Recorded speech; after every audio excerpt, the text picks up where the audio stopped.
of the game. Yeah. And looks like we play out our Diana champion first. We're leaving the Poro in the base there, not feeling like plundering today. But we've got 5 runes for Prismaticism, and we'll see how they use them. Yeah, I'm really excited to see what they do here. Maybe Prismaticism will move into one of these battlefields. Would love to see, obviously, those points start to stack up. Yeah, and especially with like Seat of Power, right? You're so inclined to be able to take both battlefields at the same time. This could be like, I'm going to take a turn off from getting points, but make it easier for me to get the double points and the draw next turn. That makes a lot of sense. And honestly, staying sometimes on those even points can be really important as we move into those last you have units. points. You may move up to 1 enemy unit to that location. Enemy units at that location get -2 might this turn. All right, and I think just making sure on yeah, a card are how Moonfall Se works. supone que Yeah. está haciendo So Prisma. choose a battlefield where you have units, you may move up to 1 enemy unit to that battlefield, then give an enemy unit there -2 might that turn. So obviously a signature spell, you know, Ah, we do, Moonfall. you know, Annie's kind of interesting where we don't necessarily use our signature cards. Obviously, like the champion unit for Annie has been very good. We've seen it also wander into other decks, right? We did see it in 420 YOLO Swags, build of the Sivir yesterday and did some work, but yeah, just going to play out the Kaisa for 4 and get 2 runes back. Yeah, I thought that was so interesting seeing Annie in that Sivir list yesterday. Obviously, it did help a lot. And I really think that, obviously, Annie's pretty good at it here as well. Quería empezar con un On Grim Apothecary, Prismaticism's está... side, he actually gets to choose when he wants that Annie, because that chosen champion spot, so unique to this game, is Feo really para nice to kind of save her there for the perfect moment. Yeah, it's such a good ace in the hole for a deck like this. And again, what my favorite thing about Annie is you have so many decisions and you're so flexible. And you know, even the games you lose, you're like, all right, I think there's another play line that we can do, and aunque lleva, that's perdió really una ayer, rewarding as a pero... player. Yeah, I think Está bien decks 7-1. that you get to have all these decision points can really help you then, you know, that's where that skill expression really comes in. Yeah, so again, we're at Wise Guys. You know, it's funny, we're 0 points across the board, you know, against some, you know, kind of these more aggressive, faster. We're just going to play out the Hwei and keeping it in the back, trying to keep it safe, recognizing that, you know what, you know, every turn that I just don't do anything. That's runes they didn't use, right? Be careful about all this ambush mechanics, right? That's something that Annie can take advantage of. Contra Annie es muy arriesgado. And yeah, it's very strong. El día de ayer expliqué el combo infinito que tiene Annie con el I think it's so interesting to see, Starcross. though, yeah, as you said, like, both of these more kind of aggressive decks work into our turn. Y ese juego ahí le cuesta It's muchos still not a recursos single point a on Diana. board. Kind of interesting to see, like, how they're having to play around some of these new mechanics. Yeah, and you know, we've seen it with Aurelia. There are some units in the game, such as Hwei, that we want to protect because the longer they're on the board, the more value they get. And you know, in both these decks, right, we have a lot of Aquí estamos viendo el poderoso caso de que ninguno de los dos se quiere meter. Mentira. Ok, porque primero jugó Inferno. Asking for a point and a card draw, and there it is, first point of the game. And with the Conqueror from Kaisa, we do get that extra draw. And we're trying to go for another draw here, and yeah, that's 2-0 for Prismat, and getting that additional draw too. Yeah, that is, I mean, nice going to get up to 2 here. I mean, I think that's one of the reasons that Kaisa, the unit, has, you know, survived so long in the meta. Eso se ve como un Starcross. Once you've conquered. Starcross al juego y al Inferno, por eso la jugó. All right, looks like we are... So you consider playing another card. Okay, Starcross here. We're going to use it on the Hwei, and looks like potentially the Inferno there. Yeah. Y también se ve como que tiene... Yeah, I think it's interesting how tiene un flash en la mano. different players are really prioritizing Si no, no haría esto. off the board. We saw it in so many different matches yesterday, and even today, Prismaticism was very particular about how he played that Inferno, and then later in the game, still pushing that Hwei back into Wise Guy's hand. Yeah, and the Inferno is really interesting because we can play it for 2, right? We get the 2 runes. Esta jugada solo me hace sentido si tiene un flash. You have the Noxus Hopeful there again. All of these cards. Pero se arriesga un abandon por parte de Liana. 2 extra runes every turn, so this is perfect for me. And we're going to see if Wise Guy's feeling confident enough to maybe challenge these battlefields now. Yeah, I have to think Wise Guy has a lot to kind of like account for coming this. El plan de Imporo va a ser difícil que conquiste. conquiste. That Inferno again coming down with the ambush or multiple different spells that Annie has in their toolbox. All right, we've got 7 runes here, I believe, yeah, for Wise Guy, since we did have to recycle 1 for the Hawaii last turn. We are going to play out the Boots of Swiftness here. Ok, las botas para Diana, para que intente romper con Kaisa. The builds I know, and we're going to go into the Kaisa. We're currently 5-3, and considering the ability from the la habilidad de Diana le va a tirar flash, supongo.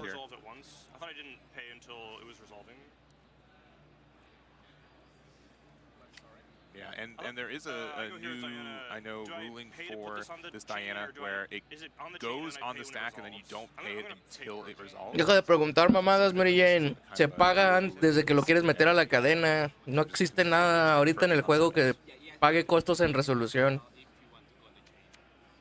So I have to pay 1 and then it's on the chain. I wanted to go on the chain. Okay. So before he resolves and pay, I have to pay 1 for. Okay. So I've heard this ruled literally both different ways. I think at multiple points, but no worries. So yeah, I will. Pay for this. Por eso, el flash, como debe decir yo, como decía yo, esta jugada solo hace sentido si tiene un flash. Y luego lo van a tirar a Abandon. Ah, bueno, Wedges of Pain también funciona. Digo, que Hard Bargain. Por eso se me hacía complicado que bajara el Nosus Hopeful. Yo hubiera tirado el flash al final de ese turno para no perder las unidades, pero entiendo que Prismatic decidió tomar el riesgo de que se le murieran sus unidades a cambio de que el jugador de Diana perdiera recursos. Pues en este caso, tuvo que jugar unas botas, tuvo que jugar un Hard Bargain. En cualquiera de los dos escenarios me parece bueno, depende de cómo sea la mano de Prismaticism. Yeah, and Kaisa's also just like a unit where, you are able to, continue to get draw the more. Ravenbloom iba, sí, el Plunder Impor era muy difícil de conquistar. And we're going to pass it there, so, no runes up for Wise Guy, and we've already used our Diana prácticamente ability, so, dejó a esa Diana a morir. Really kind of in a spot where they can do whatever they want now. Yeah, that part is so nice. I mean, a lot of times we're talking about how much information we get from someone's hand from cards like Scuttle Crab, but the information of like knowing that your opponent can't do anything this turn because of their lack of unexhausted runes is really nice as well. No va a poder hacer mucho Diana, entonces va a ser algo tan simple como un cleave. O la Inferna, ahí está el cleave. So just making sure, so that will be 7-5. There goes our Diana. And we will be able to keep our Boots of Swiftness, though.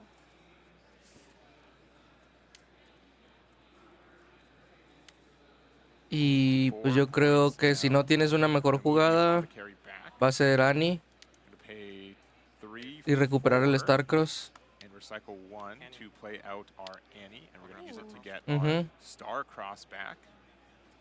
Y pasa. Infinite loop, right, with Annie and Starcross. You just keep using it to play each other, right? Sí. Ya vio que tiene un Hard Bargain, entonces es mejor quedarse con 2 runas abiertas por si se le quiere hacer un Hard Bargain al Starcross y poderlo pagar. Está bien, así esta jugada me parece la mejor jugada del turno para Prismat. Es algo que tiene Prismat, que generalmente hace las mejores jugadas cuando se trata de jugar con Annie. Por nada es el mejor jugador de Annie del mundo.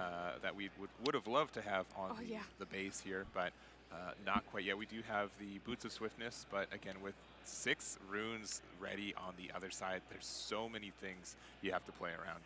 Yeah, that is so true. And we just know there's so many options that Prismaticism could have. Obviously, again, we have those ambush cards in this Annie list. Obviously, those spells. And, Starcross is in hand as well. It does look like we're going to attach that Boots of Swiftness to the Ravenbloom student and up into Abandoned Hall. Yeah, and so y luego paga con Diana en vez de la que está flotando. 5 into this 3 here. Me da mucha risa cómo se pasan por entre el fundillo todas las reglas actualizadas.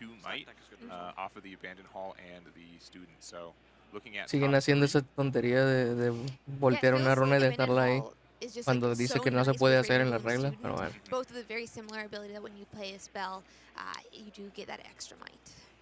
Aquí está tratando el jugador de Diana de baitearle una Starcross So deciding a what Prismat. there. So start off as Pero pues Prismat realmente lo único que tiene que hacer aquí es dejar que se muera el Noxus Hopeful. It's currently a 6-4.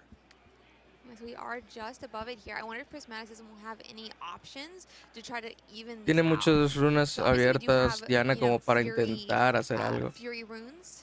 We know that there are damage spells, you know, in the Fury domain. Tanto Prismat como yo debemos de saber que la Diana está haciendo esto específicamente para tratar de bajar el Huey, porque sabe que si baja el Huey se lo van a regresar a la mano con el Starcross.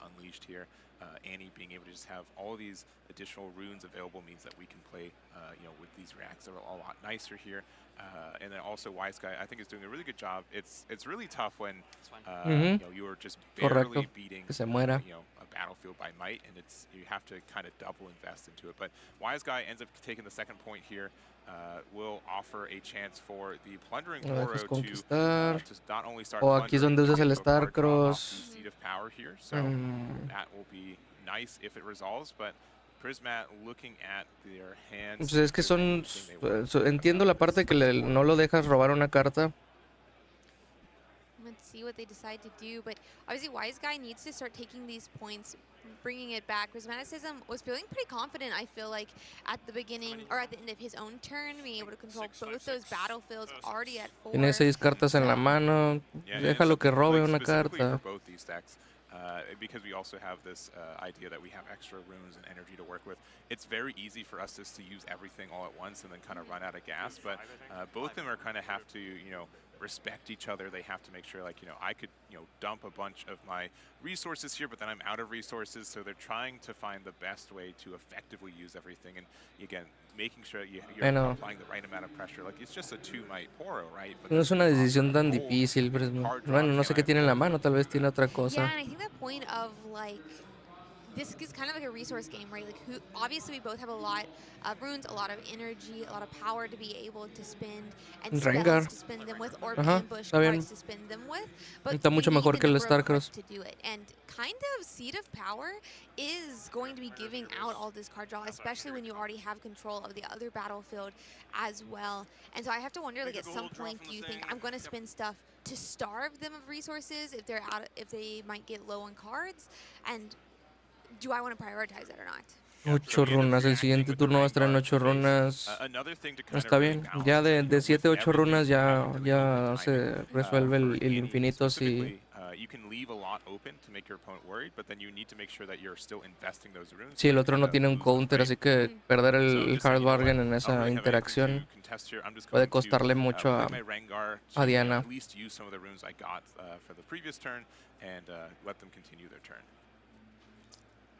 Aquí el jugador de Diana prácticamente estoy seguro que lo que está pensando es si va a jugar el juego o no.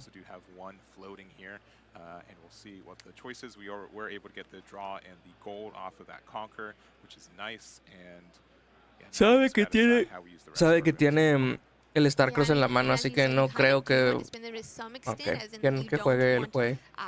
When it comes back to your turn to not have been able to use them to the best of your your ability, does look like it's going to be that fizz, allowing us to then play one of these spells from our trash pile, and it's going to be otro fue y otro stack deck. Creo que fue un Stupefy. I think I saw a Hawaii and another stack deck.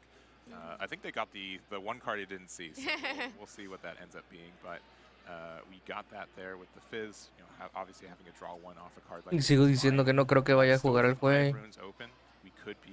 Yo creo que se quedó con el stack deck.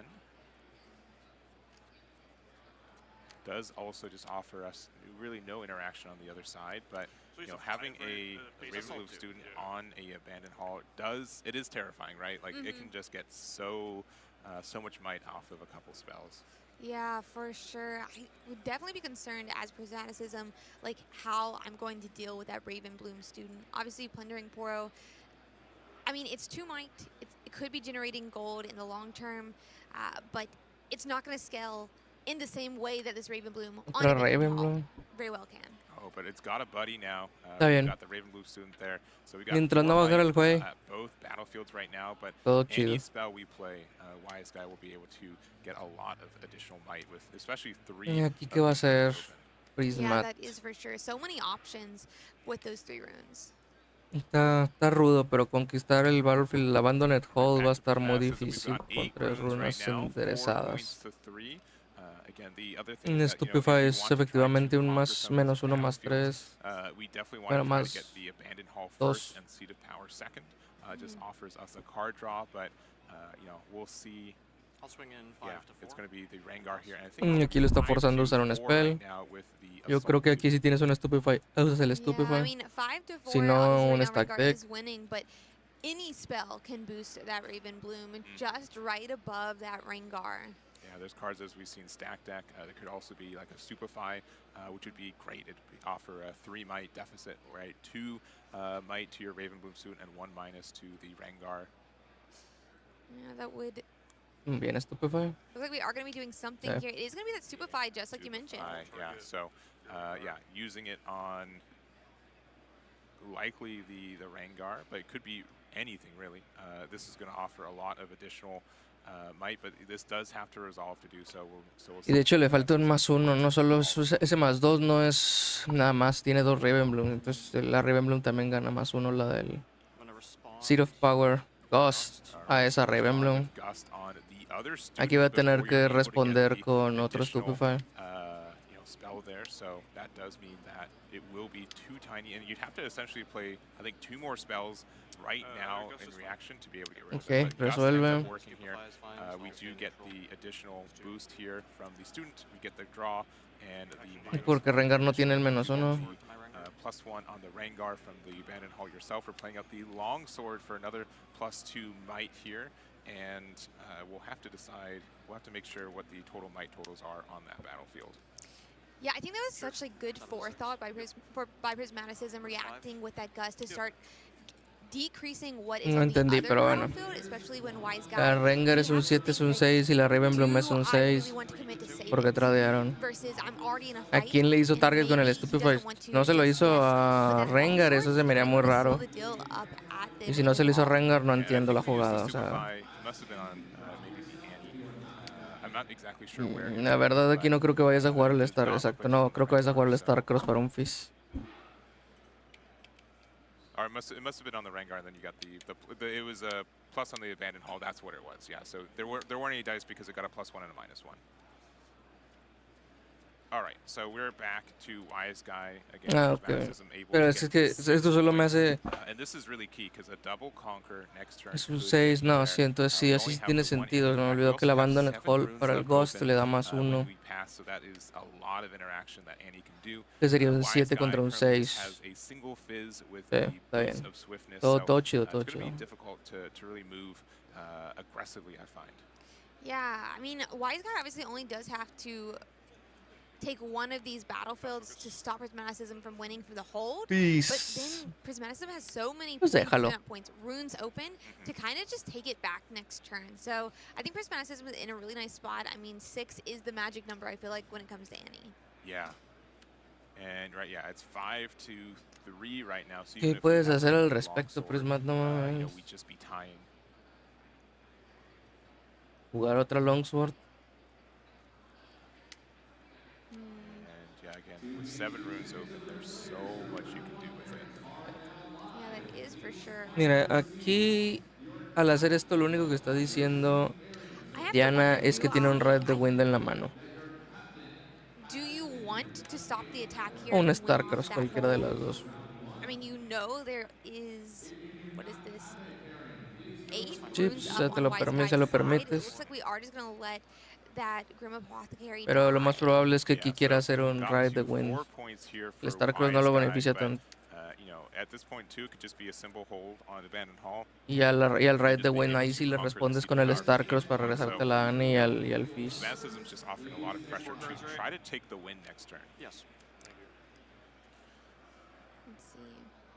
There's 4 cards in hand as well. We are just going to play out Vex. these Vex. As we noticed, the most played unit, I Está think, bien. this weekend. Yeah, I think that's what we saw earlier, which is, I mean, it seems like a very strong card. Ravenbloom. Like every single player is agreeing with that. Vex when out of uno para poner battlefield un makes it hidden. where your opponent's cards, when they are played, are stunned. So this is going to be, it's difficult then to play a card and get it in somewhere to attack. So it's kind of only the Annie that we have a risk with right now. Yeah, so we go to our 7th point here for Prismaticism, and yeah, we're just like, okay, well, we could hold this. They've made it very difficult to, you know, conquer this seat of power. We not only have inherently 9 might on it right now, but we also do have a hidden card. Vex also kind of prevents like any new cards hitting the board, you know, either from Accelerate or from Ambush. However, they will be stunned and not be able to move for the turn. So, you know, I think a really tough spot to try to get that 8th. No sé, no haber reaccionado con el Starcross. Obviously, you could also try to hold for that. Pues es que no tuvo nada que reaccionar con el There's so many Starcross. questions, right? What is that hidden card? What are those 2 runes that are up? No we tuvo also ventana de still do have reacción. that Diana legend that is not tapped yet. Está amenazando si entra Showdown con su propio Starcross la Diana. Y aquí va a ser Starcross, el Rengar, a la Vex. I really like this play too because it does mean the longsword falls off and then we can re-equip it to the Annie. And, yeah, Una solo lavando en los Rengar. Protegida. Y luego a la Annie. And then spending the one on Annie. And so now we're going currently 5 Y to 3. ahora We are going es to el Rengar. right back out. Es un 10 contra 5. And yeah, since we are the attacker, I believe it's currently Y 10 to pues yo creo que si eso es un switcheroo ya no puede hacer nada.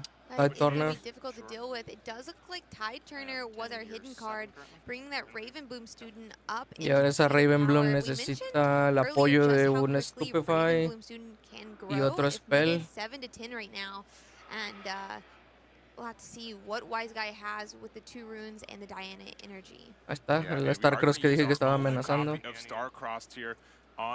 Turner y la Annie. Looks like it's going to bring the Annie back.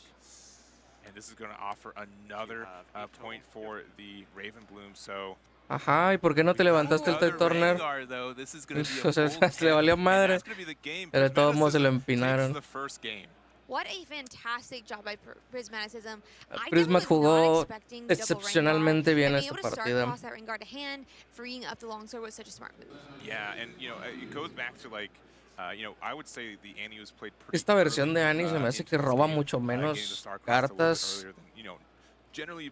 que la versión original de Annie antes de los bans, pero aún así muchas veces sí logras encontrar lo que necesitas, pero es mucho más difícil en el manejo de los recursos que antes. Sí tienes que pensarla muy bien porque tienes los recursos mucho más limitados. I'm excited to see Zon Warrens. It's definitely a staple in any list. And has been, I feel like, since that set 1. When you conquer Zon Warrens, you discard and you draw a card. Okay. And then Zon Warrens y Arenas Greatest. No sé, darle una Arenas Greatest a una Annie no es tan buena idea. Pero bueno.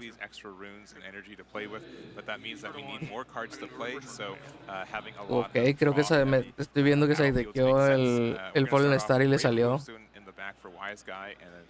Aquí un sapito sería el inicio más óptimo. Muy bien. Yeah, we haven't seen it. It must be traveling elsewhere during game 1, but it's returned home, and we're going to see if it's able to get us some, you know, extra draws. I mean, Zon Warrens, that's, you know, 2 new cards that you can play with. Yeah, I think those 2 together. Aquí lo peor que le podría pasar al pequeño jugador de Diana es que baje a Diana. O sea, no sabe que tiene un Fallen Star, ¿verdad? Pero es rojo, es Annie, hay Sidek.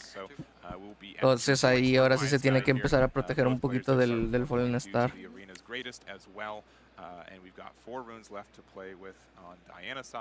And looks like we are going to get the discard of the Tide Turner for the draw off the Zon Warrens. And we'll see if we've got something for 4. We could play something like Vex. I could see that being very powerful here. Yep, and it's just that. Bueno, muy bien, se protegió del Fallen Star. Perfecto. Yeah, I'm interested to see how this game plays out. Obviously, both these decks can play rather aggressively, but in game 1, we saw them really stay back and wait for these before taking any of the battlefields. But Arena's greatest really kind of shrinks that time that they have, so they're going to have to, I mean, be a lot more aggressive here. Yeah, and I think we saw it already. I'm pretty sure difícil así la decisión. Arena's greatest, right? So obviously it does benefit the player going first, I think, a lot. I do think in this game, ¿Qué sería lo mejor que puede hacer aquí? There have been some good ways to go second. I thought I think a lot of these Un Rengar y un Cleave en la mano sería como que lo mejorcito. zone has helped it too. But we've got, I think this Vex in particular has been a bit of El Fallen Star y un Cleave también. when they want to be playing out, Pero ahí se va a quedar sin runas. Vas a entrar sin... Ok. Gwen se mueve. ¿Qué vas a descartar? Ok, Forerunner. Está bien. No le sirve mucho contra el Starcross. Pero entonces, ¿qué es lo que va a pasar aquí? Va a dejar que sobreviva Inferno, dejar que sobreviva Vex. Y Not Hopeful. Also just another ambush unit, especially like an ambush unit you can pay for 2, which is great for Okay. Annie's legend ability too. Me gusta la paciencia de Prisma. Supongo que no tenía un clip ni tenía nada para... Porque aquí lo que le podía pasar a Prisma es que si hacía Fallen Star para intentar entrar con el sapo y matar a Vex, aunque no conquistara, lo que podía pasar es que estaba muy vulnerable a un Ghost y prácticamente habría perdido sus runas para nada. Pues, está bien, si no hay cleave, esta es la jugada correcta. Desarrollar y esperar a que esa Vex quede más vulnerable. No traes prisa.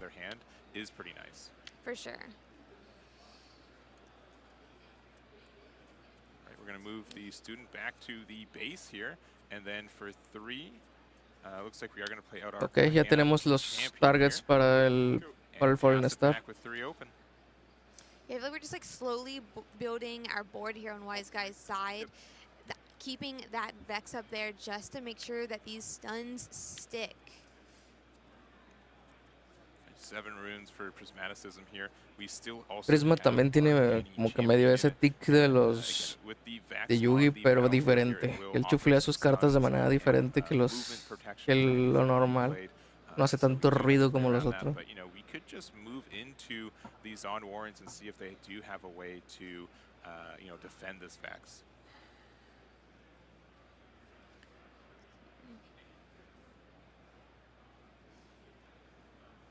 Big thing here. Tiene cuatro runas abiertas en un showdown. 3 ahorita, 4 en showdown. His deck is set up around those ambush units. We don't have as many damage spells in this Annie list. So this Vex putting a little bit of a Fallen Star a los de atrás, correcto.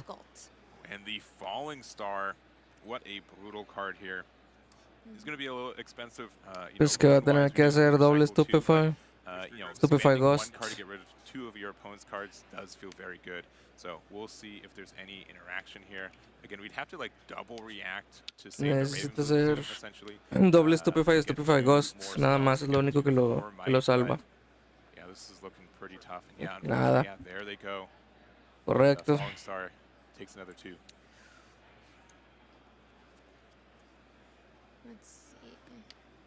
Y otro Hopeful. We are going to play a Noxus Hopeful into the Arena's greatest here. Pero págalo. Maybe 7. Bueno, creo que ya lo pagó.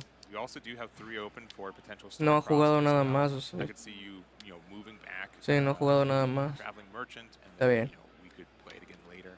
But yeah, having all these flexible plays have been so good. Yeah, I'm really enjoying to see how Prismaticism kind of works out this puzzle. Si no tienes nada mejor que hacer, pues hazte para atrás con el... But it looks like we are going to be attempting to take Vex off the board too, and I think this would just be such a swing in Prismaticism. Esto lo está haciendo con la información de que no hay ninguna Stupefy ni Ghost en la mano, si no lo hubiera usado para salvar a la Ravenbloom. Bueno, o sea, al menos que no están los dos al mismo tiempo. Sí. Y aquí es donde reacciona con la espada.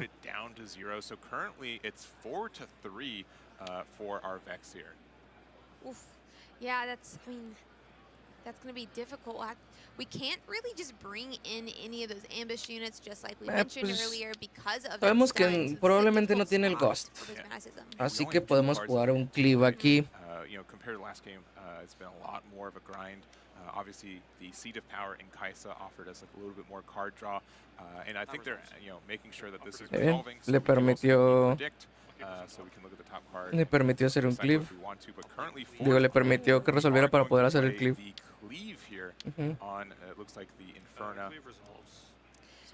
El Inferno para protegerse del Ghost. Existential Dread. One of these units probably going to be the Inferno. I'm so excited to see Existential Dread. I did see it on Wise Guy's list when we were looking at the board. We don't see that. Ya no hay mucho que hacer, Prismat. So it was really exciting to see how it was going to play out, and it looks like this may be the moment for it. Yeah, and the numbers are quite tricky here. So, you know, it doesn't matter how big you make your muy buena combinación de cartas para Diana. Be able to, get over the Vex if it's stunned. Also, with the -4 on the Noxus Hopeful, it's not really doing anything either. So I think. All of this resolves. So kill the Initiate, the Inferno gets rid of the Noxus Hopeful. The Inferno, does currently have, I believe it was 6 might, so it doesn't get killed, but it does have to. Y pues la espada al Noxus Hopeful. Looks like Yo we're creo. thinking about, I think the idea is that we're going to play out the longsword. O al Inferno. About maybe equipping it when we do. And then that Y means we el move with the merchant. Merchant. Discard 1, draw 1.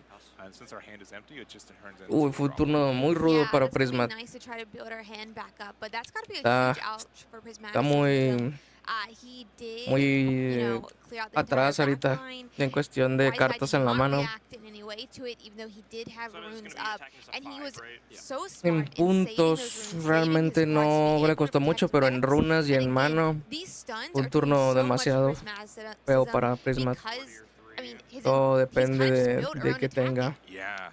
So making Diana en la mano numbers not ahorita. matter as much as good. Existential Dread can also have some fun interactions with the Vex, where since it stuns something, you can actually target something that's stunned and it gets returned to hand too. So makes a lot of sense. We're gonna start the turn though with a stack deck, looking at the top 3. Ok, supongo que va a ser stack deck de nuevo. Was Gus. I'm interested to see what we do decide to pull here. Stack deck is so nice to kind of, get through the deck, try to curate your hand to have exactly what you need to beat your opponent. Yeah, I mean, we looked at the statistics at the beginning of the day, right? Yeah. One of the most used spells in the game right now, only second to, I think, Gust, which we're able to play both here.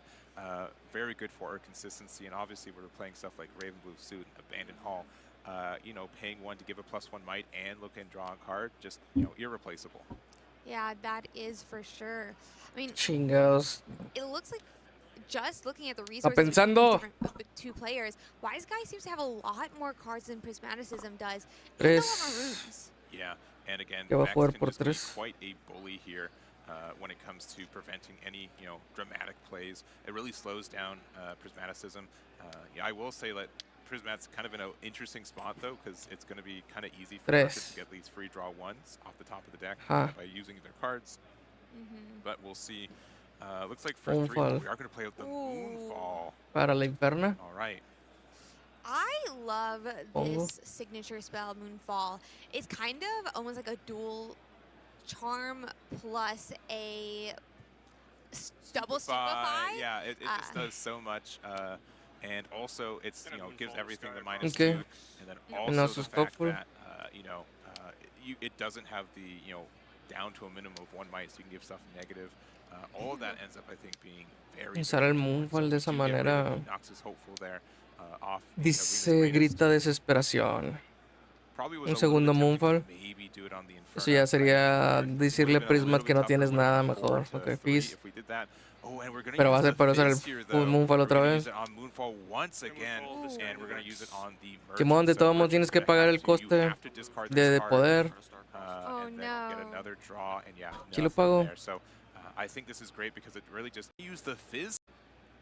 Usa Fizz. Probably was a little bit tempting to maybe do it on the Inferno, right? It would have been a little bit tougher. It would have been a 4 to 3 if we did paga. that. Oh, and we're Paga, going to sí use lo the pago. Muy Fizz bien. here, though. Are we really good Todo at chido. being aggressive? And now Y movió para atrás a Vex. Mató al sapo. Pero pues le dio otra... Ah, le hizo descartar el Starcross. Okay. 6 runes might want to try to build out that base as much as possible, since he knows that when the Vex comes up to a battlefield, he won't be able to play those ambush units. Yeah. And so since we're in a showdown, we're going to use our legend ability to play another copy of Stack Deck to get another draw 1. Inferno is going to get us to 4 points. We're going to discard a card Starcross to get a draw 1. Big difference though is that Prismaticism still has. Ahorita le hizo descartar un Starcross para jalar like otro extra card in hand sometimes, right? Especially since it does essentially draw a card too. A mí se me hace que Prisma de aquí ya fue. These 6 runes and what we want to do with them.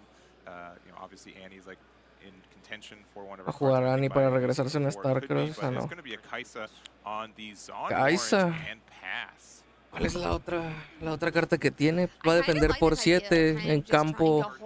En campo le está ganando. Solo por simplemente existir. Ya están empatados, pero en ataque Stupefy, Ghost, cualquier truco le beneficia a Diana. Aquí pues estás prácticamente, a mí me está diciendo como jugador de Annie que tiene un flash en la mano. Ok, dejó que resolviera el Stupefy, entonces no hay flash. I like this, so we're just going to go right into here. It's going to be 3 to 6, but this can offer a trade on either one of these units, and I think this is really set up really well for this. Yeah, this does seem to be really nice. I do have to think, like, the one card in hand. Right now, Vex isn't at the battlefield. Are we going to want to play something, maybe an ambush unit? But we have 4 runes up, and that's a lot of options. Yeah, like we could see a Rengar, but still, just the fact no, si Prisma tuviera una unidad con ambush, no hubiera jugado a Kaisa en el battlefield. Hasta el flash, pero ¿por qué no hiciste el flash en respuesta al Stupefy? Don't dislike this, but if we have a hard bargain, though, you know, paying 4 could be everything. But yeah, we are going to get rid of the. Okay, solo a Kaisa. We're going to stupefy the Inferno. ¿Por qué sacrificar al Inferno? So the Fizz does survive. Very nice here. O sea, lo haces gastar otro Stupefy, se lo entiendo, pero prefieres al Inferno viva con la espada, según yo.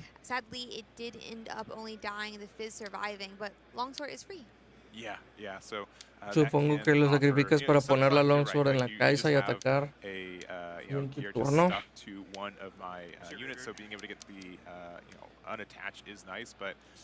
Likely would have liked the trade with this, right? 100%.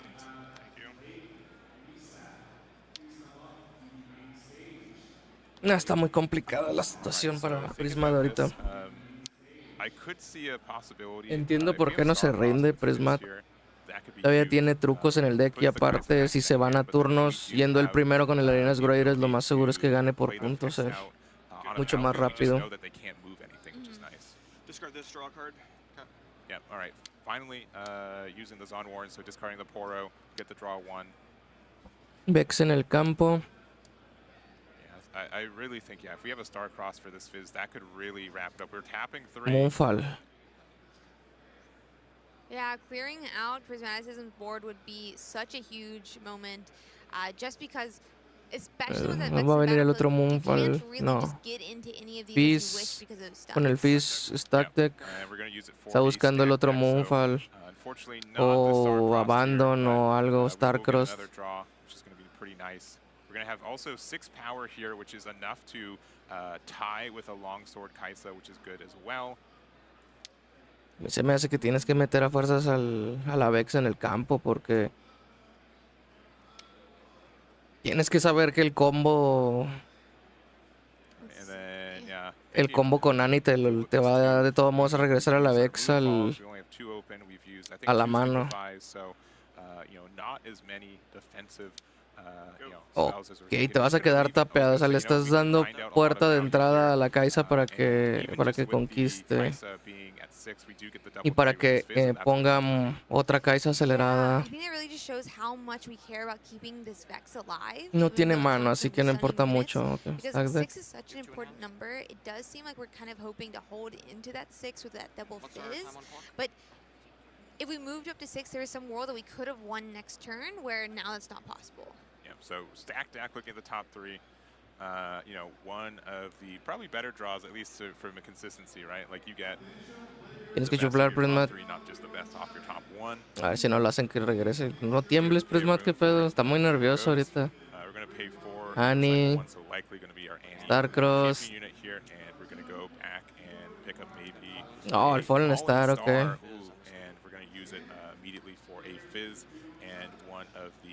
Ah, ok. Del Sun Warrens. Falta, ok, un Rengar. No, regresó el Starcross, ok. Ok, me gusta, me gusta. Aparte de no atachar la espada, no estoy seguro si me gusta, pero también se defiende de muchos trucos que tiene Diana. Moonfall. Annie. Por eso también no me gustaba tanto la idea de no poner la espada.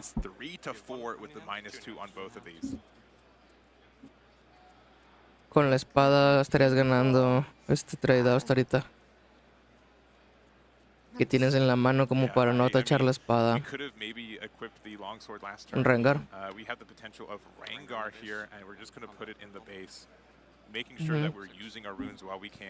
Simón. Otherwise we just lose the 2. We also play around kind of the stun ability too, so you know, we're not going to be stunned next turn with it, but we're at 6 points for Wise Guy, 5 open. Yeah, like just staving off, having a completely wiped board is going to be so important for Prismatic. Uy, ese Mind Splitter. Even if it can't help out with that Vex just yet. Yeah, and you know, we've got 5 open. We haven't really seen Hwei all weekend, right? I think we've seen it often just kind of moved. We are going to use the Tide Turner here to move the Vex back, keeping 3 open, and is going to be back. Okay. Vex para atrás. Vex very safe. Rengar. We don't want it to be vulnerable at one of these battlefields, and we're just going to go on and kill that Tide Turner with robar. Taking another point. Both players are 6-6 now, it looks like. And yeah, I would love to see like a Hwei actually do, no tiembles, you know, Grima we've seen it a couple times, but it dies before. Él tiene que descartar el Grima Apothecary. People just really respect what he can do. We're going to discard the Apothecary off the Zon Warren, so 2 cards in hand for Prismaticism. We've got Longsword still equipped here. We're going to spend something. We're thinking about it. We're going to spend 4 and recycle 1. No creo que tengas una segunda. Ok, un Kha'Zix. Okay, so making it difficult for these, you know, single attacks atacharle al Kha'Zix. And we're going to think la espada. Now, with the point totals, it could be a chance where we move Vex to the Arena's Greatest next turn, and it could just kind of hold if there's nothing that can move from that battlefield. So, yeah, that could definitely be a problem. I have to hope that if that, obviously Prismaticism would be thinking about that, playing the Kha'Zix a Rengar. Ok, protegiéndose de un Ghost. Have to wonder, is there something like a flash that can move these 2 units back to base ready and then take out the Vex on the other side, or something like that? Yeah, I think that's a really, really good point. And Flash es lo único que salva a Prismat aquí. Vex could go to the Arena's Greatest and hold at 7. Que se lo haya puesto a Rengar me dice 2 cosas. 1, que esté protegiendo de un Ghost. Y 2, lo más probable es que lo que tenga ahí en la mano sea un Red de Wind. Yeah, that is for sure. And these players are making it so hard for each other to be able to find the perfect way of doing it. They're keeping all their information to their chest. And, I mean, they're obviously such great players at their decks. Yeah, so... currently Vex is not at the Arena's Greatest right now. It's in the base. I know they're aquí la decisión para Diana es yeah, we are going to move it to Arena's Greatest. Entro a la Arena's Greatest. Going to 7 points. 70 or 6. Y tengo un zorro o refuerzo completamente y trata de conquistar. and 3 split across. We've got another copy of Fizz here. This could be pretty good for a stacked deck.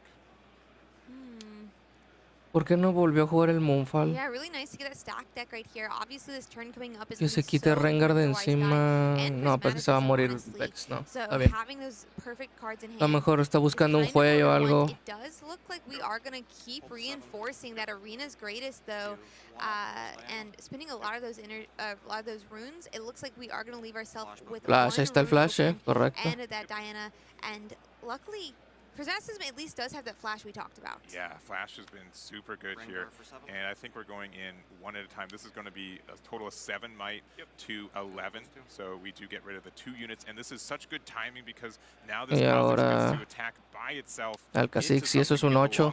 And that's enough. And Prismaticism with the flash, la remontó sabroso. Yeah, what a close match. El flash era específicamente como dije lo que lo salvaba y lo que a mí me daba a entender que haya hecho esa jugada. El flash o el Red de Wind. Bastante buena la partida, digo. Estuvo Prismat. Luckily, a combination of on Warrens and the Traveling Merchant really let them get a little extra card draw, and yeah, that flash at the end made a huge difference. Sí. Yeah, you can tell they really just plan out their turns. They do exactly what they Mira, te voy a decir una cosa, Paco. La neta sí mamó el Prismat. Great game there, and we will see Prismaticism. I think currently 8-1. I think for the day. I think they started the day at 7-1, so currently 8-1. And pero sí, como dije, el Prismat sí es. Se puso muy nervioso, pero manejó muy bien los recursos. Es mucho más difícil manejar este deck de Annie que lo que era antes.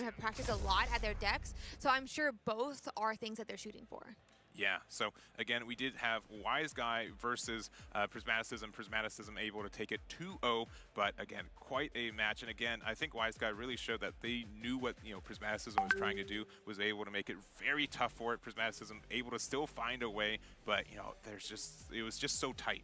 Right? Yeah, for sure. You could see it wasn't like he immediately checked out after he was able to get that battlefield. He knew there was a chance that Annie could still do something like that flash, and so he tried to reinforce that battlefield to the best of his ability. Yeah, and I think that's showed just a lot of power there.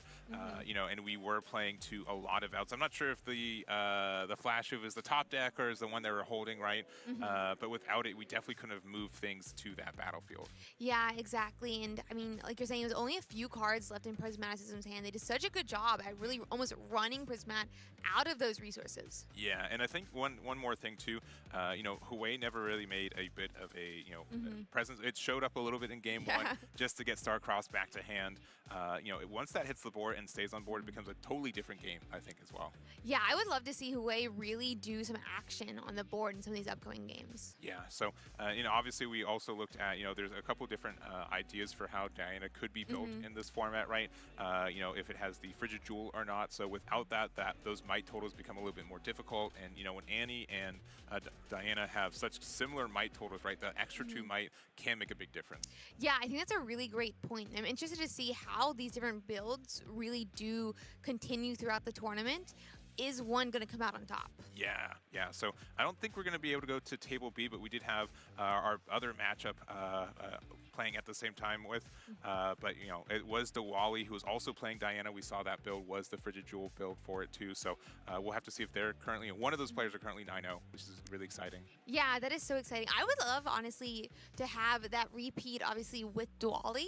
But also, I'm kind of a Kai'Sa believer. I really liked her in set 1. I was more Azir set 2, but I would love to see Kai'Sa do well again. Yeah, and we already saw in that matchup with Annie, right? Obviously, Falling Star is a little bit more expensive, but being able to spend 1 card to get rid of 2 of your opponent's cards, always great value in this game.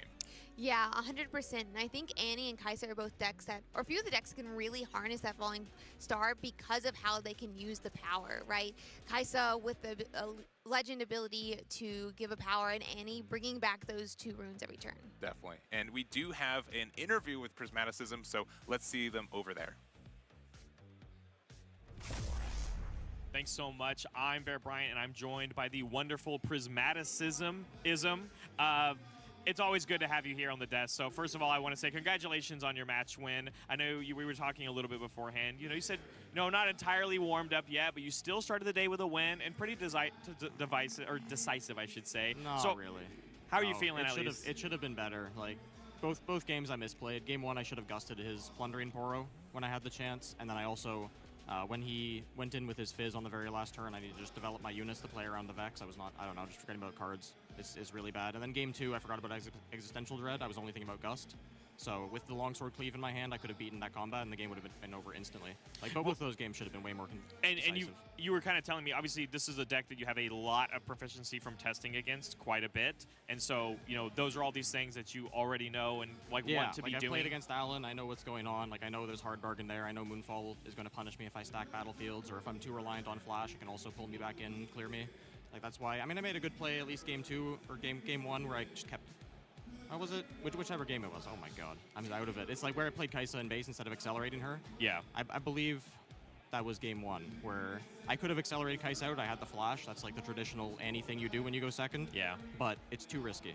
Yeah, no, and it makes a lot of sense to me, but you're here. I mean, you guys are having to make the hard decisions in this game because you have to constantly know what you're playing around, knowing what the opponent might have or might not have, and then sometimes in this game, if you play around the wrong thing, you can put yourself in a slightly disadvantageous position, and then that same train of thought has to happen on a future turn or 3 turns later, of course. But I kind of then want to ask you in a similar situation, the Kha'Zix in your deck. I'm really focusing a lot on the Kha'Zix, and you already know how successful you are with ambush units. You've literally won a regional champion or a regional qualifier because of these ambush units that are so powerful and strong. Has it been successful to you? Because when I talked to Alan, it's obviously not in his Diana list anymore. Yeah, not anymore. Yeah, he's changed his version a bit more spell-focused. Pero también Alan... It's been alright. It is very, very expensive, 4 runes, even on the opponent's turn. And there's Vex that disrupts Alan no le gusta mucho multiple units on battlefields. El estilo de juego de... It's been inconsistent, but de ser acelerado. Very, very strong. Con unidades de ambush. Perfect. And we've had a little bit of ser talk paciente y controlar más. You're obviously not the only Annie deck right now in contention, not just for the best of, but making a run for top cuts, of course. But I got to ask you, can you tell me the strengths maybe necessarily of your deck versus like some other Annie lists that are existing right now in the field of just like, they're playing the game a little bit differently, but still using the strengths of both Fury and Chaos. And why do you think your deck is maybe tailored better for the field right now versus a version like that? I think my deck can flex depending on the draws between being aggressive and being more control-y or more mid-rangey and holding. Like my draw in Game 2 was very aggressive. I dumped my entire hand by turn 3 almost. And then I go very quickly. But depending on the hand, my opponent doesn't get that read until it's too late a lot of the time, whether they need to play slowly or play quickly as well, or if they're vulnerable to me attacking them, or I'm going to just develop a Forerunner. And it splits them between that decision where either they have to put themselves on battlefields to stop the Forerunner, or if they put themselves on battlefields, I just cleave over them and clear their units for free. The other versions, you were telling me it's a very hidden-focused version of Annie, which is interesting, but I think that leans you completely into the aggressive side. Yeah. And then that can get you into trouble, especially going second. You really need a different plan when you go second because that's not going to cut it a lot of the time. You're right. But sometimes I've heard that going first is a little overrated. But here we have some great insight here from Prismaticism. Congratulations on your first round win for the day. Of course, you have 4 more rounds to go, and I'm excited to hopefully see your name still at the top of that leaderboard for the rest of the day. Congratulations. Thank you. We'll send it back. All right, well, thank you for that interview, and always great to hear the insights of Prismaticism. Again, I love that necklace. Trying to get another one, I'm sure, today to match with it, but yeah, great interview. Yeah, great interview. I loved seeing how confident he was, and even just knowing his own constructive criticism for himself. That's how these players keep continuing getting better and better. Confident, no mames. Biggest critic. Al final estaba temblando el vato. Like, there's definitely something sí, tiene confianza en sí mismo, pero that kind of mentality definitely shows significa que tuviera and being able to consistently temple todo el juego. Yeah, Me estaba llevando la chingada al final del juego 2. As well. Yeah, and with Annie specifically, right, you just have all of these kind of smaller cost options, the sequencing that you do, what you're playing into, what you play around. There's always a lot of decision making, so I think that's something, you know, when you are really confident in that shows in your gameplay and your standings as well. Yeah, it definitely seems to be the case for Prismaticism. I mean, he was very confident in the interview, seems confident with Annie. I even talked to him before the tournament began, and he was just like, I think my list is the best list that Annie can have. Good. Well, I mean, that's good to know, right? And so, you know, that's the critique. Like, if the deck is perfect, then I have to be perfect with it as well, right? Yeah, I mean, if the deck's there, you gotta match it. Definitely. So I don't think we're going to be able to jump into the other game, unfortunately, but we did have, you know, another Diana. It was going to be Kaisa versus Diwali. We'll try to see what the results were on that. I'm sure we're going to see what 4 decks are left undefeated after this round, since we started with 8. Good variety, but again, we've got 5 whole rounds of Swiss, so 4 more left today. Yeah, and then we still have the top cut as well, so many fantastic games of Riftbound to be played. Yeah, so I know Prismaticism still in the running for it, definitely trying their best. You know, and even without that, we saw all the prizing. We don't only have our top 8 prizing. We've got top 32, top 64, the new top 128 with the Vex playmat. Very exciting. Honestly, and everyone seems to love Vex, so why not also play on a Vex playmat? Well, I'm sure there are times in that previous game Prismaticism maybe didn't like Vex as much, right? It definitely was a little obnoxious to, you know, prevent some of the movement in playing that was trying to happen. But yeah, obviously, clearly a really good unit in this game right now. Yeah, these stuns are really coming so handy. I remember obviously like set 2, you had like Thwonk and a couple of those, but now it's just, you could see how important it was, especially during that turn where it would have stunned Inferno. Yeah, it's just so flexible and ends up being very nice. Obviously, I don't think we've really seen that many Vex legends this weekend, right? Obviously, having that in your champion zone is really nice because it's just always a flexible play. Yeah, we were talking about it at the beginning with even the Annie chosen champion. That chosen champion slot can have so many different options. Obviously, maybe it's your turn 1, your turn 2 unit that you always can access, or something like Annie that can bring out the spell. So kind of interesting to think that like Vex seems really strong. Why wouldn't having it in your chosen spot also be super strong? Yeah, and like these decisions in general for a lot of the decks, right? With, you know, domains not being as unique as, you know, every set we get another combination of domains again. So that, you know, there's been the decision of either the Misfortune or the Sivir, right? Which one of those are better?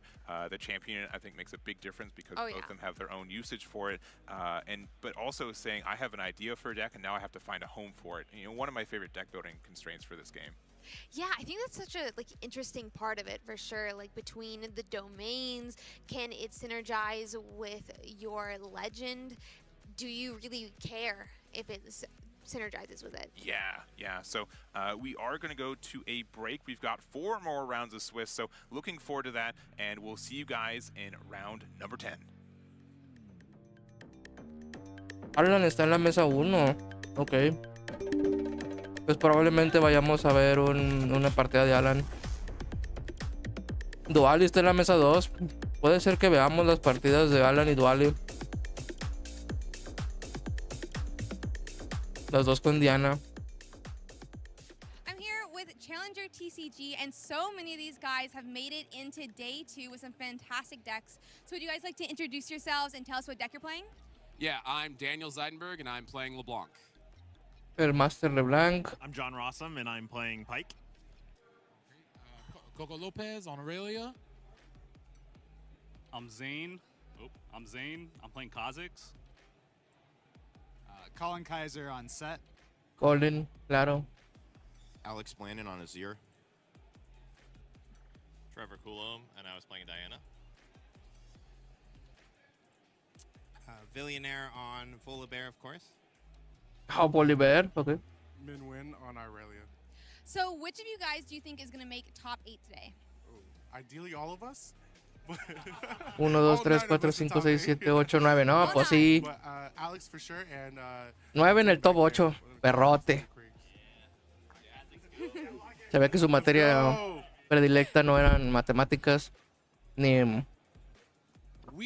No, pues nada, o sea, se tiene cara de también que lo buleaban bien cabrón, pero bueno. And I mean, listen, for Annie, there's a lot to go through with Diana, so let's actually go to the clips here and take a look at what we saw. So right off the top here, what we're going to see is Starcross being utilized to get rid of Hui. Hui is one of those major units that is being utilized to generate a lot of value for Diana. And so Starcross being used to good effectiveness here to get it off the board and just not allow Hui to generate value. And of course, because you're Annie, you don't want to necessarily just leave runes on you, so why not get a Noxus Hopeful out on the field to play, get that 4-might body, and of course at the end of the turn you're going to ready those runes and be ready to defend. If we go to the next clip here, Starcross is going to make a new appearance because one of the absolute arch nemesis of Fury Casi perdió la última contra LeBlanc. What you're going to see here is El Samaniego no pasó de A2, quedó 278. that obviously is going to be a death knell for a lot of the Fury units. You can't ambush Y in because it Tony. just simply shuts that down.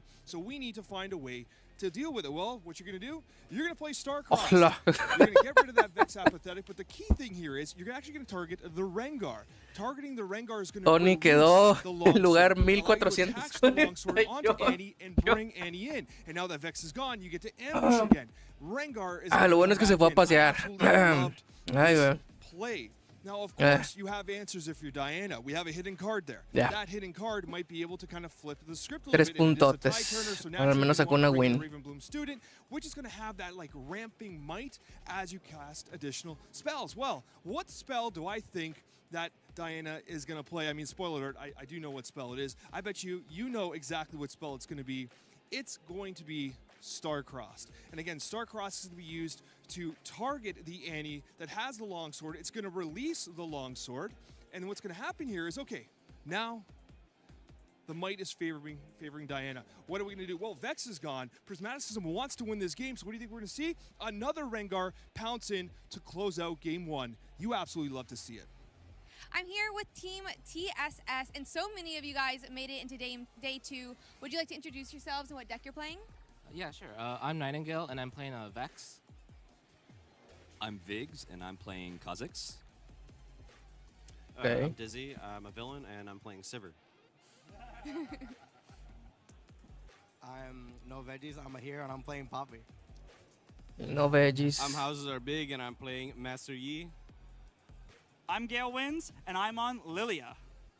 So, how many of you guys, or which of you guys would Les valió madre be in top 8 que no presentaran los demás. I'm really confident in all my guys here. I didn't make top 8. Pues porque no la armaron. Everyone behind me is an absolute star, master of their deck. I have not been more confident in anything in my life that these guys, 1, 2, 3, all 6 of them, technically, could make top 8. I think that's very likely, to be honest with you, all of you, RC. No, él sí sabe sumar. Our team, Ese porque es blanco privilegiado. great players.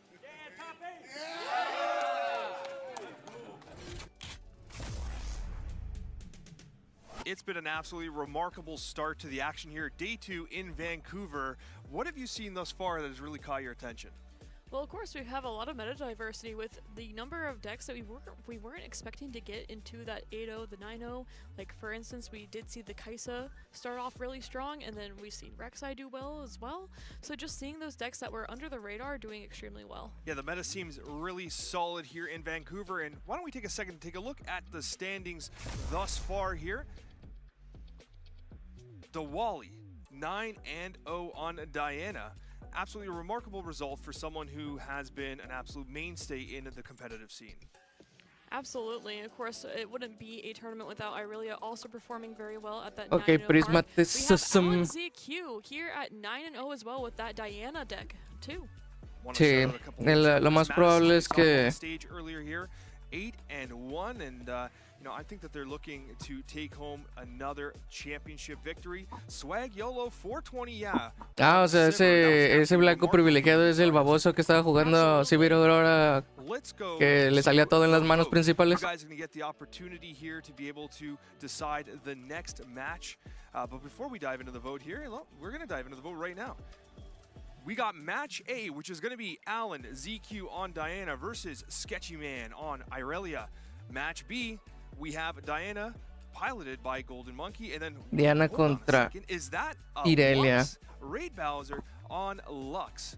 In the chat, you get to spam whether you want A or B. Okay, a ver cómo le va al Alan, porque Irelia es un matchup muy difícil para Diana, a menos de que Diana pueda poner a la Vex inmediatamente al principio. Or do you want to see the Irelia, or do you want to see Lux, which we have not seen and weren't really expecting to do as well as it is. So whichever one, we'll see what chat decides. I'm actually excited for all of these matches. And if anything, I hope that we see a little bit of both. That's something that we've had the pleasure of doing here as I think that the competition has been fast, it's been furious, and it's given us an opportunity to take a look at multiple games here. So make sure you guys get your votes in. Now, Lux, is this one of the top performing Lux performances we've seen at Lux, hola, we have seen multiple Luxes make it to day 2 and do pretty decently, so it's really going to be dependent on how the Lux player does on day 2. Well, guess what? The people have spoken. It's going to be match B. We're going to be seeing yo quería ver al Alan, pero está bien, quiero ver un juego de Lux. Está bien, se las paso. Gameplay here as we get ready to go to the games. Here are the decks. Here we have Golden Monkey here. This is going to be the Diana deck. Now, we've seen a lot of Diana this weekend. It was my pick to win the tournament. Ok, Diana, la versión de Alan, no, Golden Monkey. A ver, entonces, un Plunder Imporo, 3 Raven Blooms, 3 Ways, una Vex, pero la Cheerless, qué raro. A la madre, esta lista está medio rara.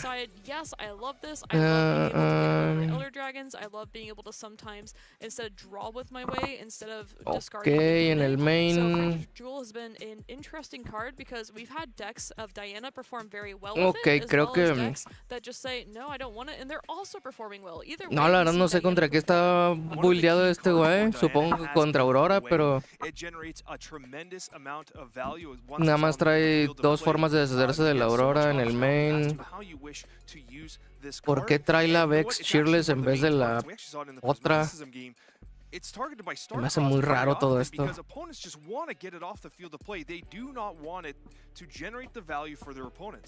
Yeah, Sway's biggest weakness, of course, is removal and getting bounced. So he is such a strong card that you have to react to him because if he does generate that value, he will supongo que run away with games. El plan con Hui en este caso es que Hui caiga junto con un Raid de Win.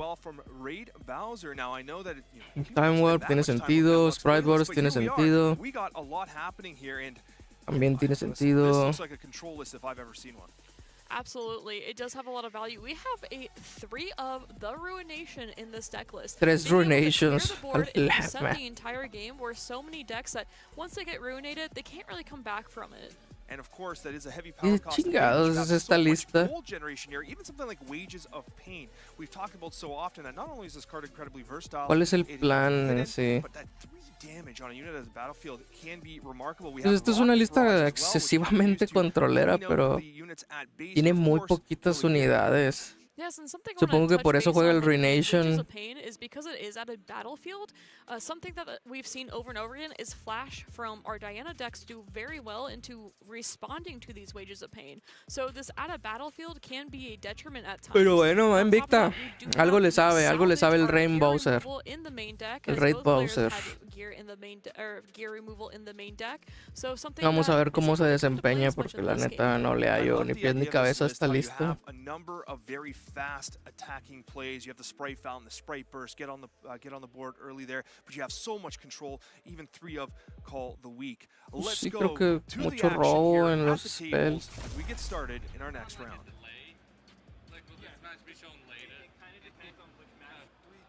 Battlefields, we have Aspirant's Climb and Raven Blue Conservative. Okay. Yes, because Lux is such a deep control list and it does go for that long game, starting off with the Aspirant's Climb does favor it tremendously because extending the game just a little bit longer helps Lux out. As a control deck, you definitely want to just have that longer game. Okay. You want to allow your opponent to just kind of run out of steam. And I mean, Raven Bloom Conservatory to just absolutely punish every single unit that would dare contra el Aspirant's Climb. So yeah, I'm really excited about this Lux play here. So something really interesting about Diana is it's a deck that can be very proactive but also very reactive at the same time. So you have to decide, are you the reactive Lo normal cuando en tu lista player traes tan this? And of poquitas course, against Lux unidades, being a heavy control list, tú the no Diana deck vas. is going to have to be a bit more aggressive than it tends to be. Yeah, and having Diana come out on the draw there Dele. is absolutely Mátele un pinche cool de Wick en las nalgas. De volada. Power cost as well. With 4 runes here, we're going to see 3 come down, Wow. and it's going to be a card sharp. And taking a look at that card Okay. here, the player Card is sharp. offered if they would like to create a gold. The Lux player gets to create a gold no matter what, and if the player declines it, then they don't get to take an extra gold. But if the player accepts, then they both create a gold. And I just want to mention something here. I absolutely love the fact that, you know, you have Golden Monkey pick up that card, reread the text, and you even have Raid Bowser kind of explaining how Okay, le that card aceptó el Gold Gear. Es la primera vez que veo que alguien lo acepta. We've talked about in the past, is an interesting decision. And it's interesting because like when you Hey, play pero something like a Lux, people aren't no, o sea, no jueguen tan cerca las unidades de los Battlefields porque se puede confundir. anticipate some of the ways that you can perhaps punish them later. Yeah, for example, we did see that triple ruination, so being able to not have to deramp over and over again can be really big for this deck. Obviously, Diana has to have a plan here, whether they maybe have Moonfalls in hand. They likely have something in their hand that costs power that they feel that this gold will be very effective for them. Yeah, they definitely 5 va a bajar un Hue directo. The concern might be that you do have Lux that they definitely use as well. Hue does come down. This was a card we talked about prior. Hue is an absolute engine for Diana. Quedaste So we'll have to tapeado. see if Raid Bowser is going to want to get rid of that rather quickly. It seems to have been a massive target throughout the course of this tournament thus far. Yeah, way on curve is always a bit scary, and as noted, we didn't have to spend a power there because we had the gold. Obviously, did have the plan, said, oh, I have way in hand, and this is the way that I win the game. Cool de Wick. So that was a great decision there. I do see a Fallen Comet Wages in of hand. Pain. Wade does have to be out of battlefield to punish him. We do see the Wages of Pain come out. We talked about that card. You are going to generate a gold. Y luego Conquisto. Riftbound Conservatory. No, ok. Si no entró al Riftbound Conservatory, entonces está diciendo que no se va a poder quedar ahí, así que Cool de Wick. Tremendo, tremendo punish por bajar un Hue. This is absolutely brutal here. Yeah, we talked about how like Hue needs to be removed rather quickly. It's definitely a target for removal, and the Call of the Week absolutely demolishes it there. And again, we talked about it before. Lux, the whole plan here is to just keep the board state clear. Ok, aquí va ganando la pelea de Lux. Demasiado control. Y te digo, no sé, siento que el jugador de Diana se confía mucho porque ve una Lux. ¿Cómo vas a jugar? ¿Cómo vas a bajar un Hue de esa manera contra amarillo? Siendo que el Cool de Wick te destroza. Y más por lo que se ve en su lista, o sea, vas a jugar Fizz para jugar otro stack deck. El Starcross es inútil, no te lo vayas a quedar. Yeah, really, Starcross is interesting in this matchup because it doesn't really hit a lot of things. Of course, there is Lux, but overall, there's so much removal spells that the Starcross, I don't think that was what was taken here, and it makes a lot of sense why that would be put into our back into our deck. Hay Turner y vas. Bien. Así tiene más sentido jugar. Tranquilo, desarrolla, no uses unidades grandes porque estás jugando contra amarillo. Sprite Burst aquí sería lo mejor que le puede salir. Ahí está, ahí tiene el Sprite Burst. Yo digo que va a usar el Sprite Burst. Sprite Fountain. Okay. It is Sprite Fountain coming on in. We're going to get a readied Sprite token. Al Riftbound Conservatory. And there is the first point for Ghost. Turn has been passed. Simón. And oh, there's a response. Gust. We're gusting away the Sprite. Los Ghosts van a ser cartas premium en este match. Victor before this. The same colors, kind of the same control idea. Pasó con todo abierto. No quiso jugar el Sprite Burst. O sea, entiendo que quiere jugárselo en ataque. O sea, Lux quiere controlar en ataque. I'm going to suggest that Raid Bowser's like, you know what, y'all sleeping on Lux. Watch this run. Because for me, I love when people come in with off-meta stuff and absolutely showcase the capabilities of the deck.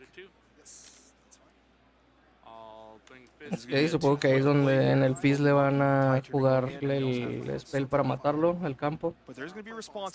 Y aquí es donde haces Ghost tú mismo, a tu propio Fizz, claro que sí. Yeah, not the most efficient removal here, but as Lux, you have so many options. Si robó la carta, no me di cuenta. Porque estás tapeando dos. ¿Qué chingados estás haciendo? And really, Lux doesn't have a ton of units overall, Ghost. so you do have to slow down your opponent over and over again. Wedges is hard bargain. Diana needs to be the very hard bargain. Deck here. So Abandon. taking care of that removal really is Flash. There's the flash. to return both of these back to base. So Okay. both being returned back. Does Diana have a response? Bueno. Looks like it's going to resolve. Oh, yeah. Now, because they went back to the base, they're no longer valid targets. Foreign comment is expired. Okay. So even though they're not valid targets El anymore, we Flash, still do get the draw el from Flash estuvo because bien. it does essentially go Mejor off tener un just onto cuerpo, ok. no target. En este caso específico, esa Vex sirve muchísimo. So we've seen a lot of Vex. We've seen Es muy raro eso, o sea, que justo en este match específico, la decisión de tener esa Vex en vez de la otra es lo que más le sirve. really brought it into popularity during the Spirit Forge meta. I like the setup here from Golden Monkey with the Vex cheerless and holding everything back here at the base. Is looking to make potentially a strong hold here with the Vex. Progress Day. Coming here, gold token utilized. ¿Qué? Oh, there's Ash. ¿Qué? Ash been a key card throughout. ¿Está jugando un proxy? Throughout this day, throughout the weekend, because she allows you to reveal the hand and banish a card. Been a ¿Qué strong chingados? tech choice overall into the game. ¿Por qué está especially when we jugando have un such proxy? high value cards here. Supongo que no es legal que juegue esa Ash por algún motivo. Y está jugando un proxy en el deck. Qué mamá. So unnerving watching your opponent Okay. write down your hand. Absolutely is, but it is a great Complicado, pero yo diría que el Starcross o el Ride the Wind. You guys can't see it on Yo screen. diría que el Ride the Silver Wind. takes notes constantly throughout the Realmente el course of the game Starcross as no you te see duele cards. tanto ahorita. Exactly. Having knowledge in card games Hey. it is the real power. Knowledge is what wins you games at the end of the day. I love the Ride the Wind take because Ride as the we Wind, said, lo needs to be correcto. aggressive, needs to be getting these early points, and Ride the Wind is a great way Y just to take Sprite one Burst. battlefield after the other Forza lo one, que usa el Ghost and primero. Primero we métete notice al that this is the campo best way for more points to be scored, al Raven and Bloom that's para why que that was the se vea la discard there. necesidad I think de it's a great decision forzarse el from, Ghost. Raid Bowser here. We're starting to get into the mid game here. Now, in your opinion, Golden Monkey only has 2 points on board here. Would you have hoped to have scored Está, le more forzas points el as a Ghost. Diana player here? Oh, and that's another Correcto. gust. So Y ahora le no point juegas a gust Sprite there. Of Burst. course, the Sprite will just dissipate as it cannot go back to hand. But yeah, it's only a 2-1 game right now, and as the game gets longer, you start to playing into Lux's power. Yes, taking a look at the Vex Tiene que cheerless estar en there, it is combate. really important, Vas, and ok. it's very strong against Lux because Entiendo it la takes parte de no power jugar and nada para que energy, Vex no when entre she en is in a combate y no le showdown. reduzca los spells. Yeah, I'm at 2 and you're at 1 is what I had. So once it's on a battlefield, it's going to be a major Si tiene un Ruination en la mano, removal for our Lux player. Now we do know we have lots me haría of mucho options sentido here. esta jugada. Ruination being one of them. Many options for Ruination. 3, in fact. Fizz. Fizz into the battlefield here. That's focus. Yes, Golden Monkey is going to have to A play la verga, this ¿qué le game. pasó en el brazo a este It's vato? hard because you want to play it quickly, but at the same time you cannot play into Ruination. In Lux, Ruination being ran in the deck is very common, but a lot of players don't play against Lux all that often, so it might not be as apparent as some of these players would think. We've talked about it in the Ah, past. mete el Tide Turner. Sería muy peligroso meter a la Vex.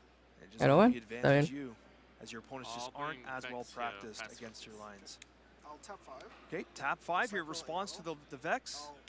Attempt to drag under it. And there it is.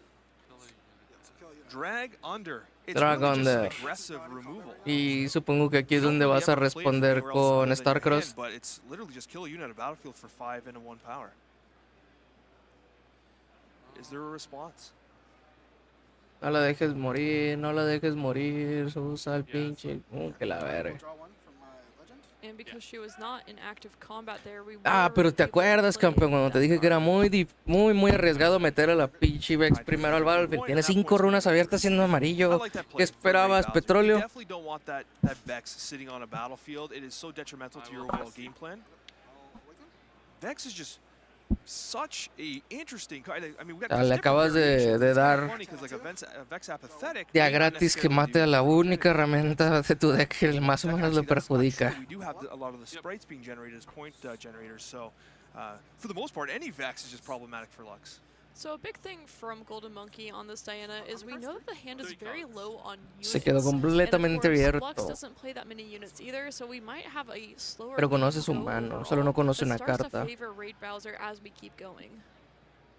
As of right now, it is a Pues 4-4 ahorita tally. realmente Vex no tiene Great Bowser tanto... has to start threatening Digo, either ¿qué? clearing this card Como ya no está Vex, ya no tiene tanto problema en usar el Sprite Burst. Sprite Burst. So that's going to bring in 2 readied sprites. Yeah. As well as the fact that if Golden Monkey is able to hold here, we'll get that Ride the Wind back. And Robo that could be a big carta. piece if we were to find another way and then play Way the Wind and potentially start digging through our deck a little bit more because we are Necesita so low on matar a units ese, to be able to ese score. Fizz le puede dar un buen spell. Necesita morir ese Fizz antes de entrar al campo. I'll tap 2. I'll tap the Blood Money. Okay, we got Blood Money coming down here. Kill a unit. So under 2 might, you kill a unit, you get a gear token exhausted. If I were to guess by the number of cards that we've been seeing read by Golden Monkey, probably has not played a Deluxe very much. No, definitely not. Con un Gold I Gear. mean, that's part of the fun here, right? Le hubiera metido un I mean, you meteorito do en la all this cabeza al testing, Fizz, all pero this bueno. preparation, as you're expecting to see your Irelias, your Sivers, and stuff like that, and then you see Okay. Lux come to the scene. It's expected that a lot of players haven't played Moonfall. against Lux yet. Absolutely. Uy, un poco tarde el Hard Bargain. Grab there on the defense trigger. Ravenbloom Conservatory. Ya no hay mucho que pueda hacer, Excellent compita. battlefield for the likes of Diana. See what Golden Monkey does. Yes, anything that is playing a high number of spells is really good for the Conservatory overall, and also remembering that trigger ¿Tres? right away ¿Qué vas a hacer por shows 3? that this player has played Diana quite a bit. Moonfall. Carefully thinking out their turn here. Both players. Okay. We got the Moonfall. Choosing this battlefield, and I will not move anything. Choosing not to move anything. Sí, correcto. Si mete a la H ahí, Makes sense to me. le ganaría. The De text todos does say modos. you may move something. Electing not to here. Okay. I will pass. That's good. Focus past. So these die. Yep. Okay. Sprites will die. Y por eso primero era pinches tronarle con Raid Bowser is identifying un meteorito en la the right cabeza al advantage Fizz. and will come back if held. You have 3 cards. Para no darle precisamente herramientas. Ahora que tiene un All right, Ash coming Hard in. Bargain. There's the trigger on Ravenbloom Conservatory once Míralo. again. An eclipse. Sí, güey, pues no mames, tú lo estás jugando con las I was gonna say, patas. do you want to spell? Why don't you use the eclipse? Yeah. Oh, Oh, you're passing focus. this poor Ash. I may eclipse your Ash. And something to note on Eclipse, it is not to a minimum of 1. Y ahora que It tiene un is just Hard a flat Bargain. out -4 might. So she, yeah, ¿Qué vas a hacer? So she's, That resolves as well. I will recycle she's this. And you also do get the prediction. she's -4. Y ahora, Trying to campeón. get this hold here, really wanting to find this Ride the Wind back in hand as it is banished. Ándale, al de Hard Bargain. Al de Hard Bargain para que se le quite el pendejo. Hazlo. That is going to be a portal rescue.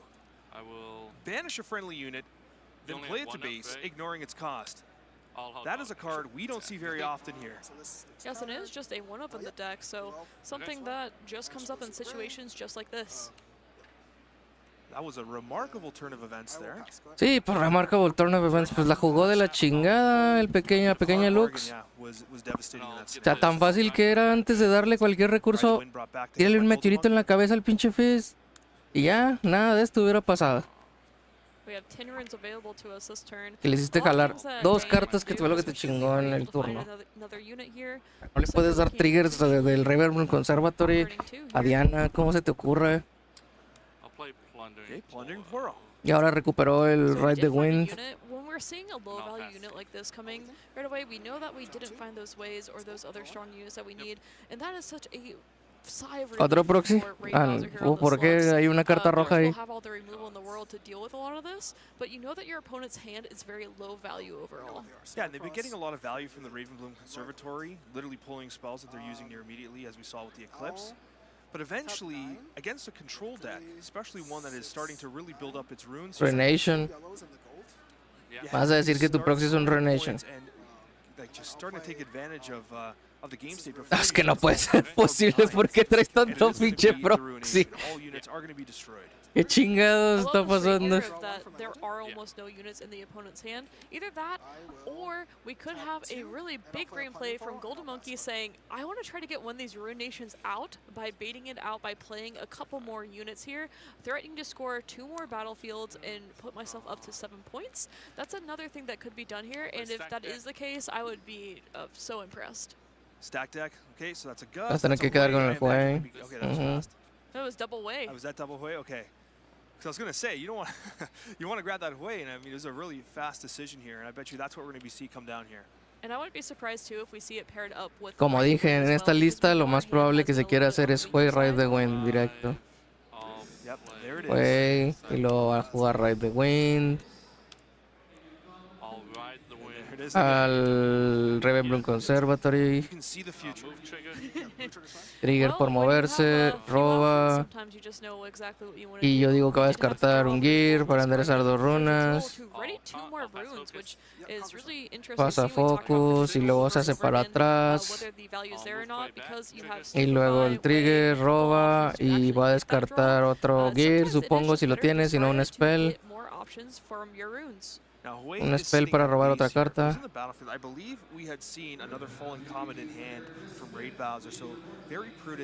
Una unidad. What the fuck. Ok, le sirve más sus spells. So something that Raid Bowser has to think about is whether this Frigid Jewel was discarded because we have something in hand that we really wanted to play for 4 runes or less. Tiene demasiados proxies este hijo de la chingada, no mames. Porque, o sea, yo lo que quiero saber es la razón por la cual este vato tiene permitido usar tanto proxy. We didn't think we could actually get value from the Frigid Jewel, which I think in this matchup is more likely, because adding the extra might isn't really doing anything against these Lux units overall. So I think that is pretty easy read and make, as more that it's not really useful in this matchup so much, but it's still something to be thinking about here. That Progress Day is a draw 4 that's actually a draw 5 for Lux. So that hand has rapidly been regenerated for Raid Bowser. This is a good, let's get ready to close out this game hand. I mean, I just said close out the games at one point. But you do see the Singularity here. That is absolutely going to be targeting Huey. Singularity, Abandon, Hard Bargain, cualquiera de los dos te puede chingar, pero Starcross también. Al Huey y al monito. Sí, pues es que roba muchas cartas, pero como trae proxies. La neta, Perhaps you draw into another Singularity to punish the Huey later.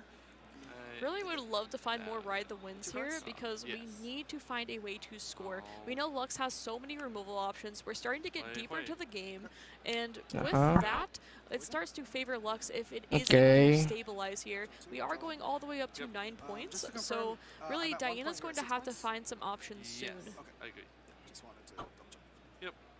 There's so many cards in hand here. Cool the Wick. Lots of cards, there's lots of decisions. Okay, call the week. And unfortunately, no response there. Even if there were to Como trae proxies. No entiendo, pero bueno. This Lux control deck is all about keeping the battlefield clear. Ash. We're starting to see it come into full force here. I'll banish the card in your hand. Ash comes back, and Flash is being banished. And that was the only card in hand, so it was a quick response there. This is a very difficult situation for Golden Monkey here. You're sitting at 6 points. Raid Bowser at 1, but you're in top deck mode. Absolutely, we'll have to see what it is. Luego, uno para stack deck. Okay, that's at least. Ahí está el otro Ride the Wind. I saw a Stupefy. Pues va a tener que ser el Ride the Wind, el que es lo que se quede. So something to note here is that we did see 2 ways in the stack deck earlier. So we know that there's one left really as an option, and with Ride the No, Wind, compañera Caster, no hay, porque ya mataron 2 güey y uno se fue para abajo con el stack deck. Ponga atención, señorita. Seeing what Lux Control does. It does outvalue at the end of the day. There's a ¿Y eso qué era, dijimos? that can outvalue this. LeBlanc H. is one of them, for instance. But overall, it's just a tough spot to be in against these control lists. And that is another banished card. Ash comes down. And now what you're going to be able to do is you're going to be able to get into these No, battlefields. no entiendo por qué esto tiene que estar en proxy si tiene las cartas. Supongo que porque son las Ash Promo y los Ruination, como por qué. ¿Son Ruination Promo o qué? The only way to get them back is by a hold, which isn't really going to be possible here. So more or less these cards are essentially discarded, although they aren't technically so. Necesitas quedarte abierto para defenderte de cualquier cosa. Golden Monkey, no cards in hand, or is there one card in hand we just don't see off screen? Because the ride the win was probably what they had top decked on the prior turn. Then they had done this. Ok, te quedas tapeado. No te ganan el siguiente turno, en eso tienes razón. You have nothing open, right? And we, yep, all tapped out. So we'll have to see if there is a way to potentially get back into this game. We do have a whole Aquí es donde el Downwell, la secreta tech del Downwell le ayuda. Listen to stack deck, potentially finding a way would be a possibility. For Golden Monkey, this is looking increasingly Pásale. All past you. Sí. And it's going to be a straight up pass. And then Hold to 5. Hold to 5 points. And Luck's doing what it does best here, just saying outvalue you. And the tough thing is, Wei is actually really known for the card draw, but when it's removed instantly, it's really hard to filter through your deck, which this deck is so used to doing. So it's not a very common spot for Diana to find itself in. So Golden Monkey still playing this game out, seeing if there's a way to potentially sneak in. Todo en el Riftbound Conservatory. I like the idea of stacking the Riftbound Conservatory. Let me see. I'm gonna tap Lux to gain 2 And Lux energy. is being tapped I here. will tap 1, 2, so 6. For she adds Y- 2 ok. energy to her pool for Progress Day spells. para 5 Drop cartas. 5. Yep. So once again, a full hand becoming even more full here, saying I want to have Juégale el, every ahorita, answer ahorita la possible secret for touch anything you de, decide to throw at me. ¿cómo se llama? I'll pass. Go ahead. Yeah, and passing right here with Invert timelines number of para runes chingártelo. available. Looks like 5 or 6, or perhaps even more as they fan them out. We do also have that Stupefy. garbage grabber there that can potentially draw even more cards in the future. Yeah, that's a Stupefy for a draw here. Again, just there's no gas in the tank here. Y pasa. Still making a thought about this. One reason that people may play out a game like this where it doesn't feel all that great, if you're not used to playing against a deck such as Lux, you're able to see more pieces of the deck come out. Eso es cierto. O sea, puedes seguir jugando para ver qué es lo que está jugando y ver todos sus trucos, o la mayoría, pero también estás perdiendo mucho tiempo en el que puede que te gane por tiempo el siguiente juego. Last Rites is going to be a pretty solid spell. The problem is, though, unfortunately, Fizz va a jugar stack deck, supongo. No creo que quieras jugar el Red the Wind. Have to target a spell. Again, that will be recycled. Was checking those banish cards. Tiene demasiadas cartas en la mano, carnal. Stack deck. We will see the stack deck. Sí. So the stack Sí, deck, can we find correcto. a way potentially? Because that would be the way to win this Uy. game. I wish I thought of that first. Yo creo que va a tener que ser el Moonfall. Considering their stack deck here, I thought I might have seen the Mind Splitter. Yo but creo that's que va a not ser el pretty Moonfall much porque el anything Mind here. Splitter no te va a You're servir de playing, ni I madre. don't know, their Tiene entire demasiadas cartas en la So, mano. It's probably not the card. It's a big body, but it's just not what you're looking for right now. It's just, but like at the same time, it's like this seems like a very, very difficult position to be in. Card has been selected, and you are right. Hui would be the one you'd want to try to get and just start generating value, but something tells me in literally the cluster of cards in Ray Bowser's hand. Y vas a poner ¿qué? Yeah, it looks like we might be trying to potentially set up Un a conquer Hui on this Aspirant's Climb in the y un future. Plunder Emporo, no, un So Hard first off, we are Bargain y un recycling Plunder from Emporo. the last rights, trying to get more units into our deck. And even if you pull Hui, we had seen singularities in Y the deck. vas. I believe it was a 3-of. Tiene And muchísimas Singularity, cartas en la mano it's el not gonna be cabrón. safe from a the Singularity. And there's a very good chance we see one, but there's a good chance at this point that they've drawn another. Voy a holdear a 7. There's also Thousand-Tailed Watchers Te va, on deck. There's te va a aventar un pinche meteorito en la cabeza. There's so many options for the units overall, and with this stack of cards in hand, we expect to see Ahí está el cool de just Wick. about Ah, no, everything, salvage. including a salvage coming down, hitting that last rights, a card that we have talked about over and over again as being a main board, and from going from tech to main board Para jugar because cool the de amount Wick. of gear in the game right now. Y que vas a matar. Here's the board once again, and now Plunder because this Imporo. is an Aspirant's Climb game, you're at the very critical 7-point marker here. If you're able to hold it next to going into the next turn, it'll be the end of game 1. I'll tap 2. Para jugar otro Plunder Imporo. ¿Por qué el vato no revienta el Gold Gear Token? So once again, taking time. Se pudo haber puesto un Wedges of Pain. No, le tiene miedo al... O sea, esto lo que pasa es que le tiene miedo al Uncheck Power. So we're going on to that Está next bien. game. Game 2. What's your strategy if you're Diane here? You've obviously seen a little Como bit trae of proxies, what es Lux's game impresionante. plan is here. Raid Bowser did an absolutely Trae como remarkable 7 job of proxies, controlling 8. the board state.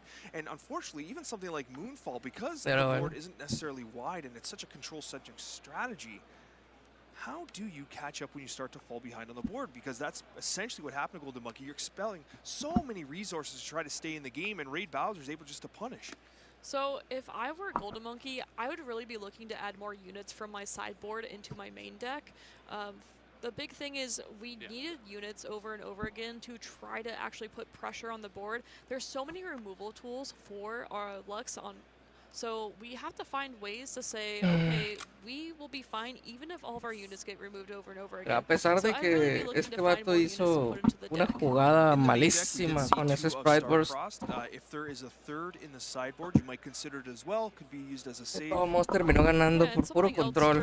Golden Monkey, the Frigid Jewel, we saw the best thing that it did was be discarded here. It's not really a might versus might kind of matchup. We're not doing a lot of unit on unit combat. Córtenle el side deck. Might be something that you look at siding out here is holding on to what we got a glimpse of. It looks like an unchecked power in hand. Not something that's particularly great in this matchup because Lux is pretty low on units overall. The only way it would be good if it really was a haha got you moment like we saw in the first game where we did see a stack on the battlefields. And what's interesting as well is like even with the game plan of Raid Bowser, like Y yo digo que es que también un check power, el check power para que sirva va a tener que ser top deck. Que no te lo quiten con la Sash. And then just maintain that board presence. It's just a very difficult position to be in, and like even something like a Mind Splitter, like you just saw your opponent draw literally, I'm gonna like not joke here, like half their deck. So it's a very difficult position for Diana to be in, and I mean that game was extremely well piloted by Raid Bowser. It was their Aspirant's Climb game. It's kind of what you expect here. So we'll have to see what their second battlefield of choice is, and if Golden Monkey can turn on the Jets and be aggressive to shut out the game before it gets too long. Yeah. Yeah. Exactly here. Also, I gotta ask you a question. Are you someone who shuffles their entire sideboard into their deck and then just removes cards, or do you select one by one? So first of all, I'm the one that likes to shuffle my champ unit into the deck every single time, then apologize to my opponent. But no, I like to keep them separate. And then I always have a plan. I like to have like a chart of like what I sideboard against what matchups, because in the moment I feel like being prepared and having the exact sideboards per legend is very helpful. It's one of those things that I try to do preparing to go into the Summoner Skirmishes. Helps take some of the guesswork out, but then again, like sometimes you're against unique decks, and sometimes people have different flavors. And the deck building, the personality of each individual player and how they incorporate speak the to spicy Forbidden choices Ways. of their deck designs can throw a curveball into the way you sideboard. So what Golden Monkey did prior there, which extended the game, stayed in the game as long as it can to, as you said, see as many cards as possible, was definitely a good choice. And we do see that Targon's Peak coming in for Golden Monkey going to be likely going first, which means that you're likely the first person to conquer. However, this Forbidden can be very good Waste for Lux as well, as they both are tiene high sentido. spell decks. Forbidden Waste is Lo interesting quieres as well. para It's los gonna Sprite reduce Burst the específicamente, units there at the para battlefield, todos which tus is sprites para fantastic atacar. for Lux, because if your whole game plan is to remove, you have a 5 might unit there like a Hue, all of a sudden, Wages of Pain is enough to wipe it out. Exactly. It looks like No, campeón, porque el Wages of Pain le hace 3, pero el Huey no es -2 hasta que empiece a defender. Eso sí, si te metes con un Sprite y luego le juegas Wages of Pain, ahí sí lo matas. So also being able to generate gold if we aren't removed, that is, but being able to set up for potentially a way turn, the Lux not finding anything. A mí se me hace que este efecto, o sea, a propósito no está jugando unidades. Tengo esa ligera impresión.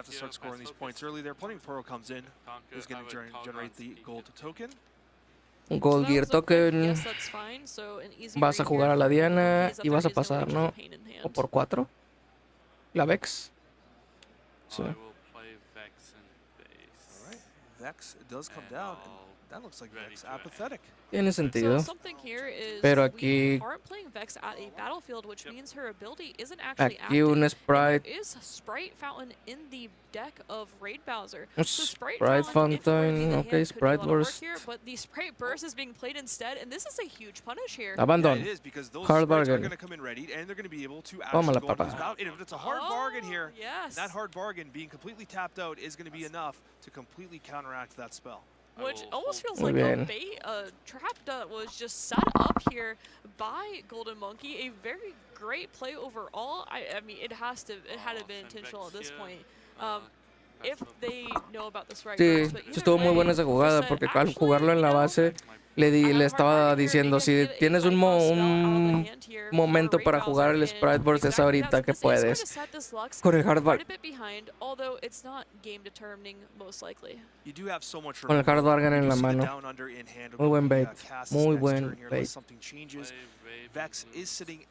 Es que no te puede jugar nada que se meta al Battlefield. Te la puede matar, pero pues... Diana. I'm a bit concerned here about the number of units on board. We are not into Ruination range quite yet, but we will be quite shortly. So, y ahora, ¿qué vas a hacer? El siguiente turno tienes Ruination. So maybe our hand is just very unit heavy right now. For Golden Monkey, your hand is definitely a resource. We literally saw that game 1. And so I think you're right. Having a little bit in your hand there, even from the champion zone, right, being able to have that access to a unit is super valuable because you might quickly run out of steam, which is exactly what happened on the last game. Now, they are looking to perhaps remove that Vex. Vex is going to shut down a lot of strategies from Raid Bowser here. Pues matar a la Vex, ¿no? You're right, we're not in Ruination territory, but you can definitely. Pero vas a perder el Ruination el siguiente turno si lo tienes. Because you have to play around Ruination, though, you also have to play around a much cheaper card called Weak. So having these other units to go ahead and try to protect this Vex as much as possible, keep her on the board.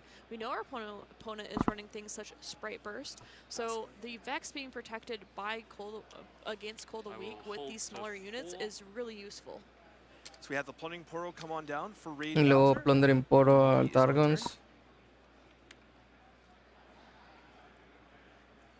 Vex does remain at the battlefield here for the time being, and I bet you they'll probably want to stay there. Con Diana. ¿Por qué es con Diana? Para usar su habilidad. So I like this because we can use the Diana trigger as well as the Plunder Poro getting a Conquer as well. A lot of players would think about just sending one in, but you're getting a lot more value into this. And against a deck that does have heavy control, has multiple ways to remove these units, you potentially get value from both here. It looks like they're reacting. Diana. And they're going to hit Diana. That's going to be a drag. Pero pues ahora otra vez no va a poder jugar Ruination el siguiente turno. To respond. I'll draw my card. Yeah. And we will still get the Conquer from the Plundering Poro, and we will create a gold with that as well, which can be very useful in this deck. And Vex remains. And there's Mind Splitter. Mind Splitter. Okay. One of those gold, the other one is still exhausted. Pues le vas a quitar que el Progress Day. If you need to see it, let me know. This is the one that kills all units, right? Yeah. I think I'm gonna take. Sí, pues el Ruination. Listening in on the conversation.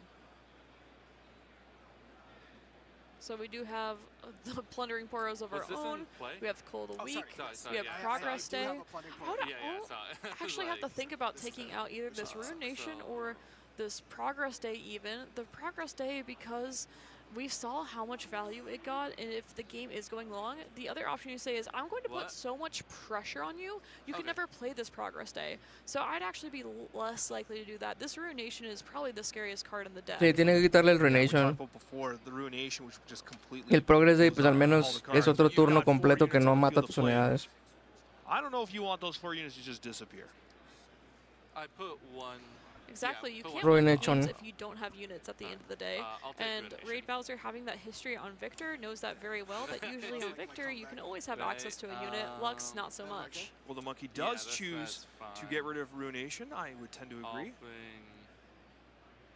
Raven Bloom student. Yes, I love that decision there for sure. And this Mind Splitter coming in very handy here. Good. I like the decision to put in the Ravenbloom student, as the Forbidding Waste will no longer apply its negative power. It does provide some utility. Aunque ese Wages of Pain puede ser interesante. The Vex out of the range of something like a Wages of Pain. Exactly. Wages of Pain a la Ravenbloom. So from hand here, we almost had a glimpse of it. Oh, there. Wages of Pain is in hand now. We have a hand read that there wasn't one earlier, but as you said, oh, there it is, right there. Wages of Pain a la Ravenbloom. Going to drop the Vex down to 3, or by 2, provided this Ghost. goes through, but there might be a response. So we'll have to see here if there's a flash available, because it is at a battlefield only. El Ghost lo va a usar para el Plundering Forum And we do create cuando that quiera glow from entrar. Wages of Pain as well. Vex now debuffed by 2. You have 3 up? Yes. Still has 3 up for this Diana. Has access to things such as Moonfall, for instance, if this Plundering Poro does move in. However, there we have the Instantáneo. Ghost. I should clarify that when the unit has to be defending to receive the -2 debuff. Stupefy, okay. Well, this Stupefy coming in Pues sí, está very mejor. handy here. Vex now winning the Might Showdown just by a little bit. Just by 1. Good use of Stupefy there. Gets the draw as well. That was something that we saw in last game, an issue, the hand size. This time, not as much of an issue. Feeling pretty good for Diana here. Got rid of that Ruination. Looking like a very different game than our first one. Raid Bowser planning a response here, and it's going to be Lux coming into the battlefield, or into the base. Lux Yo is creo one que of va a those cards that ser you have to kind of get it out early if you want to play Lux. However, we are at meter al 7 Mind Splitter en el points already battlefield. here. So Diana has to be feeling good, where Golden Monkey has a ton of runes available to him. Ride the Wind in hand for potential stealing the game later, even if there were to be a Ruination next turn, which we're not expecting, as we just saw that Lux getting played here. Really looking at potentially getting Si tiene Ruination, de todos modos te va a matar todo. No tiene sentido que no lo metas al campo. From the Lux in the future. We'll also have a big play planned in the future to be able to take out these Mind battlefields Splitter and potentially al campo slow de la down Vex. Golden Monkey. And unfortunately, you're starting to get to the point where Porque vas a Golden sacar a Monkey ese is güey. threatening to end the game within the next turn, so you have to be able to make a play here. Déjalo ahí, fórzalo. You have to have a response. Fórzalo que se gaste sus cosas. Yeah, so I'm interested to see if we Chingado decide contigo. to retreat these units. Oh, I like this a lot bueno, personally lo único que because pensé you que no iba a don't care hacer. if there is a sprite burst Ojalá te or jueguen un something that pinche takes Ruination. points from these battlefields or not. It's not an issue for you. Ok, What nada más you really necesito, need to enséñame focus tu on mano. Si is tienes un hard double bargain o un conquer next abandon, turn. esto If tiene you conquer sentido. once too, you can get that extra draw, potentially find that last bit. I like keeping all the runes open here. You're able to protect things. Starcrossed is a potential here if the removal goes down. Also taking units off the battlefield keeps things like Wages of Pain out of reach as well. We did just see a Cole top deck there, so we do have 2 Coles available. However, we would have to lose our own Lux for it. Very difficult position here. Raid Bowser desperately wants to clear this board and reset. And I can't help to notice the salvage. Concede lo que sigue. For me personally, I would have probably cited out the Vas a jugar Cool the Week. for Golden Monkey, and I would have looked to Salvage para potentially take the robar una salvage carta. out. We are just getting a draw from it. You don't have to target a gear. You may target a Quería gear, robar el so we do Ruination. still get the draw from the salvage. It's too late to progress day. You have to have the answer now. Ya concede. And it looks like that Mind Splitter that had gotten rid of the Ruination is really showing itself here. Okay. Exactly. With that Start Cool the Ruination, Week. there would be a chance to reset the board. Here comes that first Cole. Poor Lux will be dying, and we'll see likely the second coal as well, just trying to remove that board. Un segundo cool de Wick. Pero sabes que tiene un... A big note here is a double conquer does have to happen to end the game. So Pero pues sabes que tiene un Ride the Wind. Either find a Ride the Wind or a way to accelerate ARB units. Tercer cool de Wick. So I'll tap 2. Okay, Raid Bowser still going through their turn here. And it's going to be a Plundering Poro and a Honest Broker. I'll move Mind Splitter here. Okay. Point 8, get the draw. And then I'll ride the wind there. And ride the wind over. Sí, pues concede, chavo, mejor. ¿Para qué ahorrate tiempo? Game 3, very well played.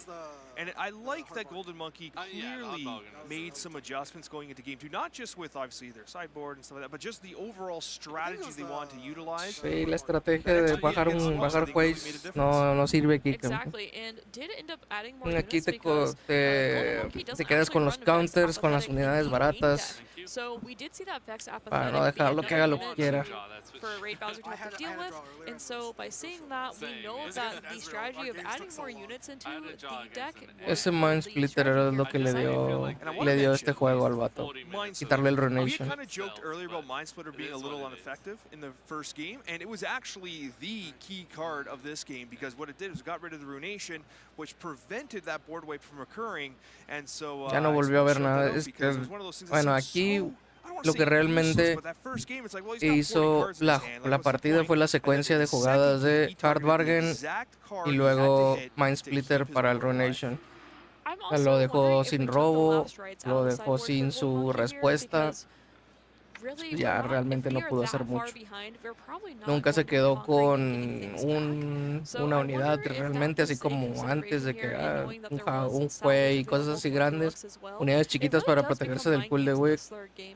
Entonces estuvo bien la toma de decisiones de este jugador de Diana en este segundo juego. I wonder if he's going to want to be a little more aggressive with his sprites, the sprite fountain. We'll have to see. And again, but y esa Vex pues fue side deck. You have the singularities, call the weaks, like you have ways to get rid of them. We have se me hace raro que una lista de Diana las tenga de side, viendo que la presencia de Irelia es alta, pero entiendo que no le sirve contra Asir, contra Aurora. Decks that want to be very aggressive in the early game, want to be very proactive, are forced to y el campo más fuerte ya pasó, que es el Riftbound Conservatory. Sigil of the Storm para Lux. No lo sé. Abandoned Hall y Sigil of the Storm.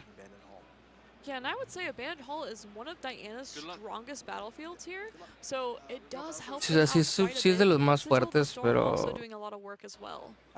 realmente contra este deck el Riftbound Conservatory era un poquito más fuerte. It really plays into the game plan. It feels like you have a very consistent kind of power spike on each of these battlefields at different points. Yeah, we'll see what will happen here because these players absolutely need to get this win to continue their hopes at a potential top 8 here. Okay, we're in the mulligan stage here. We'll have to see who chose to go first. Pues creo que obviamente va a querer ir primero Lux. Yep. Game 3 begins now. Raid Bowser electing to go first. And 3 purple runes there with Chaos. Not going to matter too much here. We have Diana. That is one of the greatest things about Diana overall, is having that very consistent turn 1 going second play. A jugar Lux. Y ya se acabó. No es muy pronto para decir que ya se acabó, pero ese inicio no es el ideal. I really like this because we'll be able to see a lot of spells come out from Lux. However, though, it does say likely no Wages of Pain in hand. So this Diana does get to just take Abandoned Hall and also el Wages of Pain no es tan útil en el Abandoned Hall porque te reacciona con una Stupefy. I'll take it. Okay, Eclipse. Okay, grabbing the Eclipse. Conquer. I go 1. I decide there, was it worth y se da más uno, ya no se muere. Next one or not? Eclipse isn't exactly what you want to see in this matchup. Of course, drawing a card is never that bad, but decides, you know, drawing the card is better than taking the gamble and seeing what my next top card is.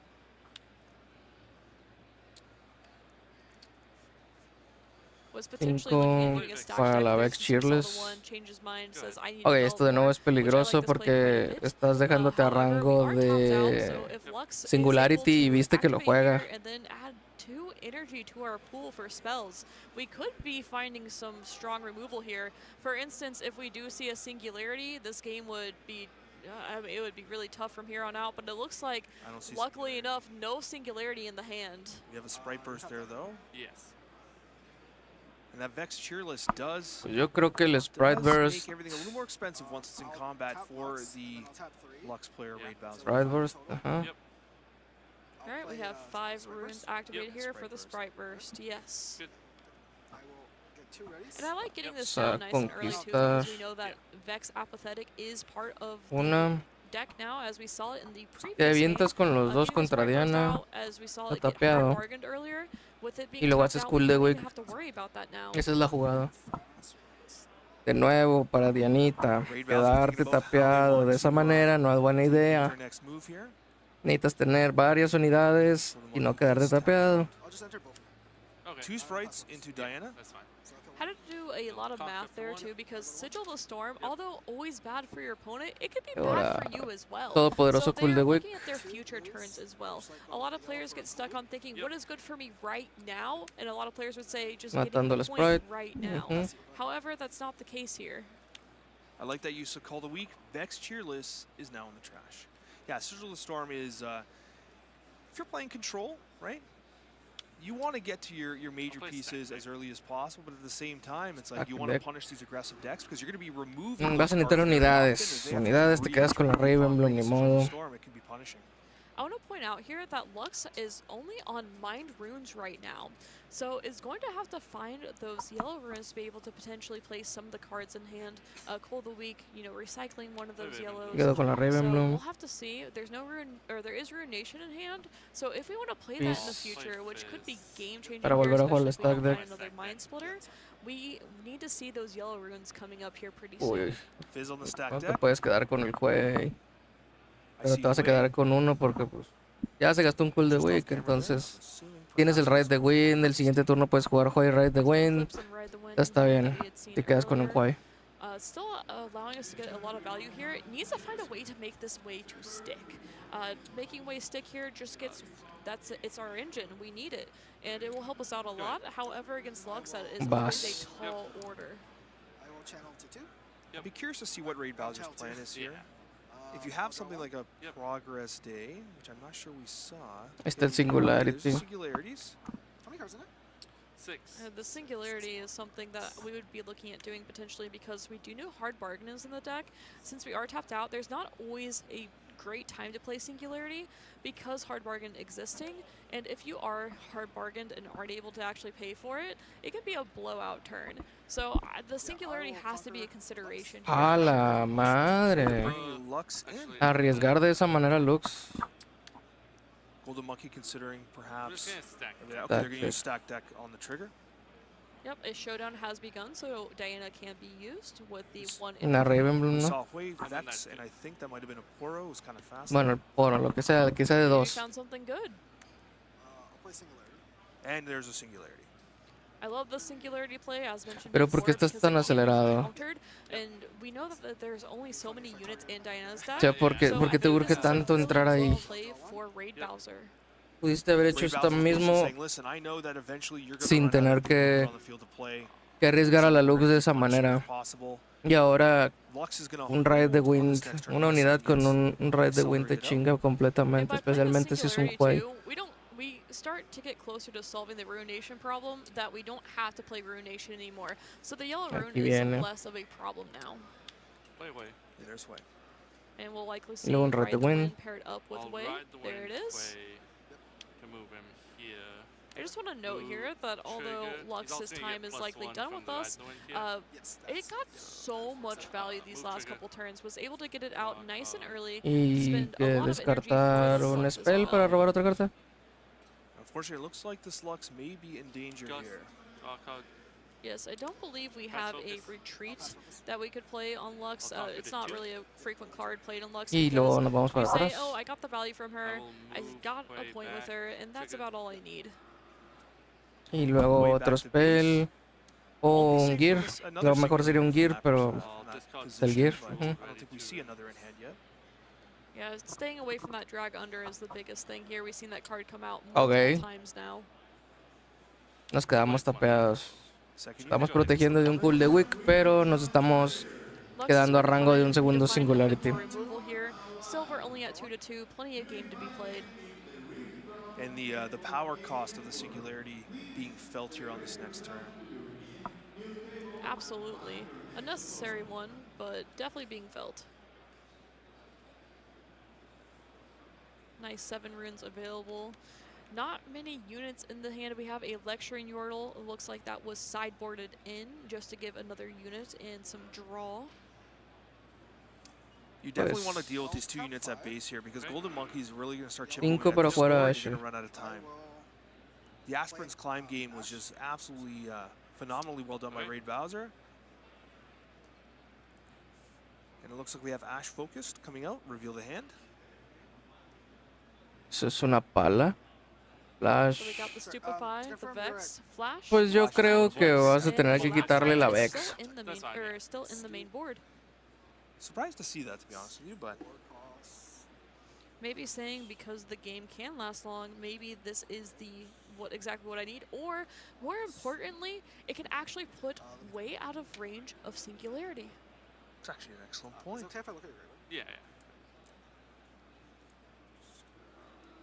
You do only have 1 unit in hand. Stupefy Ya no tenías el represents- Singularity, no lo vas a tener a tiempo para matar a So I Huey. think Raid Quítale la Bowser's Vex. taking a look and saying, you know what, I can start to exhaust No tiene the sentido resources. que le quites nada más que Raid la Bowser has to make Vex. a plan for what these next 3 turns look like. La Vex y de segunda opción la pala. Cualquier otra cosa That Vex is all that's really left no in tiene hand mucho outside of the sentido. Stupefy that can draw. He might be able to take control of the game again. I really like taking a look at the trash here as well. Just using every bit of information to make the decision. In flashing it, we know there's Ok. wages of pain in hand, so that could be No a tiene bit of a mucho hand sentido. for Lo Monkey único que se saying me ocurre flash aquí es que taken no, back. no We have quiere things que that ese want to Huey deal robe damage más at cartas. battlefields. So we'll have No to le be quiere dar very más mindful recursos y when está running bien, to pero hold a pues battlefield. That flash was an absolutely excellent call there. aquí Plundering primero el Toro, Huey. considering, but you're going to go with the Huey first. Let's see what gets Sí. started. Descartas un spell. And we're on that abandoned hall, Ajá. so we have plenty of options to protect this way if we do have damage-based spells coming out. We do know that from the discard likely does have things that target things at battlefields, so going to the abandoned hall and on top of that avoiding discarding a El Showdown bajo el rune from the Stupefy. sigil also makes plenty of sense. Stupefy on the Ashe, get additional draw I'll there. conquer the 3. And it was Eclipse that was discarded from Conquista Huey. 3. Paga Makes 2. sense. That was one that when Tide Turner. was like, I guess I'll take it from Diana, Trigger. but not really wanting to take it, so it makes sense as a discard here. Love Tide Turner being able to protect Way just a little bit more. Y Giving the descarta move trigger as well. la pala. Last rights Ajá. being discarded here. Y luego vas a jugar a la Vex en That el is going to allow campo. to ready 2 runes. Very good turn from Golden Monkey here. And we're really seeing the value that Diana can also do herself. That's something that we love about Diana is that she can also, like, we actually got to see Y Baby Blade not boom. removed instantly. That's actually a huge piece here for Diana. Yeah. Blood Money does come down. Blood Money.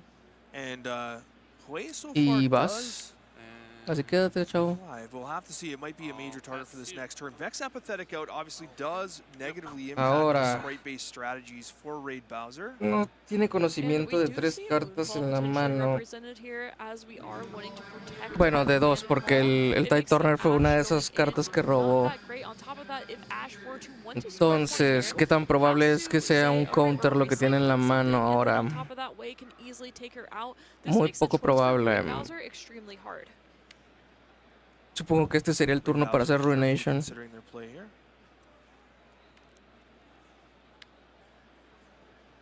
Still has that Wages of Pain in hand. Meterte un Showdown primero. Ok.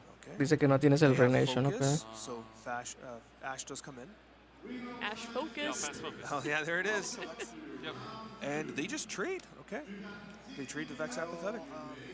Tap 3. I think that's a fine trade. Para Wages of And Pain. Wages of Pain on the Tide Turner. 3 runes up for Golden Monkey, though. Aquí es So donde we saw that Moonfall tienes was que usar being el flash represented, porque but it isn't actually in si hand, no so it pierdes was an contra el attempted cooldown, bluff güey. that did not Sí. work out. Ty Turner does get flashed here. Bueno, pues ahora ya conoces que solo una carta no sabes qué es. I still think that Raid Bowser has to try to clear these units. One way or the other. There has to Yo have, creo que te quedas because así. Way is just going to get so much value. So yeah, no singularity in Y hand cuando here. entre Huey, And with the Ty Turner, the lo way he's been matas moving in and out of the aventándole battlefield, el espelón. No, chingo mi madre yo. 5 being tapped here. Y para otra H, Okay. Second Ash. Yeah. Using the gold. Reveal the hand. otra pala, Red the Wind. Pues el Red the And of Wind. course, the Ride the Wind is gotten rid of there. That's going to prevent Wei from generating a little extra value, which is exactly what Raid Bowser had determined. Ok. And we have to Hasta note that ahorita if we are able no to se ve tan hold mal as para el well, jugador we will de get these Lux, cards back, and they are Y él está empezando a huge controlar pieces mucho that la we love mano, to see pero once again. It's a great way to rejuvenate your hand by getting that hold. el problema es que Huey sigue vivo y le sigue dando cartas. Maybe not at this given moment, but has the potential. Yes, is tapped out, so Wei will be able to get some value here potentially through, maybe we discard a spell here looking for the draw. We'll have to see what we end up I'll doing. discard Starcross. Yep, Starcross for the draw. It's an interesting discard because it has the potential to save Wei in the future like we saw in the previous Starcross. match. So I wonder if we have a second one in hand Conquista. potentially, but we don't because we saw Ash focused already. So no, we don't have a second one. Tienes que jugar. Ay, Man Splitter. I'll play Mind Splitter. Mind Splitter, this was the MVP of the last game here, game 2. Y aquí. 2 Ruinations, Card Sharp. That looks like a, is that an Honest Broker? And I can't quite make out, that might be a pull under. Pues yo creo que aquí va a ser quitarle. Oh, we have the safety inspector there. Quitarle el Drag Under. Tiene 2 Ruinations. That's one that a lot of people have kind of looked Quítale un to Ruination. sideboard in at times. Para que no te pueda hacer board wipe 2 veces. Ya lo digo. So safety inspector is you may pay 3 XP as additional cost to play him, and if you do Yeah. that additional Sí, cost, you un get to Ruination. kill a unit, and then you don't have to kill your own if you pay that additional cost. We're not an XP based deck, but it's a tech card that a lot of people have been putting in these yellow decks overall.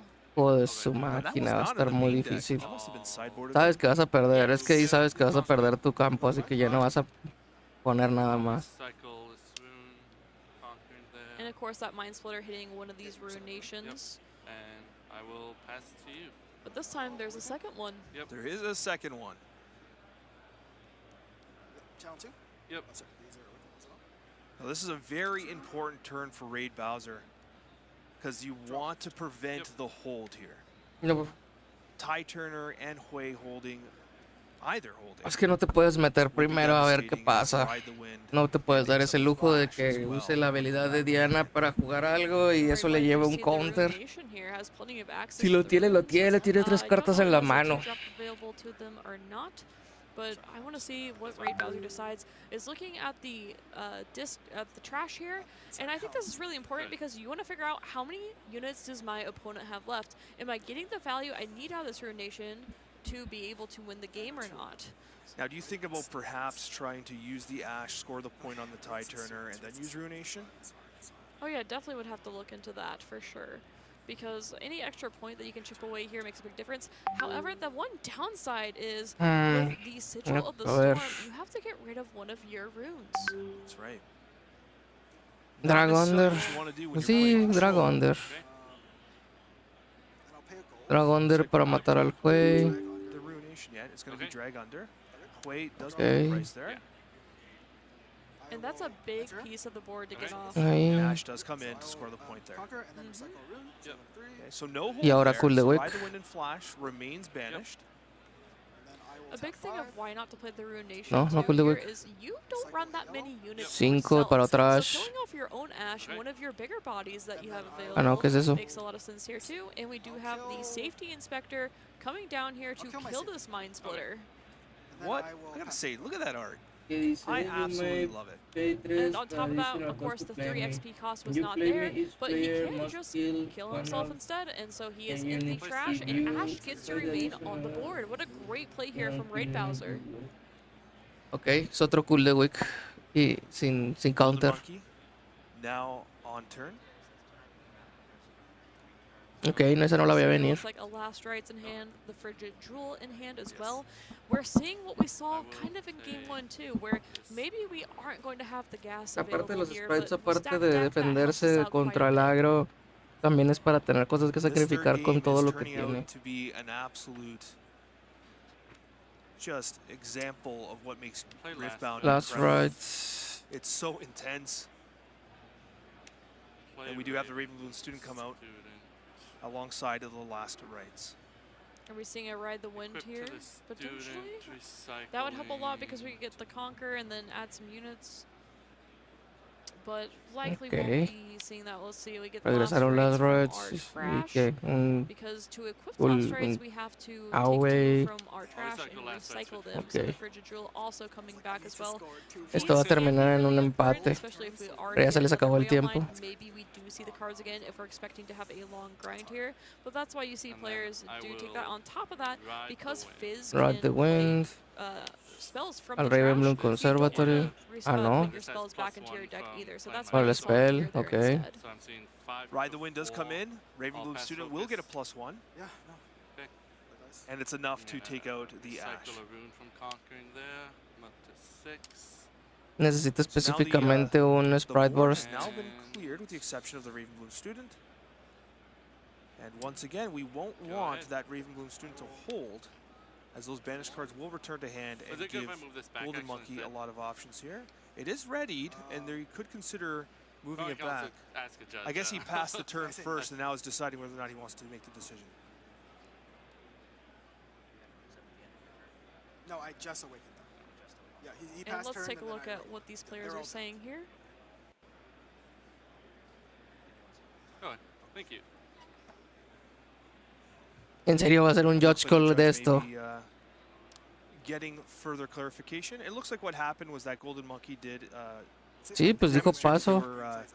passing their turn. Raid Bowser then activated the rooms, and then Golden Monkey said, you know, I want to pull this Ravenloon student back.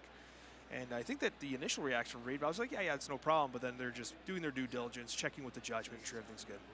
Well, because we are in such a high-stakes match, too, it's understandable for this to Vamos a ver. Really either Para mí, I've done a this este nivel, myself because you're just so quick to be like, oh, yes, I score, and oh, I'm also no debería de great. poder hacerlo para atrás si el otro no quiere.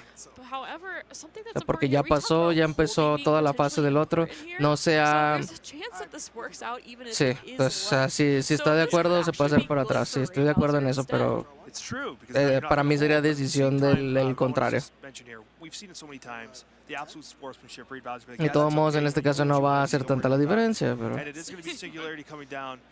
Didn't matter anyway. No, sí importa, cual que no importa. Porque está en 6. So valuable. Now we got a quick glimpse at Raid Bowser's hand. I don't know if we saw a second. We do have the Poro come down here. And another Poro. We have 2 Poros, so that's going to establish the board here, and it's going to allow him to conquer 2 on the next turn. Let's see if Golden Monkey has any units Pero available. ¿por qué está en 6? No debería estar en 6 según yo. It's hard to say. Conquistó a 5, ¿no? Pero bueno. No va a hacer mucho la diferencia si no puede jugar otra unidad en este turno. Bueno, tiene un Ghost en la mano, ¿no? Entonces podría hacer mucho la diferencia. So it's a hard pass here. So I don't think we saw a unit. And now these little Poros are going to go in. They're going to plunder. They're going to generate the gold tokens, which is actually significant for Lux because that's No, going to ya no defend a lot of importa. those power costs that a lot of Este es el the more último expensive turno, no spells diga do mamadas, pay. Mary Jane. Exactly here. And with this, still taking a look at it. Yeah, no. I will conquer here. Yep. All right, going for that conquer on the abandoned hall. We'll get that gold Oh, wait, no, generated. sorry, I need 2 points, right? Or it's 2 points, so I'll conquer here. Right, yeah. So I'll go to 5. Yep. So they're So if I end my conquering the turn, 5 we points tie. here? Yeah. Sí. No, eso es un empate. Oh, I think, yeah, because they're on turns here. Yeah. Y fue empate por tiempo, por los turnos, porque se me hace que sí ganaba Lux al final, Bowser on Lux taking the first game. Golden Monkey with a remarkable game 2, and then ultimately it's going to be a tie. Neither could win by 2. Un poderosísimo empate. Yo creo que honestly, like, I find incredibly fun and entertaining. First of all, getting to see a control Lux. I hope that the people at home did enjoy that. It was a great demonstration of what that deck is capable of. Is it something that you'd be interested in playing? Well, Lux is actually my favorite champion in League of Legends, so it's someone that I've been wanting to play for quite a bit now. And I was concerned about its spot in the meta, but after seeing that, I can see why it does better than we expected. It was one of those games where it's like you're seeing how both players are trying to feel out each other's strategy.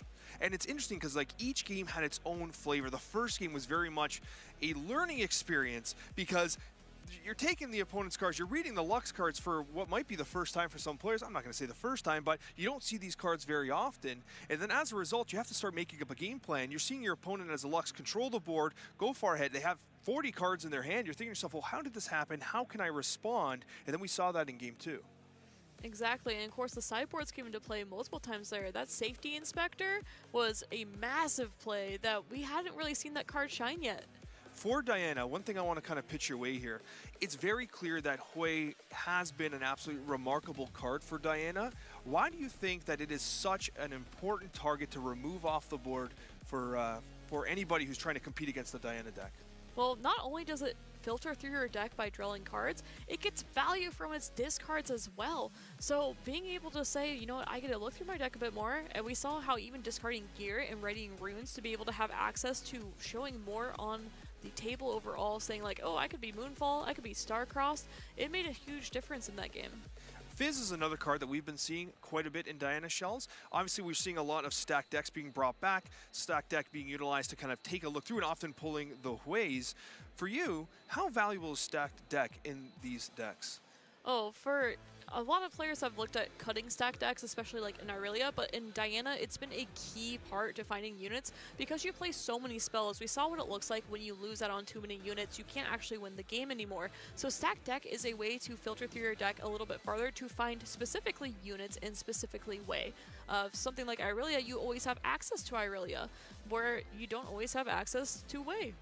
So as someone who has chased a best of for an underrepresented champion, what would you what advice would you give people out there that are thinking about maybe going to a future regional with an underrepresented champion like Lux, like we just saw? How would you approach the deck building side? Like, what would you do to catch people by surprise? Well, first off, I would say find a deck that you love and that you're ready to play a lot of and test and have fun with it, because that makes it all the much easier when you go into it with the mindset of like, I'm going to go play this deck because I enjoy it, and that makes it all that much fun. Or if you enjoy just winning a lot of games, maybe you play something more meta like Diana. Either one. The big thing is enjoying the deck and being ready to spend a lot of time with it. I think we do see that as well. Like Prismaticism, for instance, is playing Annie. Obviously, Annie has a very large meta representation. However, very, very well practiced. Right, very well practiced, knows the ins and outs, knows the matchups very well. And I think one of the key advantages, like if you're on Rumble, right, and I'm on my Teemo, right, that is going to be a situation where I'm like, well, you know what, I actually don't know this matchup as well. Like when I'm playing against Dianas, when I'm playing against Dravens, when that was part of the meta, like I was very well versed, I was very well prepared, my notes were long. But then I see a Rumble or I see a Lux, right? And I've even seen Lux decks that are running like Vanguard Armories, that type of approach. And so I think that when you're very creative with your deck building, the person could absolutely take the meta by surprise. And I mean, we saw that with this Lux. Let's take it to the desk.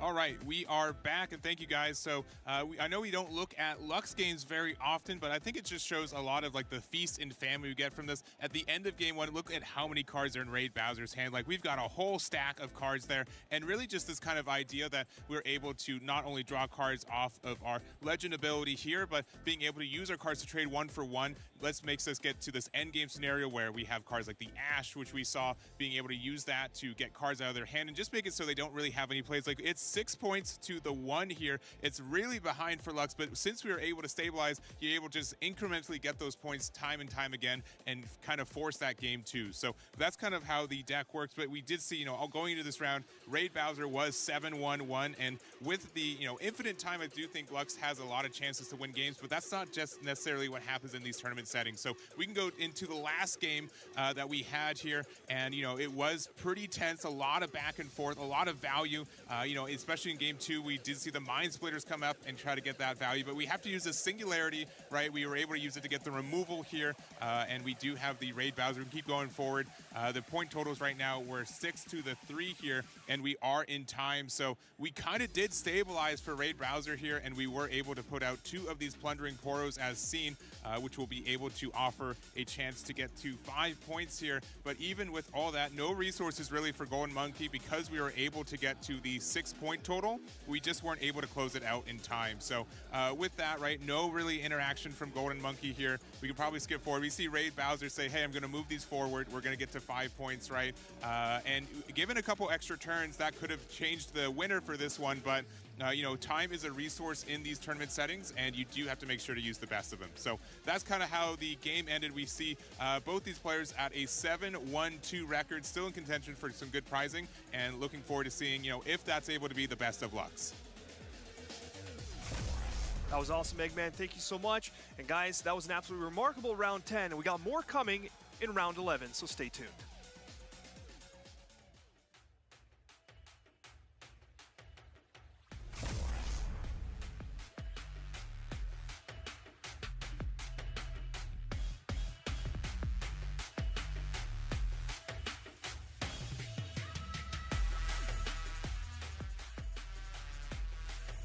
I'm out here on the floor here at the regional qualifier here at Vancouver, and of course the players around me are all playing in their own events. I believe a sealed event's going on right at this current moment, but I just want to talk about all the different formats that you can play for Riftbound. One of my favorites being 2v2. Now it's one of these formats that we're starting to bring up a little bit more at all these events and playing more of these sort of scheduled, sanctioned things, because 2v2 changes the way the game is played completely. You have to play to 12 points instead, and anytime a card refers to friendly units, you're allowed to target your friendly teammate ones as well. Completely changes the dynamic and the way that deck building exists as well. So many things just like 2v2 and sealed. Plenty of events here at Vancouver, so make sure you check them out.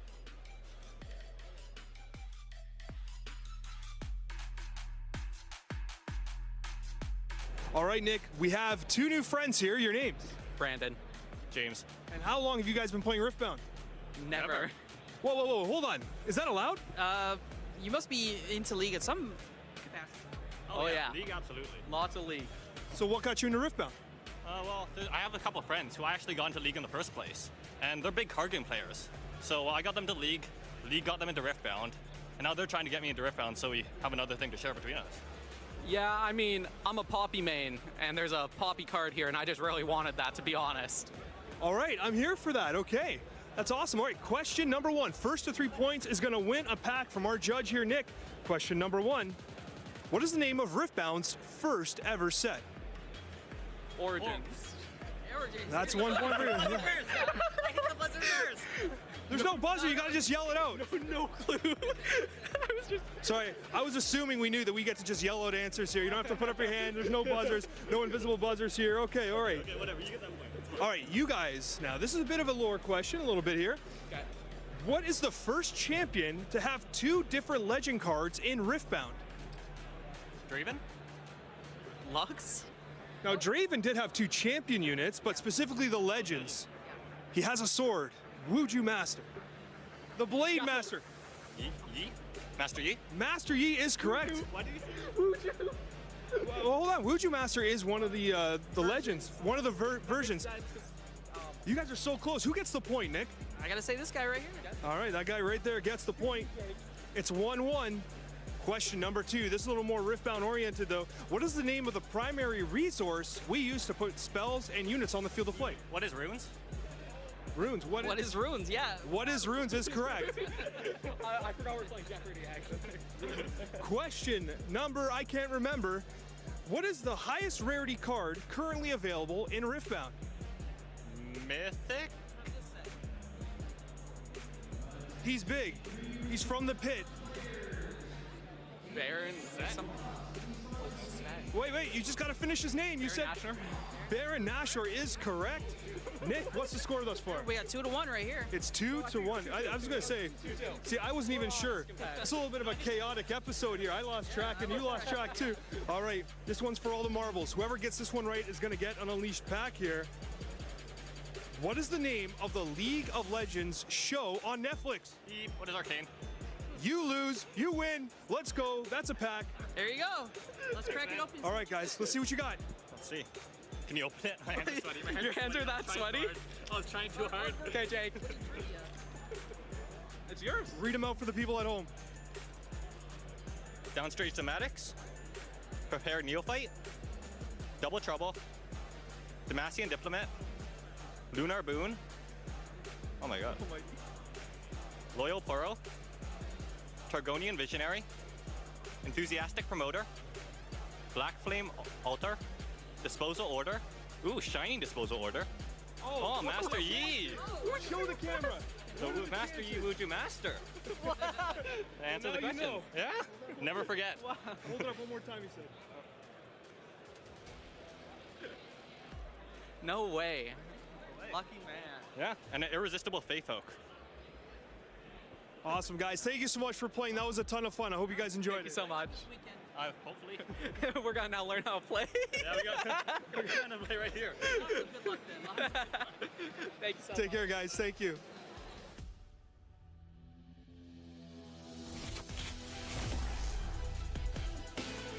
All right, we are back for round 11 of the Riftbound regional qualifier here in Vancouver, and we've got, I think, 2 players left undefeated going to this round. Is that correct? I believe so, which is so exciting. We're really getting to that cream of the crop.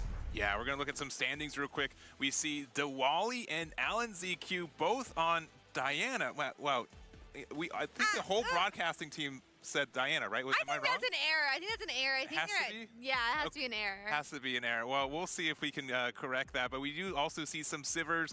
We see Swag Yellow 420 Yeah from yesterday, still with a respectable record of 9-1. We see some Annies. We see some Kaisas. We see Poppy. We've got the Secret Sauce No Veggie with 9-1 on Poppy. Really impressive there. Yeah, really impressive. Just so many names that we can recognize here from those 2 regional qualifier winners, Wally and Alan ZQ. So many best of winners as well, like Swag Yellow 420 Yeah, No Veggies, and I believe Rocklow as well. I mean, there's another of those Secret Sauce members. Houses are big, up at 11, playing a Master Yi. I've heard it's a very interesting list, that he's got his own secret sauce of Master Yi, some might say. Obviously, Sam D. Sherman, that we know very well from that Las Vegas win as well. And CTCG, Alexander the Greatest, not the great. Yeah, and we've got that there, so exciting to see. I'm happy to see Rengar 9-1. That's really exciting as well. And we do have, we saw Zizzetto yesterday. We've got Flex Dual Land, so we do have some LeBlancs for you there. Pretty good. 2 side by side. 2 side by side with the 8-2 record, so still in contention there. We saw Prismaticism earlier, still on an 8-2 record there, so pretty good. And we do, I think, know our first match for this round. We are going to see a battle of the 2 teams. We've got the Secret Sauce Houses are big with their build of the Master Yi. Yeah, I've heard so many. I've been talking to them a lot this weekend, and supposedly this is a really special list of Yi, a little bit different from both that mid-range or Aurora list. And I mean, I'm seeing one of my favorite spells, if I'm being honest, from set 1, which is Primal Strength. Oh, yeah. So being able to use that, I mean, we're already so kind of good at leaving these runes open. We've seen Rengar be something to use this. So you're like, oh, you know, they have 5 runes open. They're going to use Rengar. That's a +6. Primal Strength +7, right? So that difference can make a huge, you know, battle difference. Yeah, 100%. +7 is hard to account for, especially when you are trying to figure out if you can take someone's battlefield or not. And I mean, leaving 4 runes up, even if you don't have that one of Primal Strength, you still have that threat of it. Yeah, for sure. So looking forward to that. We've seen the Battlefield Star Spring be very good, Seed of Power, the Emperor's Dais, which is also a really unique ad, but being able to use these battlefields to our advantage, you know, this Master Yi is, you know, pretty special, I think. Yeah, I really do like it. It's going to be interesting to see how well it does. I mean, a couple different units in here I think are going to be really important to help in this matchup. Yeah, well, talking about Sand Soldier tokens, we're going to see on the other side what Challenger TCG has with their Azir deck also trying to qualify for that top 8. So looking forward to seeing what the build is from Alex. Yeah, I think it's so interesting that we're going to get to watch TSS versus CTCG. We've been following them so closely this weekend. And obviously, I mean, Azir is definitely one of my favorite, was my favorite set 2 legend. But I mean, what a cool list here as well. Yeah, and you know, there has been like the Sacred Shears. I know that's been a temporary ad for some decks, but we do see the single copy there. So very interesting. We have a lot of you know, new ads. I think Salvage in the main's been pretty standard. We've got Back Off. The new Vi also from Unleashed has been very helpful. Generally, we're, you know, a deck that doesn't run a lot of units, but this Vi just ends up being too good to pass up. Yeah, 100%. I think CTCG has been talking a lot about this Vi, even in their LeBlanc list they've been playing. They said this Vi is just so strong, so really cool to see it included in their Azir list as well. Yeah, and we do see again another Seat of Power for both of these. We've got the Trevarian War Camp and the Hall of Legends. So, you know, a pretty standard build of Azir. A couple tricks up their sleeve, and really curious to see who's going to take it. This is going to be a really fun match to watch, for sure. Definitely. So I think we're ready to go. If so, we're going to switch on over there. It's going to be, again, a battle of the two teams. We've got the Secret Sauce versus Challenger TCG. We're going to see who comes out on top. I am excited, and it looks like Seat of Power and Hall of Legends are going to be our starting battlefields here. Alexander the Greatest. Che nombre mamón. Seat of Power, the battlefield that we have for both sides. Again, houses are big on the left with Master Yi, and we've got Alexander G contra Azir. the ¿Quién tiene ventaja aquí? Creo que And Azir. another thing to kind of mention, these are Creo both, que Azir tiene you ventaja know, aquí. have a lot of mechanics for battle, making our numbers a little bit bigger, try to make our might as large as Principalmente possible. And, porque Azir, bueno, G no usa, aunque sea la versión mid-range, no usa muchas unidades al mismo tiempo. Y Azir lo puede sobrepasar fácilmente con los tokens. Tampoco es que tenga G maneras muy fáciles de destruirle los gears. But Azir can use it. Yeah, so having some of these battlefields that only you get benefits for, trying to find those situations are really nice. And I think Azir, you know, Seat of only being the Power ones for y the Hall of Legends Legends. in this matchup is really strong. Yeah, it seems like a nice game 1 legend or battlefield for sure.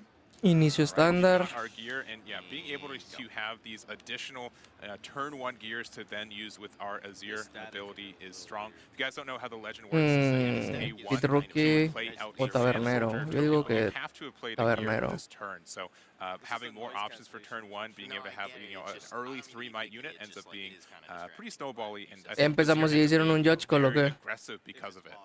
No creo. Yeah, I think it's so nice to be able to no make creo, all nomás these se paró y Sand se fue. Soldiers, and especially with the ability of that Weapon Master, like you mentioned. There's some really Sí, fun mo, gameplay that Tabernero. you see, especially with some of those hidden cards like Guard, which you still get the Weapon Master onto it, and it can really kind of make it a toss-up of how much might these Sand Soldiers might have. Yeah, and we've got a first mate on Houses Are Big. Not necessarily the best start, but at least we got a unit on the board here. We've got 4 runes open for Alex, and there is a fun play with Hall of Legends if we do have another 1-cost equipment here. So we can play an equipment for 1, play the token, and it looks Ok, like otra we espada, might be able to see, otro we do see the token. Sacred Sword. And we're going to put there on the token, and we can conquer the Hall of Legends. When we do, we can pay 1 rune to ready our legend, and then we can pay 1 again to play another Sand Soldier token. I mean, that's going to be so nice, really, just to build out El this Hall of base, Legends con especially in Azir some está of these bastante decks that are fuerte built si to generate juegas, tokens bueno, al to menos have al units in the principio. list. Yeah. It can kind of get bottlenecked, right? But in this case, we're actually going to get 2 every single time that we can trigger that Hall of Legends. So, you know, we already kind of have the unit advantage here. We already have 3 of these Sand Soldier tokens, and yeah, it's going to be a huge kind of tempo for Alex off the gate. Yeah, it'll be a good start. It does look like we Se are está going tapeado, to be supongo que le vas a quitar el Hall of buffing that Legends. first mate with Pit Rookie, so it is a little bit bigger than normal for Might. Going to go up into Hall of Legends, taking it, but again, not really going to get to use that battlefield for themselves. Ayer es un That's kind of like the 5. additional thing with all this this gear too and equipment, where Otro we're able tabernero to, para still traer en gain the cost, el, right? en The el fact that it goes seat back of to your power base, hubiera you estado can bien. equip it later for some additional might boost is great, and we're just going to pass it back. It's 4 might for the first mate, but since it will be defending alone, that's 6 might, which is a little bit tricky to overcome. Yeah, for sure. And I'm excited to see like how these soul swords scale up. They do get extra might if you can get to level 3. Pero pues solo están ahí porque es una espada, un gear de turno de coste 1, no porque vayas a generar. I do see some extra equipment in hand. No porque vayas a generar experiencia. As well. I think Brutalizer is an interesting. Para sobrepasar a ese tabernero va a necesitar un punch first. Your unit changes based on the turn that you've attached it. Yeah, and I'm O kind of taking a dos. quick peek Bueno, un Brutalizer también funciona. Obviously, you're kind of you want to play 1 gear return, right? That's the big thing, so you can make sure to just keep your tempo going. Se lo va a poner a ese. Yeah, and so we're going to go to 6 6 contra here, and 6. we are going to play out the Sand Soldier token here. So with the Brutalizer, we do get +1 might, and then if it's the turn that we equip it, we do Lo get que an quiere extra hacer aquí +2 Asir might, es 3 total. So entrar, you have this potential 6 to 6 here, romper el battlefield del tabernero y luego hacerle charm a la pit could be some rookie. scary business. We're going to also equip another soul sword. So we've got 3 gears here, and it's going to go 7 to 6. No, this is much bigger, right? That is 1 Más big 5, sand soldier. son 7. Pero aquí como está abierto, un engard. Yeah, but it's the dice are. Oh no, the +2 because this is the indicator for the actual mic. Yeah, so that's the +2. Yeah. I understand now. I understand. I misunderstood. Sorry, I apologize. No, you're good. You're good.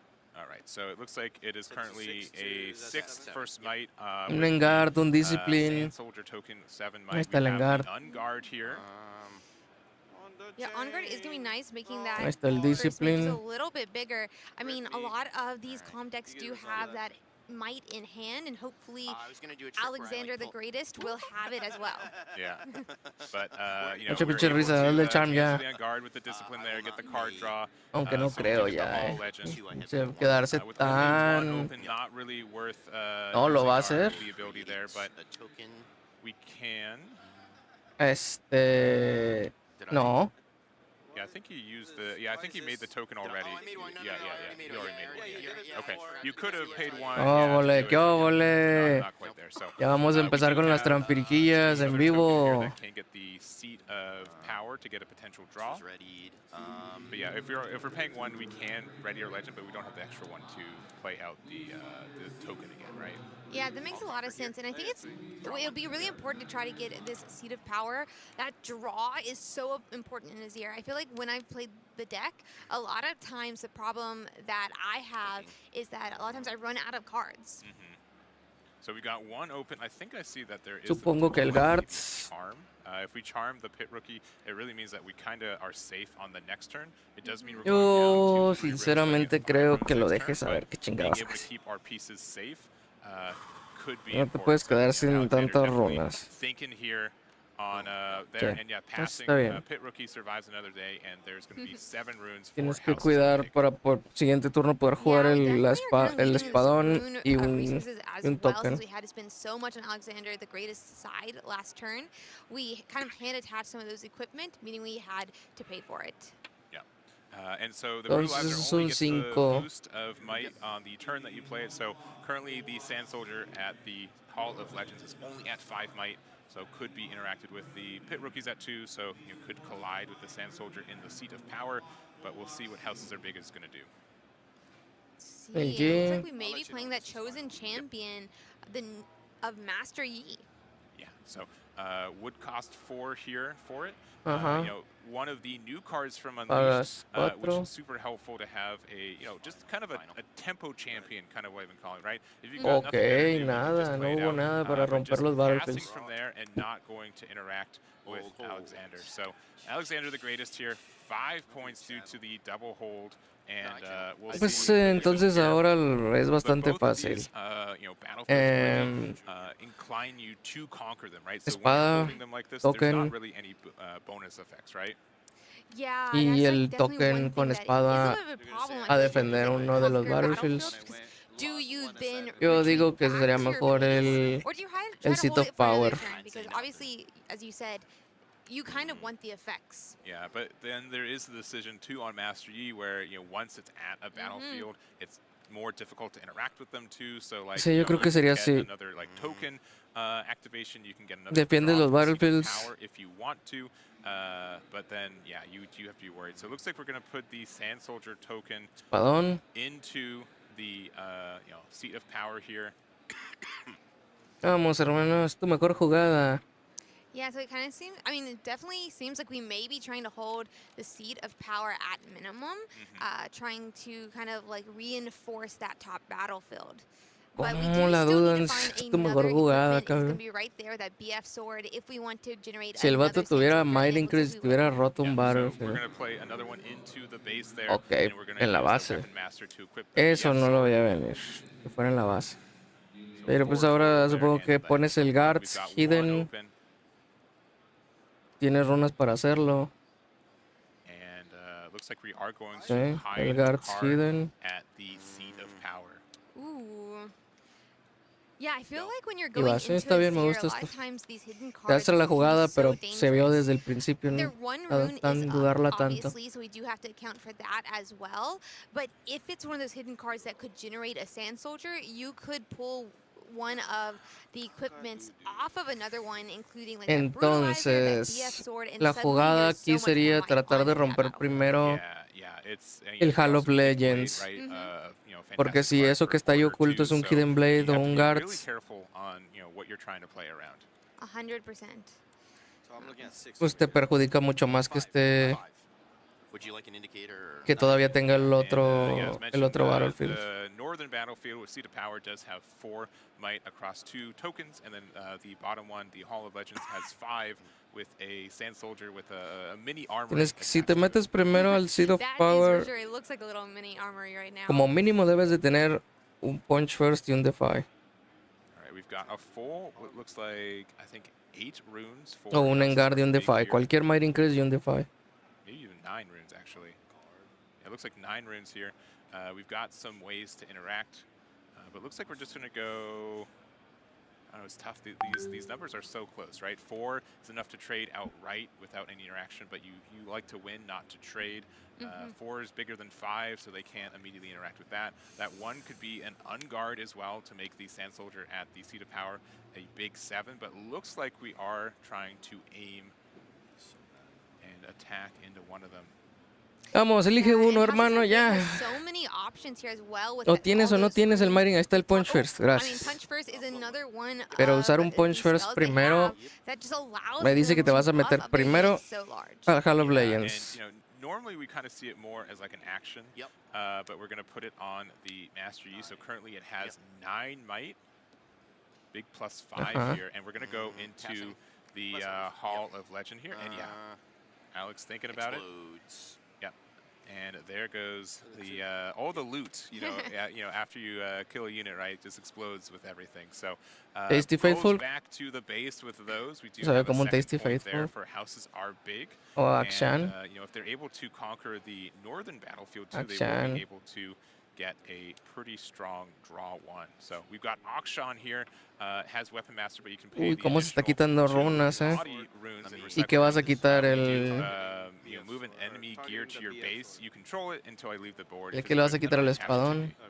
Yeah, it feels like Akshan is going to be really, really nice against Azir. You can try to take one of these equipments that kind of is doing a lot potentially for Alexander the Great. Obviously, though, Akshan in some other matchups could pull things like Aurora, which would be really interesting. Yeah, and so we do get to equip it, and you know, ¿Y I ahora? think they were mentioning it too. It doesn't target.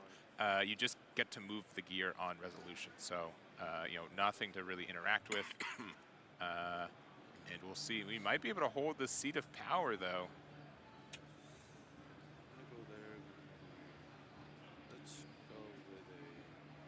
Looks like we're potentially looking at Otro Akshan. oh, another Akshan. Te pasaste de lanza. And we get not El only the Brutalizer. EF sword, but the Brutalizer.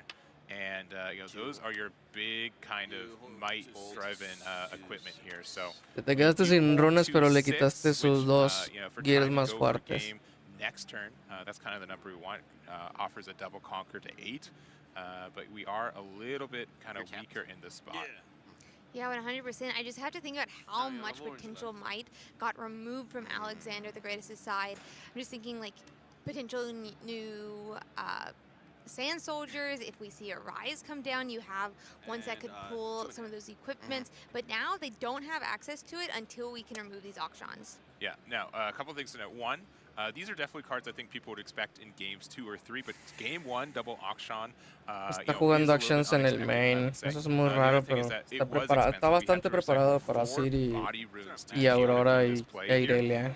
And the kind of funny thing is, like the BF sword, we don't have a way to re-equip it, No though. hay mucho que hacer contra Annie, contra This is kind of a weird spot for decks como Diana, pero vamos a ver qué pasa. Van a jugar una bye.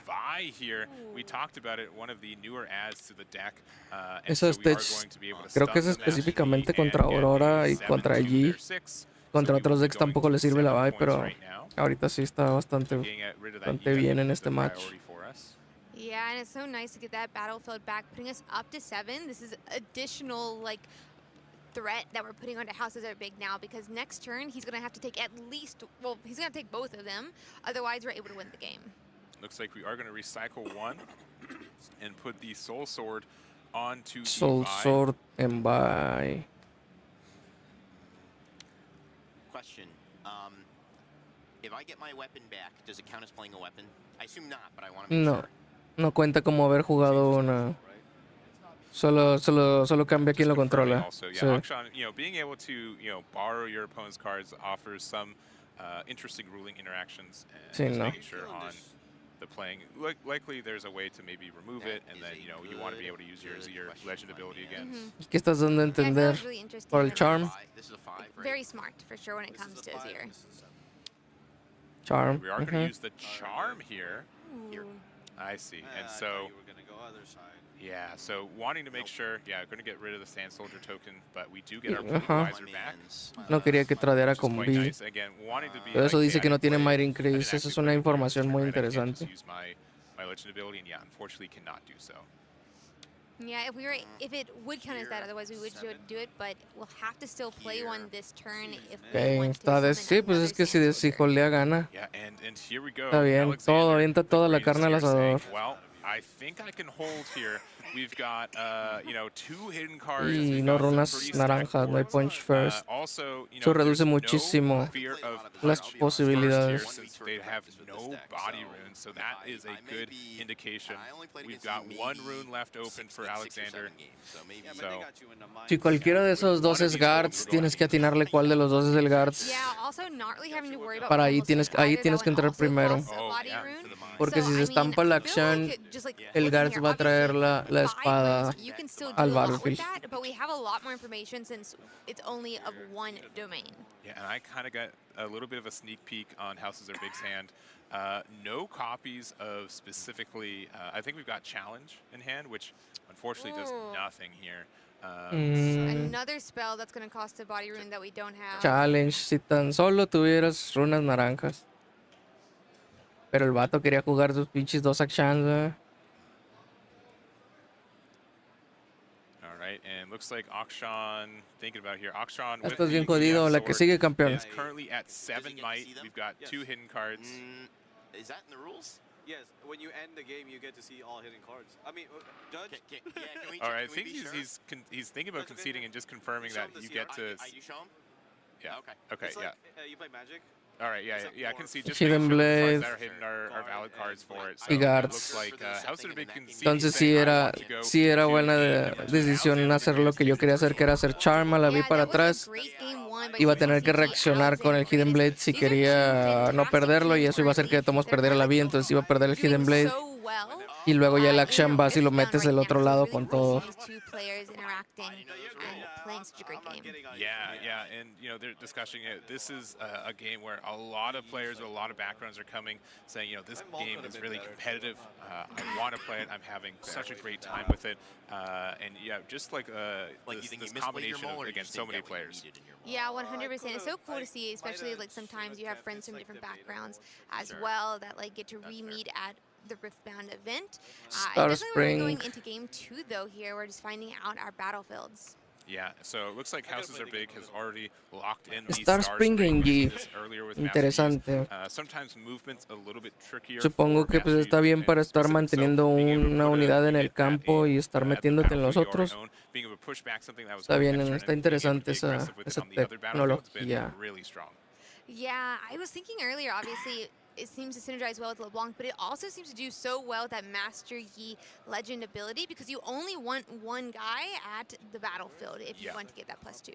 For sure. And Alexander's going to have to think on their second battlefield. Looks like the choices are either the Seat of Power, which you know both are playing, or the Trifarian War Camp. Generally speaking, Trifarian War Camp's the one I like to go first with, just because generally it's the one I feel more confident with. But if you are kind of afraid of Master Yi, I could see maybe this is something that if you know you're going first, it's when you want to use it. Yeah, for sure. And I feel like obviously Master Yi still will be able to use it. De hecho, pudo haber contesteado bastante bien con lo que tenía en la mano si tan solo hubiera tenido una runa naranja. Estaba muy difícil que la tuviera, pero en dado caso de que sí tuviera esa runa naranja, un Charm a la vi para atrás, luego un Challenge contra un Sun Soldier del lado izquierdo. Aunque el otro fuera Guards y le pusiera el Brutalizer, sería 7 contra 8, tradearían, pero lo dejaría sin ganar el siguiente turno. Yeah, 100%.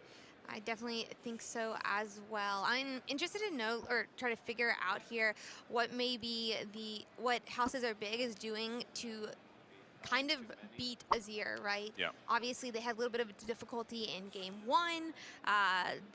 But now they've had access to their sideboard. They've got an idea even more about how Alexander the Greatest plays his deck, and hopefully we can come back from it. Yeah, and also you've spent a good amount of time with the Secret Sauce and Challenger TCG. You've interviewed both their teams. What's kind of the vibe between the two? How would you explain it? I think both of them are very excited today. Yes, they're always laughing, which is a lot of fun. But I think they have a good, healthy competitivity right now. They're definitely excited to show who's the best. Yeah, and you can correct me on this one. I think Challenger TCG has already secured some best ofs, right? Yes. We did see our Volibear player be able to get there. But looking at the Secret Sauce, I think going into day 2, their records were a little bit better, but not necessarily securing anything here, right? Yeah, I think their records may have been better. A couple of them were definitely coming into day 2 leading for a number of legends or just in second place for a number of the legends, but I'm not sure how they're doing later in the day at this point. So, I mean, both teams also competing for those best ofs, and they are neck and neck for it. Definitely, and I think we saw the Secret Sauce, their team Poppy is doing very good with no veggies. So, definitely, Houses Are Big. I think they're tied with 9-1, so they're both kind of seeing who's going to be the best of even just the Secret Sauce team. Yeah, 100%. I was talking to the Poppy actually before this game, and No Veggies was like, somehow I want to get in with Poppy. I would love to see Poppy in Toppy. I would love to see it in Toppy. The game was really fun. It seemed like a pretty dynamic build too, and we'll see if that ends up getting there. But we're going into game 2 here. Once again, we've got Houses Are Big on the back foot with Star Spring, and we've got CTG's Alexander the Greatest with the Trifarian War Camp trying to get one more game, ending this round with a 10. Trifarian, uy, es el campo más fuerte de Azir. Such a great spot going into that next round. They do just complete those molds. Me hace muy raro que usen ese tipo de campos cuando saben que no van a ir primero. Pero pues supongo que en este caso, como es contraproducente a lo de G, pues no tienes tanto problema en usarlo para tratar de cerrar el juego.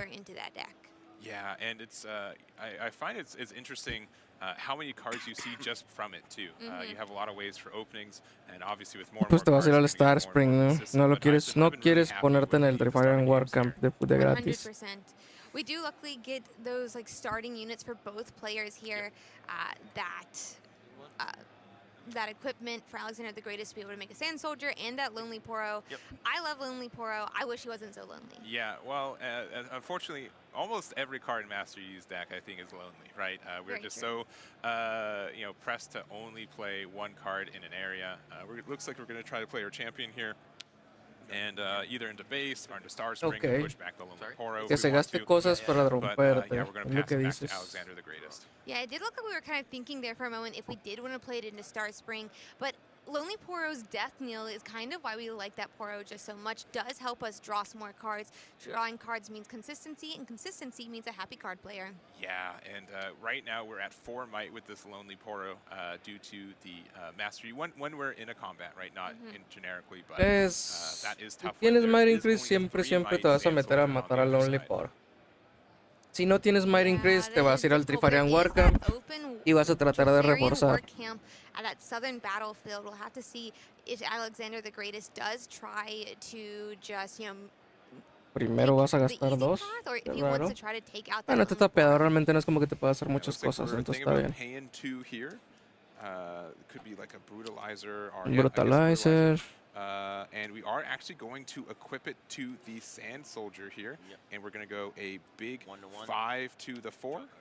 I think that's such, smart and interesting play. Ahora un Sand Soldier do the brutalizer first, y le quitas la espada. because it does mean we're creating Porque this Sand de Soldier and todos there's the modos, option as well, right? no, pues se la dejas Potentially move one of those para que se gaste cualquier otra cosa el G si quiere romper ahí. Y dejas Hidden Guards, ¿no? Ok, está bien. Legend ability, we don't necessarily have to Vamos a blofear. we just have to make sure that there was one that was played, so Brutalizer was played and we get to play it out. And yeah, Brutalizer is kind of weird for this deck because we kind of want it to fall off so we can equip it again. It's very hard to kind of juggle the extra might that you get from it. Yeah, I definitely agree. I mean, but it does feel nice with the ones that you get. Disarming Rake, al Brutalizer. Ooh, and it's going to be that Disarming Rake coming down, just another piece of that gear hate that we're seeing in this current meta. Not so fast. Yeah, and we've been seeing a lot of this. You look at this unit and you're like, well, it's a little like I have to recycle one, and it only El Disarming Rake. 2 might there, but getting rid of that Brutalizer. Entre el Disarming Rake y los actions puede ser que pueda tener algo de oportunidad aquí. 1 to 3 might so much throughout the game that just getting rid of it is just super strong. Yeah, it is going to be 2 de experiencia. Nice. I mean, not to have to worry about that Brutalizer because, I don't know, definitely some of these different equipments that can like change in the amount of might that something has. ¿Y ahora qué? In figuring out how the math for Ok, estoy entendiendo mejor la tech del Star Spring, porque ahora, por ejemplo, si tuviera un Tavern, podría jugarlo en el Star Spring, enderezar al G, mandarlo para atrás por el Star Spring y luego conquistar el otro Battlefield. Ya entendí un poquito mejor. Ahí va el Charm. Instead, we're going to use the Charm here. Alexander's like, yeah, I understand what's going on. I know how this works here. Y vas. Passing back from there, but this is a huge Todo por no querer idear un guard. I think taking out these early Sand Soldiers, making sure that Alexander the Greatest has nothing really to be able to fight with here is going to be our big best way to be able to win against Ahora, pues el escudo de Doran. We do kind of need to play out a couple more equipment here, I think. Un Sand Soldier. What's up? You said it's already tapped. No, you're good. No, I don't need to do anything. Yeah, so thinking about if we want to equip it with the sword or the shield, always a choice, I think, for a lot of situations here. But going to put it on the Soul Sword. We're going to play out the champion for the first time this match. Back to houses are big. I absolutely love this chosen champion for Azir, that Azir Sovereign, I believe it is. He has a really interesting ability where when he moves into a battlefield, he can move any of those. Todavía no tiene ganking. Faltan 2 más de experiencia. Unfortunately, right now we've only got an army of 1, but that can definitely change in the next couple of turns. Según vi, tiene la Ryze en la mano, así que puede haber un turno bastante fuerte el siguiente. Un punch first, un challenge. Está tapeado. El challenge puede ser interesante.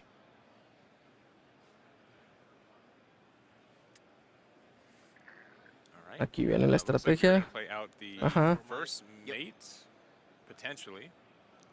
Pero no sería mejor mover el disarming rake primero y luego hacer eso y salvar al G. Bueno, quiere que tenga ganking y deflect. Yeah, almost giving it little pseudo ganking right there, just being able to push it back with Star Spring. But also still have a unit Challenge. and the challenge. Now we're at 5. This is some Sí, ok, lo hizo para para que no se le muriera con el challenge. Está bien. That +1 might, and so heading that 5 to 4 means that you do get rid of their Zir without losing your mastery. That's fantastic. Yeah, that is going to be so nice, and it's so important to Y todavía tiene un punch first. when it comes to going up against a deck like this, because you kind of don't want the Sand Soldiers moving as easily as they would if Azir was alive. Yeah, and you can kind of tell here too, kind of joking around, but like, man, you used my battlefield to make that happen. Like, man, that is some tough business. So, Houses Are Big does have 6 XP. We are level 6, so we do have that deflect and ganking now too. We are getting the +2 might whenever we are defending alone. Contra verde naranja, creo que generalmente quieres tener los gears baratos, los de 1. Muchos de 1, muchos de 2. Para que el Akshan y el Disarming Rake y todos esos trucos de romper gears no sean tan efectivos como romper un Brutalizer, un espadón. Oh, and yeah, I guess additionally on the Trifarian Warcamp, we do get that 1 extra might as mentioned too. So, you know, it's uniform to everything that goes there, but you know, potentially having 7 might on that E by itself is. Pues todos sabes, te vas a meter ahí. Yeah, for sure. We Y vas a tirar a la right B. into that Trifarian Warcamp. No hay mucho más que hacer. 4 might with Trifarian Warcamp, but I do assume they're. Oh, we come in with that ambush Vi. Yeah, we saw that do some damage last turn as well. So currently we're at 7 might for Yi.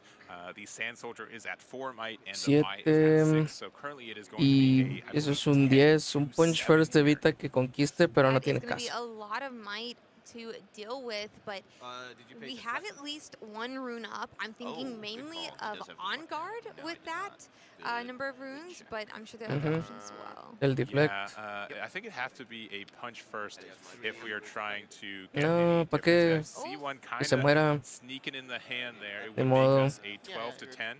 Now, No tiene sentido que para que gastes tu punch first tus runas para holdear. but it would survive and stay on the Trifarian Warcamp. Puedes jugar el Akshan en el otro battlefield. Yeah, I will mention Quitarle that the punch first is going to take algo. obviously so many runes with power, and there's Quitarle la still espada y runes up on luego the other side. punch So I kinda first think it's a smart con el decision here, tabernero. like Houses Are Big chooses to do, just goes Sería un all 9 in, gives up that contra 9. But I understand like why it was the decision there. But yeah, that stunning from the Vi made it you know, a little bit tougher to get the value. 100%. Can I use my dice on the side, like not on stream? Okay. All right, we've got 3 runes left up for Alexander the Greatest. We have 2 points here, and we're on our Trifarian Warcamp. We're actually going to play out these shears here. Shears Okay, was my secret favorite shears. equipment when playing Azir. Again, I always found a lot of trouble with, you know, keeping a good hand size, and Shears is so nice with that. It gives your Sand Soldier or whoever it's attached to death. Yo diría que quieres ponerle el escudo al Sand Doesn't Soldier. seem like a lot, but over time, especially if you get it your turn 1, Sí. feels so strong. Yeah, and I think what Riftbound does very good is it has this choice. Like, you can draw a lot, but you have to recycle runes. So, like, being able to find the line in the middle where you're drawing enough cards, but also you have enough Aquí runes la to play them, decisión is always está a un big thing. tanto When I've rara. played Shears in the past, I think the card draw is great, but like Quitarle that los extra secret recycle shears a la- can sneak con up el on you. Akshan. So, it's not like the free value all the time, but if you're able to keep looping it, that's so much card draw. 100%. So we ended up passing by equipping the door and shield there, so that does give tank to our Sand Soldier, so keeps our Vi a little bit safer. And we've got Houses Are Big at 7 runes right now, trying to see what we're going to do with them.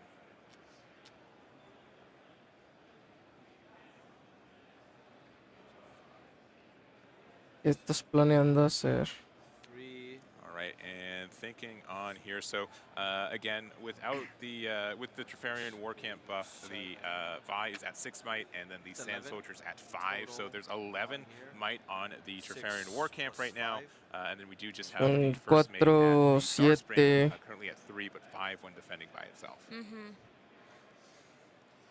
That +2 just feels like it makes the units so much larger. I mean, It obviously does, but it's crazy how it scales. Yeah, and we are going to use the The Akshan, secret and we are shears. going to get rid of the shears here. We're additionally going to use the effect of Star Spring to move the first mate back. Y luego los dos. The nice thing here is we're just incrementally kind of like growing punch the first. unit on Star Spring. We had 3 was 9-inch a showdown might on it, Tavern. and now we're kind of protecting with 5 would be 7. Y pues aquí gana el So currently combate. it's 7 to 11, but then we get an additional 5, so 12. it's 13 to 11. I'm just making sure that. And I think it's bigger number. I think only 1 unit's going to survive. Son 5 y 6 son 11. Yep. And then you're Contra 12. You choose one to live, which I assume is. Yeah, the rake will. Yes, that will die. Yeah. Okay, so the rake survives. Yep. That huge battle got the punch first, but again, we had to recycle. I think 4 body runes. We're down Que to aquí 3 realmente el runes for trade House es of Rake, favorable so a little bit of a scary situation.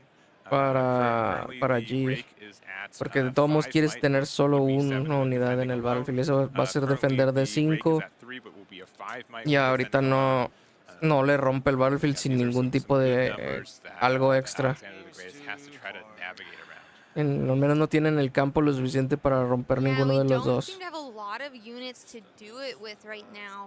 We are, it looks like, at 6 runes. So, I mean, I'm interested to see what Alex will do here. Ahí ya tiene lo suficiente. We are going to play out a soul sword, considering maybe using our legend ability now that we can. 2 open could mean double on guard or Double en guard, un guardify, un discipline. No body run, so punch first is not really in contention here. But again, Cualquiera de esas combinaciones. Ok, va a tomárselo con calma. Dorian shield, it appears, which is, I mean, really nice and Ajá. does in here, we'll trade. Son 4, 5, no.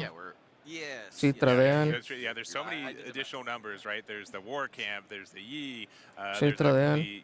the gear there. So, but yeah. Pero tradear no sé qué tan buena idea.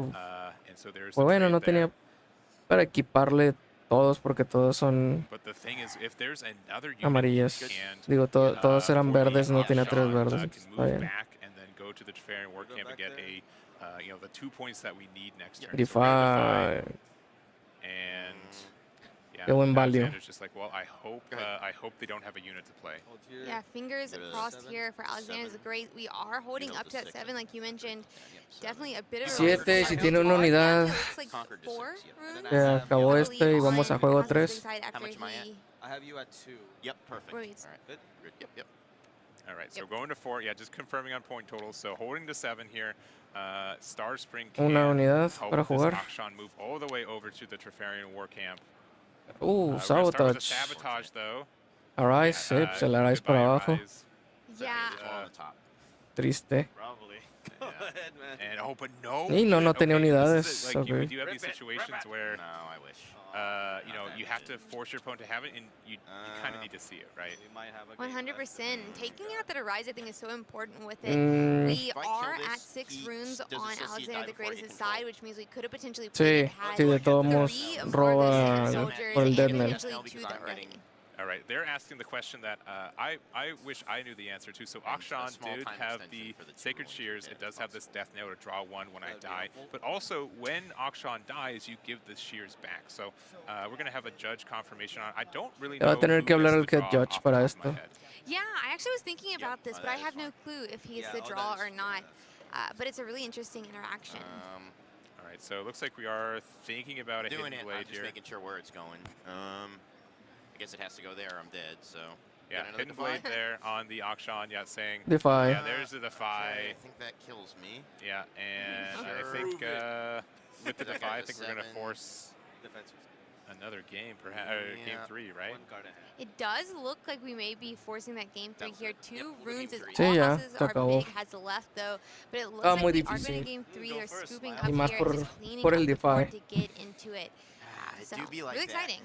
Yeah, and you know what? This is obviously a really close game. It's quickly becoming one of my favorite games of this tournament, right? The fact that we're getting to game 3, we've got 20 minutes left. Both these players know what their deck are doing, right? It's back and forth. We've got the battle of these two teams, right? Trying to get some dominance in this stacked event. Can't wait to see who wins game 3. Yeah, this is going to be so exciting to see who comes out on top here. I mean, they have been fighting all weekend trying to, you know, get top 8, but now we're actually just facing it off right here. Yeah, so A ver, going ¿qué va a ser este juego 3? I think we know the battlefields that are left. We've got Seat of Power, I believe, for Alex, and then also for Houses Are Big. I think we've got the Emperor's Dais left, which, you know, weirdly enough, there could be a chance that Alexander Ese sabotage para la Vice fue prácticamente al final se lo dio. and we do have that extra weapon master given from our Azir legend. Yeah, that is going to be Y Vice bien usados.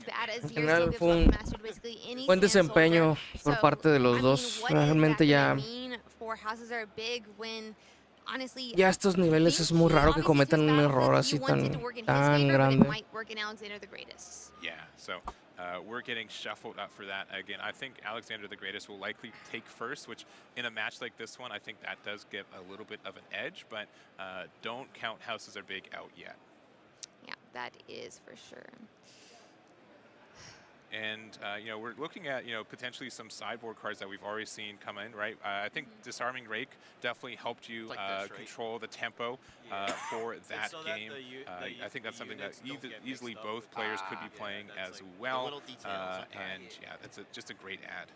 Yeah, I thought the Sabotage also was fantastic of addition, really pulling that Arise out of Alexander the Great's hand when honestly he was going into the turn that he probably wanted it for.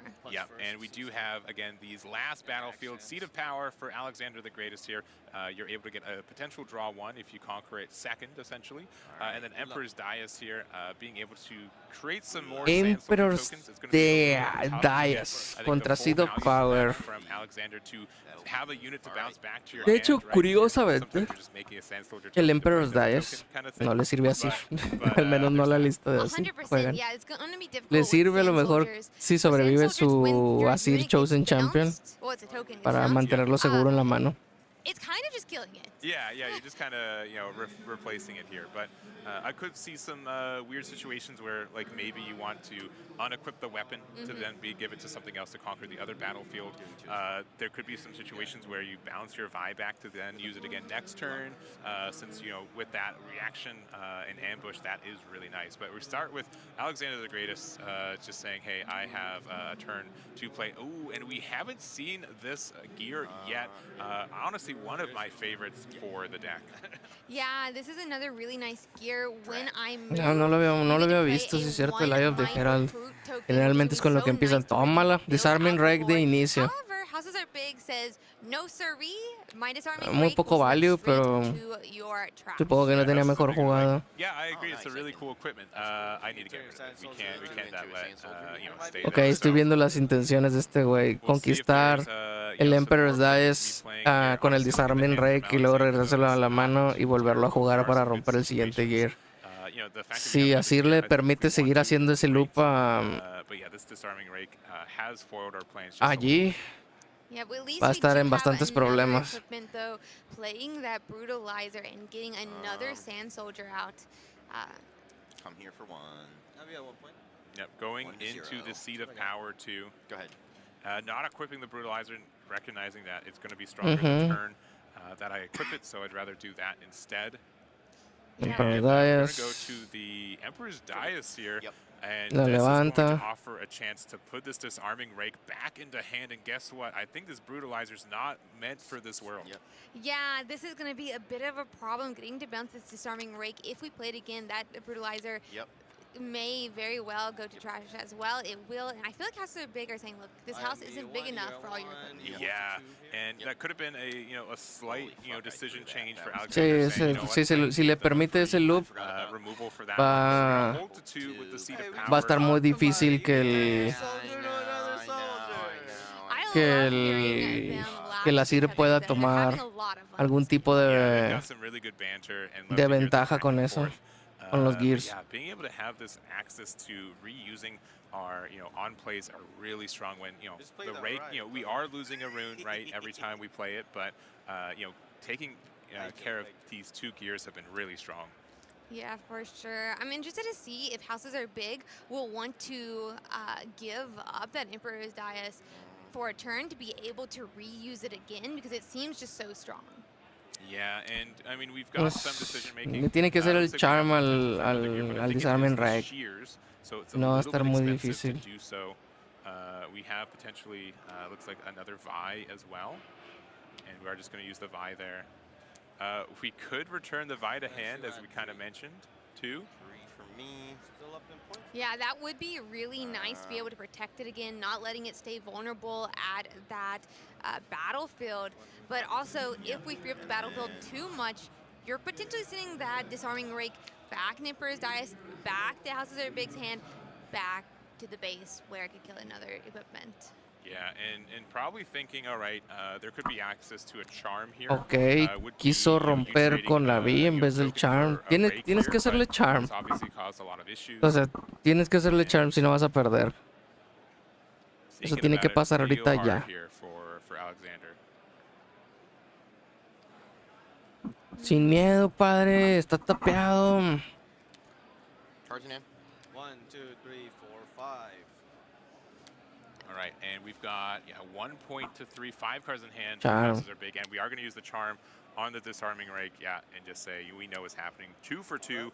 Vi is now defending alone, but unfortunately Azir doesn't get any bonuses for that. Yeah, too bad for Azir not doing that. But Puras if runas we did naranjas get ahora. rid of the disarming rake, it was being a bit of a problem obviously, for Alexander the Greatest, and now we are back with Houses Are Big. We only Toma have Rengar. unlike some of our earlier games, but Santo Rengar will be cielo. able to beat out that Vi. Yeah, we haven't seen Rengar at all. Lástima que no tenía una runa más para levantárselo, si no. Pero estaba muy interesante. Otherwise, I have a chance for some good momentum. It's hard for them to move to battlefields. I can get Seed of Power with this. ¿Qué vas a hacer? Secret Cheers. This is a real tough spot. Only a token, no gear around. Houses Are Big has gotten some real good momentum. Just Secret from their Cheers. Kind of atypical Con un battlefield and that token. disarming rate. Yeah, Eso sería un 100%. 3, sería un 5, no llega. Trying to get to that Está complicado. Yo creo que pues vamos a tener que desacelerar un poquito aquí. Meter el token al Seat of Power. Jugar la Secret Cheers. Ponérselas al token que va a generar. Y a lo mejor y vas. Va a ser un vas. Porque generar un token con guards sería 3, serían 4. Es que nada, Rengar es demasiado, está demasiado grande, está demasiado inflado. Secret Cheers. We are going to be playing those shears though, even though it does cost 1 power. It can give +1 might, but we'll have to see if we decide to deal with the Rengar just yet. Yeah, now there's a decision. Yeah, sure, we can play a token out. Token. But then where do we put the shears on? Token para las shears. Si te metes al Zero Power con el otro, ni modo. It's going to likely get the Death Knell earlier, but it's another rune we have to recycle. A lot of decisions. And it looks like we are just going to pay 1 for another token. And we're going to put Este güey no le gusta girar su leyenda. Move the Sand Soldier token to the Seat of Power here, going to 4 points to 2, and thinking about this 3. Igual sí, está bien así. Ese Rengar estuvo muy fuerte, esa jugada de Rengar. We are gotta start get set up so that we can de-seat that. Si llega a tener otro disarming rake o algo, se le puede complicar aún más. Aquí sabemos que, bueno, es verde, así que puede tener un backup, entonces no sé, primero el sabotage para ver qué tienes. Eso es un 3 y eso es un 2, sería un 5. El backup es lo que más te jode a ti. Sí, lo vas a tener que mandar para abajo el backup. Could be like Death Grip into the Sand Soldier, get the Death Knell draw too, but yeah, I think the back off specifically is the scary one. Yeah, for sure. Stuns have been so strong. So it'll be good to get rid La estrategia of sin el Star Spring no es so tan strong into his ear. no in está this tan deck tan where buena. It does now, I guess, run a unit being that Vi, but for the Entonces a lo most mejor part, ibas a it's tener que all salirte de un Battlefield. Yeah, and you almost always get value from it. So, El back off. Yeah, looks like it's going to be the back off here. Sí. But what am I? We've got 5 runes left to play with. You know, if there is a first mate that can offer some good removal, and I see one at the far right of the hand here. Vas a tener que salirte de ese Battlefield si quieres hacer la jugada con el first mate. 3 runes though, but we know exactly what is in Alexander's hand. So hopefully, houses are big has a plan. A menos de que tengas otro Rengar y le atravieses la cabeza con el Rengar directamente, ¿verdad? Thinking here, yeah, it should be. Sí lo tiene. Me atravesaron la cabeza con el Rengar. Yo digo que lo vas a tener que dejar morir, campeón. ¿Quieres arriesgarte a hacer el Death Grip, robar 2 cartas y a ver si te sale un Engard? No. Y vas, uy, a ver cómo pasas por encima de esos Rengars. Vas a necesitar un espadón. Able to get the seat of power there that does offer another draw 1. 4 points to 4. There could be some ways to get rid of one of these, but again, these are Una Rouse no le sirve de nada, no tiene gears. Yeah, that Yi +2 is going to be really hard for Alexander the Greatest to overcome. We could potentially find some of those spells. Ya fue para mi amigo el pequeño así. Or, you know, hopefully something that allows us to kind of avoid that 8 might, but we'll have to see. Yeah, it looks like I think Alexander the Greatest drew an Arise, which can be a game changer in a lot of situations, but when you only have 1 gear thanks to that disarming rake, it doesn't get as much. ¿En serio te vas a matar nomás para robar una? Right now, I feel like we would be in a lot better spot for that Arise, but this does not feel good. It looks like we are just going to send that Sand Soldier with Shears directly into a Rengar just to let it die and draw us another card. Yeah, and I think I got my numbers wrong for that. If we used the Death Grip, it would have been 5 to 6, because for whatever reason, it's a 5 might, 6 might Rengar with 5 power, so or 5 cost. So yeah, it would not have been enough if we did the Death Grip. But we are going to play out the Azir, and we're going to replay out a Soldier with the Shears there. So going to 6 points here. Se me hace que va a estar muy difícil el siguiente turno que pueda hacer algo aquí. O sea, solo tiene 5 runas el Yi, pero tiene 2 monstruos defendiendo. Si tiene Might Increase y todo eso, va a pasar así con todo abierto. Si no, va a desarrollar. Disarming Rake. Nah, mames. Oh, the Disarming Rake once again. This Disarming Rake has done Charm, so much in Balasir. this game. Obviously, I think that was a different one, but like Disarming Rake, kind of the MVP of this game.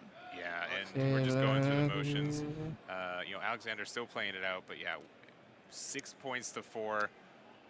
We'll see what we can do with a single token here, but not looking great. Ya está muy difícil aquí.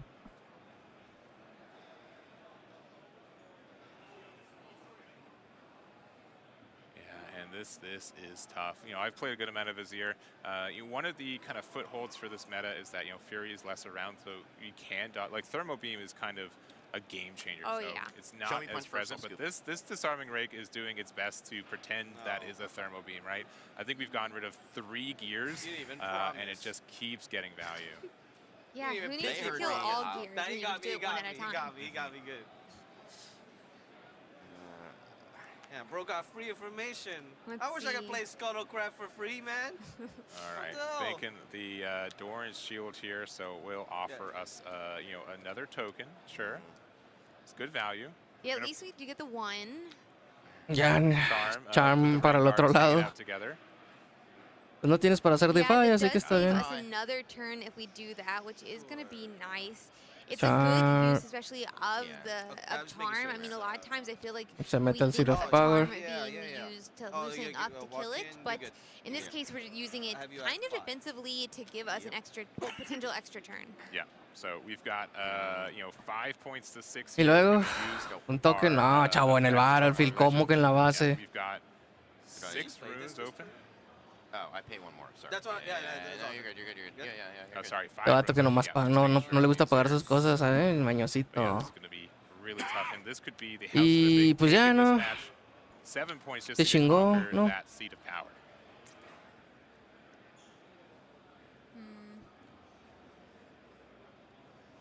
Mandas un Rengar para atrás. I mean, we are to 7. As you said, all we have to do is take that Seed of Power. We do have the Disarming Rake, and obviously 6 runes are up. We have Discipline. that Discipline, and those 4 runes to the side seem Y te metes a ver qué scary to tiene. me. It kind of feels like it's saying, Vamos a ver qué tienes, amiguito. I dare you to have it.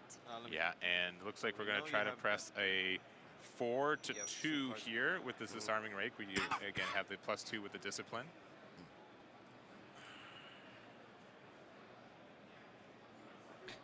Tiene muchas abiertas, sí. Rengar para atrás. Rengar back. Tavern. We will play the first mate here, so that will be Bueno, able to first mate. active this Rengar. Enderezas. And I think we're going to Y go. eres un 10. A big 10-2. We're going to give the three might to our Sand Soldier, but not going to be enough. Se acabó. Houses are big. Correcto. Secures the win, and it's going to be. ¿Quién lo diría que podía hacer el amor por telepatía? Fantastic job by Houses Are Big. Fantastic. Y la caso es la respuesta a Sir. Está bastante interesante esa tech. Obviously, Akshan in the main helped out a lot. We did also have the Disarming Rake and the Emperor's Dais to have a way to replay that Disarming Rake, just be able to eat up all that gear and equipment, ended up being very strong. Yeah, I was so surprised by how much they really got with that Disarming Rake. I thought Emperor's, Dais may get a couple uses, but it just seemed to repeat over and over and over how strong it was. Yeah, 100% on that one. We did also see like the strength of Rengar, right? Being able to have that ambush, especially where there are already enemy units, ends up being strong. Kind of gives you like accelerate in a lot of situations too. So that is great. And yeah, what a tight game. Yeah, what a tight game, and also just coming back from that game 1 loss.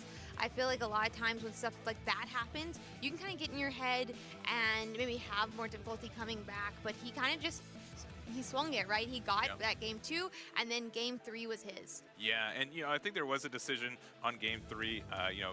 Where did we conquer, the Emperor's Dais or the Seat of Power? I think that did make a big difference, because getting that free Emperor's Dais to not even have to contest being able to play the Disarming Rake again ended up, I think, getting a lot of momentum. Oh yeah, for sure. And Alex just could not come back from it. He couldn't get those equipment set up, which is going to be a huge problem for Azir. Yeah, and we will actually have game 3 of our other table. We're going to look at the deck list real quick, and let's see what our matchup is.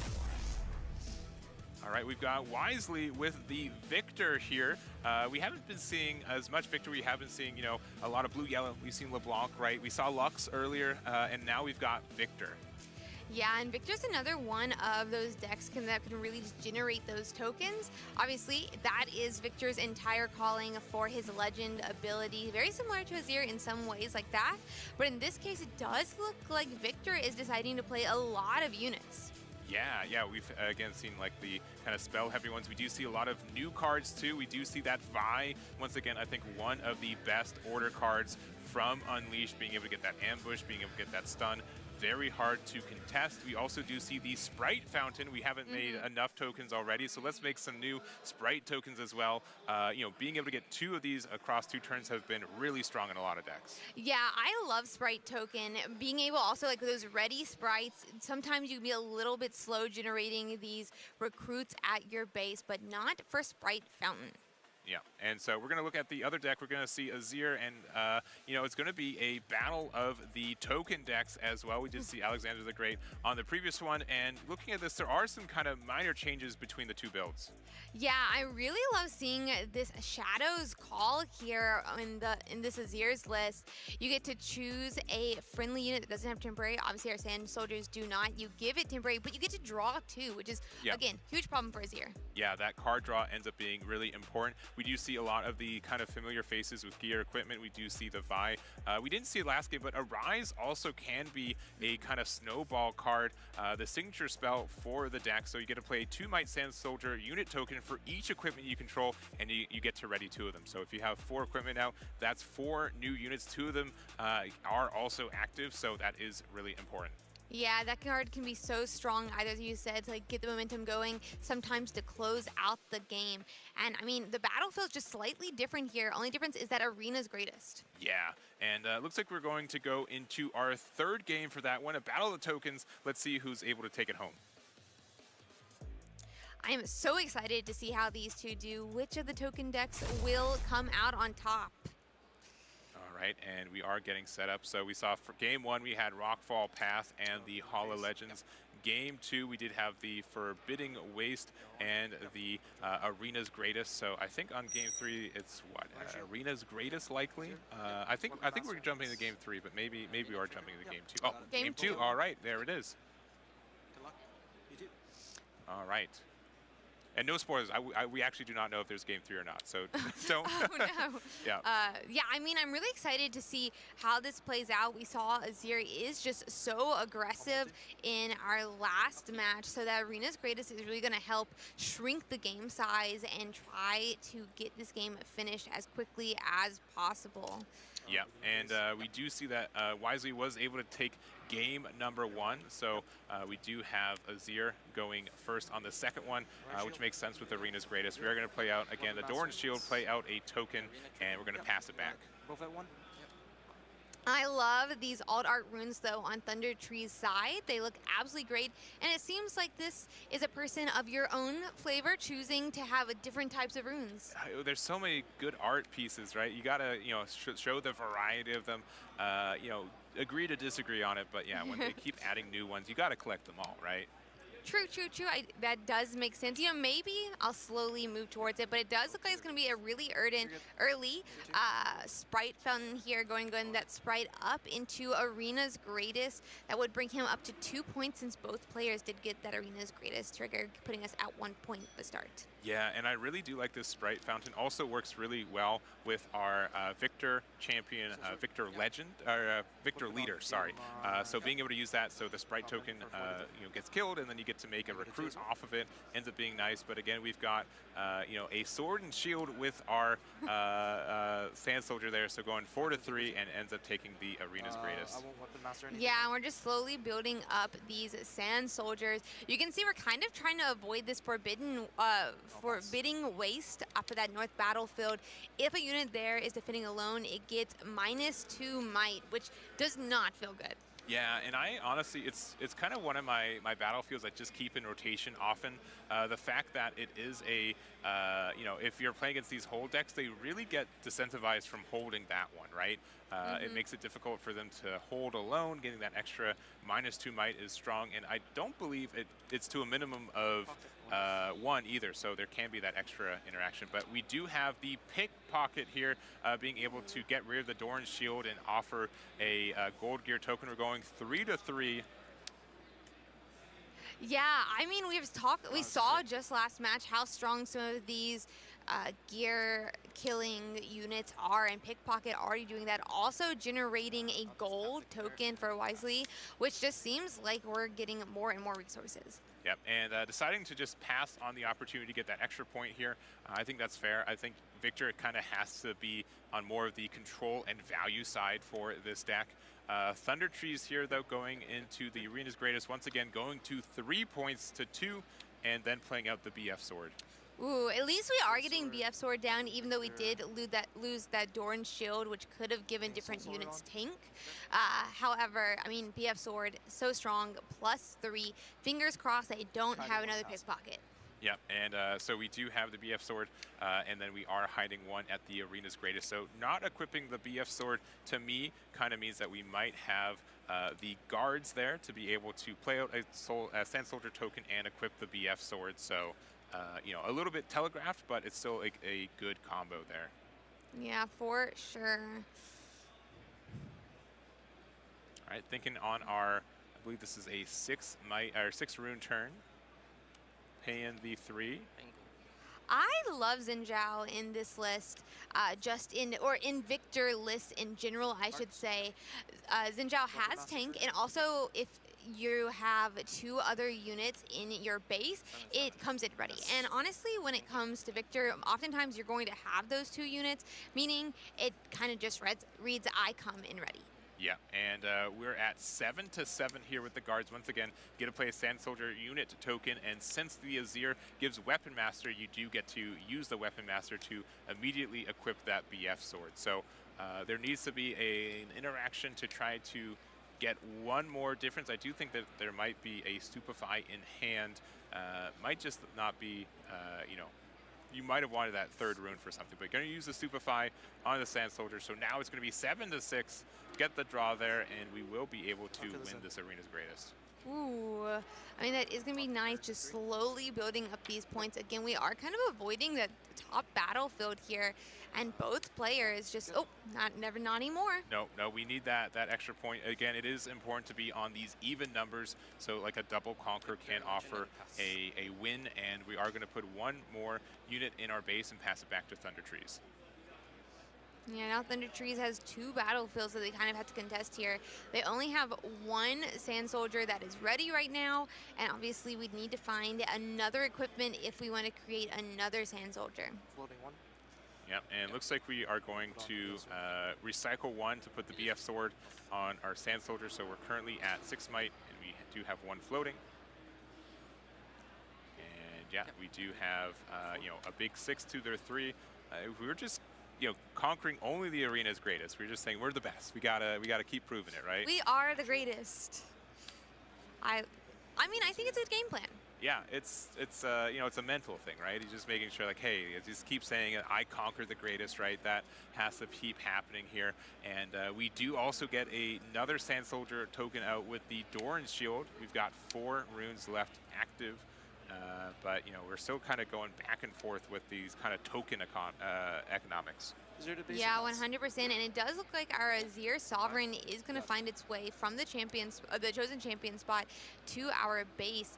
And I mean, it seems really nice eventually getting to move around, hopefully, as well as that Doran Shield. It does give that Sand Soldier tank, which means if we decide to move with Azir Sovereign into one of these battlefields, you'll have to attack the Sand Soldier before you put damage into what you really want to, which is that Azir. Yep, and we're looking at the numbers here, and it's going to be a 6, but that is the exact numbers for this Vi to come down and take this arena greatest. You know, if you guys haven't been convinced that this Vi is a good card yet, there's been so many situations already on stream this weekend to show, yeah, it is a meanie. And another pickpocket, man, that is 2 shields for 2 gold. What a good trade. Yeah, I think this kind of shows just like how strong these Doran shields are as well. Both these pickpockets really just targeting them, making sure that they can't stay on the board, making sure that Wisely can choose where they want to put that damage. Yeah, and you know, I've played a good amount of Azir, and there is definitely like this, all right, game 1, you know, I have kind of the advantage most of the time, but you know, there's so many ways, especially in this meta, to interact with gear and equipment that games 2 and 3 ends up being a little bit more uphill due to that sideboard. So we do have the Shadows Call for a draw 2, making our Sand Soldier a temporary unit, and we're going to see there's 6 might on the arena's greatest right now, and it might be a little bit tough to interact with, but we can move the Azir and the Sand Soldier token and contest it. Yeah, I'm excited to see really like how the Shadows Call does in this list, just because like it can generate so much more draw, and if it'll give us the resources we need here.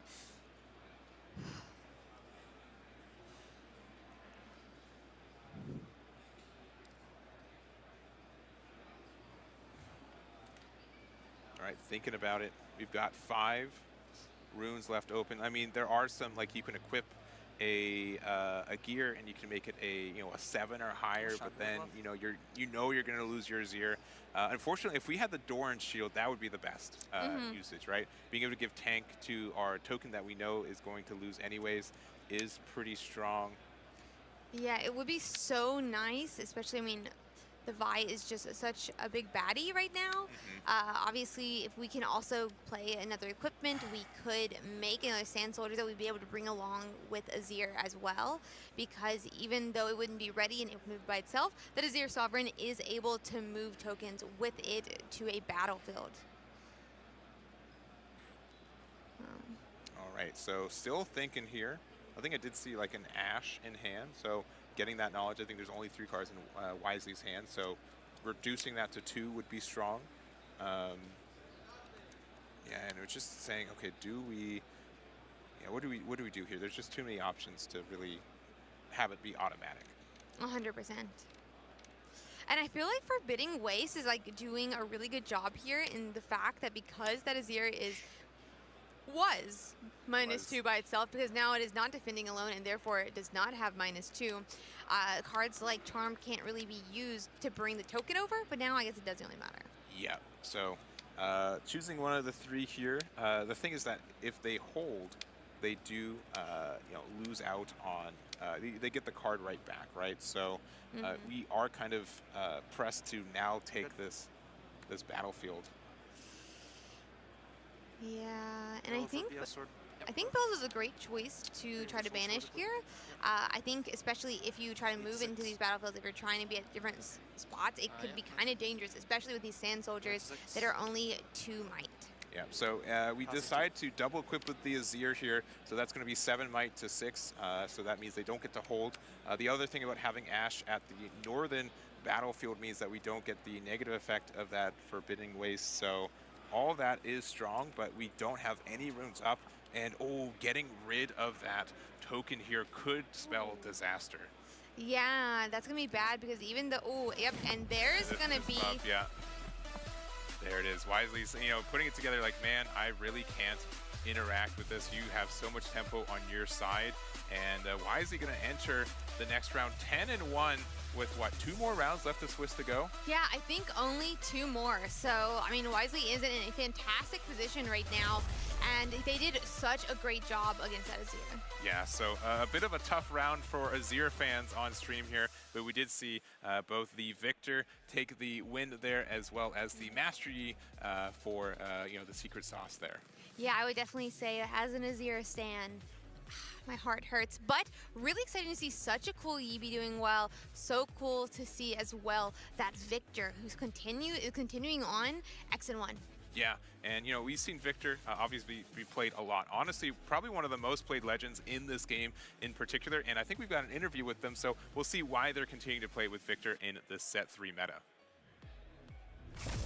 Here with Wesley, the Victor X&1 deck that just took down an incredible match there. Now, I've got to say, you had the battle of tokens against an Azir deck, and funny enough, we had another Azir deck on our other feature match, and so, you know, I won't tell you the spoilers of that one, of course, in case you want to go back and watch it, but I got to ask you, how does it feel in general having to go against another deck that's very similar to that kind of play style that Victor brings, but, you know, your tokens are a little smaller, but you're still both playing, like, quite a bit of removal. Yeah.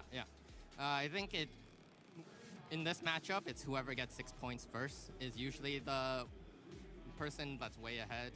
They have a rise to finish the game. I have either removals, Imperial Decree to finish the game. So it's just who can push tempo faster throughout the game. And I was able to find some Xin Shaos and some removals to get point pace.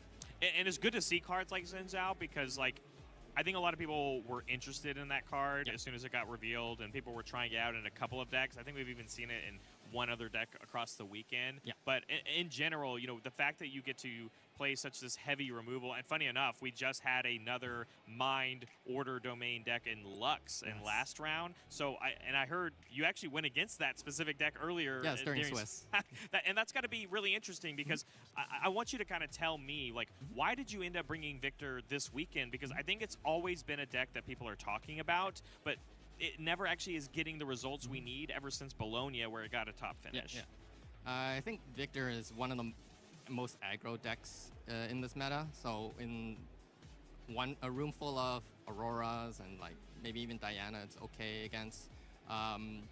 Just go fast and push point tempo, remove dudes, and never miss a 2-drop is very helpful. Oh, absolutely. And the fact, that your legend helps you even generate even more units to get that aggro tempo. I'm actually glad you said that, because the last time I talked to an Azir player and what their game plan to go against these Aurora decks is just be the faster deck. And you literally just said, against that other Azir deck, the way that you win is by being a little faster than them. So all of that makes sense. It's unlocking a lot of the information on why a deck like Victor can be successful.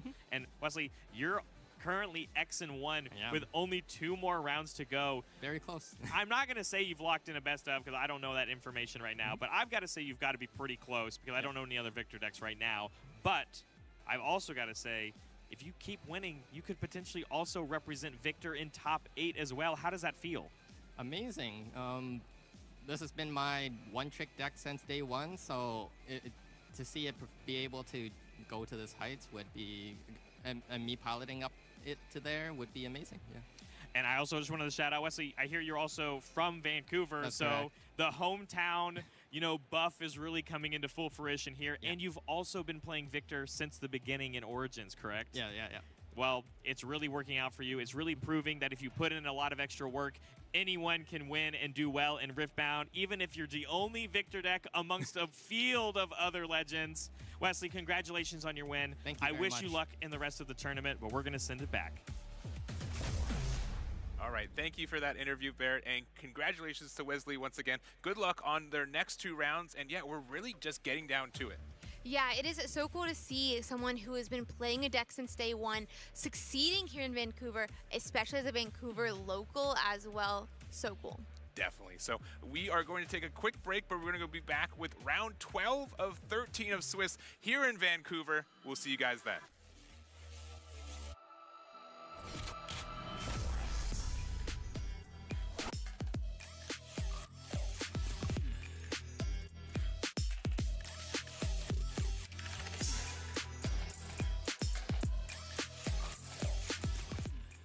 Welcome, and let's take a look at Yi from Houses Are Big on the Secret Sauce against challenger TCG's player Alexander the Greatest on Azir. So we're going to take a look at our first scenario here, where we have 2 Auctions who are actually found into the main board here of the Master Yi, which we don't see very often, but because of all the gear we see in the meta, it's been a key card, and poor Azir is getting hit in the crossfire here, as we see Alexander the Greatest not so happy about this board state, and there's a big question we must ask.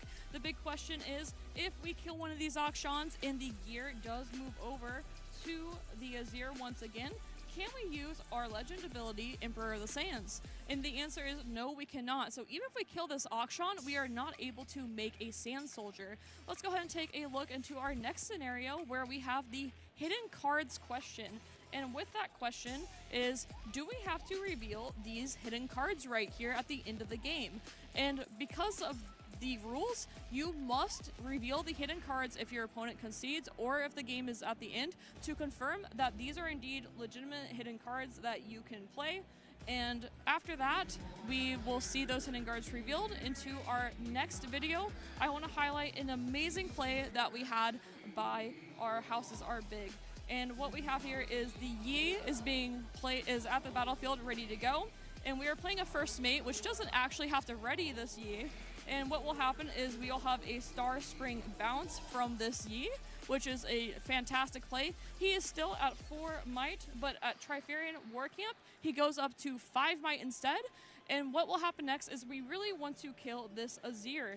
And one of our few ways of backline access in this deck is using challenge. So Yi is now at 5 might versus this Azir is only at 4 might. And we get to save our 1 rune with our 2 recycle runes from Punch First. A lot of players might have just played Punch First onto Yi and then gone for the Azir. But instead, we get to save it by this great play from Houses Are Big.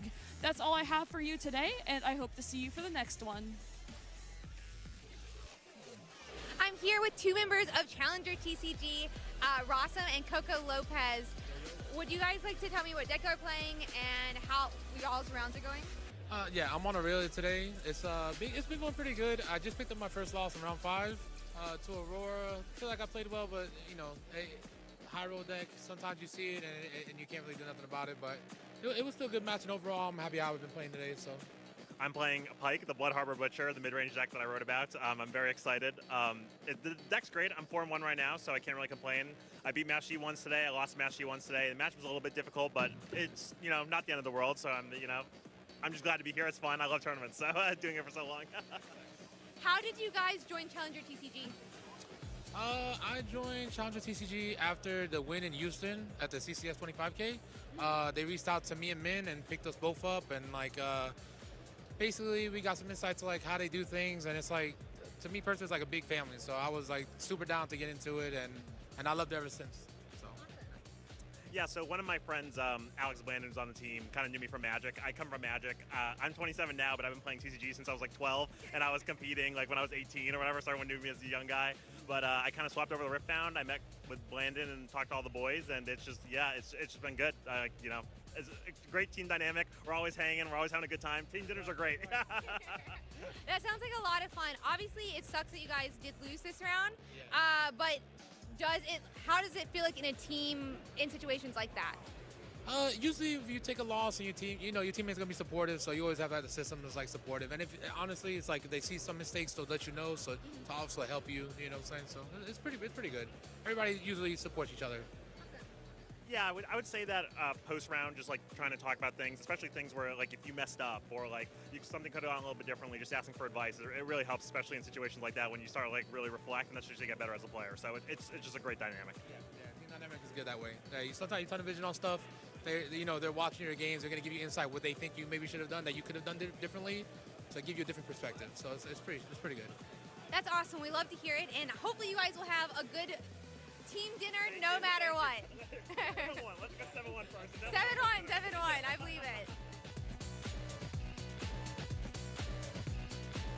I'm joined here with TSS. Houses are big after an incredible match that you got to perform here. And not only an incredible match, but an incredible rivalry that I'm starting to see get built here. The Secret Sauce versus Challenger TCG in a very tough best of 3. Obviously, Game 3, I think, was pretty handily your way. Obviously, hands not really going the best way, but I want to specifically talk about Game 2.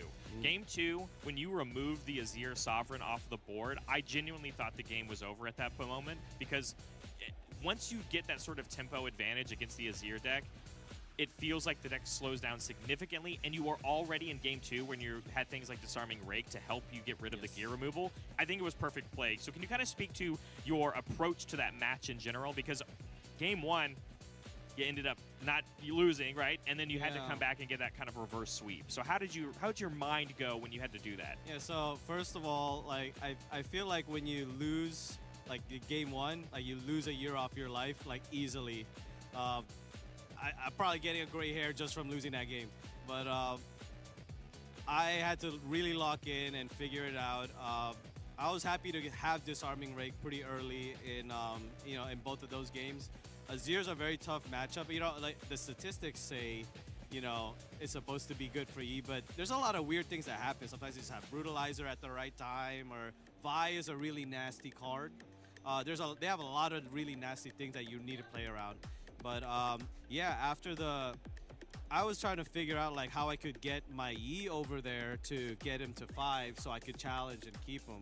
So in a weird way, I was kind of like lucky that they used Warcamp. Yeah. I know some Azirs don't, and that was like that's the crazy thing about this game. The battlefield selection makes such a big difference, and it made a difference for me as the opponent, where I was able to use his camp to get the +1 so my Yi lives, which was insane in that spot. And I'm glad you brought that up, because you're right, because that Trifarian War Camp was their choice for Alex to pick as they're going second. You know, they won Game 1 already, and that gave you an even extra big advantage for you to basically lock in that Game 2, like you said. And then Game 3, you know, it kind of goes to whoever. So I also want to shout out, of course, you already have a best of win right now under your belt from Atlanta. Yeah. But so congrats, of course, on that. But you are now X-1 with 2 rounds left to go for today. On Master Yi, pretty decidedly near the top. So you might be going home with another one, but I know you and your team. I won't jinx it. I won't. I'm sorry. But I got to say, you and your team are doing fantastic on stream. Currently 3-0 for the 3 times that we've had the secret sauce on. So your team has done a very good job at doing practice and prepping for this event. Yes. And you guys have all been playing even before the game came out. So, That's right. So a very long time. I think you guys are on your way to really making a name for yourself, and you guys are really putting a showing this weekend. But thank you so much. Congratulations. Yes. Good luck on your next 2 rounds, but we're going to send it back. Thank you. Round 12 is just getting started here in Vancouver. It has been a tremendous ride thus far, and it is going to continue. We have 2 feature matches getting ready to get set up here, and I am beyond excited to see what is being made available to us because Silverfuse, as always, the people are going to get a chance to vote. Of course, where would we be if we didn't have everyone here watching us, helping us out, and seeing all these interesting decks that we have? We have some good stuff in store for you all. Now, before we get into the vote, though, let's take a look at the standings and see how everything is shaping up. We do have Diwali and Alan both on Diana, both undefeated currently. And yeah, last match, they actually decided to ID with each other. Instead of saying like, hey, this might be a win and in, they both respect each other so much as players, and they wanted to keep each other both in the running. So they have a big next round. Now, you do have 2 Dianas at the top, then you have 2 Sivers. And Swag YOLO 420, is once again still near the absolute top. Really looking forward to seeing them on the main stage eventually there. I would have to talk about Azir here making its presence known. Of course, and then we have TSS, Houses Are Big, taking that win on Yi earlier. And of course, we have to point out Sam D. Sherbin here on Rengar, our champion earlier in Vegas on Draven. So seeing him do really well in this event once again. A lot of deck variety and legend variety here. As we move on to the second page, we'll take a look as to who is still in this top 20. We do have LeBlanc the Deceiver here at 10-1. Does anything stand out to you here? Because for me, I'm looking at that Pyke. Of course, Pyke was one that we were hoping to see, like, make a splash here overall, and we're really happy to see him in the running for going into the top 8 still. We do have to see Prismaticism there on Annie at 9-2, going to be tough to get there, as well as TSS, no veggies on that Poppy Aurora, still making a splash there and likely locking in for that best of. All the Fury haters are in shambles as you see a wide variety of Fury legends here in the top 20. Let's go to the vote. All right, on your screen, you have your options. Spam A if you'd like to see it's Pyke versus Annie, Battle of the Furies. And then we have match B, which is going to be Fiora versus Diana. Spam that chat, set your vote. I'm excited for both of these games. Exactly, and it's fun to see the same color combinations, but 2 completely different decks. On top of that, we do have Fiora Aurora as our Fiora matchup as well. So 2 really great games going on of players who are really looking to cement their spot.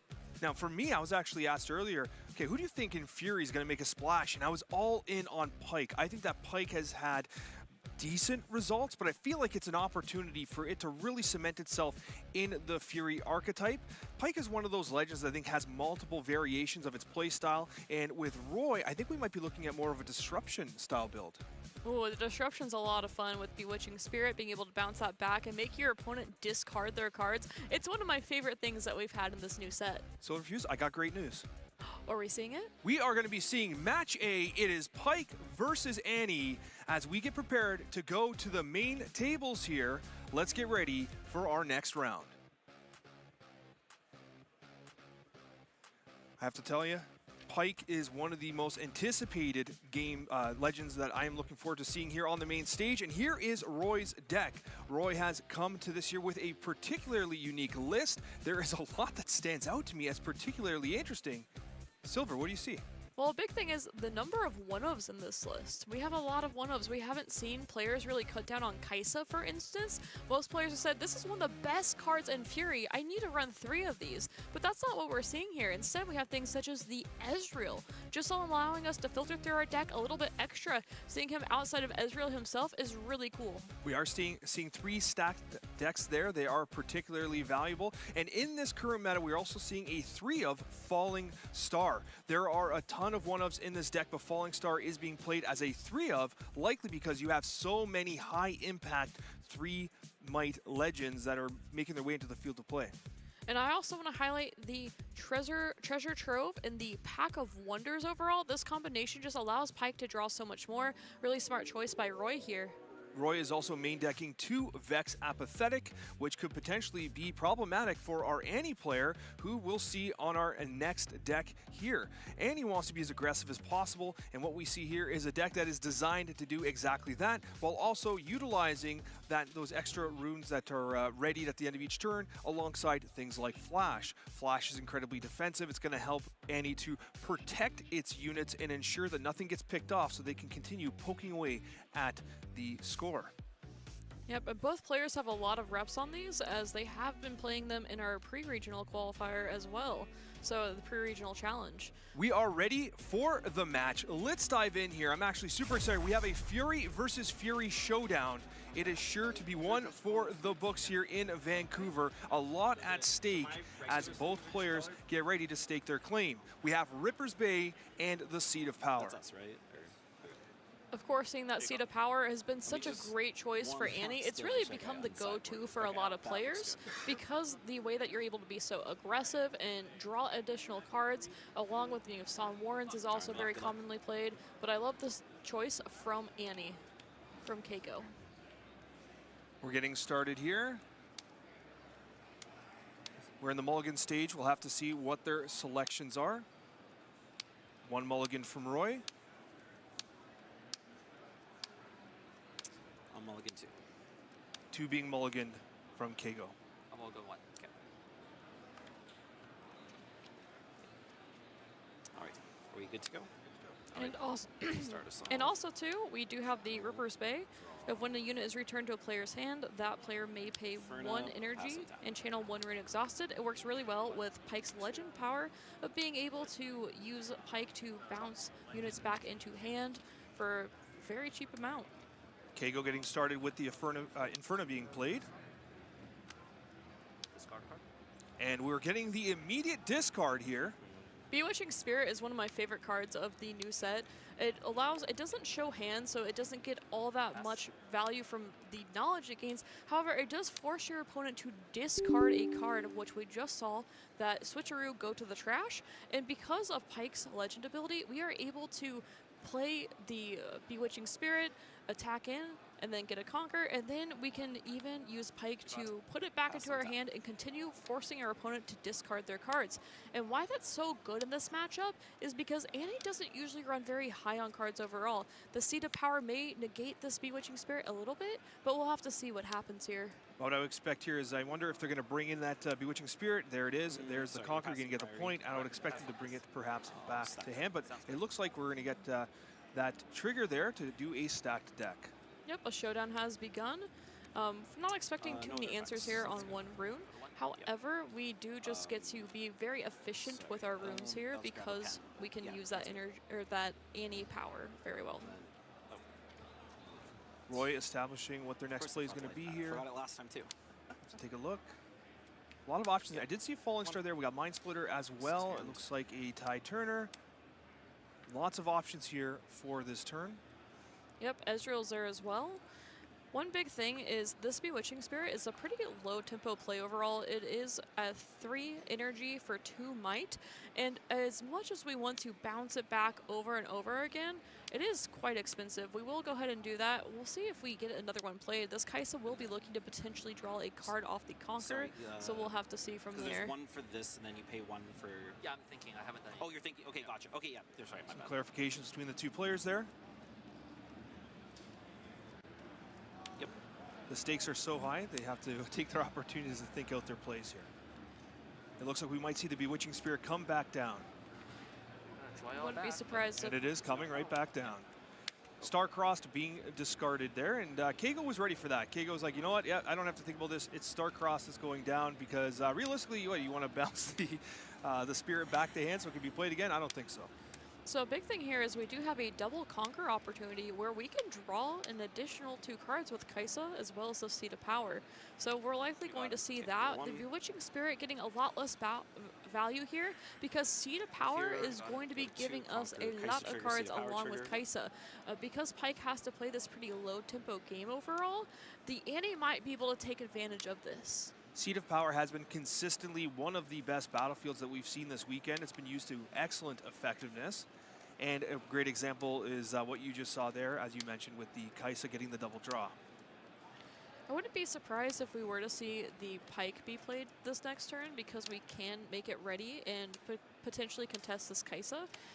And also the Inferno as well can be contested, so the next turn for Pike isn't that bad. This development from Kago is really going to matter. Oh no, we won't be able to see that Pike. Apathetic coming on down, and Pike is not going to be particularly useful in this case. It looks like Kago was thinking exactly what you were thinking.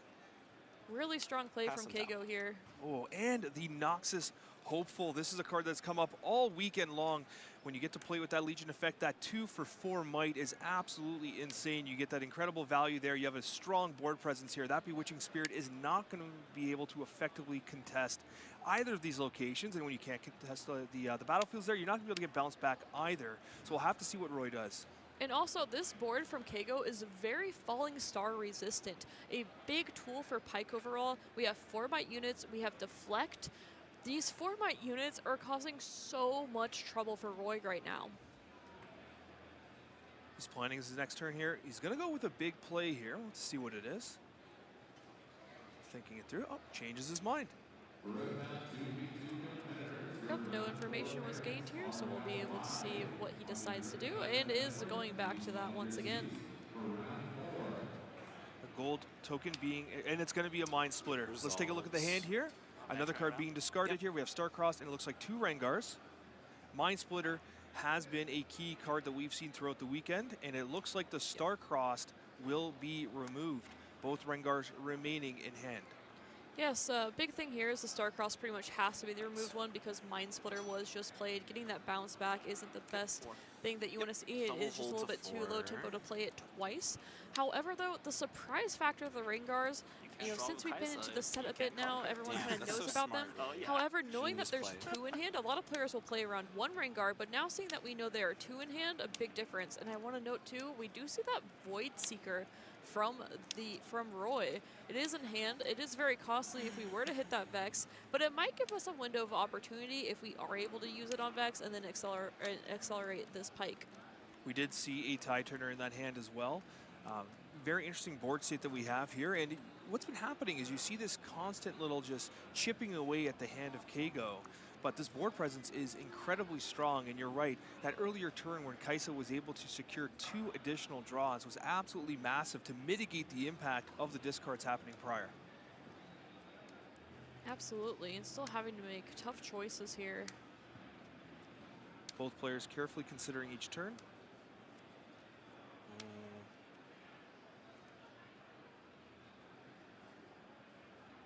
Looking at perhaps the Annie here, can get back a Star-Crossed.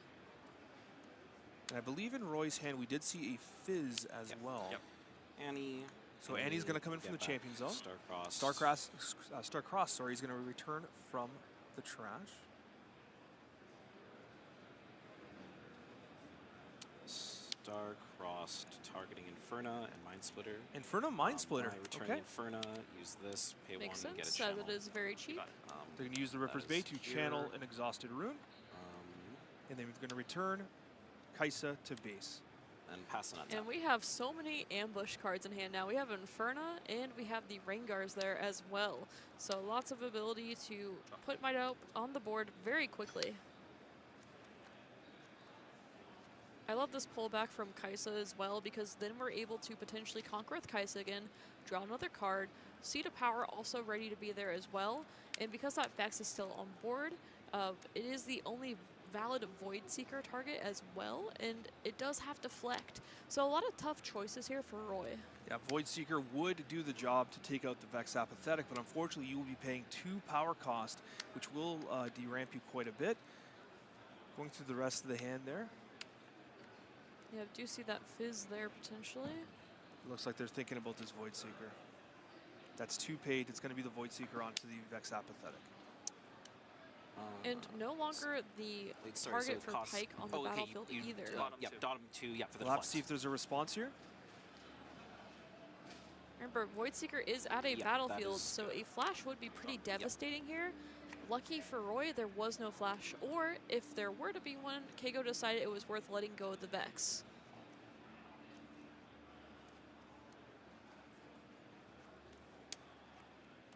Giving us a nice peek at the hand there.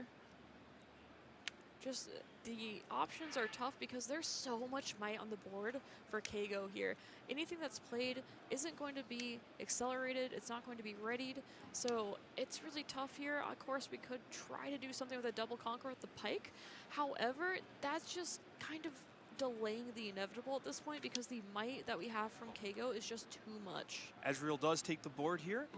We still have the Bewitching Spirit available. This Bewitching Spirit can also come into the field to play.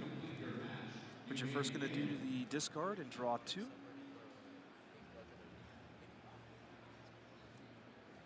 And let's see if we got any options here to help us out. Once again, to highlight, there are 4 might, so Falling Star really doesn't do all that much. Needs to have something here, has the Tide Turner, just has to establish a board, hoping to retake after Kago goes into these battlefields. It becomes a question if you want to put the Bewitching Spirit into the battlefield. They choose not to. They pass the turn over to Kago.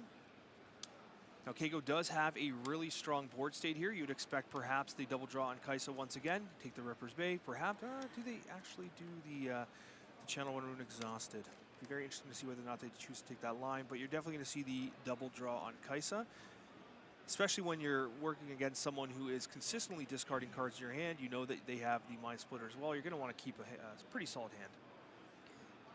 Yeah, and as we know, we have all access to all those ambush as well. Isn't the best thing always for protecting, but for attacking it's very well.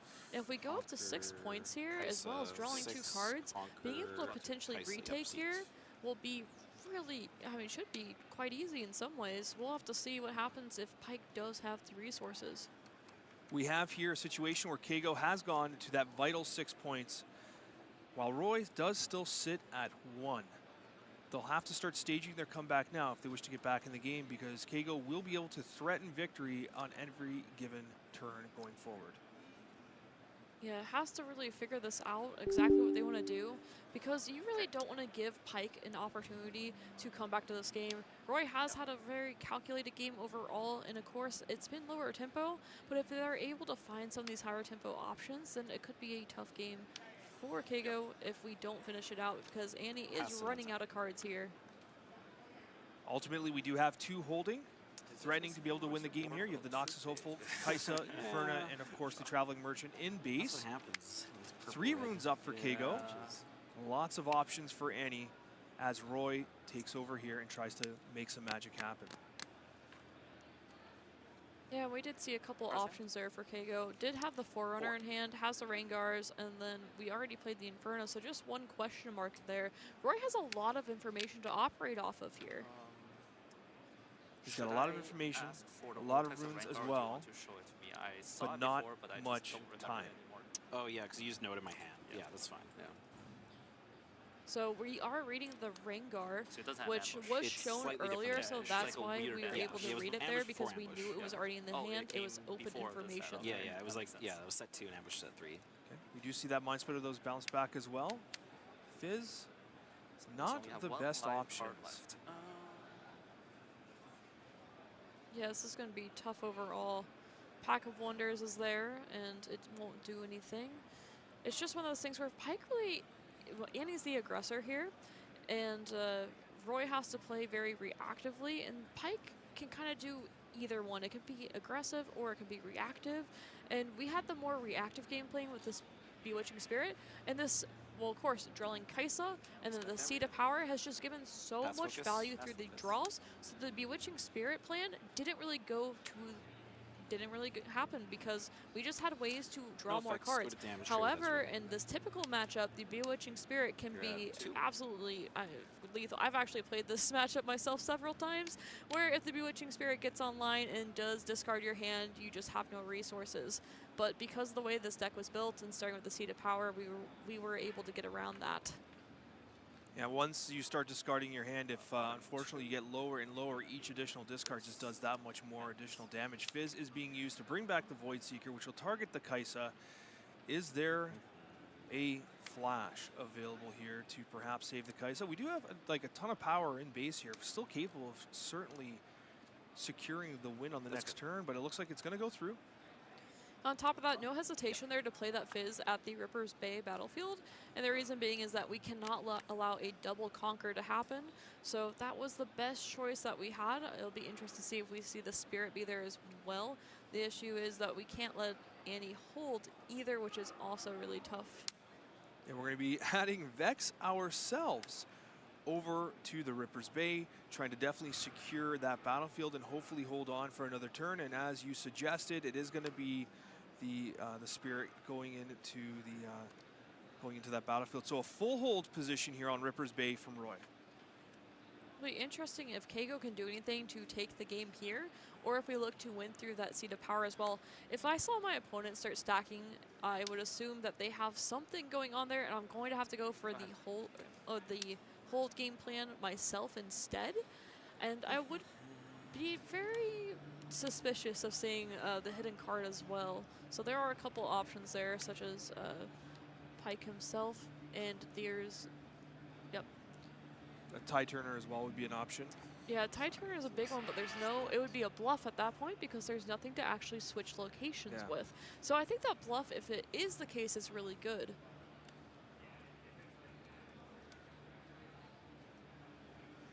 Could also be the Windsinger, actually, now that I think about it. I believe the Windsinger was in the main deck. Now that would be an excellent choice because what would happen, it would reveal and it would return one of the units with three or less might to the owner's hand, and that could perhaps put them in a situation where they're able to aggressively hold. We do have the Traveling Merchant coming in here.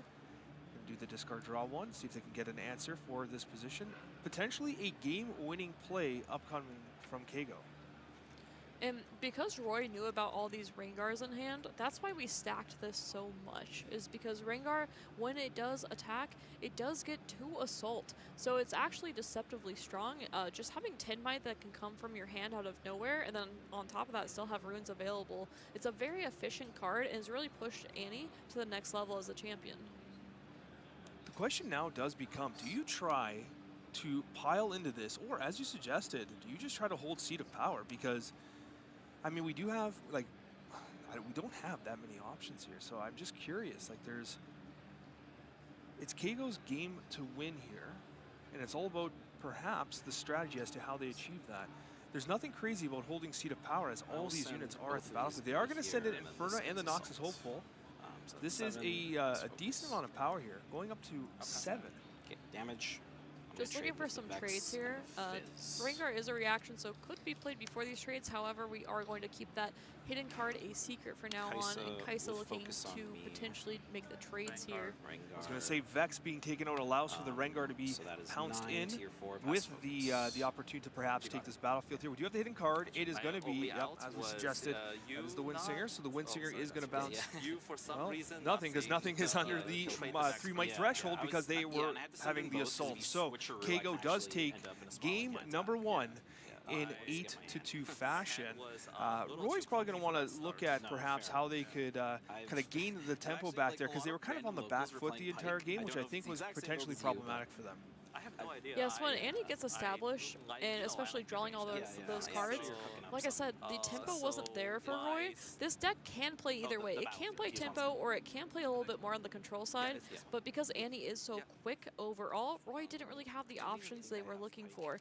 A different start without the Bewitching Spirit, maybe we see it sideboarded out, maybe we don't, it's hard to say. Because there's no access to Seat of Power, I'm expecting it to stay and potentially be a bigger player in future games. That's a great call there. Because of the Seat of Power, Kago was able to mitigate the effect of all the discards, whether it was the Mind Splitter or the Bewitching Spirit. It did not have as much of a factor. Now, naturally, with Kai'Sa Survivor, that acts as a bit of a mitigation against the discard as a whole, but Seat of Power definitely helped shore out that mid-game so that Kago was not too far behind. In this case here, we do have Void Gate and Zon Warrens. Really do like the Zon Warrens here. It's going to allow Kago to find the answers that they need, cycle through their deck, and hopefully be able to respond effectively to whatever Roy throws their way. And personally, I really like the Void Gate here. Annie plays so many Formite units, and we saw what a struggle that was before. So now Voidgate, whenever the unit is on the battlefield, we can now use Falling Star for 4 instead of only 3, specifically when it's on the battlefield, but that's so crucial here. You do get some additional optionality. Of course, you have Falling Star and Void Seeker, which you'll be able to kind of reach a little further, hit those Noxus Hopefuls, hit those Kaisa Survivors, which were clearly a factor in this prior game. It looks like we're in the sideboarding phase here. Yes, and ideally here, Roy would love to have a little bit more of a reactive game if they're able to just deal with the onslaught of Annie. There's no longer the Seat of Power card draws. I feel like Roy's going to have a much better matchup now. I would expect the same, and if I remember correctly, I think it was Kago that went first. Now we're going to have the Roy start us off here. Got the Treasure Hunter coming on in. The Treasure Hunter start is so good too because we do have a lot of power-hungry cards in this deck. So because the Treasure Hunter will make a gold when it moves, we'll be able to mitigate that a little bit farther.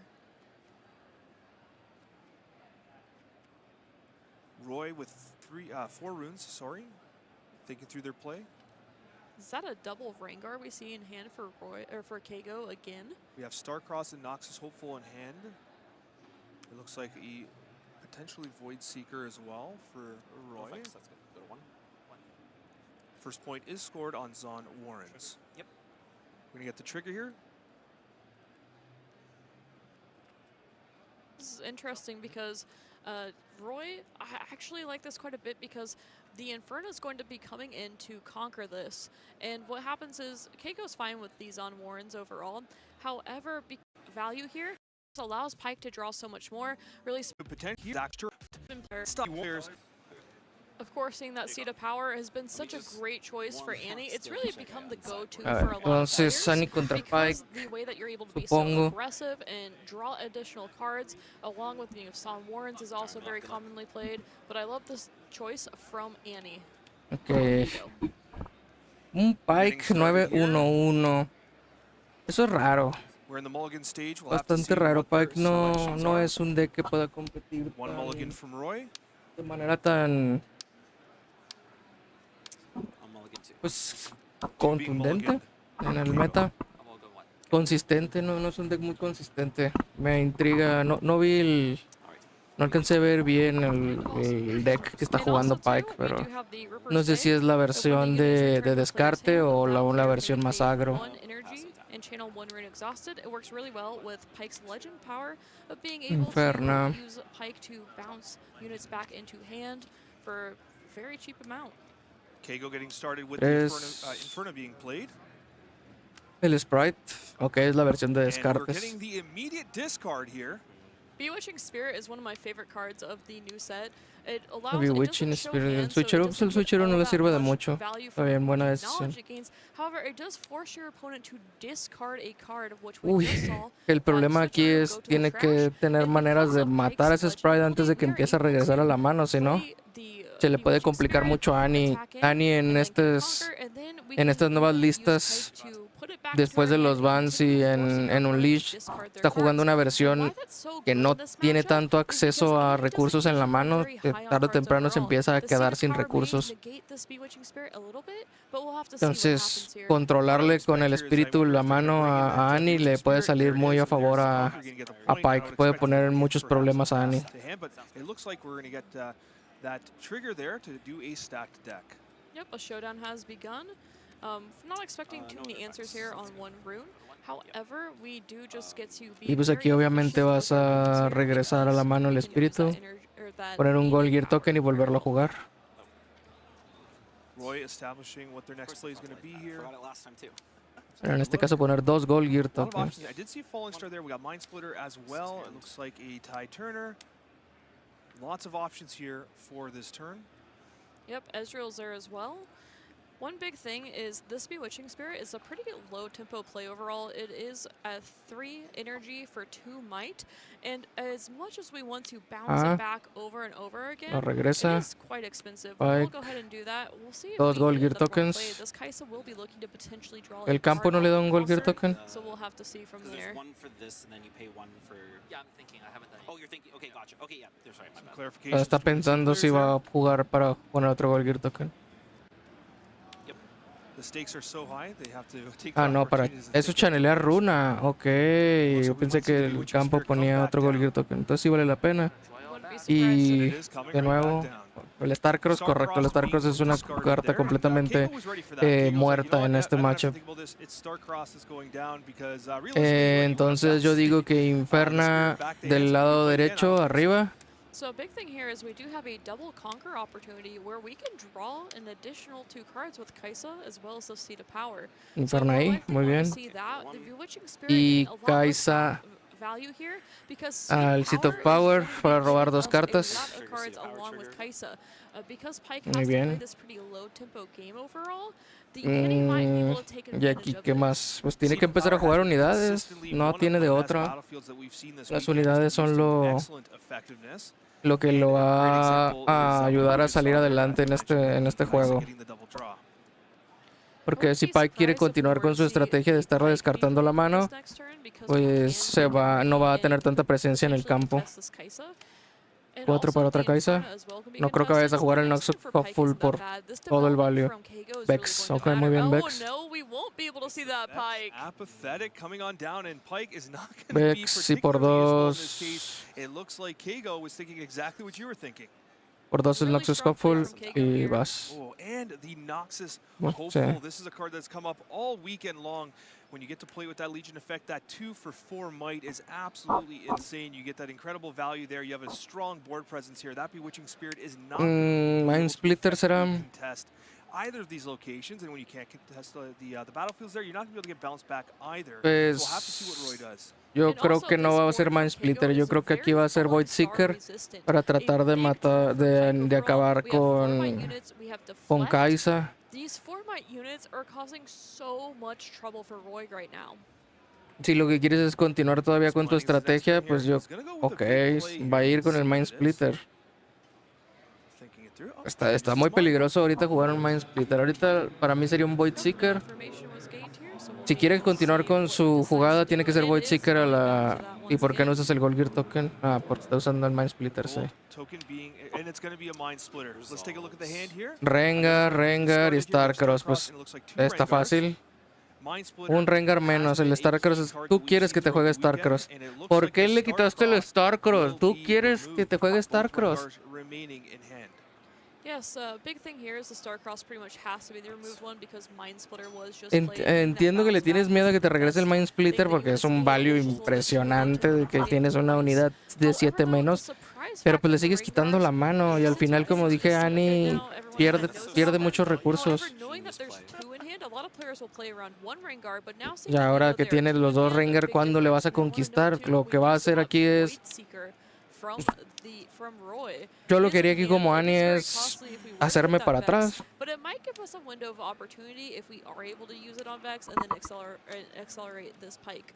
We did see a tie turner in that hand as well.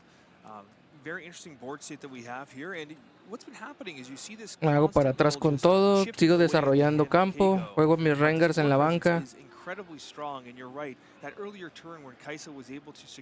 Y pues realmente no me va a importar mucho si me descartas de la mano lo que tengo. Juego todo. Me voy a ir al top deck, pero en el siguiente turno, haciendo un push, voy a tener más 2 por la Kaisa y el Seat of Power.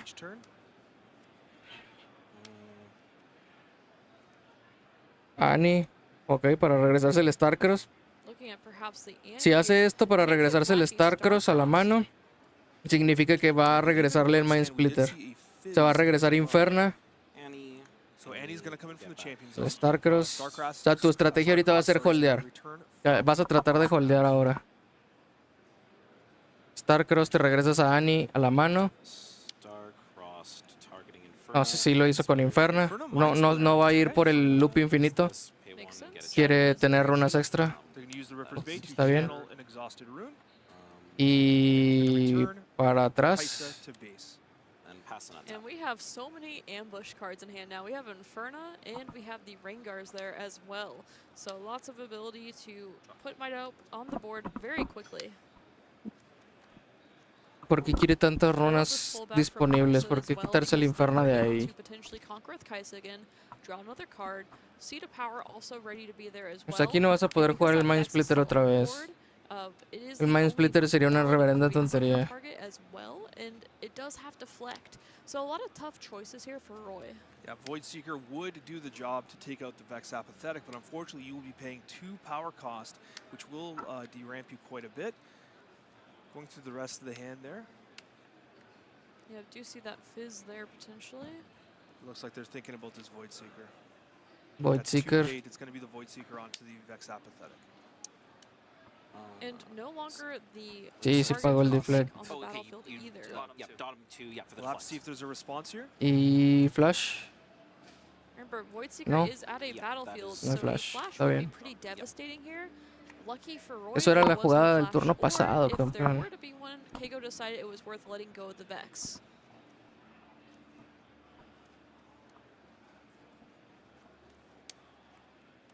Giving Y us ahora. a nice peek at the hand there.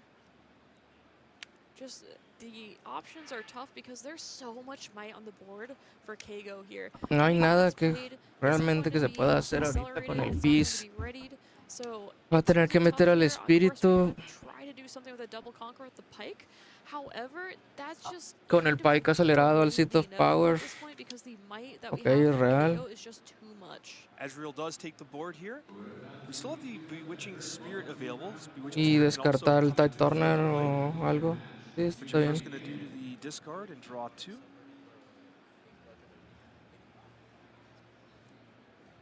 And let's see if we got any options here to help us out. Once again, to highlight, there are 4 might, so Falling Star really doesn't do all that much. Needs to have something here. Has the Tide Turner. Just has to establish a board, hoping to retake after Okay. Kago goes into these battlefields. It becomes a question if you want Vas. to put the Uy, esto se arriesga muchísimo un Falling Star. not to. They pass the turn over to Kago. Se sabe que no lo tiene en la mano, pero ya hay 2 cartas que no conoce de su mano. Kai'Sa once again, take the Y de nuevo vamos a lo mismo. El Gnosis Hopeful va a entrar channel one rune exhausted. al Reaper's Bay y Kai'Sa va a entrar al Seat of Power para robar 2 cartas extra y se está recuperando los recursos en la mano. O sea, la estrategia de Pike ahorita se está yendo por la coladera bien rápido. Meter a la Annie al Reaper's Bay solo me dice que tienes un Ghost o un Starcrossed. It's very well. If we go up to 6 points here, as well as drawing 2 cards, being able to potentially retake here will be really, I mean, should be 2 quite easy in cartas. some ways. We'll have to see what happens if Pike does Tener have the un... resources. Pues lo más seguro es que se regrese a la mano la Annie. Where Kago has gone to that vital 6 points, while Roy does still sit at 1.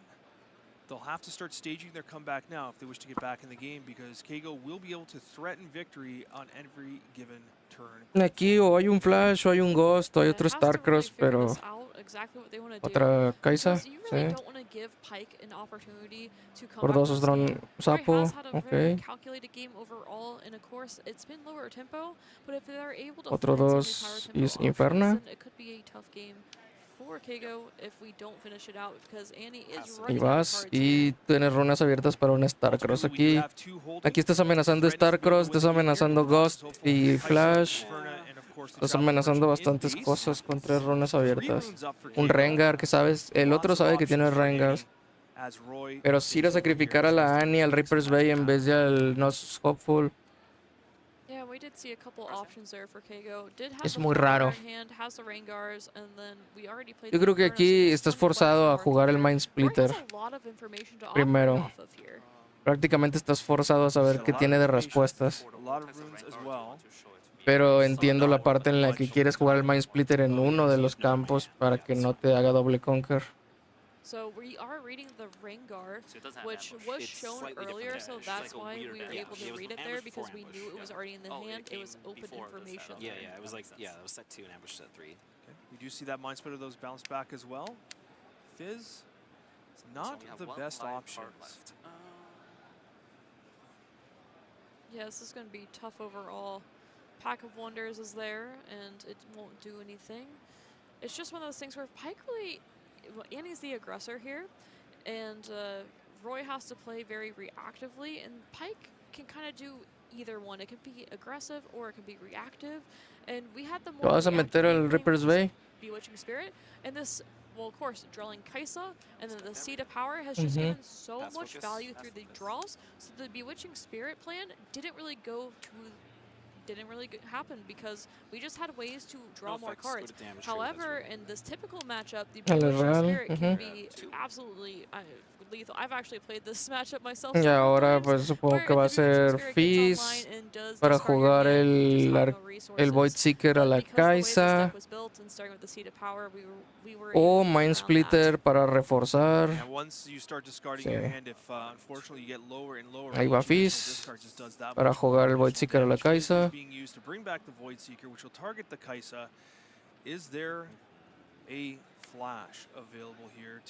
No, si hubiera un flash lo hubiera hecho con Nani.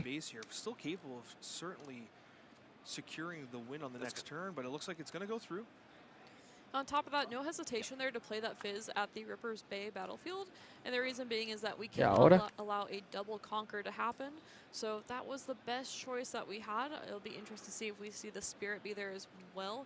The issue is that we can't. Y ahora cómo te vas a defender, una Vex.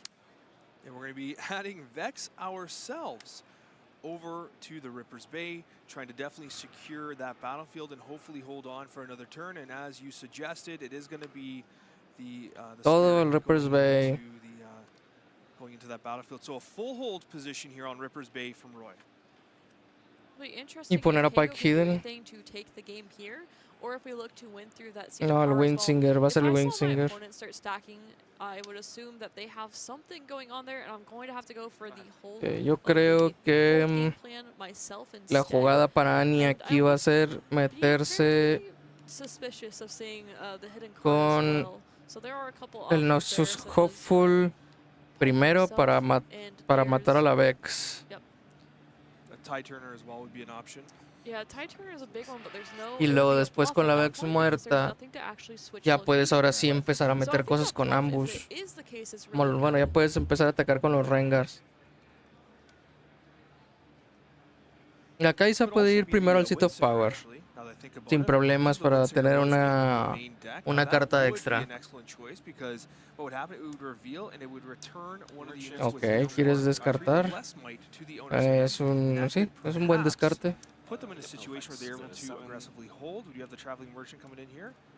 Ok, entonces primero el Noxus Hopeful.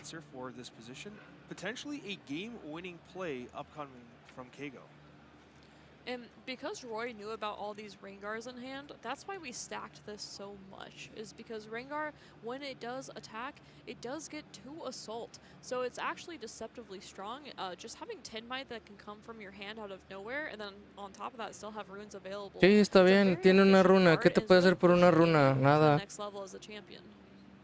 Ese Hidden realmente no puedes, no hay nada que te detenga de matar esa Vex en ese showdown. I mean, we do have, like, we don't have that many options here, so I'm just curious. Like, it's Keigo's game to win here, and it's all about, perhaps, the strategy as to how they achieve that. There's nothing crazy about holding Seat of Power, as all these units are at the top. También eso está bien. Inferno and the Nox is hopeful. This is a decent amount of power. Pasa y te llevas a Fizz y a Vex. Ajá. Entonces ahora sí, Kaisa entra. En la prioridad juego a Rengar. Y ya, pasa, son 9 contra 4.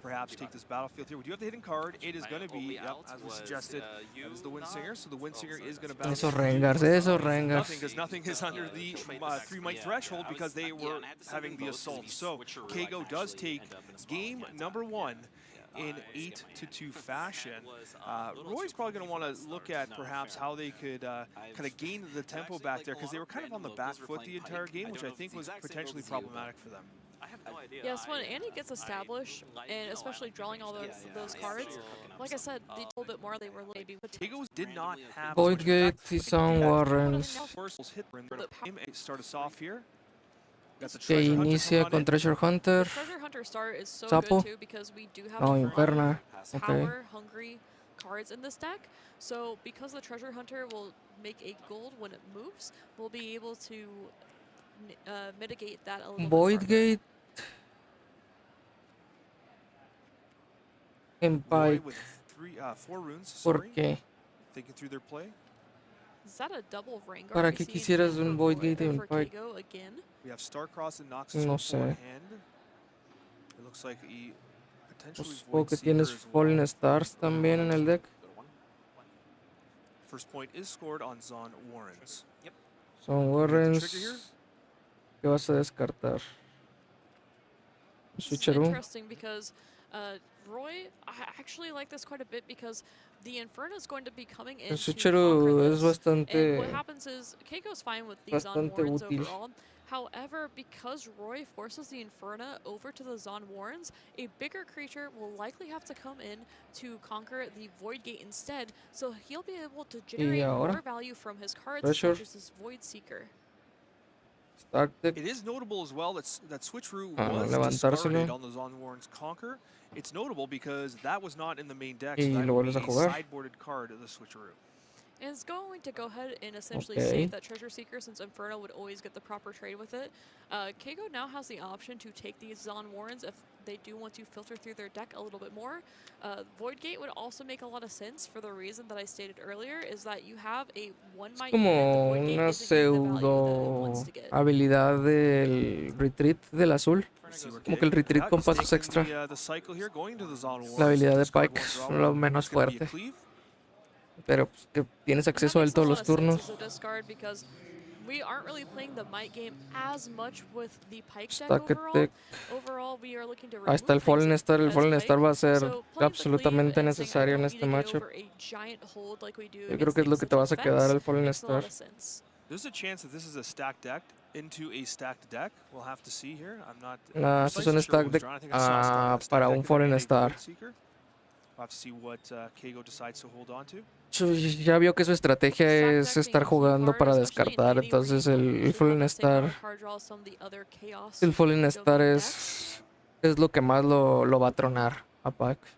One of the things that Annie is so good at is getting that very early board Y presence vas, there and ok, running sin additional cards in there, unidades, but ultimately interesante. decides to not play any additional cards. And depending on how this next turn goes for Roy, this might just be the dream that they are looking for.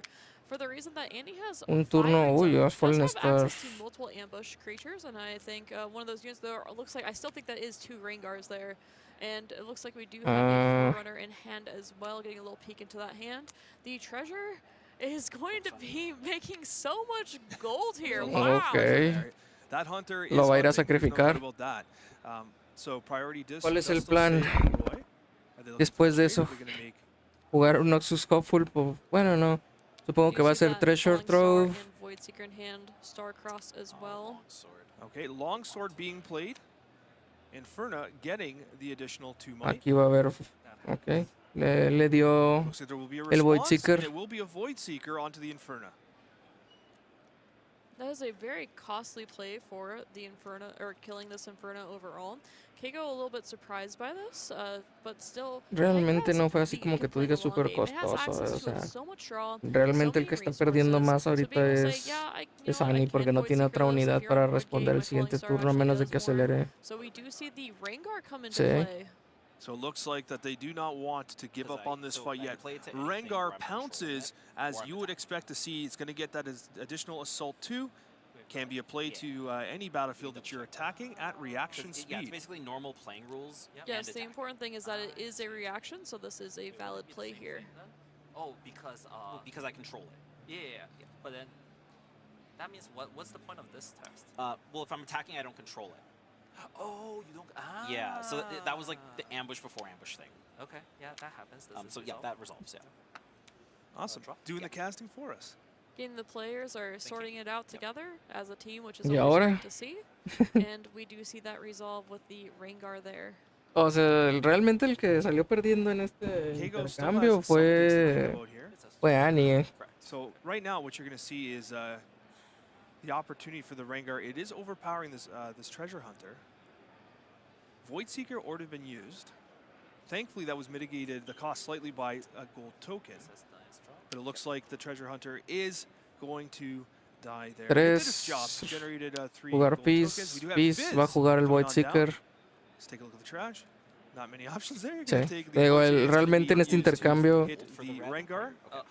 Gold for the purple. And you can tell just how comfortable Roy is with this deck. The way that he just made that decision as quick as he did and discarded everything and recycled everything, it knew exactly what to do, what he wanted to do. So I love to see Como decía, aquí salió perdiendo Annie porque realmente invirtió todos sus recursos y al final se quedó sin You nada. just saw almost like a control style play here from Roy, trying to make sure that the additional points not being scored by Kago, trying to keep control of the battlefields. And now we have a situation where Kago has nothing on the field of play. You have the Fizz. Now, Fizz is not often used as a particular powerful body on the field of play, but in this case here, it's going to be enough. Uy, este se ve bastante feo para la Annie, Roy an opportunity to get on the board and get ahead of Kago. A lo mejor que puede tener es otro Rengar en la mano, pero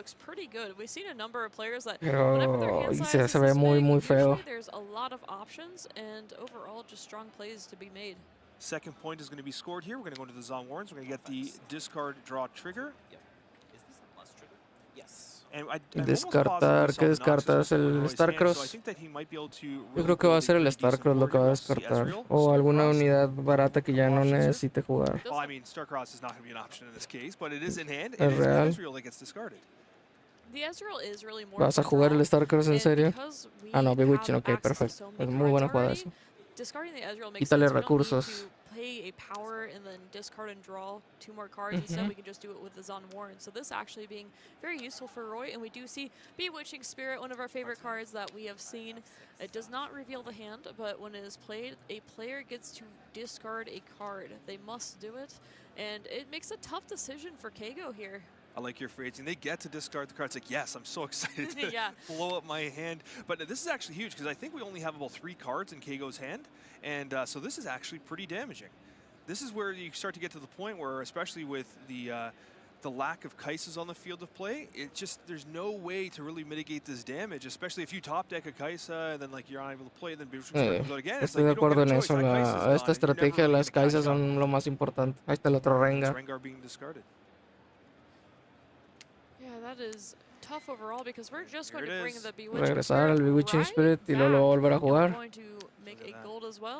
Uy, Fallen Star. Now we're down to a single card, and this is exactly what Pike wants to do. Seguro que descartar el Fallen Star. No estoy seguro, a menos de que tenga un Fizz en la mano, sería la única manera de que solvente esto. And we'll have to see what Kago can do this time because if this Bewitching Spirit is left on the board, it's just going to come down once again, and there might be an empty hand for Kago. So Kago either needs to deal with this Bewitching Spirit or potentially... Un cleave estaría bien, un cleave. El Fallen Star aquí hubiera estado excelente. The reason why you play card games is because you want to play cards. And when you don't have cards in your hand, it feels really hard to play the game. And so we're in a position here where you have to try to contest. You have to try to punish that Bewitching Spirit.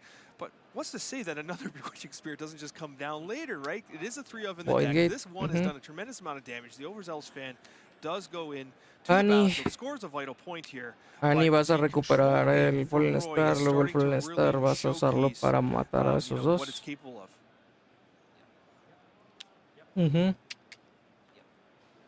Falling Star back to hand, thanks to Annie Stubborn. And easily taking out that Okay, me interesa saber qué es lo que tiene en la mano como para haber descartado al Fallen Star para tenerlo que recuperar con Annie. Pues ahora tu propio Fallen Star, ¿no? Sí. So that was a really smart discard from Kago. Falling Star does come down, hits both the Overzealous fan and Annie, both go to the trash. Gold tokens being used to mitigate the downside. Tiene toda la ventaja Pike I think I aquí. might have seen a second Noxus, and it is a second Noxus Hopeful. This is 8 might represented from 4 runes. Absolutely insane. No more disruption, but Pack of Wonders. Pack of Wonders. Yep, we may be seeing potentially Treasure Trove in the future just to draw a little bit more. Pack of Wonders is a really great combo with that because it does return a friendly gear or unit into an owner's hand. And when you use that Treasure Trove, it's just basically like a giant cycle of, hey, I get to draw, and I get to channel a Rune Exhausted. That's a lot of fun there. Love that combo. It is absolutely a great combo overall. No estoy seguro de que aquí deba de estar perdiendo tanto tiempo Annie. Options here, the Bewitching Spirit not coming down. very grateful for that, I ¿Qué assume. tienes en la mano There's a como 3 para...? up in Roy's Ok. deck, and it is going to be the Fairies Un Forerunner. pinche Starcross aquí le va a doler, pero feo. It's a very sticky card and hard to deal with overall. Esa carta no le sirve para nada en este matchup. It could be really El tough for Ferros Annie here, as they have to es una blank carta up so muerta en la much mayoría del ground with tiempo the points overall and contra overall Pike. tempo of the game. And look at the rune difference here. Roy has all the runes in the world, can do whatever they want. And we do see that treasure Se trove metes there. allá, He has access to drawing Void even Gate. more cards after this. I'm expecting to see Starcross come Y ahora down, pues es get un that Forerunner Starcross back in the hand. al que está en el Sound Gonna punish Warrens. a little bit of the power cost, reduce the tempo. Let's go. Oh, we got the combo. We did it. There we are. Channel Rune Exhaust, draw a card, more options for Roy, and is Starcross going to send that Aquí Forerunner va running home? Starcross al Noxus Hopeful que está en el Sound Warrens. As good card player Oh, too, cómo te drawing gusta hacer la de emoción. So that's Eso es un always downwell. out there, especially when you know you have the resources, Hola. the runes to be able to do it. Downwell, We see okay. a downwell that is going to be going back into the deck, so that's an interesting ¿Qué vas a hacer el choice there for Starcross? Te va a hacer un Max Splitter. La madre. Ah, es un Beast Below. It is the Beast Below. Ok. Fairies Forerunner going to return back to hand. Beast Below is a card that you don't see all Bueno, that often. Beast Below es lo When mismo you que es return mejor que el another friendly unit Starcross. and an enemy Está bien. into their owner's hands. So often we talk about Riptide Rex being a singularity with a body. We got ourselves a beast that is also a Starcross. One time I played this card in free-for-all in a draft, and it was the best feeling ever. However, it does have so much might too, and Annie doesn't really do a great job of dealing with high might units overall. I also just want to recognize that I talked about Starcross in the Fairies Forerunner. We utilized the Beast Below from the stack deck, and you were right. The Beast Below does present Yo a much creo more que ya, significant Ani, threat here as it's la que holding the sigue, battlefield. So as you said, ahórrate open up el your options tiempo. before committing to the play. Words of wisdom from Silver. 4. Vex. We got Por Vex, 2. and we Inferno. have Inferna trying to establish a bit of a board here. Double hold points here, going to 6 for Roy. 6 is a magic number in Riftbound. And I really love that Roy decided to go for a hold here, and the reason being is you can ready these units and you can pull them back. You force Kago to go into the battlefields potentially, unless you're concerned about this Vex apathetic getting to a battlefield. So we might go ¿Qué for a puedes hold hacer? I'm really interested to see what Roy Yo decides creo to do, que because I could see players sería going hacer through either option. Starcross That Vex does represent some challenges al for Beast Roy. Below y a la But Vex, what tal vez. Kago is experiencing right now is a challenge from a score perspective. Treasure Trove does come down. Ajá. Pack of Wonders likely to be used here. We're going to hide a card. Ah, We're gonna hide a pike. That's luego most So chaneleas. we will be going for that hold then. Roy's looking to close out this game here. Ok, lo va a querer Noxus Hopeful, lo va a querer Noxus cerrar Hopeful. por holdeo. We have 8 Otro Noxus represented Hopeful. white. And we do have the Noxus Hopeful into the... Yeah, we're going for the hold here. Con un Starcross en la... Bueno, con un Hidden, pero con un Starcross en la mano. Yo creo que esto ya está solventado. Ya. No sé por qué Annie sigue jugando esto. No sé qué es lo que está esperando que pase. This is a make it or break it moment. So something important to note is Roy has Starcross in hand. Because we have so many runes open, we can easily take off one of these Noxus Hopefuls and then be able to either take away the Vex. Really, it's going to be so hard for Kago to retake ¿Qué es lo here. que This is a trata de beautiful setup lograr? from Roy. No veo cómo. Kago's going to have to carefully consider how they do this turn. They don't have to clear both, but they're going to have to clear at least one. Vex Apathetic in hand here. It looks like they're going to be making a choice as to where they want to go. You got 2 hidden cards, 2 stacked battlefields, and not all that much yourself on the battlefield. Now, we have not seen Kago's hand. We do know that there are a lot of ambush opportunities in his deck, so perhaps he's able to ramp up some of the might. So we're going to go into the battlefield here. We're going to showcase that pike as you called.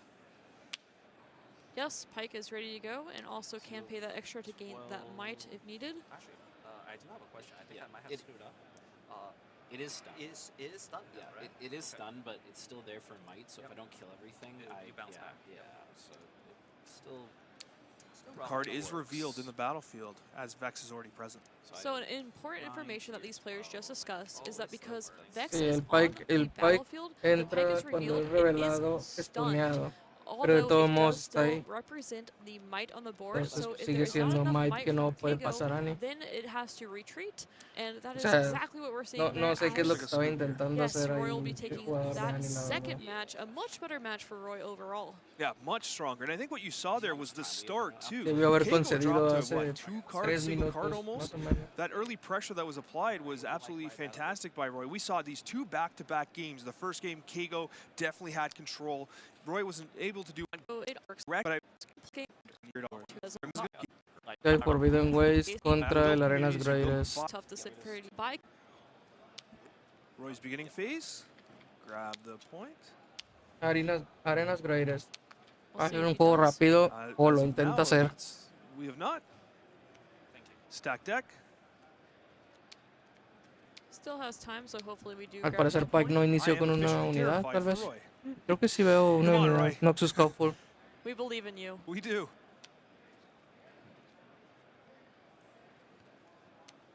Do we keep that beast Stack there? Deck Noxus Hopeful. Ah, Turno Noxus 1 Hopeful más does come fuerte de down. morado rojo. This is like half the reason this card sees play. Yeah, exactly. My heart is broken. Officially broken here. We've seen this before, and it has come back. I mean, it was Alan, I think, in the first Houston event, which did something similar, and it had a role to play in the ultimate results. The good news is that although a missed trigger does suck, there's still ways to get back into this game overall, and really Pike can still be just fine. I believe that Roy, you know, of course, there's a lot going on here. It's been a long weekend as a whole. A lot of these players have traveled as well. We're still going to see a great game regardless. Absolutely, there's no question about that. Traveling Merchant does go into the arena's greatest. You're going to have to discard one to draw one. What do you want to discard? And it looks like it's going to be the Inferno being discarded. Go to 2. Just a lower value card overall. We do have that una Noxus cabeza Hopeful ready, madre. so I'm assuming we are going to see a play with that. I mean, it's the only reason to really discard the Inferno is that you already have another 2-drop here potentially, or a stack deck that can work with the Noxus Hopeful. Forbidding Waste is somewhat of a challenge. That Noxus Hopeful is likely going to want to contest into the arena's greatest. Dropping 2 might when defending is significant, especially when, like, realistically, Annie doesn't Pones have dos that unidades many units. de I think coste in terms 2. of overall power, you're going to see more Pones una power Kaiser. from Roy here, but we do see the Noxus Hopeful Hay coming mucho alongside que a pensarle aquí. Traveling Merchant. That's a lot of movement. You're going to be discarding and drawing quite a bit here, and you do have a relatively solid body. You definitely do not want to put that Noxus Hopeful into the Forbidden Waste, because if you do, it's going to get picked apart, and going into the arena's greatest is the Noxus Hopeful, and the price will be paid by the Traveling Merchant. I want to note that in that previous stack deck, we decided to take the beast below specifically from it. But like you didn't announce it. Let's listen to players real quick here. I just rolled it down. Sorry. I did not know that you have to announce something. Yeah, that's why it's like at the beginning I said it. Yeah. Okay. It looks like that point will be assigned. No, that is the conquer point there. Roy did not realize that it had to announce the trigger there at the start, so unfortunately we'll be missing that arena's greatest. So I want to talk once again about this beast below. Entonces That aquí during the stack deck, that was the choice from it, and it wasn't really with much hesitation either. ¿Qué es lo que va a And that tratar was de just hacer? how much value that the Starcross beast no below creo. got in the last game, and it is a one of Cards in hand. So the fact that there's so much value for Roy going for that card. ¿Qué? ¿Por qué lo están regañando? 3 cards in hand for Keigo. We might be having some communication here. And when I saw on the stream that he wrote it down during his turn. I didn't say it though. I just assume you don't have to say it. You just write it down. That's. I'm not used to this. Sorry. ¿Qué fue lo que pasó? I've watched back here. I'm gonna say it was an acknowledgement of the points. O sea, lo están regañando por no haber dicho, haber cantado el punto del Arenas Greatest. Yeah. It looks like we're going to have a bit of a judge discussion whether or not the point from the arena's greatest will be applied. I'm more used to the. Now you were discussing. O sea, lo que están diciendo aquí es I don't know which one's which. que tenía que cantar el trigger del Arenas Greatest para puntuar. You catch it anytime during your turn, like you get it. O sea, pero aquí, o sea, a ver, aquí se están involucrando directamente los jueces sin que nadie se los haya pedido en una acción que ni siquiera tenían considerado ninguno de los dos jugadores. O sea, esto a mí se me hace que es extralimitarse siendo juez. O sea, realmente, si no te está, no es algo como que él no hubiera pagado algo, estuviera haciendo algo ilegal. O sea, o sea, no es algo de lo que te puedas dar cuenta o tengas que intervenir como juez. Esto sería como que importante a lo mejor, y si en algún momento el otro no supiera y él ya está diciendo que ya ganó por conquistar 2 y el otro pensaba que iba a 7 y él realmente se va a 8, ahí se hace el judge call. Ahí cuando te lo pide el jugador. Pero el jugador realmente no lo pidió. Okay. I see. So, like, if this was not a stream game, and someone said I marked it down, that like you would grant it the same way. Muy buena pregunta. Me gusta cómo le está preguntando. Si esto no fuera si esto no fuera una partida en stream, o sea, sería lo mismo que estás diciendo, porque tú te diste cuenta por el stream. My only concern, like, I don't think it mattered in this case, but where the point where he writes it down, he doesn't say anything, and then I make a decision based on the fact that I haven't written it down because it was never acknowledged, right? Nothing was ever said. Okay. No, and communication can always be a little bit better. So for the rest yeah, of the sorry, game, I didn't know you have to announce this. That's never happened before. Okay. Clearly about this type of information. Okay. Gotcha. Okay. All right. Please. Yep. Thank Yeah, no you. worries. Enjoy your game. Yep. Thanks. So I'll mark it down at 1. You're at 2. Sorry, I play also differently. I thought we were like very friendly, so I was like, Yeah, oh, yeah. I'll play a little bit more casually. I will start announcing everything from now on. You see how like I was also announcing all your triggers? It's because that's how I generally play. No, you're good, man. I'm Yeah. not meaning anything. To be honest, I don't even Ok, make está the bien. point. Mientras I just este want you to ruling realize, fuera I'm not trying to de esa manera, Yeah, like I said, estoy de I don't think acuerdo. it was malicious. I think the ruling's inconsistent based on that. But Ok, o sea, estoy de acuerdo en la que de todos modos tiene el punto, porque él efectivamente se dio cuenta, no lo anunció, pero él lo apuntó, o sea, él se dio cuenta del trigger. No lo anunció y está bien.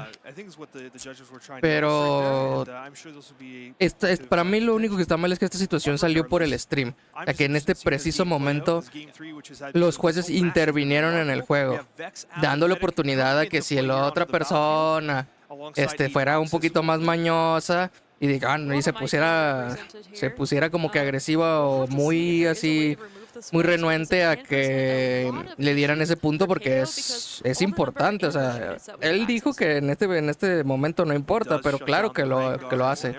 O sea, lo pone en números pares, eso es algo muy importante. No es cualquier cosa. Pero para mí esto debió haber sido el jugador de Annie se diera cuenta, en algún punto se hace un judge call y ahí sí ya se determina. Pero ¿por qué un juez se va a meter directamente en esto así antes de que ningún jugador diga nada? No es como que se haya hecho alguna jugada ilegal, se haya pagado mal un coste, se haya cualquier cosa. No, eso no está pasando ahorita. O sea, ellos activamente vieron el stream e intervinieron en algo que no se solicitó, pero que tampoco es como que fuera tan, o sea, de necesario que interviniera un juez en ese momento. Entiendo la parte en la que se están ahorrando la discusión más adelante y lo atienden antes de que escale, ok, se las paso, pero para mí, porque la pregunta fue clave, la de él. Esto sería así si esto no fuera una partida en stream. A mí me interesa la respuesta. Porque sí es muy importante saber, o sea, lo que determinó eso fue el stream. A lot on the line here.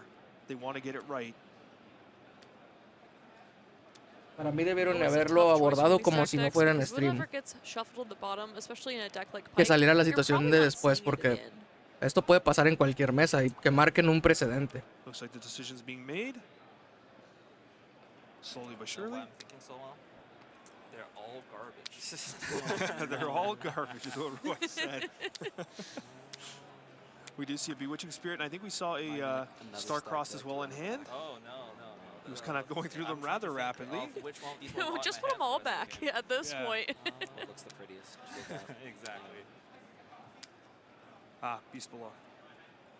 Yes, Beast Below is there, and I think Tide Turner was the other card there as well.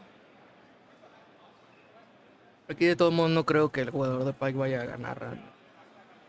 Just, what do you do when, sometimes stack deck you get it, and everything's too good, and you don't want to put anything to your, recycle anything, but instead in this case, all of them were garbage, and wasn't even sure which one wants to put the hand instead.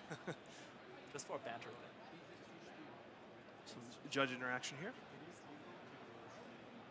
¿Y ahora qué? But not the stack deck pile. Okay. Never mind. You're good. It's kind of funny, but I'll show you later. Tell me after. I'll tell you after. Exactly. Yeah. Wants to show opponent later about how bad the stack deck actually was. We do see the Bewitching Spirit come out. Will force a discard from Kago here. Yep. I'm not 100% sure, but I thought I saw 2 treasure troves in the stack deck, and he kind of just flipped them again, so I think it might have been a really, really awful choice. I'm not 100% sure, though, because, we don't have the greatest view at times, but, I think that's particularly funny. We do have the Bewitching Spirit coming out, starting to damage the hand. There's the Pack of Wonders. Pack of Wonders. Hold to 4. Yeah, it's going to really be playing this Bewitching Spirit game once again. We don't have many cards in the hand for Kago, and we know that can make all the difference in the world in this Annie matchup. Once again, these battlefields don't allow you to draw more cards, so we're not able to get these Bewitching Spirits. Tiene que tratar de desarrollar banca para el siguiente turno irse a 6 y luego hacerse para atrás. Chipping away at the hand, and then Kago's going to be in the exact same position they were last time. It's going to be a terrible position to be in, so he's definitely thinking, okay, hold on. I don't want to give free real estate to this Bewitching Spirit. Is there something I can do to start shoring up these battlefields? So, something that Roy mentioned, 4 y se fue para atrás, ok. Interesante decisión irse para he atrás. actually said, I don't even need the point. And I don't think it's like, you might think, oh, they're being really, too confident on this, but that's really not the case here. It's just the way that this matchup plays out. They knew they had the Bewitching Spirit, so they knew that discarding cards was going to be a big part of this game, and that it's not going to be this close neck-and-neck game. It's really going to see if Roy can run away with the game with Bewitching Spirit and just try to make Kago's life hard. I do wonder if you start to consider Fizz into the stack deck, if there's something specific that Roy is looking for. But once again, we're seeing Kago not drawing into Kaisa Survivor. That's been a 4, 5, 9. Le falta una runa para poder jugar Under Titan y StarCross. Significantly less tempo, and so Roy is thinking out their turn here. Tons of runes, tons of options. Bewitching Spirit on the field right now could score an easy point. Let's see what his decision is. Yeah, good look here. The thing pues puede conquistar, usar el Pack of Wonders para regresarse al Bewitching Spirit. Into a spot where it might die. However, if we could just use the Pack of Wonders or return it to hand. Was looking at potentially playing that Fizz there, but going to go ahead and just to hand play. Kago considering on the trigger. La pregunta aquí es por qué no conquistar primero. It can be reacted to. It is Supongo que no le quiere dar oportunidad de que juegue algo en Showdown. Star-Crossed will be played instead. Could have used this potentially, decides not to. Si esa era su última carta en la mano, puede ponerse fea la situación. Y luego Fizz para jugar Stack Deck. As we are eyeing that purple rune. Looks like it's going to be Fizz. Stack deck. Yeah. No, I'm the one looking into the future. Those looked like a very quick pick, so obviously the option that Roy wanted to find was found very quickly there. A little better than last time, it sounds like. And it's going to be that's what you're looking for. Falling Star. Roy is now in control of the board. Absolutely massive. We've talked so many times about how that deal 3 is so devastating in this current meta. Absolutely, and we didn't have all those 4-mite units for Kago. We will see, though, a stack deck, and maybe we're able to find something that puts us back into this game. Even just an accelerated Kaisa. Looks like it's a flash. Noxus Sigo sin entender por qué no hacer el punto primero con el Spirit. Cualquier cosa que le pudiera afectar a ese espíritu. Three cards in hand for Roy.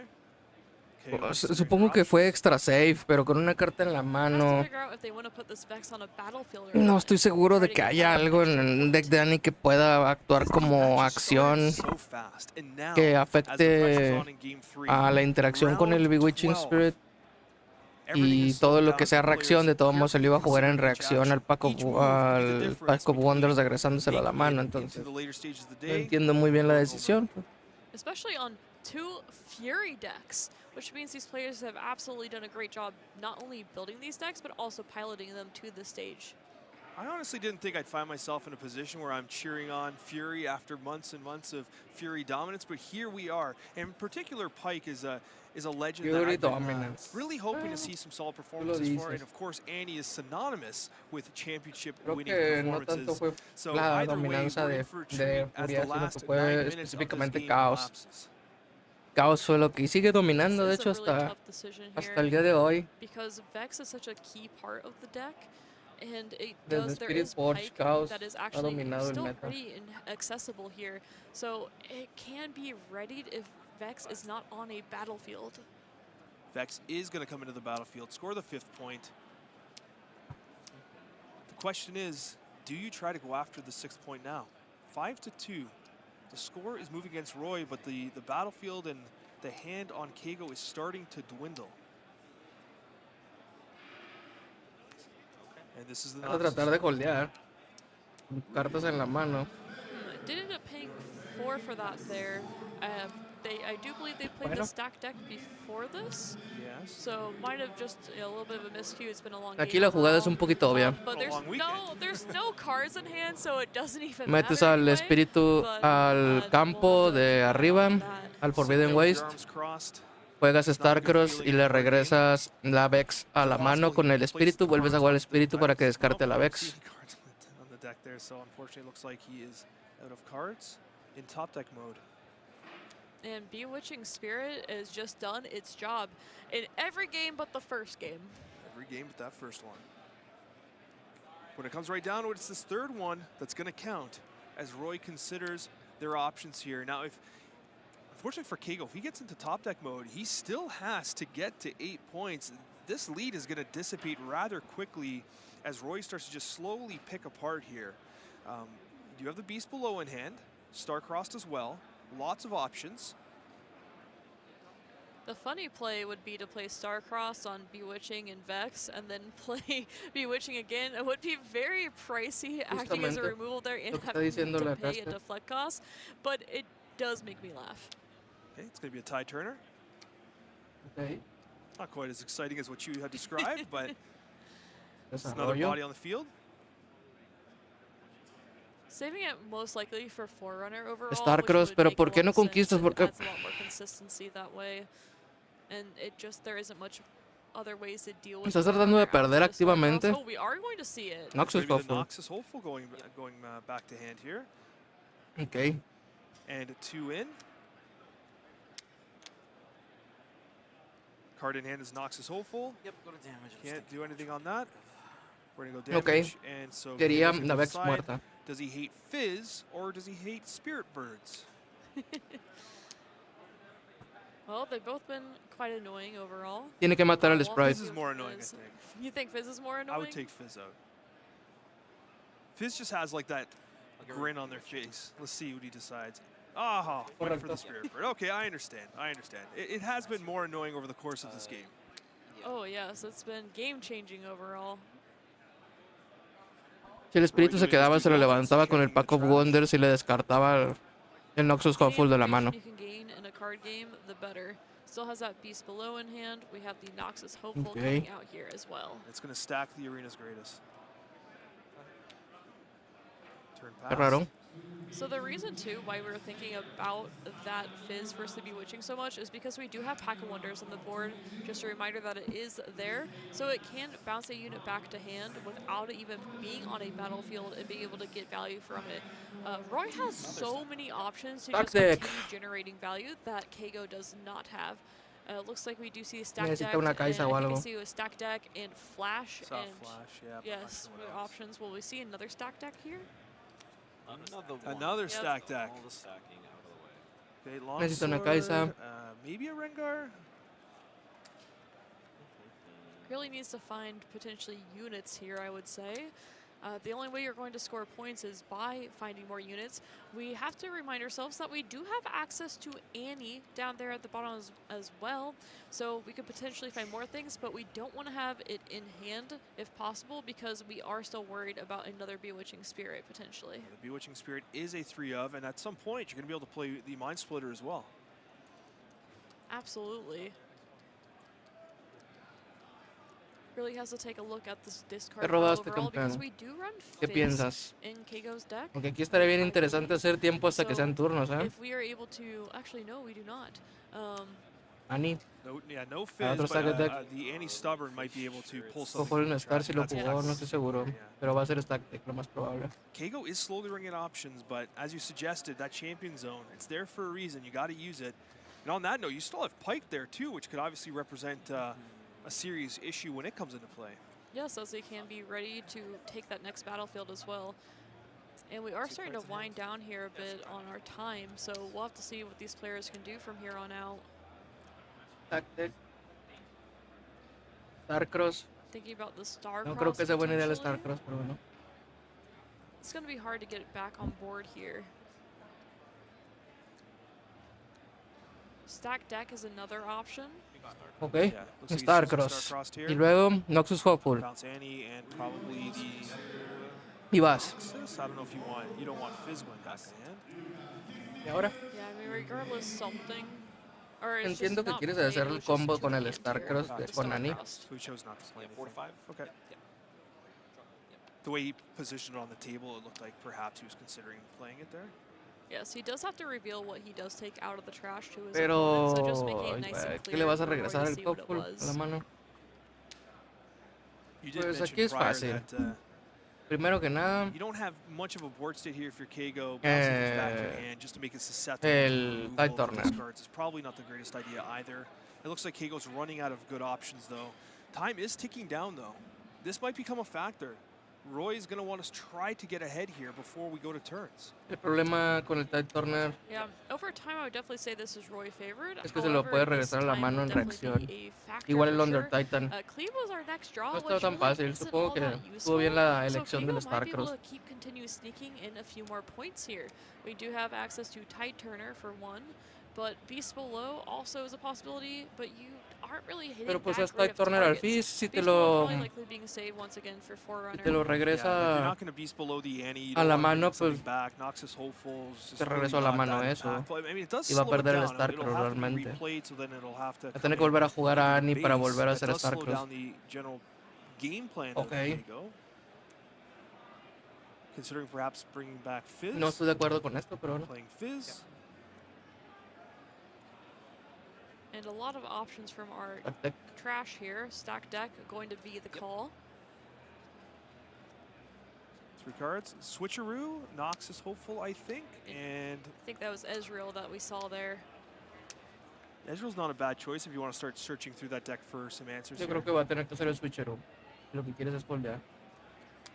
Tough choice here, unlike the last El stack switcheroo deck te where sirve we mucho very quickly con, took what we wanted. con el campo que tienes allá. I mean, I Entonces sería don't mind that Nox is switcheroo. hopeful here just to continue putting more units on the board, especially as we are winding down on time and points are going to be so crucial here. Lo importante es la amenaza que Right, tiene needs to del, develop like some sort of resource for casters where Starcross. like, hey guys, here's a picture of every card at an angle in poor lighting, so you can get used to trying to figure out. Oh, and also we're only show you just the the top or left corner of it. Yo creo que es real. It's a developed skill. Sí, es real, está bien. And it looks like we took the Ezreal there, Sorry, that one's in so we'll be able to draw a little bit farther as That well. does get recycled. Good call out from Kago. So will we play this Ezreal now here potentially just to give ourselves a few more options? Lo peor que le puede tocar a Pyke es que él sea turno 0. Critically important, we're at 30 seconds before we go to turns. Yep.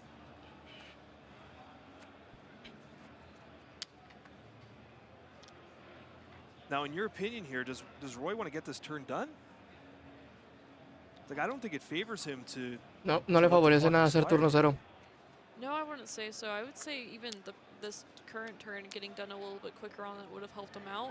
Let's play this Treasure Hunter out to the base, so has an option in the future. We do have Cleave in hand, which could be a very no, de hecho tienen más tiempo que ese porque hubo un Judge Call. Entonces tienen tiempo extra.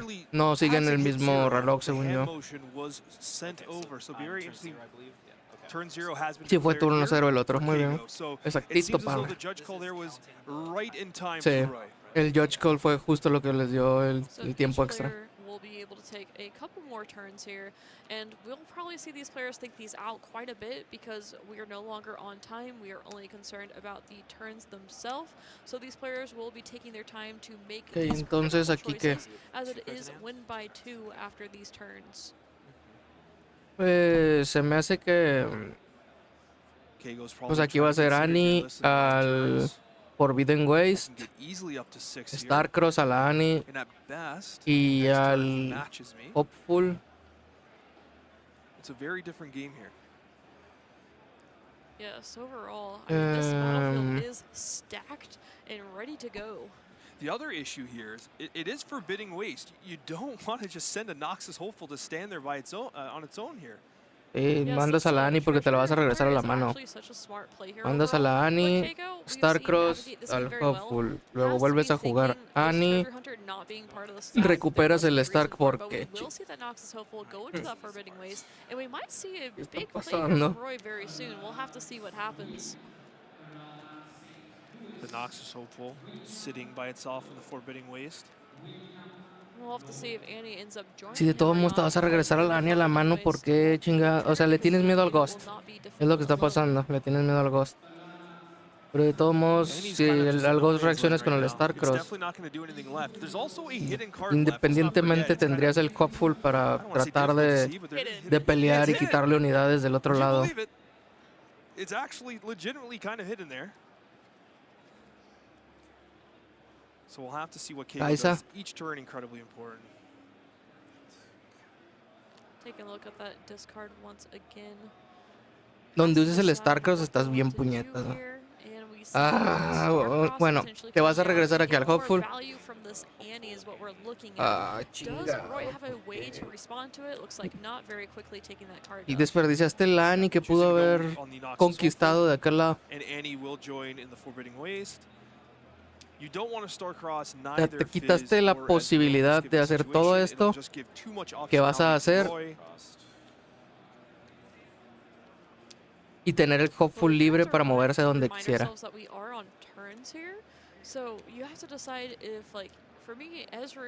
Yes, potentially draws 2 more cards, Por but 2. we are only going to be Inferna. on this next turn. That is pretty expensive overall to pay that energy and power for Ezreal. Pudiste haber limpiado. Pudiste haber limpiado el campo. Exactamente la misma jugada. Solo que aquí hubieras jugado otra vez el Starcross. La Annie estaría en la mano. Y la Inferna hubiera conquistado el otro battlefield, estarías en 7. That's a downwell that we see in hand here for Roy. It's not really going to do all that much here. Y pues él solo tendría una real, un Tide Turner, un Treasure Hunter para intentar romperte los battlefields. Entonces no veo cómo. Pero bueno. Entiendo que el Pyke acelerado. That could also, remove one of these cards on the Forbidding Waste and set up Treasure Hunter potentially. Yeah, at the very least, te quedaría sin unidades. Get rid of the Noxus Hopeful, and he then represents 1 might. Send in the Supongo que esa jugada que estoy diciendo la vas a querer hacer el siguiente turno. Solo el ligero detalle de que te puede romper el battlefield. Tal vez vas a jugar el Starcross en el turno de él.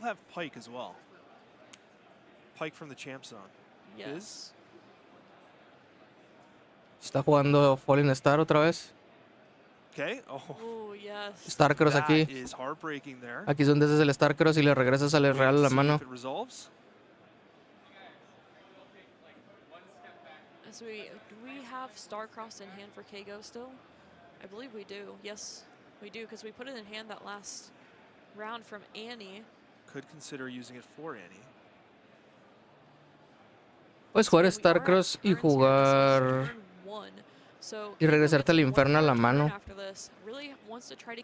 Pero yo me regresaría a la Annie para seguir con el loop. Ajá. Okay, let's. I believe. Okay, these are all gone. Oh, we know the exact board state. Yeah, this is perfectly fine. We're at turns. This isn't even delaying the time. No issues here at all. Okay. We have photographic evidence if we got to go to it, guys. Don't worry. We can roll it We back know with you're me. That looks nervous. good. That was good. Okay. I'm nervous for them. Let's not do that again. But getting the cards back just fine here. I was going to say, man, he's playing a lot of cards all at once here. Hey, sometimes Annie does No, do pues stuff la like típica that. de te aviento todas las cartas. Uy, uy, esta ya estaba aquí jugada y esta la tengo en la mano. We did see Prismaticism close out their game with Rengar, which was actually really awesome. So I guess Kago's considering here, do you try to save Annie? Yo digo que sí tratas de salvar a Annie aquí con el Starcross. Really considering it here. Oh. ¿Qué? Double checking the power cost on the fizz here, most likely. ¿Qué trae? Those were recycled properly, so Sí, se recicló todo. because some cards have a power limit, Starcross, Annie y Ale Real, sí, eso era de ley. Inferna Truena. Eso, no, el se recicla. Ajá. Ah, ¿qué onda, carnal? Starcross was used. ¿Y ahora? Noxus Hopeful is there still. Ooh, this is going to be so good Pues because we have vas a access to tener that que cleave into the Forbidden Waste. vas a tener que reforzar de nuevo. Huge potential here. Suddenly Cleave, which looked like a dead draw, is... Oh, actually, no, we discarded the... Where's the Cleave? The It's in Cleave's the at the trash. discard pile. No! It's in the trash. No! I just Oh, realized. este jugador de Pike se está poniendo el pie él solo. Then I'm like, wait a minute, he's flipping through the cards. I don't Hacer see todo an axe. esto era mejor la jugada del Tide Turner. Oblígalo a usar el Starcross si no quiere que le conquistes el Which I think... Pike acelerado. Also accelerate. Yeah, that's going to be difficult. There's only a single card in hand, I think. Maybe two. No, that looks like a single card. No, that's two cards. Two cards. Has to make the decision here. I mean, if we have an ambush unit, maybe we're able to do something. That Forbidden Waste, though, definitely is impacting the Noxus Hopeful. This is a vital point. Mm-hmm. Yes, Roy definitely wants to try to find this point for sure. Yep, that's good. Because, It's gonna go all right, Se nos conquista. 6-6. Hey, we got to see both champions be played. Noxus Hopeful secures that. Well, Roy is Aquí sitting in a necesita really nice spot una here overall. There Kai'Sa. might be a Rengar in Kago's hand. I'm not sure. It's hard to tell. Definitely could be. I love this play of saying, okay, I need to hold these battlefields now. I need you to not double conquer here. It's the only thing that loses me the game. If not, we will be very close to each other in points. And also, we are going for the holds here to get our 8th point. Yes, exactly. Yeah, this is actually kind of crazy. And even like Kai'Sa, you go Kai'Sa accelerated. Una Kai'Sa. What? Like you really only have a few options here. Checks again. Of course, he has Annie available. Un So Rengar. Annie is able to El bring something Rengar from the trash. There. sirve. We are gonna see Annie, stack deck. bringing back stack deck. Ajá. Necesitas una Kai'Sa. And what can Stack Deck find? Even Kai'Sa just isn't good enough here. Okay, quickly chosen. Yeah, even that's what I was saying. Yeah, Kai'Sa even just not quite enough. You need more. Just a little slow Also here. very bad choices. We'll have to take a look and see. Is there a way out? Y... ¿Qué va a hacer? ¿Qué vas a hacer, Roy only down pequeño? to 3 runes, all exhausted. Kai'Sa acelerada y pues el switcheroo va a venir a decir las malas noticias. Accelerated Kai'Sa. Era un type turner. Sigue siendo un switch. Y aquí es donde el punto extra que sí que a ver si no llora por el punto de la Arenas Breeders, porque ahí sí importó. Sin el punto de la Arenas Breeders hubiera sido un empate. Pero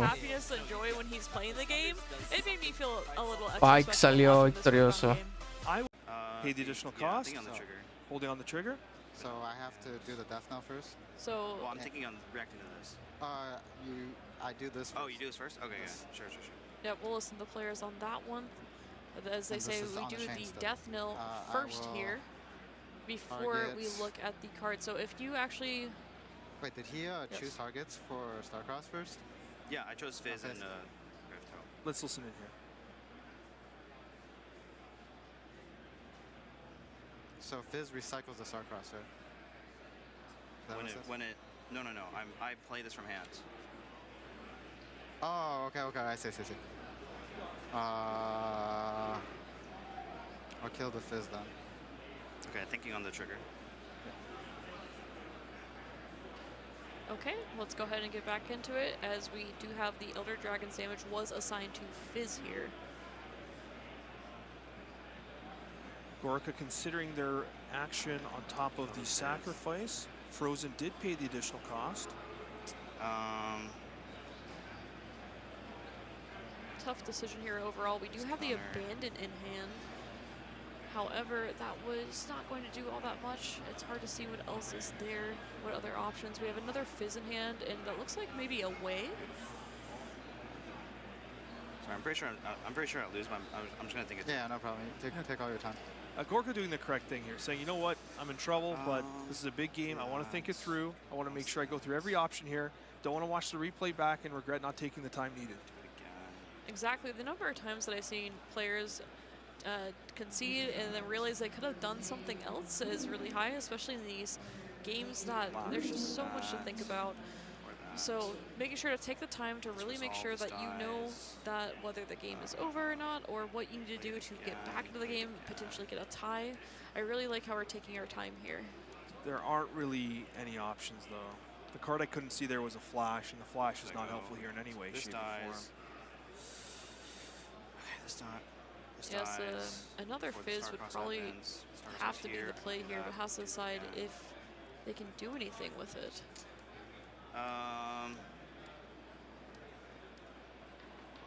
Still waiting on the trigger from the Elder Dragon that targeted the Fizz.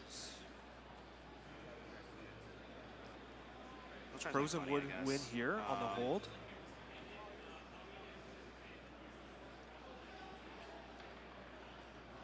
Abandon. Gonna cast Abandon.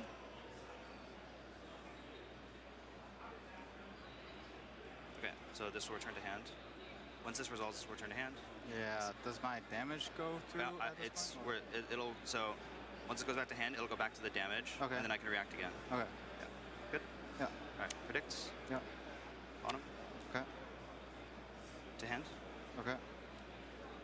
Letting players go ahead and explain what is going on there to help you viewers at home. A little more of a complex interaction there. Starcross comes down again. On Fizz and this. Oh. The dragon, yeah. Okay. Trying to get actually, that dragon off board. Fizz and the. It doesn't matter. Yeah, this will die anyways.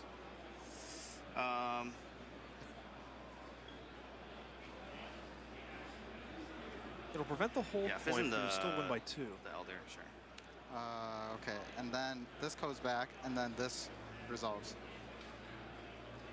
No, well, okay, so this resolves first, yeah. And yeah, then now I channel and draw. Yes. Channel, draw 2? Yeah. All right, there we go. We finally have the sacrifice is resolved now, so we get the channel and the draw from it. And then Vex does move into the abandoned hall to get that next point. Passes turn. Channel. I'll move back. Yeah, you got it. Yep. You got it. Untap channel. Good games called. Frozen on Fiora, successful in completing the victory here in Game 3. That came right down to the wire there, going on turns and ultimately getting the win. GG's. absolutely a great game from Frozen. We saw that you don't need Aurora in Fiora. You can just play strong units and, of course, sacrifice. What a great card from Unleashed. Yeah, having the option to play the Fiora, the Dazzling Aurora, of course, is a benefit. In this given circumstance here, didn't need it. Get those big chonky units, get them on the field of play, let them carry the play. Exactly, and we see that we can still cheat out Elder Dragon in other ways. We don't always have to have Aurora. Rift Herald can do the work all itself. At the end of the day, one of the things that I've learned watching these games is we had multiple series go to turns. Every individual point is so incredibly important. You absolutely have to score them when you can, and then when you get the opportunity to close out the games, you have to try to take advantage of those chances. Exactly. We saw also too, I like to see how that Recital did such a great job as well. So being able to use it to pull back units to take both battlefields, working as that ganking exactly like we talked about earlier as well. And for me, I'm excited to see Fiora out here. We're seeing a very good performance here. I think that one of my absolute favorite things about Riftbound is the meta diversity. Were you expecting to see a run like this from Fiora? Well, with Aurora, anything feels a little bit possible, but there's been so much gear hate in the meta, I wasn't expecting it to do this good. And as we saw, we don't even need the Aurora. So Fiora going deep wasn't exactly what I was expecting, but it doesn't surprise me either. We've got more Riftbound action coming in round 13 after this break.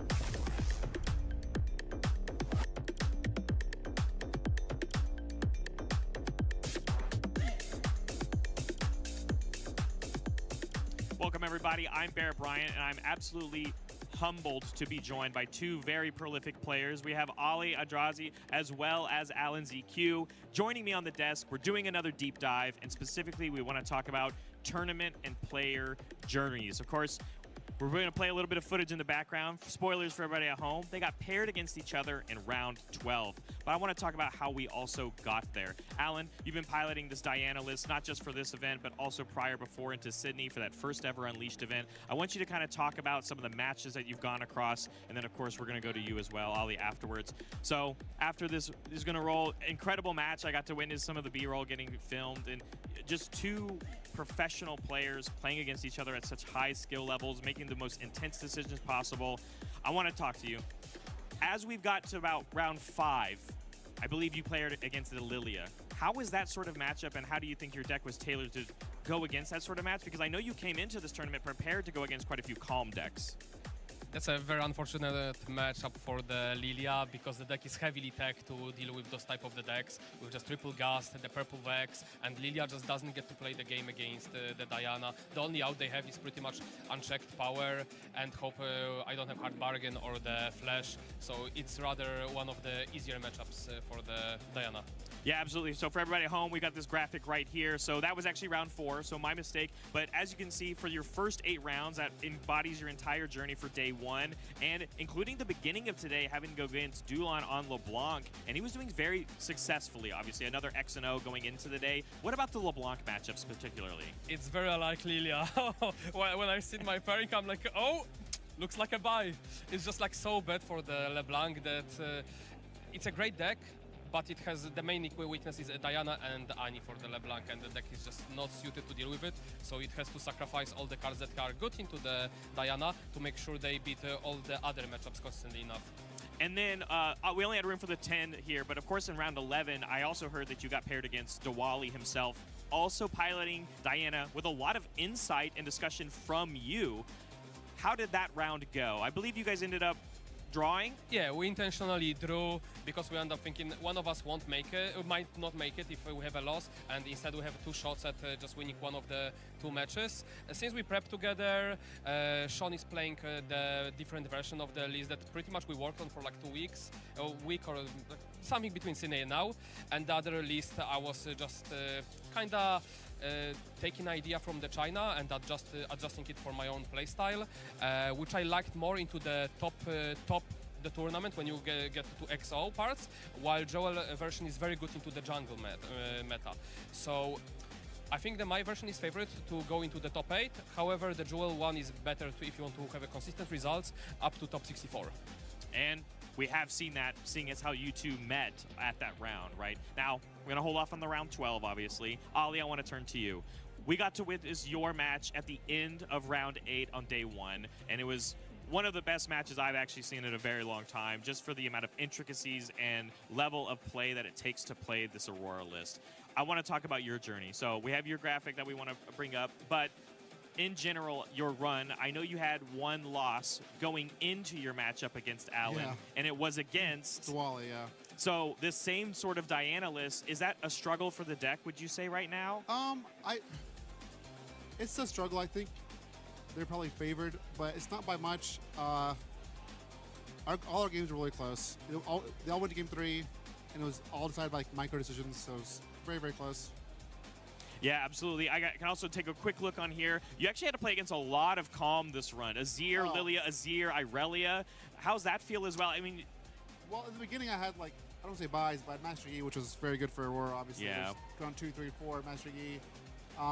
Against Azir, the yellow decks, I'm more afraid of yellow than I am Calm, but Annie is great against all the yellow decks, as we saw also in round 8 yesterday against LeBlanc. Allowing me to, like, loop and lock people out with challenge or fading memories or flurry of blades or whatever. So, and then real quickly, your round 11. Do you remember that matchup? Can you kind of break that one down as we don't have room for it? Is that Diwali? No, right after the Diwali, the one that you played before Alan. That's okay. It's all right. So I'm sorry, they all blend together at this point. That's part of. I think it was actually also Master Yi again, but it's Master Yi Aurora. I understand. Oh, yeah. That's at round 11 at that high up. That's pretty crazy. Yeah. He had a cool tech where he was like boarding out Auroras. He had one Aurora and he was like boarding auctions and drag. So basically, his goal was to steal my Auroras. It was very close as well. That was the closest E matchup. Wow. For this event for me. Yeah, that's good to hear that as well. But I want to then now get to round 12 because part of this conversation is about the amount of like mental fortitude that it takes to play competitive card games from 2 very professional players. The result of that, I'm sure everyone's kind of dying to know if they haven't looked at it already, but what was the end result of that match for you two just recently? I managed to pull in the game 3 by just the Lishi hair. That was such a close series. The game 1 I got stomped, game 2 Ali got stomped, and game 3 was a very, very, very close series on when the Ali was going first on the aspirant climb. But I ended up taking it barely just by removing 2 Auroras from the play. So also Ali missing out on his Aurora, the bad unit. No, but game 1 you said you end up winning game 1. That game 1, yeah. And then game 2, game 1 was like you said, I bodied him. Game 2 he bodied me. Game 3 was a game. Game 3 was a heartbreaker for me overall. I actually punted the match. I'm 95% positive. I couldn't remember if I had bottomed Elder Dragon or Mind Splitter first, and basically I just forgot, and I went to go draw because I wanted to draw the Mind Splitter so I could hit the Dragon with my Aurora. But I bottomed Dragon first, I drew it first, and that was basically it. And we know how important that is because, again, yeah. The match that we saw yesterday in round 8, when you go to recycle the 2 cards at the bottom and it's a Flurry of Blades and the Elder Dragon, the order, the randomization of those cards getting recycled makes or breaks whether or not you draw that Flurry of Blades or you don't and you have to recycle your entire deck. Yeah, with last strikes, yes. This was just like... Yeah. But yes, it was a great game, though. It was lovely playing against Alan. Like, I'm happy he made it. It's like bittersweet. I'm glad he made it.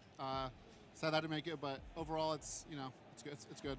I mean, and once again, another powerful performance here on Sivir. I mean, you already have a best of course. I won't say you're out of it yet. I don't know the stories for the rest of the Sivers, of course, right now, but there's one more round to play, of course. I'm sure you're probably going to finish it out, as most want to. Of course, yeah. Alan, congratulations. You've basically all but guaranteed your top cut. Obviously, I don't know the bracket math, but I guess you could get paired against somebody that has to play in a down pair, maybe? Yeah, but the tiebreakers are pretty high, so like even if I lose the next one, it should be still top 8. Wow. Exactly. So, I mean, honestly, first of all, I have to thank you both so much for joining me on this segment. It's just something I want to really bring to light because these tournaments are very difficult, and you two really prove that putting in the work gets you so far in a game like Riftbound. And this, I can't imagine, is the last time you two will be paired against each other. And I hope not the last time that I have either of you both here on the desk. So thank you so much to both of you. Great job this weekend overall. Thanks. Still more Riftbound to be played, but we're going to send it back. All right. Thank you very much, Barrett. That was a great interview. Obviously, some titans of this game right now. Love to see they're both doing well, especially going into this 13th and final round of Swiss for the regional qualifier here in Vancouver. Yeah, it is so cool to see them get to fight each other. Too bad we didn't get it on stream, but I am excited that we got to have an interview. Really fun also to get to see them interact. I always love seeing players and how they interact with each other. Definitely, and we're going to look at some standings real quick as we go into this 13th and final round of Swiss. We've got Diwali and Alan ZQ on those Diana, so very likely going to top 8, I think, at this point, right? Yeah, I think you guys are pretty happy, but I think there's some interesting ones here as well. You know, there is no LeBlanc in this first picture, but I do see a really cool Rengar. Obviously, Master Yi that we looked at earlier, Sivers, Pikes, really cool ones. And there's so many names that we see. Diwali, see the Alan ZQ, which both have won tournaments in the past, including Sam D. Sherman.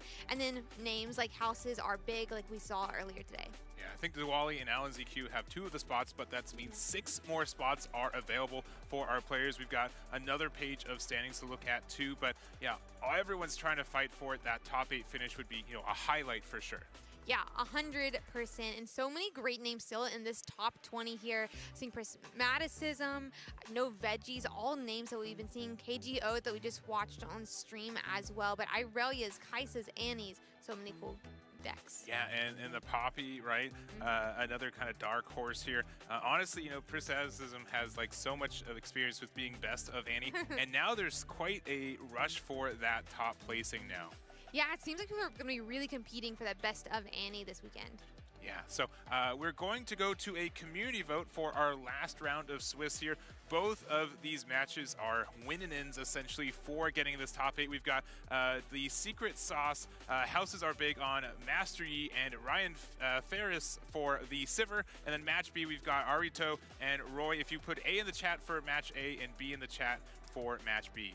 Yeah, I mean, I'm so excited for either of these. In match A, TSS Houses Are Big we saw earlier today, and Ryan Ferris, I do believe, has gotten like top 16, top 32s in some of these other regional qualifiers.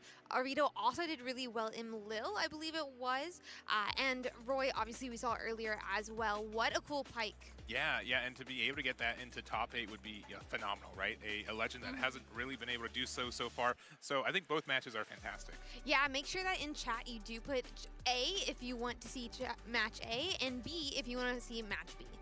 All right, and it looks like we actually have the vote. It's going to be match B. I think almost every match we've done has been match B when we do these. But Arito on Aurelia and Roy on Pike. Let's look at their deck list real quick as we get on into it. So we've got Arito here with their Aurelia, probably one of the more popular legends for this, but not really as popular in the top 8 this time around, I think. Yeah, I think I heard that there was only a couple that were in contention, but I think there's some really cool things in Arito's list here. I'm looking at that Edge of Night, which honestly was such a cool gear back in set 2. It's a hidden, so you don't really know when it's going to come into play, and obviously you can hide it for just that 1 power instead of having to pay that 3 energy. Yeah, and we have seen, I think, renewal of, not maybe renewal, but the addition of Scuttle Crab. I know a lot of people have been deciding, is this the card to add for the deck or not? I think, hands down, it's been a positive add, not only for the draw, but being able to get the information of your opponent's hand. Very, incremental add. Yeah, and also a really interesting card is going to be that Pike, especially because we're going against Pike. I did want to call it out there. Interesting card to see when we are fighting that deck. Yeah, so I think guaranteed Pike in top 8. Just kind of have to decide if it's going to be the legend and champion or just the champion. But let's go over and look at that Pike list as well. Yeah, we got to see Roy's list a little bit just last round. How interesting it was, obviously, between that Bewitching Spirit that tried to discard cards from their opponent's hand, as well as this Beast Below. We saw it in Randy's list back in Bologna during set 2, and it did really well then. Really excited to see it in Roy's list. Yeah, I'm a big fan of the Pack of Wonders and Treasure Trove kind of combo there. That Treasure Trove does offer some additional draw and some ways to interact. Obviously, we have a lot of cards we want to keep adding back to our hand, so Pack of Wonders can help that as well. We do need to get a little bit more runes, so being able to channel it, especially on the usage of gold gear, can be great here. But I also look at how many one-ofs this deck runs too. Yeah, I mean, one of the one-ofs that I think is so cool to see is actually going to be that signature spell from Pyke. The signature spell kind of is like an ode to, I believe it's the ult from League of Legends, where if you're killing a unit that is 3 might or below, you get to continually use it back from your trash pile, and because of that, very close to the ult from the game. Yeah, so really cool to see a build like this, and I think we're ready to go. So we're going to go into our 13th and final round of our Swiss tournament here in Vancouver. Ooh, Rippers Bay versus Abandoned Hall. Yeah, and we've got game 1 pretty quick here. Sounds good. Good luck, man. Good luck. And looks like they're ready to go. We've got Arito again on the left with Aurelia choosing the Abandoned Hall. Pyke We've got Roy on the contra right. Irelia. Es el mismo Pyke que vimos el juego pasado. I mean, obviously they are just doing their mulligans here, Entonces, but I think Abandoned Hall feels so nice with Aurelia. ¿será que esta será la ronda de Pyke? ¿Será que aquí se acaba? Bueno, no creo que se acabe. Creo que ya este Pyke ya tiene asegurado el top. El corte al top. Tal vez. Bueno, si lo están jugando no lo tienen asegurado, entonces aquí tienen que ganar para asegurarse el corte al top, supongo.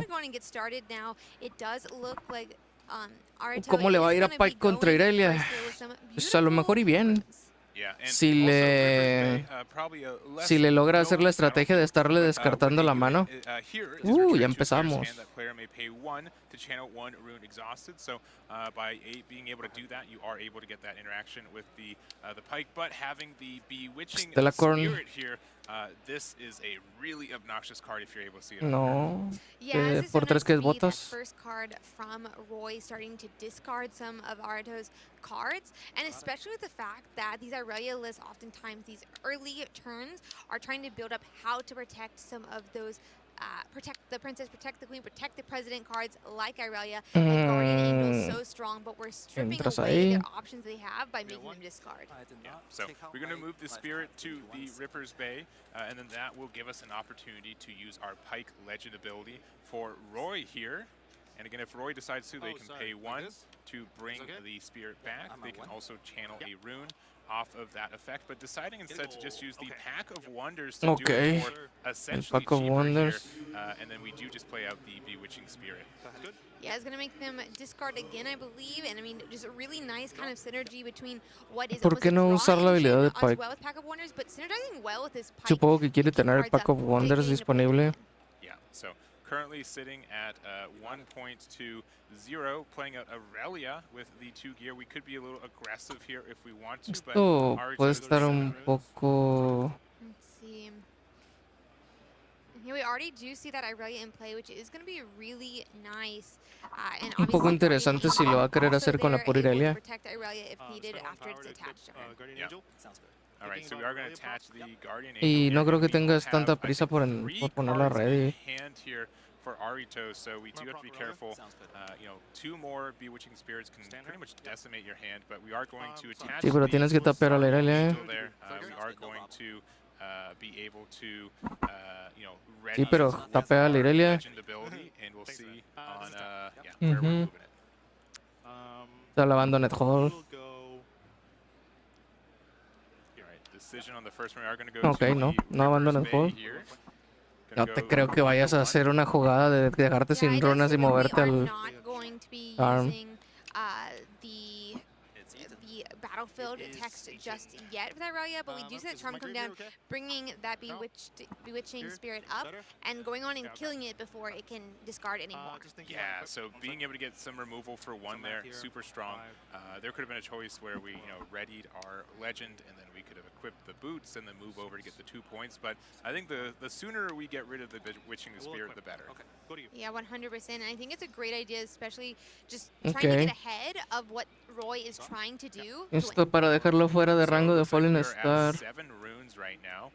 Currently the Aurelia, it has Deflect, it has 7 Might, it has a Guardian Angel, so very difficult to remove successfully. Oye, aquí creo que se le va a torcer el juego al Pyke. Yeah, it's definitely going to be difficult, but both of the runes have been Puede no tener runas, pero tampoco es que Pyke pueda hacer algo, la gran cosa para quitar a Irelia de ahí. Pero el Starcross a lo mejor, una unidad barata y un Starcross. Y pues efectivamente le quita un turno completo a Irelia. Mind Splitter, that could be used right here. Look at the hand to get rid of a card. But if that's not the case, curious on Ok, the un play. Renga. No, el Looks like Pike. we're going to play 3 to play out the Pike, and we are able to essentially accelerate it. You know, if you pay an additional Fury and recycle it, you can play me, and then if you pay the cost, you get to ready me, get the +2 might. We're going to add it back into our hand. Bounce and then pay channel. Oh, sorry. Yeah, you're not. You're not the wrong one. Oh, Yeah. So you're not there. it looks like there's going to be a quick judge call. Yeah. I made a mistake. Was that the wrong battlefield? Because it was paying 1 to channel 1, and that's the knowledge on the top rune of your deck. So we're going to have a judge confirm on the best way to go through that. Lo único que va a pasar aquí es aventar para atrás la jugada. So many games this weekend, so just unchannel the rune. it gets exhausting at some point. That being said, really exciting So to arriba. see how this game proceeds. Y... And I think they might be... Okay, and shuffle. No importa. Déjaselo arriba. Yeah, it's fine. Déjaselo arriba. Okay, I'll do it. Don't worry. Okay. Doesn't matter to me. This deck doesn't need that many colors. Okay, anyway, so Debería just make tener sure una that runa we're menos right, tapeada, pero bueno, está and bien. we're going to pass from there. We might have needed to have one more open, I don't recall, because I think we had to pay one. Sí, debería tener una más abierta, pero no va a ser tanto la diferencia. And we've got, 2 points for Roy, and we know that there is a Pike in hand currently. So, moving 3 back puntos. to Arito, as our Aurelia player, we do have 3 puntos ese. swiftness there, so we are going to move over Y pues ahora and then pass se perdió la oportunidad de jugar al Starcross y de aquí ya no creo que pueda hacer mucho Pike en esta situación. All right, and looks like we Mind are going to play Splitter. 7 and recycle 1 and the gold gear. This could be the Under Titan. The beast below here. Beast below. Yeah, I mean, getting the bounces Aurelia back into Arito's hand Pues does sí. feel No really es como que nice, and puedas because hacer it nada is en gonna be a respuesta. unit's ability, you can't like defy it or do things like that that could stop it if we were playing something like Starcrossed instead. Yeah, and once again, beast below. When you play me, return another friendly unit and an enemy to the owner's hand to ready. So, Okay. We could have potentially. Y ahora yo also creo moved que up es the jugar river otra vez Irelia. another channel, but that does open some interaction. And we'd rather them just have to play out the Aurelia again and spend some recycles to re-equip the boots and the Guardian Angel. Yeah, and honestly, Arito is at so low resources. We saw him just only a turn or two ago at 2 runes, while Roy was at so many more. So Arito is really battling to keep up these resources. All right, so we are going to equip the Guardian Angel here, but we're not going to be bold enough to move it up to the battlefield, and it's going to be back to Roy. You cycle 3 runes, right? No. Beast Below has a Ángel lot of might on it, Guardián. so it is going to be a little ¿Qué pasó? daunting as it decides which battlefield to Okay. move up to potentially taking Más the point. lento. Obviously, if there is one deck that can deal with it, though, I do think it's going to be Aurelia. She can just grow. His turn was super fast, and then went to me, and then back to him, and now back to me. That was your third. All right, just confirming. Sí, ahora we ya know el where juez we're es el at. que se I está mean, haciendo bolas. It's been a long weekend of games. There's a lot of interaction back and forth too. So, all right, taking our draw here. I wasn't paying attention. Oh yeah. It's always good to make sure they're doing it correctly because it's not always malicious. I might just be stupid. It's not malicious. I All right, just missed all it. right. So we got 8 runes here, That's what I and even when you're on top 8 point, even when this is your winning, and Ok, tiene una runa abierta, pues supongo they que... want to play Riftbound. They love playing this game. The competitiveness, the back and forth. Like I really do love the amount of interaction this game affords. Son Yeah, I completely agree. And it's so 4... beautiful getting to watch these players just kind of laugh and joke, even though obviously this game is probably very stressful for these players. They're still able to make light of the entire situation and have some Yo sí fun. entiendo por qué no enderezó a la Irelia ahí There's a good chance that this is like the largest para protegerse de la prize-wise, jugada at de least, la- game of their del life. Beast And so Below even with that, rebotando. they're able to joke back and forth Se lo and regresa la smile mano. all around. Both seem to play a game that they both really love together and doing it at the highest level. Yeah, I mean, 10 wins over this weekend already. Ooh. I can't imagine. Like, I don't think I've gone 10-1-1 in any situation, in a row like this. So it's a great accomplishment here, and really solid play. Yeah, I completely agree. We got there. So we'll have to see what they decide to do here. It does. ¿Y ahora? They are going to be moving that Beast Below up to one of those battle. No, es como que tengas muchas opciones, campeón. Cards in hand that we could try to use here. Eres rojo, el Ángel Guardián es tu peor enemigo en Irelia. Again, to return Aurelia back next turn could be strong. you know, obviously getting a 8 might unit back to your hand is expensive when you have to pay 7 for it. But these chairs are so much better. And the 2 power is not a price to scoff at. No, so we'll see if I mean we get some gold to help play it later, but it looks like we are thinking about some additional plays here. We are looking at them organizing kind of in the 3 and 5, so I have to wonder. Yo no sé qué está pensando, qué tanto está pensando. Reforzar. I do see like an Ezreal. I see, you know, again we were playing 4 para Kaisa. much possibilities here. Looks like we're just going to play Kaisa. Kaisa for 4. 2 para otro Noxus Hopeful. Play out the Noxus Hopeful, and then we're going Y para to rebotar al... to return the Beast below and make it the Beast in hand, I guess. That's a good one. And yeah, having it La back in risa. hand is gonna let, Sí, as sí, you a mentioned huevo, qué buen earlier, chiste. kind of bounce that Irelia Se back pasó de as lanza. we kind of please and have the ¿Y Rift ahora be qué va a able to hacer do so. Irelia? But we still have such a nice base here with that Kaisa. Supongo que se va a meter primero al Reaper's Bay, le va a poner las botas, la va a enderezar y se va a mover al Abandoned Hall.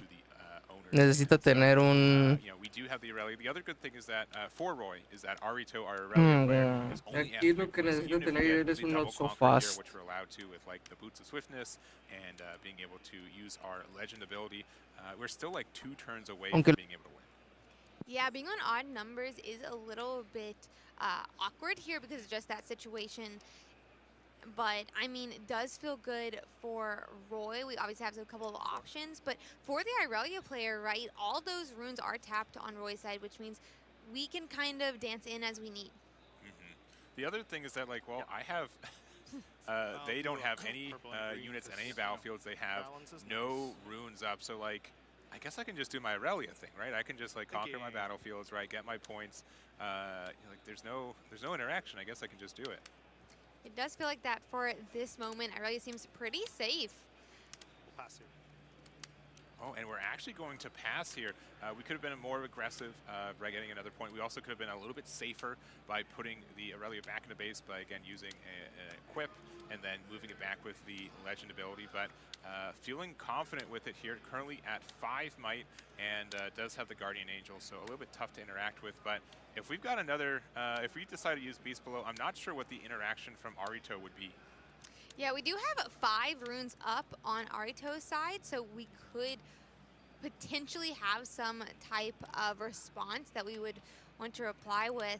Meanwhile, though, Royce, I mean, has a good number of units. I have to wonder if this Irelia being up into Ripper's Bay is kind of trying to keep him off of that battlefield, where this also puts us back to even points, which with Boots of Swiftness, we can do pretty nicely dance in between and keep up the even numbers in here. Yeah, and we could have a not so fast here, and we can use this to potentially protect our Irelia. We'll see if that's the that's correct. in play here, but yeah, not going to happen. If we do have it, we get the Treasure Hunter back, and yeah, this Beast Below has been really successful at keeping you know, that Irelia off the board. Yeah, I mean, Guardian Angel is really strong to help you when your unit is dying, but when you're just sending it back to hand, there's not much you can do. Yeah, and now we can, if we want to, decide to put the Kaisa back. This could offer us another way to channel some runes and get into a larger amount. I don't think I want to see Baron on stream. That's my you know, side quest I haven't achieved yet, right? I don't think we've seen the 3rd battlefield hit the stream yet, so I hope it happens this game. Yeah, I would love to see the Baron Nashor. It does look like we're getting a lot of runes. We are just a little bit shy of 12, about 2 more turns, but would be really, really cool to see. Yeah. And it might have happened during Roy's last game. I wasn't able to catch the whole thing of it, so I do apologize. But personally, me, I need to see it, and I want to see it live. So we'll see if I get my wish. Let's see here.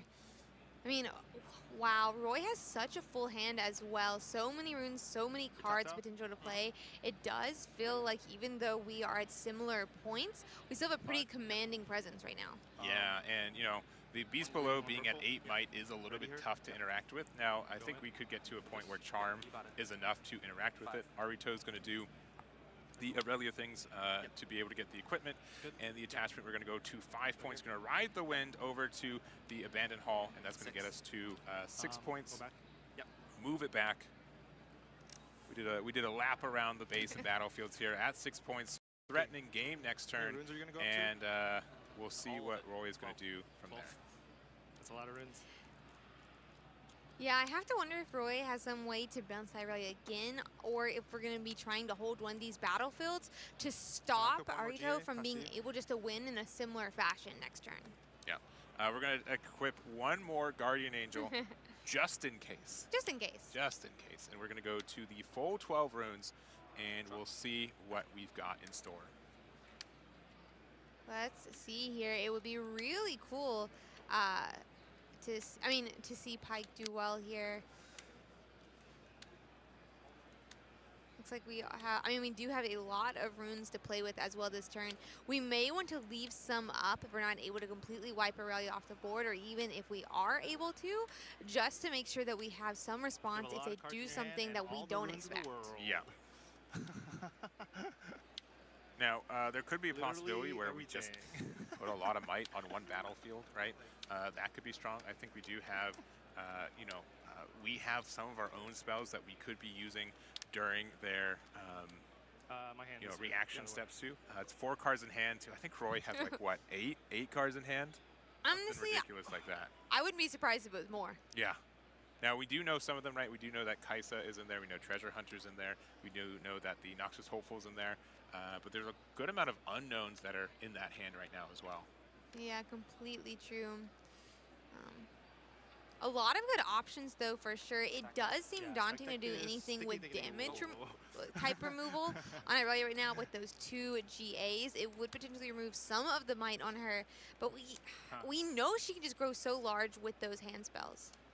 Yeah, I think we tried to play a stack deck, and we act for a reaction. We may have been a little bit quick on it, but we are going to draw off the top there.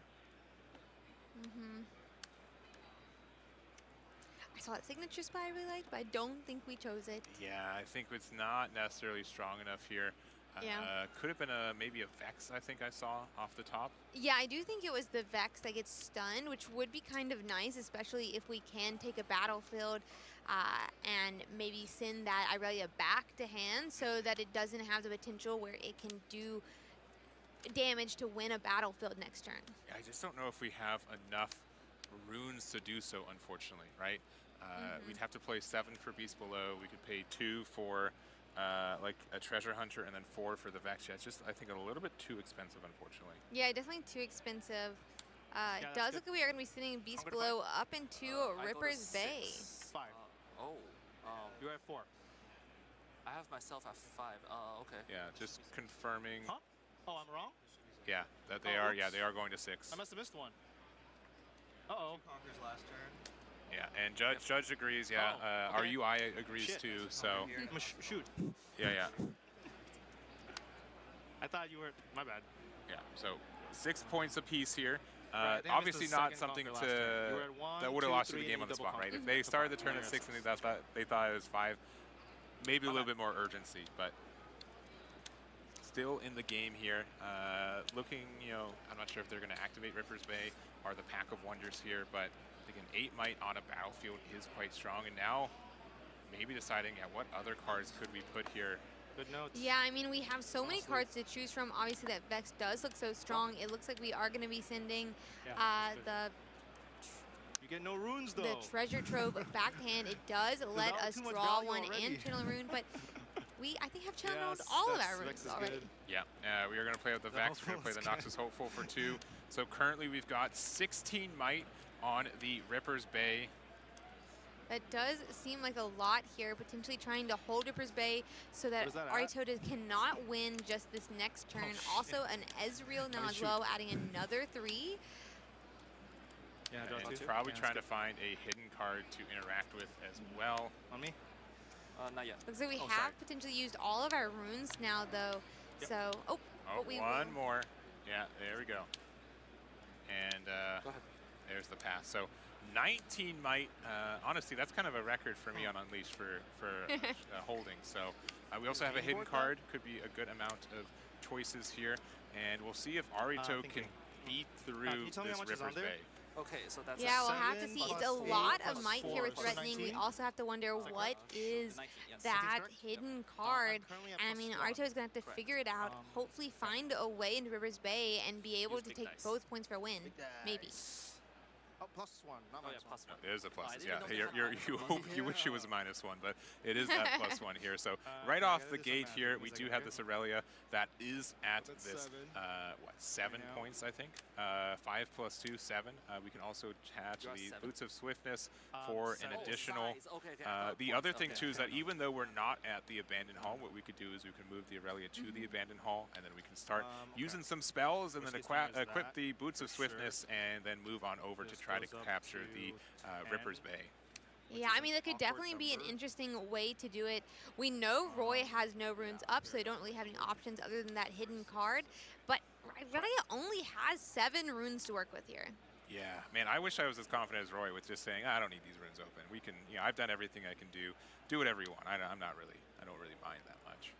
Here's what I have. Find a way into the battlefield. Yep. Just, get to 20. I'm sure Aurelia could do it, though, man. Aurelia gets so much might, though, off of all of these different spells. Obviously, we've seen Defiant Dance be super strong, especially if you Defiant Dance on top of the Abandoned Hall. Yeah, just making sure Arito, I mean, these numbers make a big difference. If you win this match, you are in top 8 with Aurelia in great contention for best of, so definitely need to double check your numbers. Yeah, for sure. And yeah, if one person can, or if one of these champions can make it to 20 might, I think it may be Aurelia. So let's see what she can do here. That would be very, very good. I mean, obviously, I do think there's a couple cards that we could see. Obviously, on guards. A lot of these different might changing ones. You said the Defiant Dance. So many options to help grow this Aurelia. And because this game is just so important, it's going to take a moment to make sure that we don't make any misplays that could cost us the game. I need to...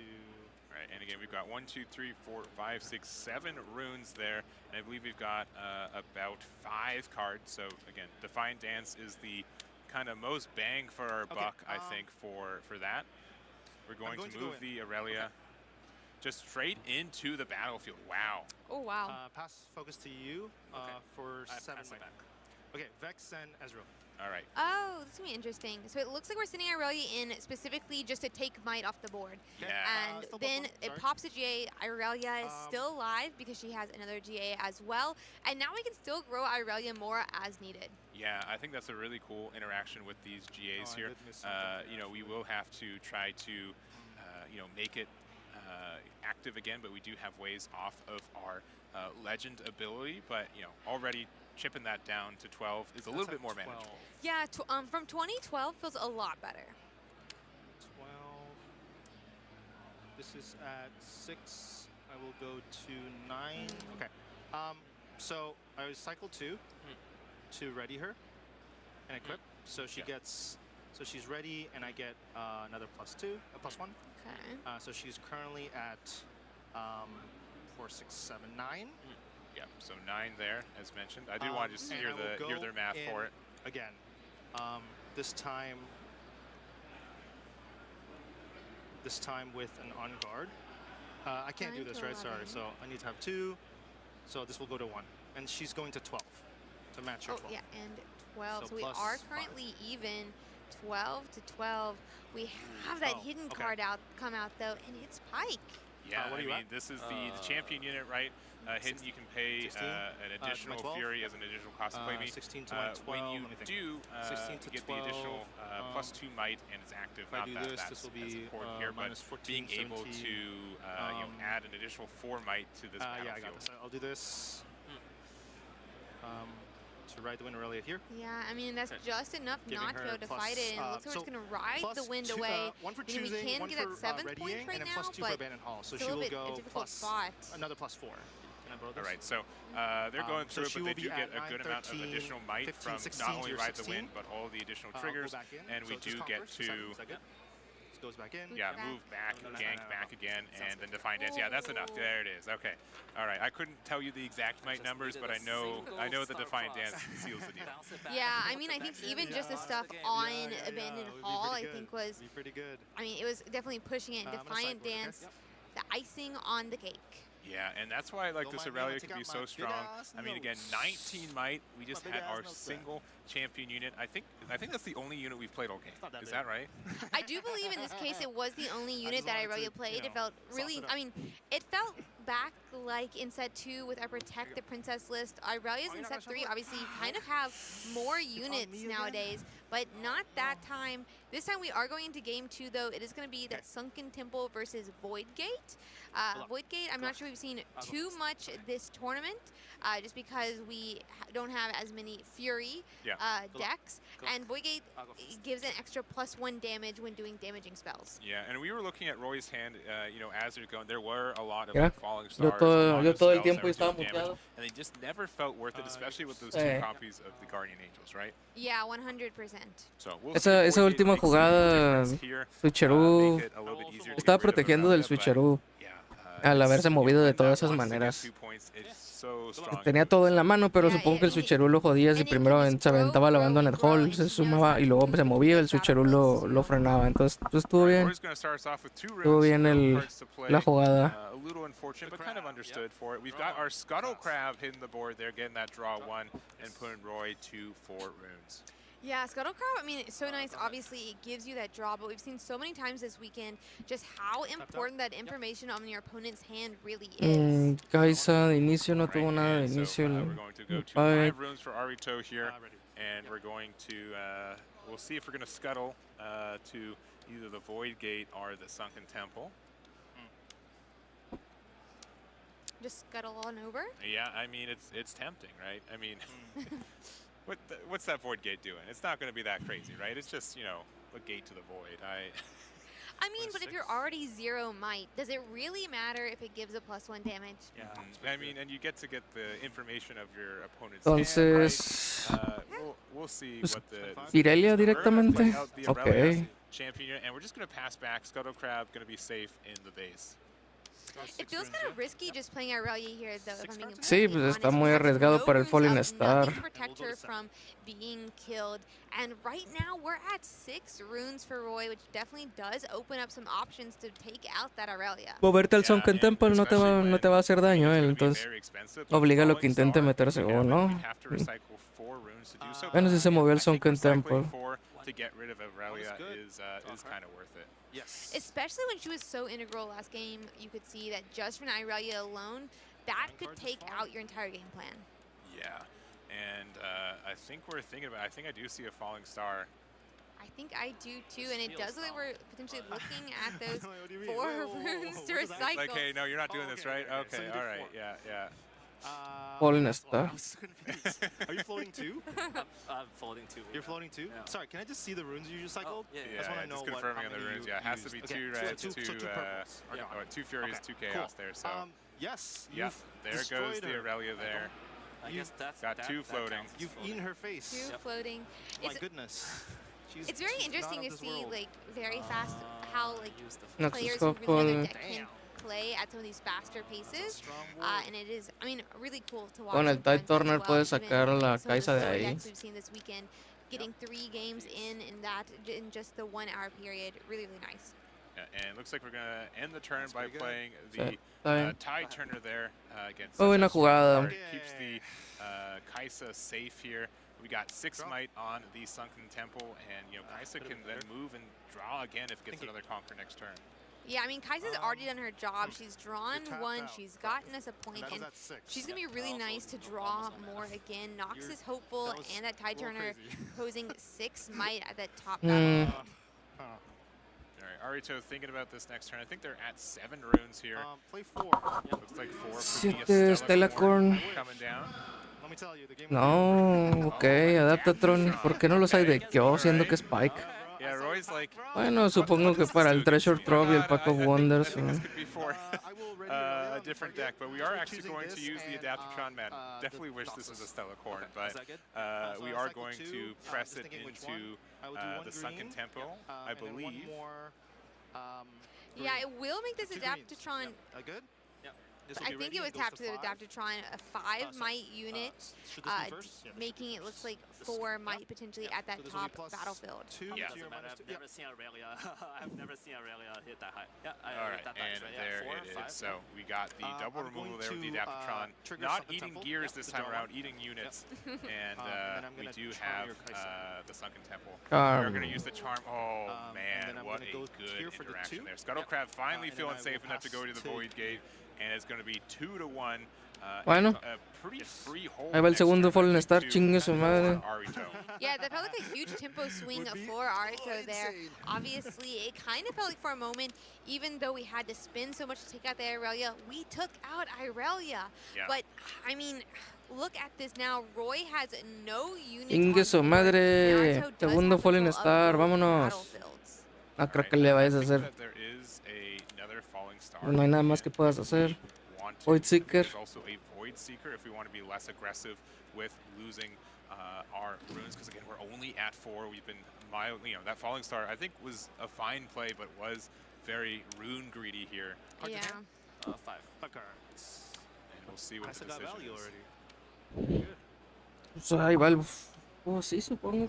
I mean, do you want to use the runes to kill Va a tener que ser el Void Seeker. Deal with it later, and I think that's going to be a huge struggle for what Roy's dealing with here. Obviously, it does look like instead we're actually just going to bring in that Pike.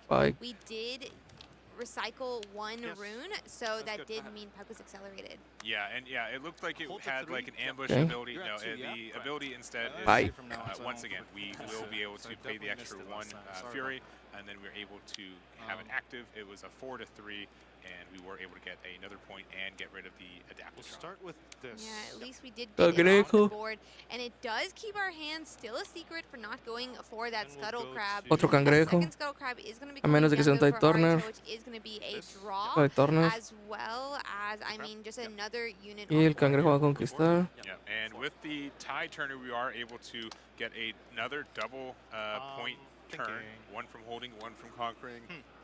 Where the Scuttle Crab's a little bit short of being mighty, so not getting a draw off that Sunken Temple, but we will still take the point. He may be the farthest thing from mighty you can be in this game. Yeah, I think that's fair. But at this point, he is very important. Y un Ángel Guardián. I think it was 3 points at this point. It's, once the Scuttle starts, right, it starts moving, and again, the Death Deal effect I think will be important. 6 runes, yeah? 5.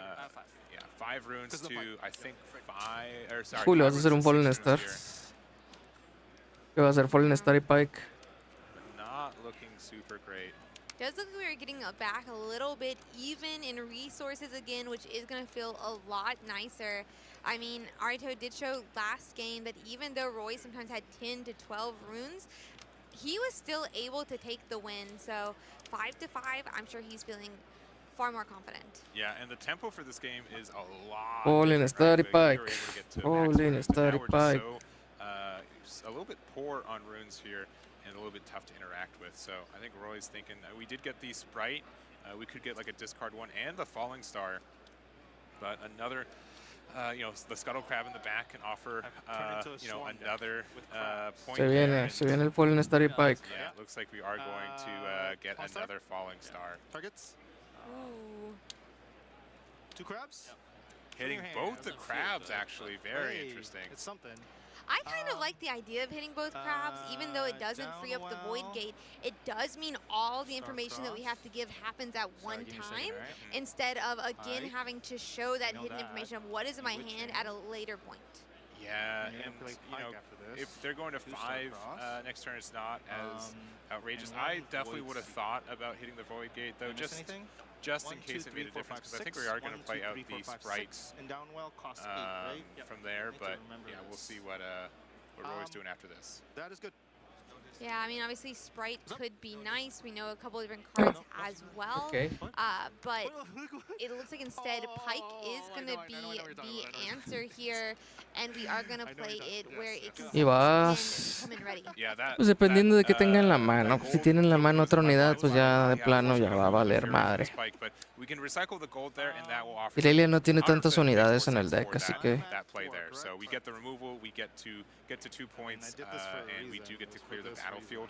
Unfortunately, Aurelia Mind is just so good Splitter. at moving units, and man, the Mind Splitter now, we're getting some reverse discards here. And yeah, what is the card to fear here? Pues yo diría que el Bewitching o el Downwell. Un Starcross, ok. Pero el Starcross está rango de Defy. Supongo que no tiene el Defy. But it looks like we are going to take out even though it is doubled in hand. Yeah, and I mean, we're going to, it's a high recycle turn. We're recycling 4 runes this turn, but definitely worth it. We Lo atropellaron al pequeño Pike. The Void Gate with the Guardian Angel. Such a strong card, and we're just still stuck at this 5 runes. Stop trying to kill my creatures. Yeah, now we're going to have to figure out what to do about the Mind Splitter. 7 might on this guy is going to be a lot to deal with. It does look like we're bringing out the Treasure Hunter, though. Yeah, and it was a really good top deck right there.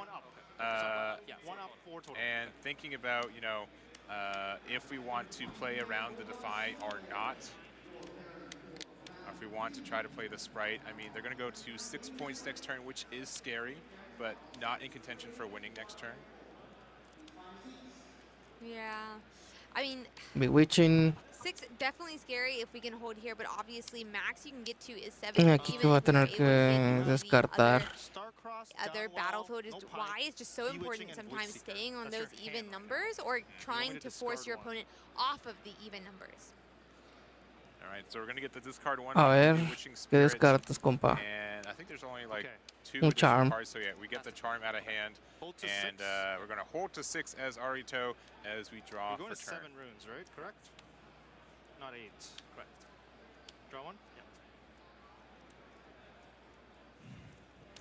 All right, we've got the 6 runes here. Necesita dejarse mínimo una abierta. 6 points. We do have a Boots of Swiftness, which will be very nice over to the Sunken. Again, shortcutting a little bit, but we do get the ganking, and then we do get the point, and then we are mighty, so we get the draw for 1. And then Ok, se dejó 2 abiertos. Yeah, nice. Para protegerse del Starcross está bien. After having to discard with that Bewitching Spirit. Trying to make sure our resources stay healthy here as we potentially close into that 8 points. Aquí se acabó la ronda de Pike. We gotta be careful from, Le van a hacer Defy al the Starcross. Treasure Hunter here. Get some gold. Go to 4. Go to 4 points.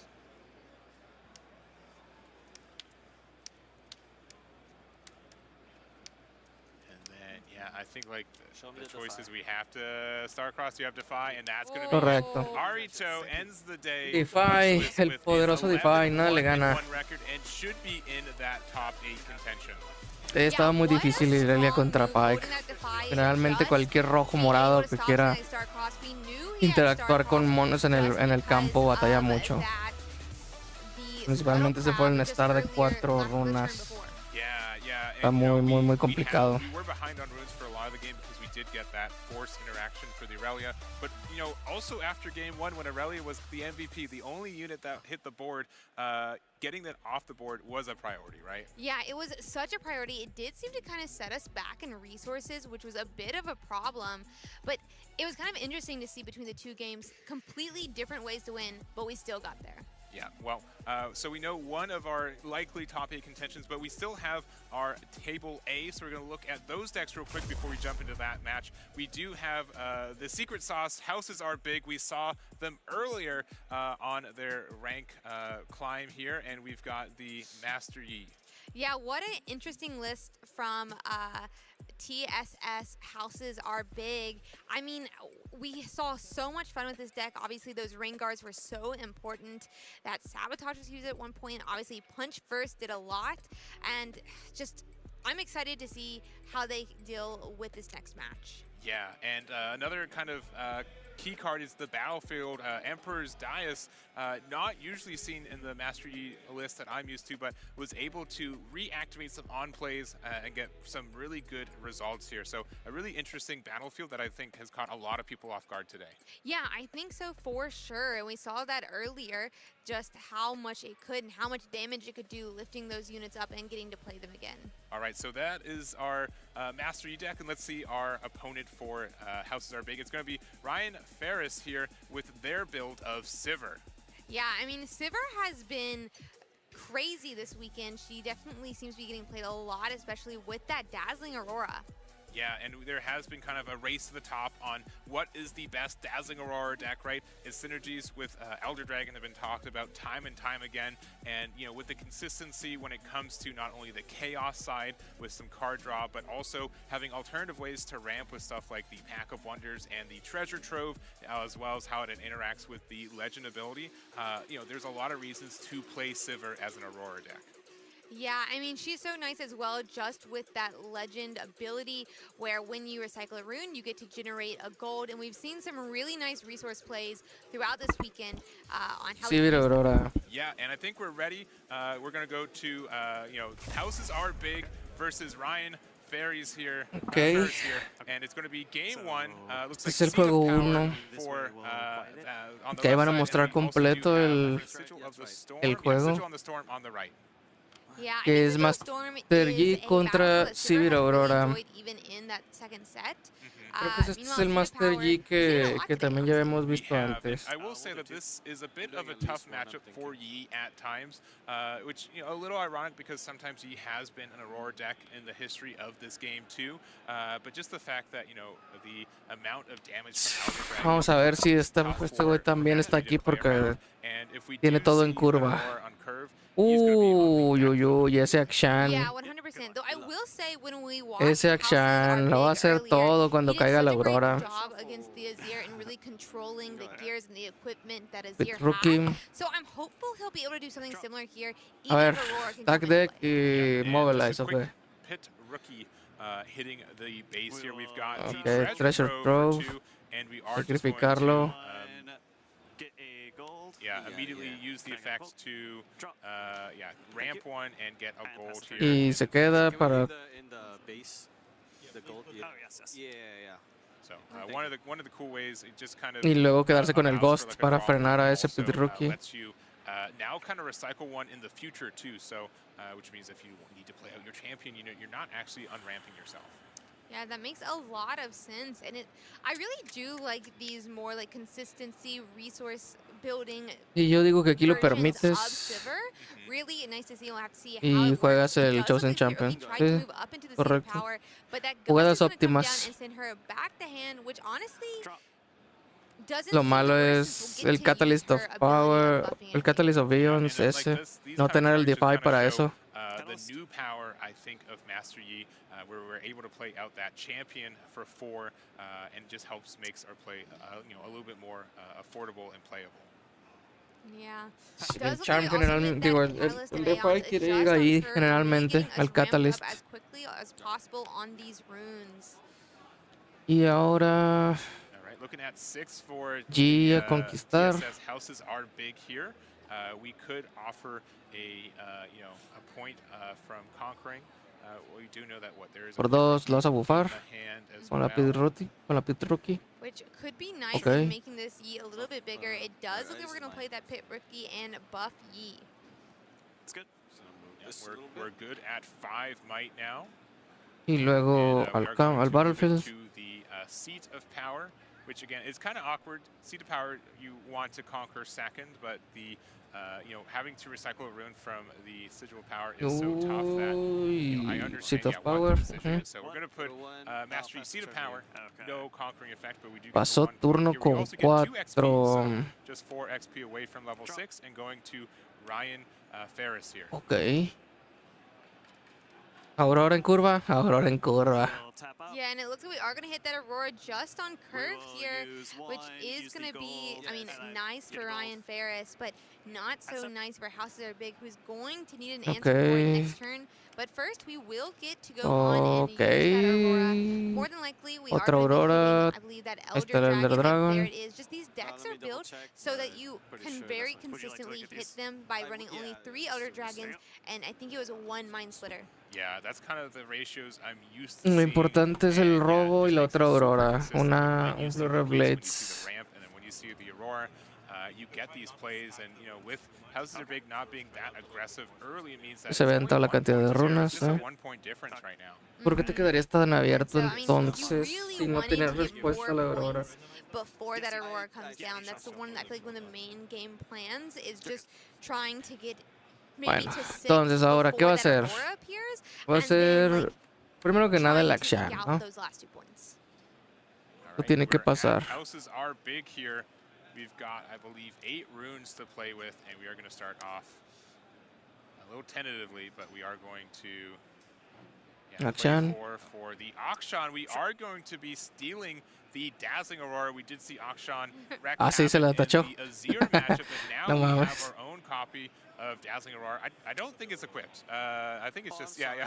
Sí, pues no mames. That would be impressive, right? If you're playing, if you're stealing a weapon, right, that's how it works. But you do get to get control of the Dazzling Aurora, and as long as the Akshan stays around, ¿Dónde está el cangrejo? we get the Scuttle Crab off the Aurora here. We get a draw 1.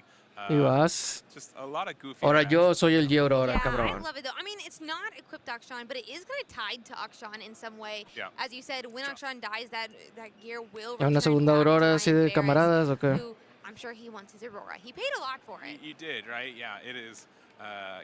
You've come a long way. It makes you 10-1-1, right? You're now emotionally attached to the card too, right? So you do want it back. But looking at here, we've got the sabotage to start off the turn Chíngalo. using our Que no te ve la gold mano. here to pay for the power cost here. And we are going to defy, say, nah, my hand, I want every card inside it. My hand is mine. Yes. But when you kill my Scuttle Crab, you'll have to show me yours. Yes, exactly. So let's see here. I mean, obviously Ryan does have another more runes to play. He also is just going to move that Elder Dragon up into that Seat of Power, also kind of avoiding using that Sigil Storm. Sigil of the Luego Storm. por 3, 4. All right, it looks like we are going to play out Tres. the last rights here for 3. Ok. And Y no era mejor. Bueno, no tiene ninguna unidad en el descarte, así que está bien. Yeah, we will get to use Otro the action para quitarle la pala. the cards in hand first, but it's going to be really nice getting this free unit off of, well, our borrowed Aurora.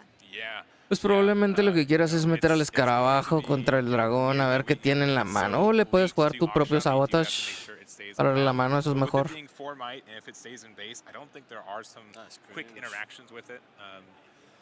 Now it's just Sinceramente yo creo que G tiene muy mal macho contra Aurora cuando tienen la Aurora disponible. Porque G quiere pelear en los battlefields. Which does mean if he has an Elder Y Dragon Aurora in hand, te mata he sin could pelear. play it for the full price and potentially kill the Akshan and return his Aurora to him. Sure, yeah, no, and that would be, again, like another huge swing back, so we'll see the play here. But this is kind of a little bit of the issue why the matchup's a little bit tough. Obviously, it's not Sí, sí está difícil la decisión. but the other thing is that En estos turnos es donde se va a decidir si se le va a ir de las manos o no el juego. that's still going at least 1 card for 1. Pero yo creo que el sabotage es la jugada correcta. Elder Dragon. I feel like that's something that we've seen like this weekend as a repeat whenever we see Aurora really killing these Elder Dragons. ¿Seguro que quieres hacer eso? Bueno. All right, we are going to move the Scuttle Crab. Post. To the sigil, and Bueno, está bien, le estaba... looks like we're gonna play Ok. the Flurry of Blades. Yeah, I mean, obviously, it could potentially stop the Scuttle Crab from taking the point, but it does mean that Okay. we're going to get to see Está Ryan bien. versus No, no, no, el Defy no. Is there another Está Aurora? bien, muy bien. Is there that Elder Dragon? I'm kind of Y excited pues le vamos a dar la mano, que es un Catalyst We do have the Fading Memories. y un which Fading Memories. Using Fading Memories on our copy of Aurora that they're borrowing would be a fun interaction for sure. But I also think there is a copy of Sabotage in Houses Our Big's hand. So, having the Scout first is important. I also think we might be at 3 XP because I think we did conquer with Master Yi. I don't think the XP really matters at this point moving Sabotage forward. para But you quitarle... get at least one from the Death Kneel. ¿Qué le quitarías? El Catalyst of Eons. Yeah, that is going to... It does look like it's going to be that Sabotage, or not. But Sabotage could be nice to make sure Fading Memories doesn't kill the Aurora. but I Fading mean, Memories. I mean, you're just borrowing it. Yeah, you're just borrowing it. It's not Aurora, it's our Aurora, right? I think that's- Aurora, yeah. Feel free to grab it whenever. Yeah, it's checking what she can. Obviously, we did choose to send the Fading Memories to the bottom of Ryan's deck, but I kind of wonder as well, like, would you rather, like, because if the Akshan dies, the Aurora goes back. Kind of forcing him to kill the Aurora might have been nice, just to be able to make sure that it can't be, you know, and then retaken and used by Ryan again. All right, we're going to see Aurora. We're going to see another Scuttle Crab. Oh, my goodness. Yep, you're good. They're just so eager to get onto the base there. We do get an extra draw. And, yeah, pass it back to Ryan. 2-1. And Ryan is just keeping control of that seat of power. He's slowly getting points from this Elder Dragon, who doesn't seem to be going anywhere. No, I mean, again, it is, you know, a bit of a boss here. It's going to be Rengar, otro escarabajo. But at the same point, Ryan's really out of resources, which is the good thing. I think we can Catalyst of La Aeon, Aurora, curiosamente, no le está haciendo muchos favores al G, pero no, lo importante es que no le está haciendo favores al we also do have our Sivir al jugador de Aurora. Y por eso habría un debate de quitarle el Catalyst of Aeons para que no robara cartas. Something extra that we can use. It's something that Houses Are Big doesn't know what it is, at least. And we'll have to see. It looks like we are spending 5 to accelerate. And to bring out Sivir. I will get a gold for that. Yeah, making sure getting the gold from the Sivir. I will move in here. I have you at 3. I'll burn that. Yeah, I think there's it's very important that Sigil of the Storm, it's specifically you have to pay a rune, but obviously you can still get that Sivir ability activated from it. You get that gold, but you couldn't use a gold to pay for the Sigil of the Storm. Yeah, and I like doing this play. Kind of the issue with it, though, is that I think we're down to, 9 runes, so we can't play Elder Dragon next turn if we end up drawing it, which is a little unfortunate. We are at, I believe, 7 runes here for Houses Are Big. Yeah, ¿Qué más se puede hacer aquí? He's gonna have to do something. He's definitely the one who's on the back foot here. He's the one who El problema es que el Elder Dragon es muy difícil de quitar para allí. Le hace muchísimo daño allí. Puncher está Rengar. Float 1. There could be a decision to maybe attack with Scuttle Crab first, just so you again get that perfect knowledge. Sure. Rengar is now though at a +5, so it's at 11, which can pressure this Elder Dragon. Ryan does have 3 runes up though, so there are some potential options to try to deal with this Rengar. We'll have to see Por uno, Flurry of Blade. Defy, ahora sí. And the Defy! So yeah, and that does mean that this combat happens. And yeah, there is the trade, which you are very happy to see that Elder Dragon leave the board. Yeah, I will note we do have a last right, so it's already been put onto the board as well for Ryan, which does mean we could potentially see it again later. Yeah, and Pit Rookie. looks like we are going to play the Pit Rookie for one of the floating. Para bufear al escarabajo. Ah, no, al Akshan. O sea, te vas a arriesgar a regresarle. To this 4.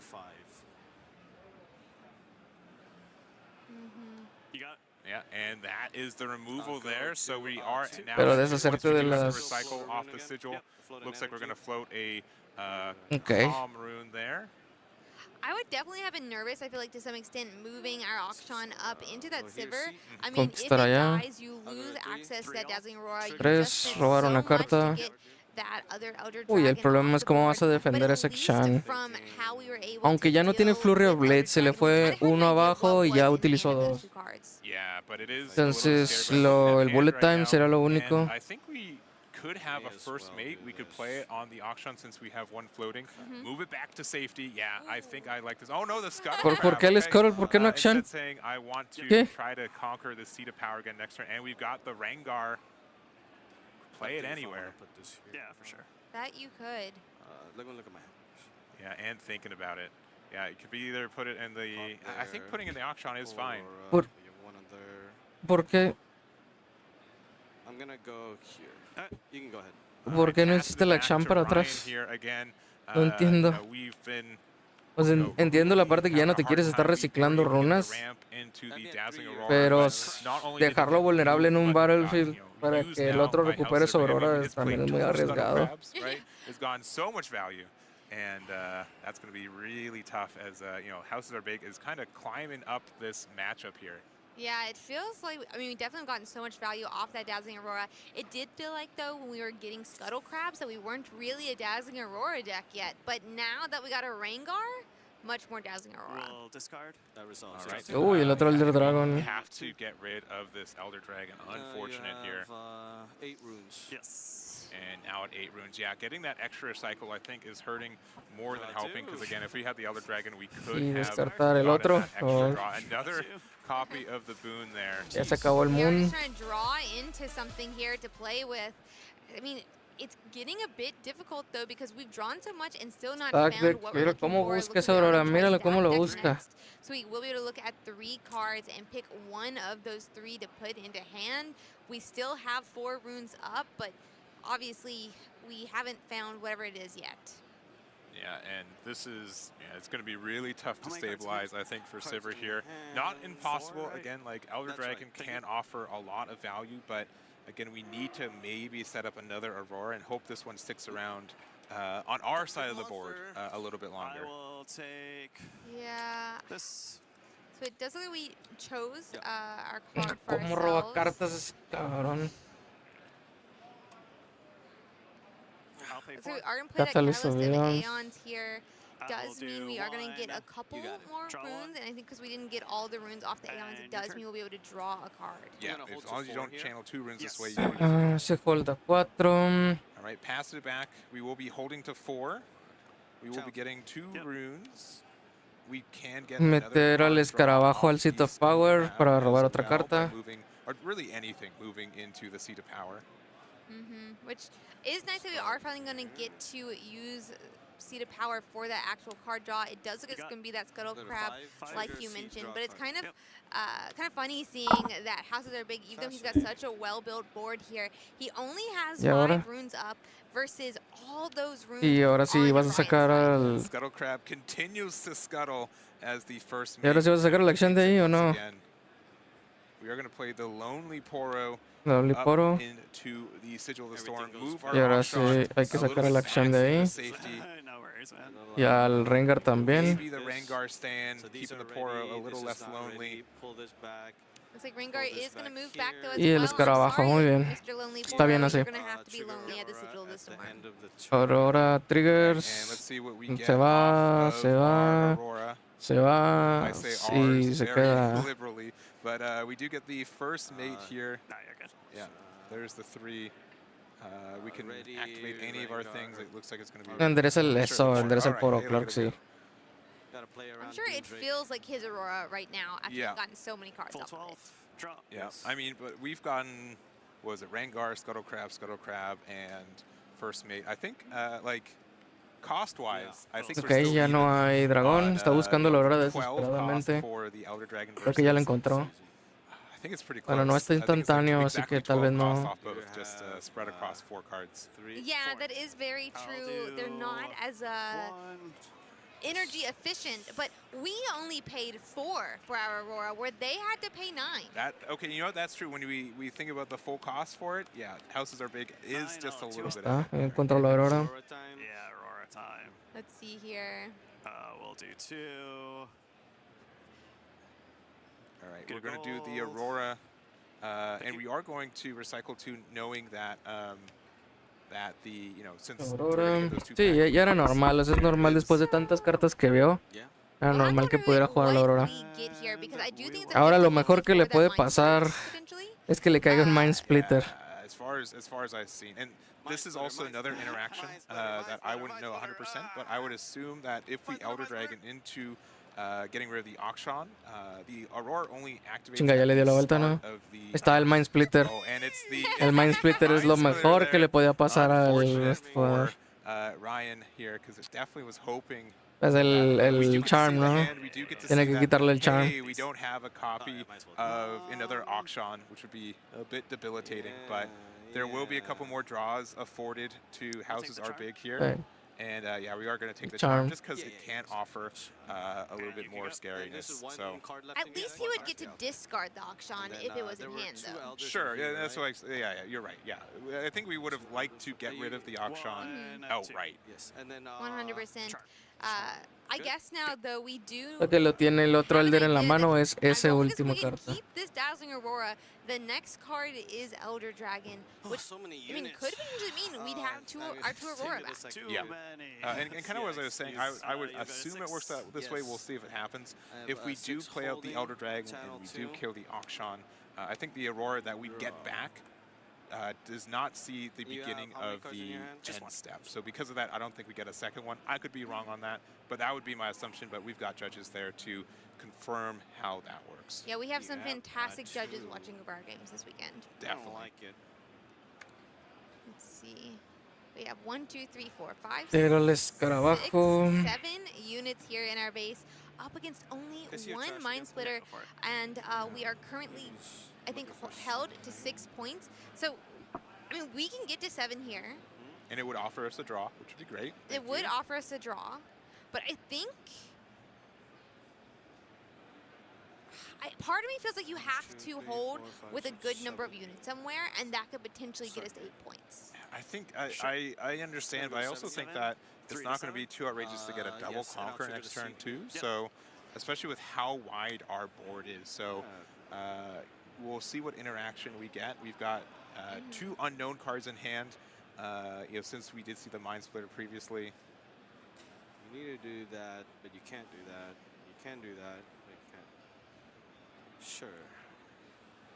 How many runes are you going to next turn? I'll be at full 12.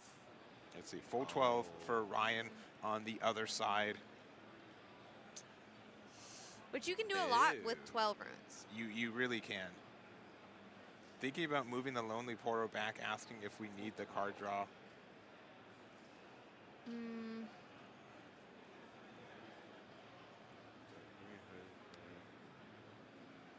Sorry, I need to think about that. Yeah, I mean, we're trying to figure out what the best way Ay, güey.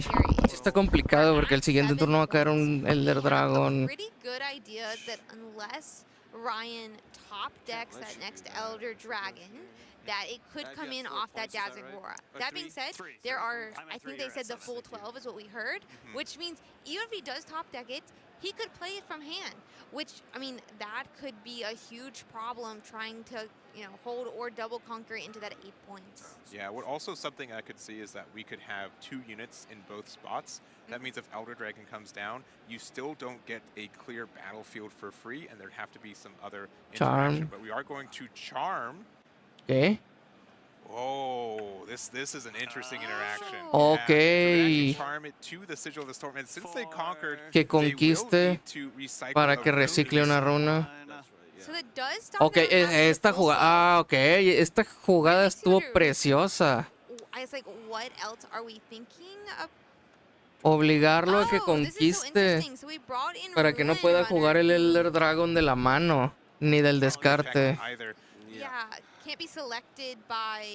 It's like Y como es una Sirvir, puede que no conquiste del otro lado. That's what I was thinking. So no, the Elder Dragon couldn't select it. Qué buena. It has to stay alive to some extent, but doesn't look like we're going to be putting it into that seat of power like I might have expected here. Yeah, but a really interesting play. You know, there could have been some times in the previous game where you Ok, could have lo que one away. va a pasar aquí es no va a poder jugar el Elder Dragon, pero va a poder sacar un Elder Dragon con la Aurora, entonces no lo va a dejar holdear. Thanks to conquering with charm. Again, what a unique. I've never seen a play like that. Yeah, I kind Es of una love it. jugada muy importante ese charm. I've definitely never. We've seen obviously charm being used to keep people from getting 2 points from holding. Yeah. We've seen in the past obviously people stopping you from trying to get like a hold effect off of a battlefield, but never to reduce the number of runes you have. Yeah, agreed. All right, looking top 3 off the stack deck here.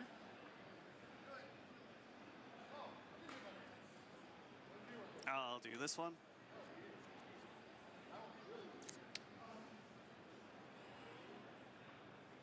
All right, and paying another 2. I'll pay 2 to do a trove. All right, treasure trove. We're going to recycle 1. Get a gold. Get 1, get a gold. Thank you. And an additional draw. Yep. And draw a card. Yes. ¿Qué está buscando tan desesperadamente?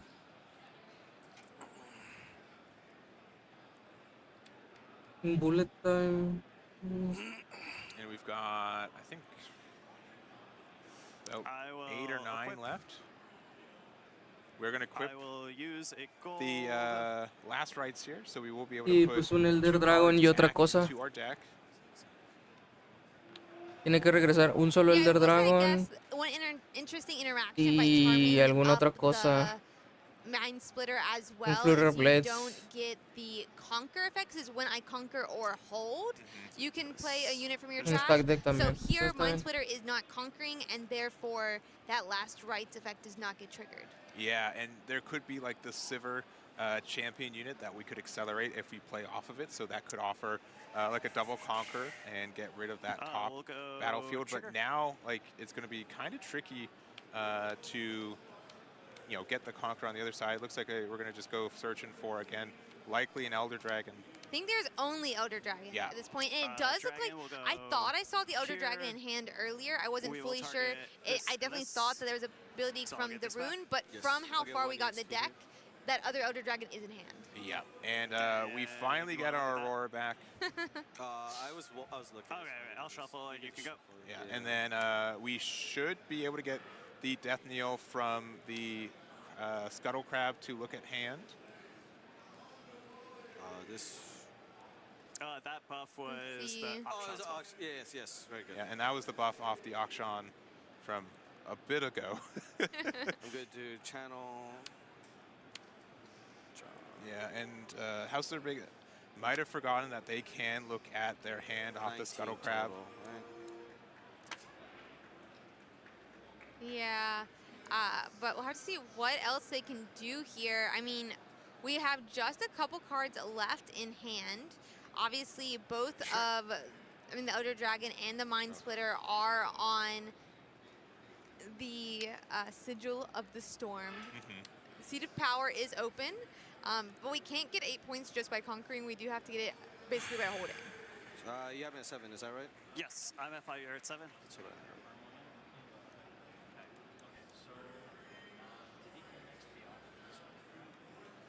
All right, we're going to send the Poro to the Seat of Power.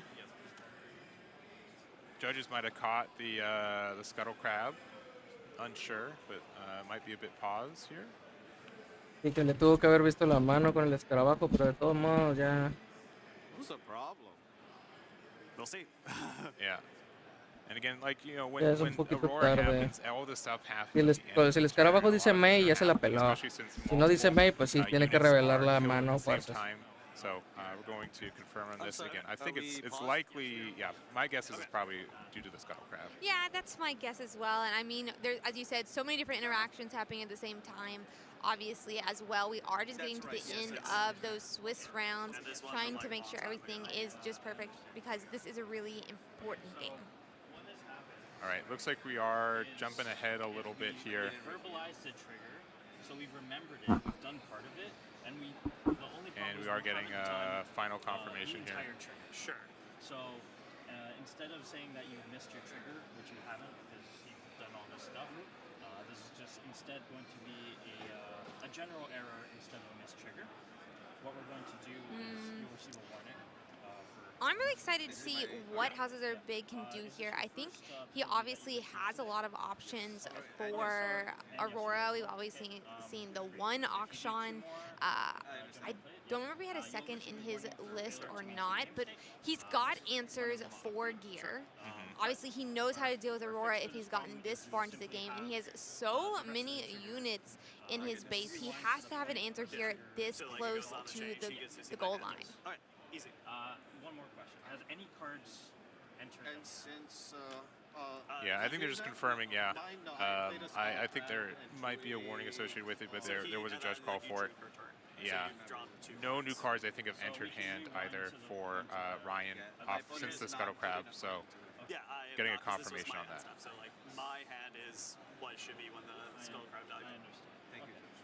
So basically, we can do a very short rewind of putting the skull crab back in the hand, untapping runes. We have such great judges this weekend, really awesome. You know, just making sure that everything is just how it needs to work out, and making sure everything is in order here.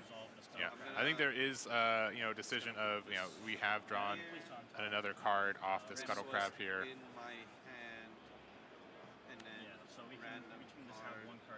Yeah, since we are rewinding, we are randomly rewinding. ¿En serio están haciendo un rewind por esta mamada?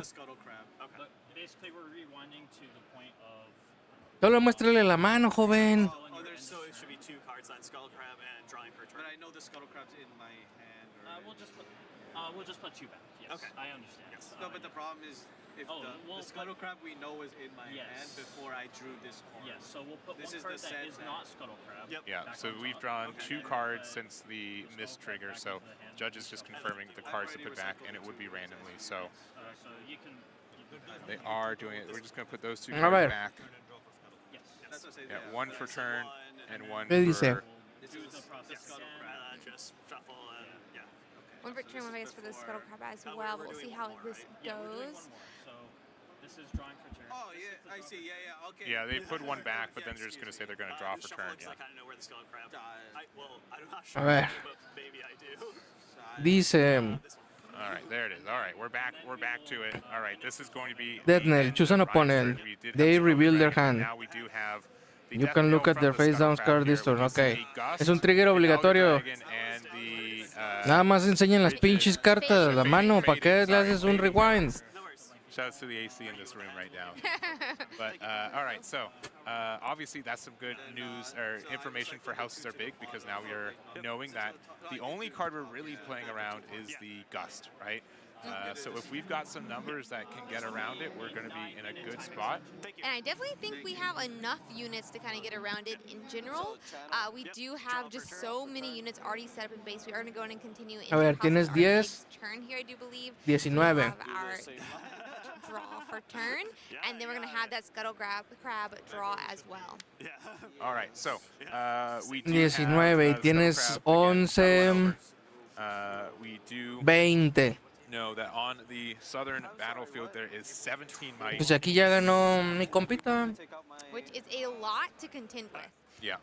But obviously we have a lot to worry about as well. Obviously, Avienta we do know that Aurora un could Loliporo. bring out a Además, no avienta la Elder Pit Rookie Dragon, al otro but campo we do at least have just so para robar many una carta extra. different units. Yeah, so it looks like we're trying to mount an offense onto the southern battlefield here.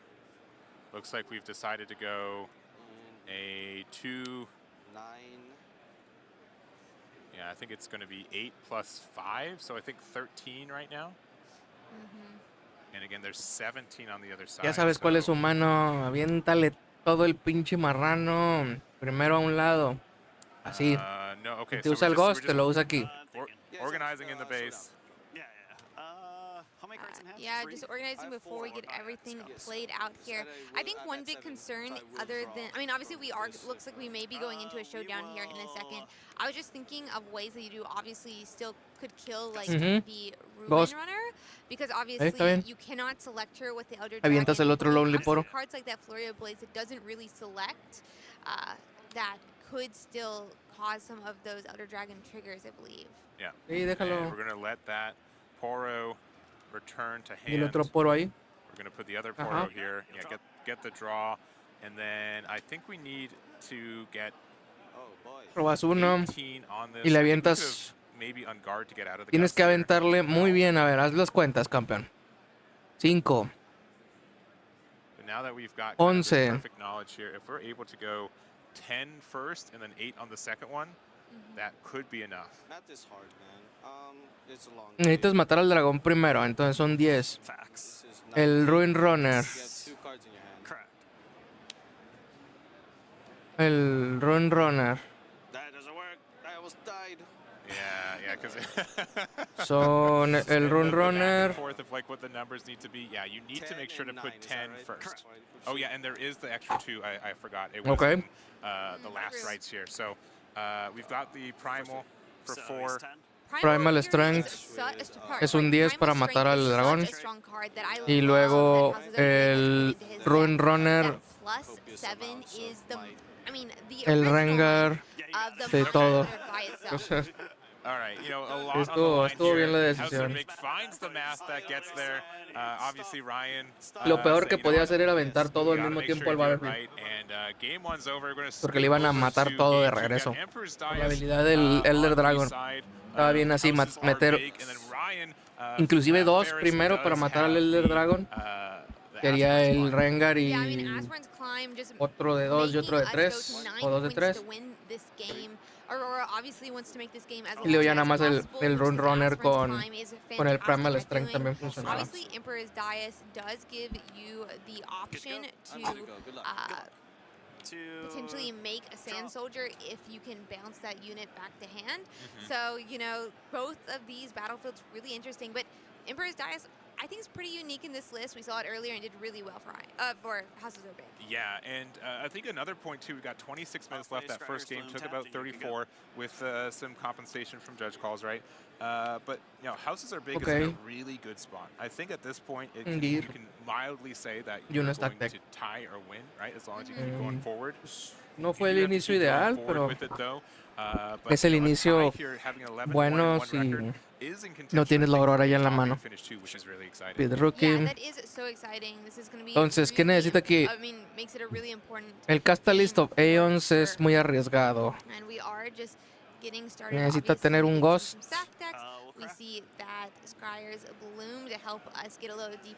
Esto no sé qué sea, pero creo que uno de esos era un Ghost. To the races we go. Can we find the Aurora? Yeah. And yeah, with the Vision 2, you can choose which ones you're putting where. Y eso va a ser un Treasure. Treasure we are Trove. going to use the Treasure Trove again for 2. Yeah, get the effect, get the gold. You know, kind of the bread and butter we've been seeing from Sivir for the last couple games. Okay. Yeah, that. I mean, Treasure Trove. I feel like Ahora lo otro que necesita tener es un Ghost. I mean, it offers consistency. It offers, you know, it's part of a package that allows you to bounce things back to your hand. So many really cool interactions. Yeah, I mean, the shortcut is draw, you know, pay 2 to draw 1, make a gold, right? Which is a good interaction, and again lets us, you know, be less worried about recycling a little bit later as we try to get to 9. Gust. All right, Ahí está el Ghost. Lo mejor que podía tener. Discipline. Dice que en él va a pagar uno para poner un Sand Soldier. Low cost cards like Gust that only cost 1 energy do have these might ceilings. So it's a 3 might or lower. Was 2 might on that Pit Rookie, but Discipline bringing it out of range. Y luego pagar otros 2 para volver a jugar la Pit Rookie. We might be trying to go a little bit faster through this too, so we'll see what that means. We are, you know, trying to get from the round 13 to top 8, so we'll see how this goes. But we do have the Thought of the Scuttle Crab. We are going to use the Pit Rookie again, since we did use the Emperor's Dais to make the Sand Soldier token, and now it's at 3 might hanging out on the northern battlefield. Yeah, I mean, just getting these early points is going to be ahora sí es momento de jugar el Catalyst of Aeons. The Aurora could Bien, este jugador de Aurora está jugando muy bien. In case it does, we want to get as many points as possible before it arrives. Try to find some cards that could potentially help Por with uno, Aurora. Sabotage. I do think, obviously, House of Big, now that we're into game 2, has Uy. some extra options. You see that Akshan, though, in hand for the Sabotage. Güey, el Sabotage, sí, para que no le quite la Aurora.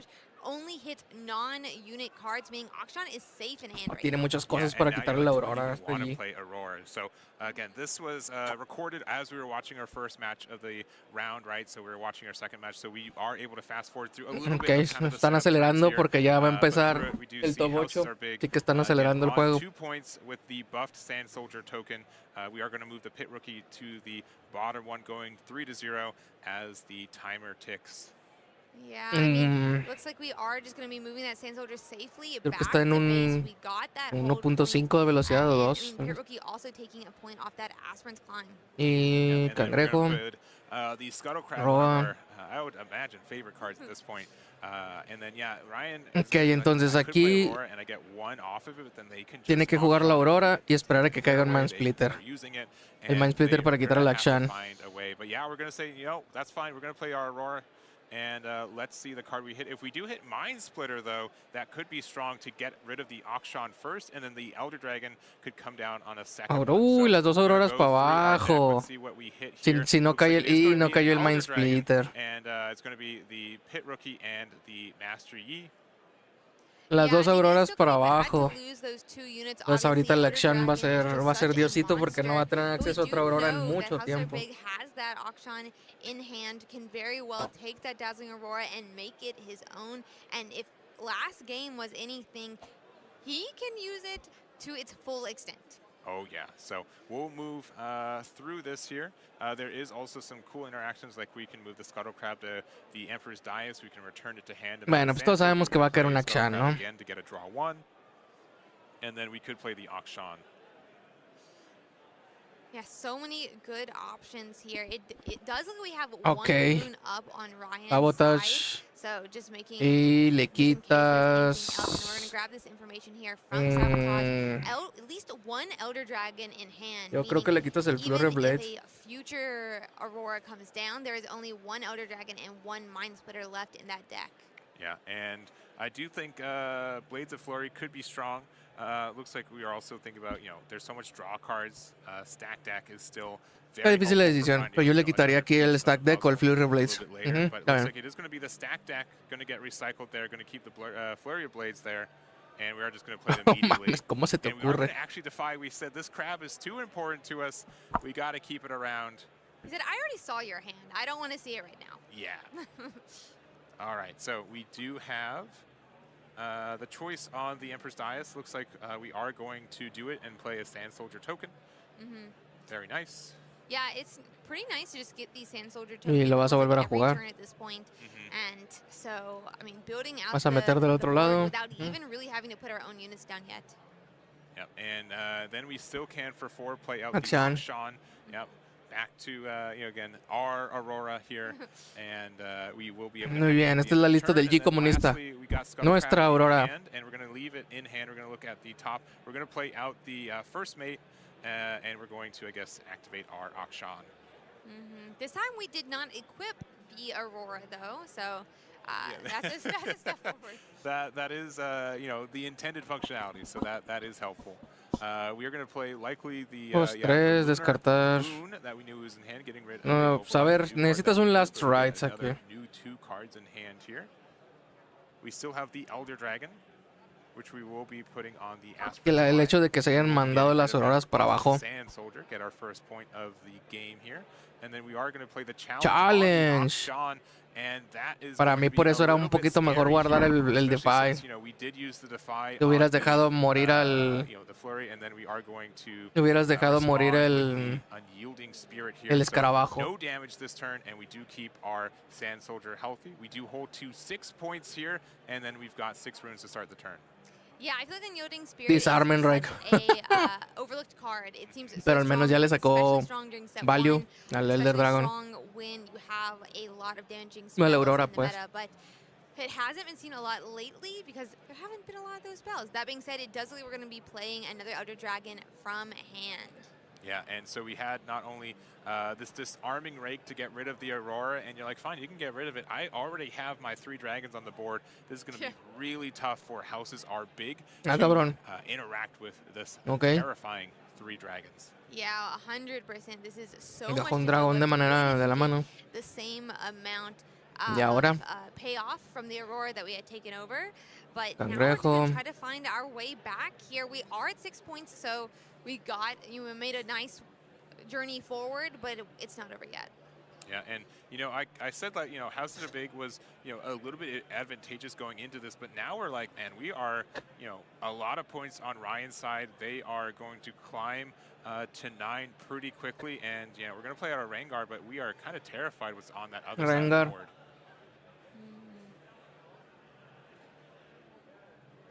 Sabotage. Sabotage.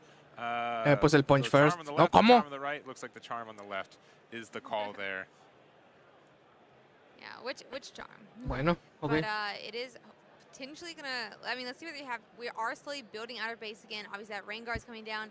We have that disarming rake, and these scuttle crabs. But obviously, scuttle crabs are not doing much to that might. Yeah, and you know, we could be using Punch first here, para el Rengar. and this could be enough to attack into. Uy, this. el otro We do flurry. have the extra copy of Flurry, and it looks like we might have a Defy here. Oh, it's going to be a Discipline first to see if we do get a Defy El off otro that, but we do flurry. not. So Okay. unfortunately, we do lose our Rengar here. Yeah, I do love seeing things like that. Bueno, tal though, vez no era times tan when mala we idea see draw matar un cards that we escarabajo have, primero. Try to find the pieces we need. Looks like instead that we are going to be charming these dragons over to Aspirant's Climb, which could potentially help to protect versus them getting those 2-point draws again. Yep, and we are going to put the Scuttle back in hand to play a Sand Soldier token. We're going to play out the Scuttle once again to get another draw 1. And it's going to be 7 points to 5 and a Lonely Poro. Pass it back to Ryan, who's only going to be holding to 6 points instead of holding to 7 here. Let's see. Yeah, all right, there goes. Es lo que está that. We're not pasando. going to use the Emperor's Dais here. Yeah, I mean, it does. Obviously, I don't think we really Está want la to return Sivir. that dragon to hand. It's a lot to Pressure. pay for, but we do see that Sivir come out as well, and it kind of seems like we're just gonna be trying to hold into those 9 points. Jugando todo. All right, we've got the boon, and we're just going to be like, Okay. you know what, I can read the writing on the wall. We've got 10 minutes Se to try rindió. to end it out. I'm not sure what we're going to go for. Yeah, okay, just going straight to game 3. All right, a lot on the line here. And again, this is kind of a bit of the win and in, and we'll have to see who ends up taking it. Yeah, this is gonna be the game. Ah, that sí, cierto. decides Yo it no le all. puedo I mean, adelantar, está en vivo. It is only 7 minutes left, so I have to Ver. think that Ah, Processor me mamé. has a big advantage here, right? He doesn't have to find the Aurora. Obviously, we kind of have access to that Sivir, but we don't have access to her till at least turn 2. And Houses Are Big can already Aquí va a ser lo más importante, va a score ser points by then. All right, so we got the qué tan treasure trove rápido for 2 here. Once again, use juegan the effect, get the gold. So again, y qué tan short game, rápido draw 1. encuentra la aurora de la otra persona. And we are going to play out the Scryer's Boon here, or sorry, Bloom here, which means that we aren't Meta. afraid of Gus. We're going to play out the Ujú. Lonely Poro. We're going to play the first mate. First mate 3 para to move atrás the, y luego Lonely conquista. Poro back and activate it, so we do Esa get the estrategia es double muy conquer rápida. here. Real strong from Houses Are Big. Yeah, that feels so nice to get those 2 points so early, just in our second turn. And I mean, Ryan List. Ferris doesn't even have a single unit on board yet, still trying to get enough runes to potentially play that Aurora. Yeah, I mean, but here we are. We're just speeding to 7. I mean, it already seems pretty fast, but at Las one dos time, para it's robar 1.5 otra. speed, right? That's a little extra. But we are holding to 4 points here, which is 4 quite puntos. good for Houses Are Big. Will offer some support there. Now, unfortunately, we are stuck on the Vile Maws layer due to the battlefield effect, so that Lonely Poro is going to likely stay lonely for a while. But now thinking on this 6, Y and vas, just ok, sin jugar straight unidad. up for Houses Are Big. Qué raro. Yeah, I mean, I have ¿Qué to es lo que wonder quiere if hacer? Houses Are Big have something that he's holding for Aurora. Is his hand Mind only Splitter. spells? But it looks like we are going to Pues a mí se me hace que en reacción puedes jugar al Rengar, eh. come down, and we are going to have to see Houses Are Big's hand and potentially Para que no te lo discard descarten. one of their cards. Yep, so Mind Splitter activates. Sí, juega el Rengar en reacción al campo ese. Just, I think, making sure on, the runes. And deciding to likely react with the Rengar here. Yeah, so it will also move the first mate back, which I love this interaction with the Star Spring. Looking at hand, we've got 2 Uy, copies se me hace of que el Punch First, escarabajo. Scuttle Crab, and Discipline. All right, El getting punch rid first. of... Oh, I'm going to call that punch second. And we're going to pass it back, but we're holding to 6 points Para without intentar any other que interaction. no te defienda. Yeah, but I think that was such a smart play by Houses Are Big, Stack deck. reacting to that Mind Splitter ability. Y by sigue sin ver la ambushing into aurora. Star Spring. It does save that Rengar, ¿Será este el so fin that del Hombre Mind Splitter Araña? can't discard it, because unlike Sabotage, Mind Splitter can hit units. Yeah, and so we do have, again, 6 points here. Pues va a ser cangrejo We're just a double al conquer Star away Spring. from qualifying to our top 8 with Master Yi. Thinking about this Rengar, we're going to start with, looks like a Scuttle Crab. Y Cangrejo el Star Spring, ¿no? ¿No? ¿Quieres al Rengar defendiendo ahí? Okay. Going to get the draw there. And if we have a Sabotage, I think that could be really insightful for trying to interact with their hand. Yeah, I think so for sure, especially turns like Era this. mejor tener el carabajo ahí entonces si te vas a hacer para atrás. That Aurora out of hand so you can still finish rookie. off those 8 points. Yep. All right, we're going to buff Oro and pass it back, though. Believe we have 10 runes. Again, we're going kind of fast, so I'm not immediately sure. But we have at least 9, it seems. So we are going to play out our Dazzling Aurora and then use the effect. And there's only Elder Dragons left into it. Pretty clear. That is the play. And what tiene que ser el Rengar. So we're going to play it into the Star Spring. We do have an opportunity to use the Battlefield effect to move it back. Yeah, we could move that Mind Splitter back for sure, but at least we have a couple units still alive on Houses Are Big's side. Entonces el escarabajo al activate here. Al Balmo. But yeah, making sure we know our numbers. We have 9 runes now on Houses Are Big side. Y ahora 33 seconds left on the clock, which va a does mean we ser should be going to turns shortly. Yeah, and if we end Charm up al dragón para afuera. It's pretty clear that Ryan's only going to have 2 more Punch turns first. Left, whether they're going to be turn 0 or turn 1. A la doesn't particularly matter, but the rookie. biggest thing is that the most amount of points I think they can get is 4. Which means that you're still not even like going to win. Maybe get a tie here, but discipline. are going to discipline there. Be at 5 might. We El could 5. go 5 and 2 to pressure a 7 Mind Y Splitter. luego punch first. All right, I think we're caught up.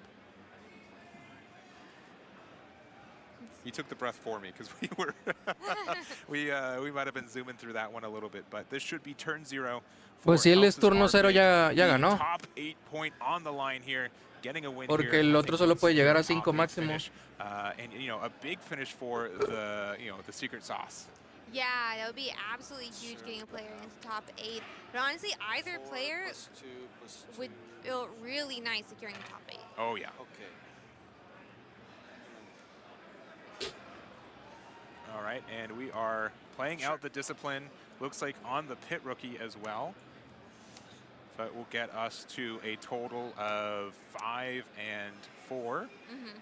So that's 9. Yep. And the punch first, so an additional plus 5. So I think we've got 10. Yeah. 10 into the Elder Dragon. Looks like we do have the 10, and the Elder Dragon does die, giving us a lot of information, I feel like, about Y ahora Charm para atrás. we may have that flurry? Yeah. Flurry of Blades in hand, because If it was, it would have been played, yeah, right? Yeah, exactly. Charm al so Mind that Splitter one para rune atrás. isn't for the Flurry of Blades. All right, well, we're at 4. Oh, We've tiene el got, otro I think, punch our first. third copy of the punch first, so we're at 9. Punch third? Sorry, I'm a little Punch third, yes. All right. I mean, it's yeah, a 9 to 7. This can get the 8th point. This can wrap up the round here. It very well could. We'll have, I mean, it looks like we are going to play another pit rookie as well, bringing up to 10 might, I believe, with that buff. Just getting 1 more point of might here.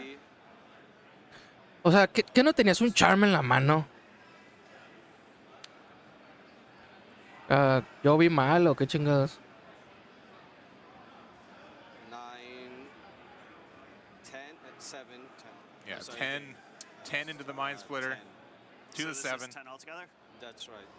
All right, that's nice. Good game? Good games. Good games. All right, there it is. Okay. Tanto pedo. Sometimes you just got to make sure. And the secret Bueno, sauce supongo is que no tenía un the charm. top 8 houses are big with a huge 12-1 finish. And Victoria what para a el finish GG. that is. Yeah, what a fantastic job by Houses Are Big, really bringing it home, right? Even though we went to turns, we spent so much time, obviously, with finishing out this entire round, and we still did it. We got the math, even if it took a bit. All right, well, I think we might be going directly into the top 8, but we're going to take a little second of there. Yeah, obviously we did watch a match that was happening since we were able to get both of our studio games for the top the 13th round there. So honestly, really exciting, and hopefully we get to see the standings of what top 8 are pretty soon. But just a lot of gameplay to finalize that 13th round. Yeah, for sure. And I am so excited to see who made it into the top 8. Yeah, and honestly, from what it looks like, there could be a lot of different legends, right? I think we saw Master Yi, and I think we're going into our 13th game. So I'm not sure if we're taking a break or going directly into it, but that's on the next. Yeah, there's going to be so many great games coming up here. All right, so we are going to take a tiny break. We will be back with the top 8 from there. So don't go anywhere, and let's get into this top 8 right after this break.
Lin is dead, almost in the middle of the screen, but look at a risky demonic form. He's in demonic form with 5% health left. It's only units.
Welcome back, Riftbounders, here at the regional qualifier in Vancouver, Canada. I'm Bear Bryant, joined with Ursi Day, and we are here to finally deliver what everyone has been waiting for. It's time to commence our top 8, but we're of course going to sprinkle in a little bit of excitement because I know our players are ready, but we've got to prepare you all at home for the excitement that we have in store for you, because boy howdy, it's quite a lot. I cannot wait to see the top 8 today. It's going to be filled with bangers, absolutely. So, but of course, we want to recap a little bit from today. So we did play our 5 rounds of Swiss after yesterday's 8 rounds of Swiss, where we saw incredible matchups, of course. You know, this is going to be our standings that we'll finalizing from all of that hard work. So you can see already this is your top 8, all the way from TSS, Houses Are Big, who we just got to witness now locking in that first seed, Diwali, Alan ZQ, Rocklow, Sam D. Sherman, Arito, Swag YOLO, 420 Yeah, and Bow Bows as well. This is going to be such a fantastic top 8 and so many great names in it as well. I cannot wait. And if you're paying attention, everybody at home, that's correct. We did have 2 X&2s make it in for that top cut. But if you look closely in the middle, and if you look at the names, we have 3 returning regional qualifier champions. But we also want to say homage and thank you to the rest of the players that came so close, but are still going to be going home with that invite to that regional championship. I think that's what a lot of these players came here fighting for, but so many great names as well. I mean, even CTCG, Alexander the Great, we did see earlier today. Roy. CTCG Z-Rob as well. So many fantastic names, so many different of these decks. Absolutely. So we just want to say thank you so much for everybody who was playing, and incredible legends as well, which I know some best ofs are being handed out basically as we speak. And so with that, we're going to continue moving along. We want to go ahead and do some deck list showcases. We're going to do it here basically instead of before the match because we got to hype up some of these matches, and that's right. We're going to be featuring the Altar of Unity. We're going to be featuring Sam D. Sherman on that Rengar list, your Las Vegas Regional Qualifier champion, and he is going to be playing against Rocklow. This is now his 4th best of Azir and his first ever top 8. I'm sure he is so excited. He really knows how to play Azir. I mean, he's shown it over and over with this being his 4th best of that you mentioned. And what an awesome deck. I think we saw him earlier, and this Shadow Call is so interesting in the list. Just being able to draw more cards, Sacrifice being added to the deck as well, the new vibe for ambush, stun tricks as well. We've already seen how powerful this deck can be when you mentioned Alexander the Greatest being on stream, unfortunately with a loss, but Azir en el top 8. A sorpresa de nadie. Uno de los favoritos a ganar todo esto. Like we really can't sell this legend short, and I think this is a great meta for this legend to really thrive. And you have to also consider Rocklow himself is just a specialist at this deck. Yeah, I mean, I think it's really when you get decks like this into the hands of specialists, into players who know how to play it, that it thrives. All right, and we're going to move on to his opponent as well with Sam D. Sherman. There's so much to say about this player because he showed up playing, in the Draven format, but showed that he was the best one in Las Vegas. The format shifts, the format changes. He tries out Lucian. Doesn't necessarily go the way that he wants to in Atlanta, but here he is back on the same domains, but now with the Rengar in the jungle. And this list is so amazing. We got to witness this way early on in day 1 during Swiss, and we wanted to get him again at some point today, but he kept getting paired against someone we had already showcased. But look at this list. Rengar, cabrón, se ve muy oscuro. Much increases of mites from these units, and just really showcases what this deck can do right now in the format. Yeah, and I really think it showcases La imagen muy oscura, pero bueno. as well. Not Rengar. To unleash per se, Es una lista de Rengar con mucho ambush. And also, 1, 2, 3. A Rengar to do well today, much less making it into that top 8. Absolutely. And of course, one of my 9 de ambush, mucho accelerate. Muy agresivo.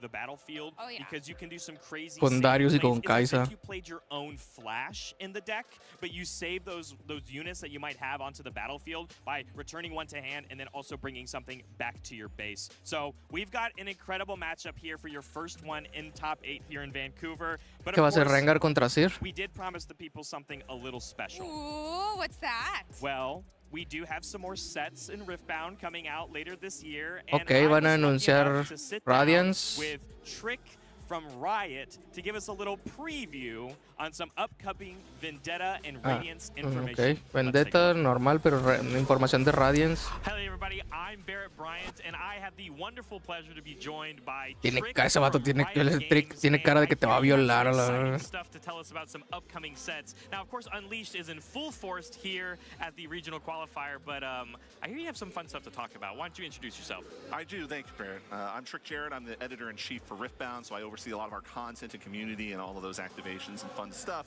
And a lot of my job is helping talk about when we're going to talk about things. And so obviously, as we said, Unleashed is out. We're excited. Players are excited.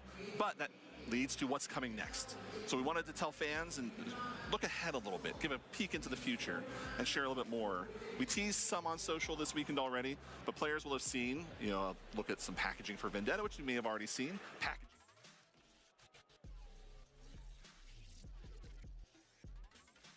Ok, Vendetta. Acá Limeli Ambesa.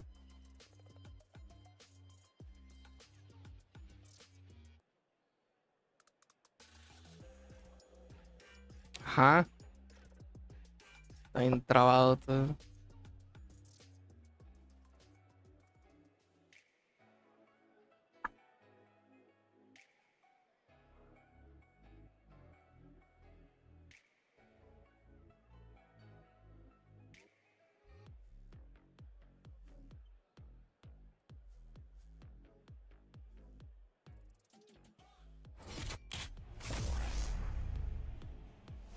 Of course, we're excited here because we have some exciting information for Vendetta and Radiance as well. But, you know, we got to kind of tease the audience a little bit. So I got to ask you, you know, we have, you know, opposite domains that we've been promised for this upcoming set that's going to be going in with Vendetta. You know, is there maybe a particular color combination that you're excited for? Oh, is there one that I'm excited for? Let's see.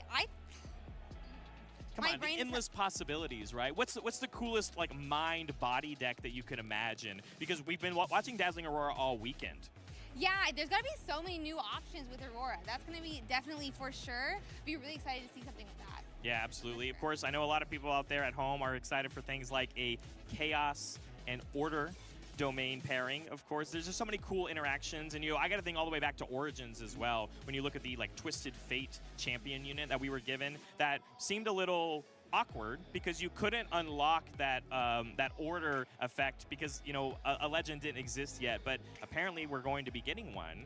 Yeah, I actually remember how much people were excited about that Twisted Fate and be like, wait, what is coming up that this could happen? And now we're finding it out. And of course, we have to at least talk about the last one. So Fury and Calm. Now we've talked about how Fury has been a little misrepresented, but as we already know, Sam D. Sherman here, we're going to watch with Rengar, which has the Fury domain, of course, actually making this top 8 performance. So I'm excited to see maybe it comes to rise when it's paired with something incredibly strong, a domain that we keep talking about. If you go back to the most played cards here in Vancouver, things like Zhonya's Hourglass and Guardian's Angel are included in that domain. So now with the aggressiveness that Fury can bring to the table and the defensive counter ability of Green as well.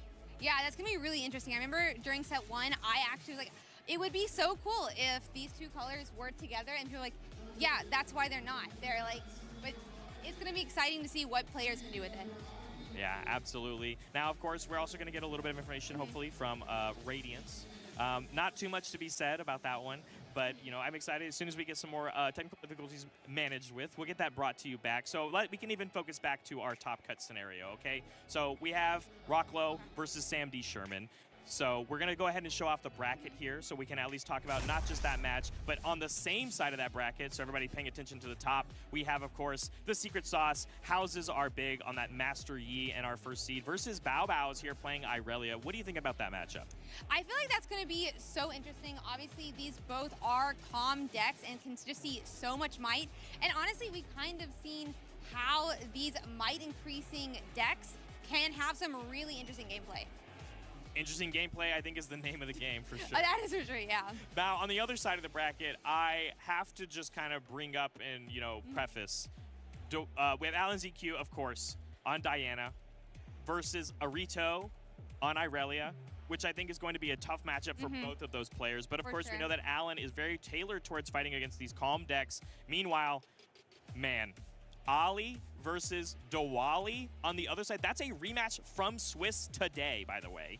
I mean, very well that bottom bracket could be either way. I do believe, I know, depending how these games go, we could see a lot of rematches and some fantastic matches between some of these RQ winners. I mean, this bracket is definitely a difficult one.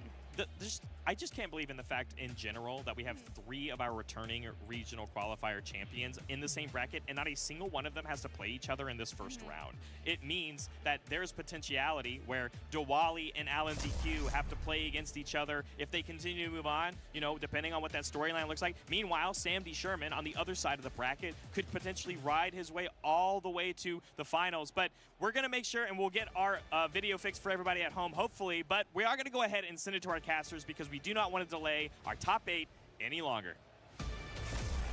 All right, guys, it's Alex here. And I'm Silverfuse here. And we're going to be talking about this finals here. Well, we're not quite in the finals yet. We are in the quarterfinals, I should say. And I'm actually super excited, as you are as well, because we do have Azir on the table here. So let's take a look at the first deck here as we get ready to get into this quarterfinal matchup. We have Azir versus Rengar. I couldn't be more excited. Oh, absolutely. To see a Rengar, not only from just anyone, we're seeing it from Sam D. Sherman, who has actually already won on Draven before. Yeah, I was in Las Vegas. I watched it happen, and to be really honest with you, it was one of those metas where a lot of people expected Draven to do well. You had almost that miracle Draven, and with battering ram and everything, and Sam D. Sherman said, no, I got my own flavor on that. I got my own take on that. I think that this is the best way to play Draven. I think that this is the best way to play Fury, and that's exactly what you saw on the screen here. We do have Rocklow, and they are on Azir. Absolutely love this take from Azir overall. Of course, we've talked about Vi all weekend being very strong, and we also have so many utility pieces here, from the Cole of the Week, for instance, as a one-of, and On Guard as a one-of as well, just for that extra surprise factor as a whole. You do see an aggressive setup here with the Arena's Greatest. It would have served Azir and Rocklow very, very well throughout the course of this tournament. We still do have potentially some matchups with Dazzling Aurora upcoming, but in the meantime here, it's going to be about closing out these games quickly and also trying to manage the aggression from Sam D. Sherman. Absolutely. So notably, the salvage is going to be a little bit hard to find anything for, but let's take a look closer into the Rengar list. First thing is we have Determined Sentry. This is a card that we really haven't seen anyone take advantage of, as you can't return it from the base. So a lot of players have said, ooh, if I have a 1-mite unit, it's just not going to be worth it. But Sam says, you know what, I can actually do a lot with this deck because of the Pride Stalker passive from Rengar, being able to give units an extra might for each unit that you play each turn. And then on top of that, we have the Emperor's Dais as well, is a battlefield that is key into getting extra value for this Determined Sentry. And also that Determined Sentry won't just be stranded, because you do have the Grim Apothecary as well. That Grim Apothecary can be used to bring back that Sentry if required.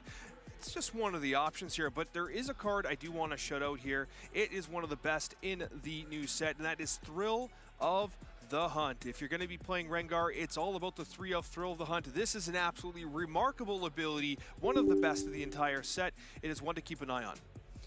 Absolutely a great signature spell overall. And I just love all the interaction that we have in this deck as well, in the form of Sabotage, for instance, is often seen to hit Aurora, but it can hit so much more. It can hit gear, it can hit spells, it can stop removal against your board overall, so a really nice tech choice there. There's 2 more things I want to highlight here, one of which being 3 of Kai'Sa Survivor. We have seen Kai'Sa Survivor being a major contributor to the success of many of the Fury decks this weekend. For anyone that thought that Kai'Sa Survivor was losing relevance, you would be wrong.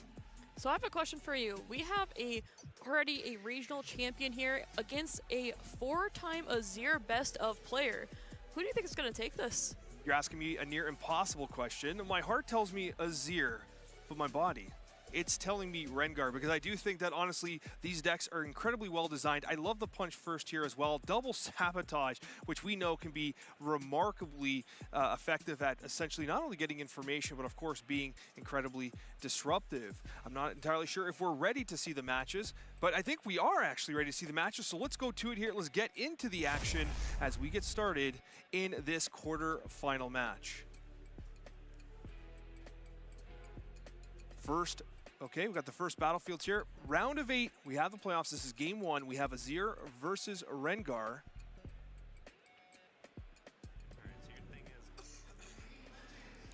Entonces vamos a tener match de Azir contra Rengar. It's Hall of Legends versus against the Emperor's Dais here.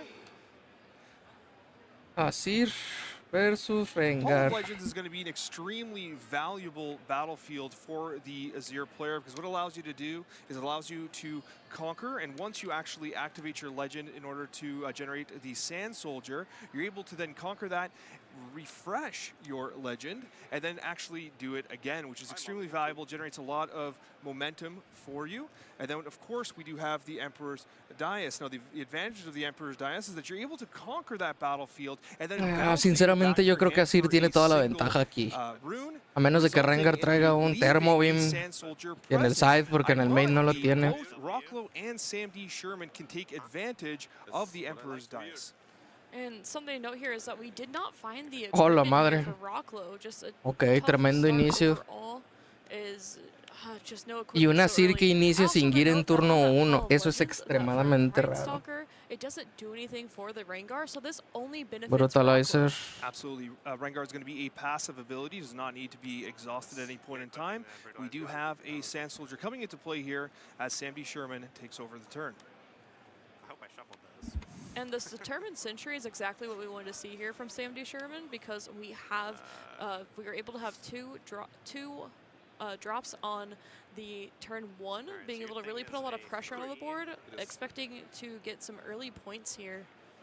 It's one of those situations as well with both of these players knowing that the lead up here is going to probably run through Dazzling Aurora, control decks, etc. So they designed their main deck to be aggressive. They know what their decks are good at, and now you're in a position, well, Tiene un punch first, pero no tiene para jugarlo. Sam D. Sherman's Raro. thinking out their play here. Looks like we can see a punch first in hand. A great combat trick for the future. The Irresistible Fey Folk as well.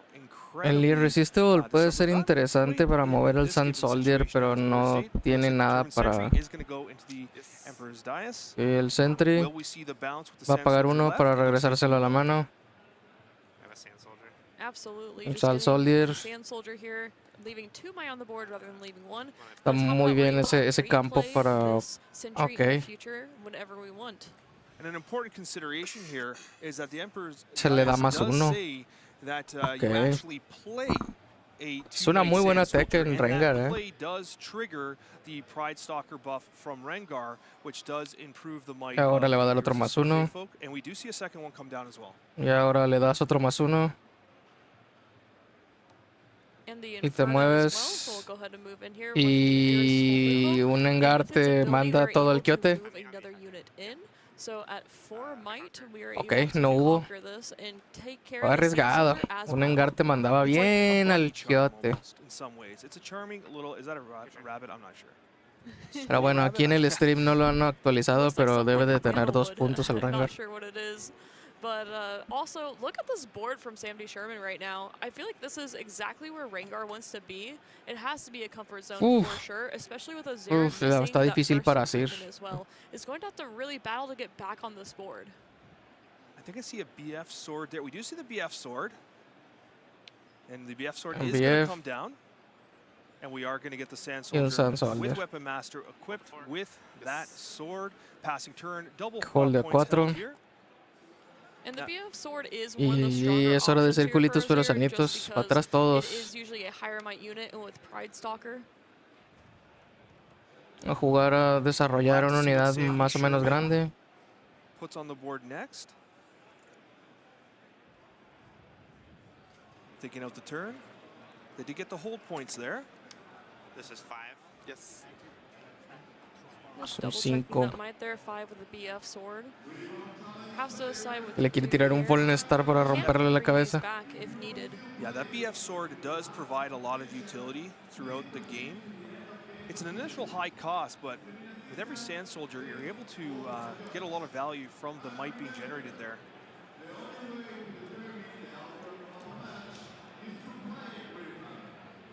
You could consider returning. Todo para atrás, correcto. Could be returned. Sand Soldier could as well. And then you could, yeah. Es tratar de con el Irresistible estampar ese Sand Soldier. However, getting all these Con el punch first. isn't going to do all that much until we want to attack in again. And we're bringing in the Sand Soldier with the other one. And we are going to have the Rengar come in from the champion zone. And that is going to take out the Sand Soldier. Sam D. Sherman is taking control of the board state here. And it is going to be the Rengar that gets the Pride Stalker buff. Sand Para Soldier comes atrás. back. It's Ajá. notable that the Emperor's Dais cannot be used on this turn because you held it. You have to conquer to get the effect. And something that's really interesting to see here is, although we are playing an aggressive deck on Sam B. Sherman's side, we're essentially playing as an aggressive control deck. It's very token-esque, which I love these type of ¿Qué style más? decks because you have so much ¿Qué flexibility más para and el utility, turno? and just getting that little bit of extra might, moving units in, and we're seeing how tough it is to be in Rocklow's spot now. Quedarse I con like dos the thought abiertas that tampoco Sam es que sea la giving gran. to this play here. You could play the O sea, no vas a poder hacer la gran cosa. Entonces, pero también tener una unidad de uno para el siguiente turno para dar más uno en ataque por cualquier cosa. might increase using También the es Pride muy, Stalker, muy buff interesante. in the next turn, right? Because you can play it down, start buffing up your units, and then perhaps push into a battlefield. So he's trying to determine whether or not playing it is the correct call, and it looks like he is going to play it down and pass turn. Pero ponerlo en el battlefield. ¿Qué está tratando de defender? 5. No, pues una Rise siempre lo. Bueno, tiene el punch first. Pero una Rise siempre se lo chinga. Potentially an Arise here. If there's something. Arise. But you might get a little more value. I mean, you're not in desperation yet. You could consider trying to play out the equipment still. You might be able to actually play equipment and Arise. That would definitely be ideal. Might here. have been a soul sword in hand. There it is. And then you Arise. That's going to be the most high value play. You even have one. Reciclas una amarilla, una verde, una amarilla.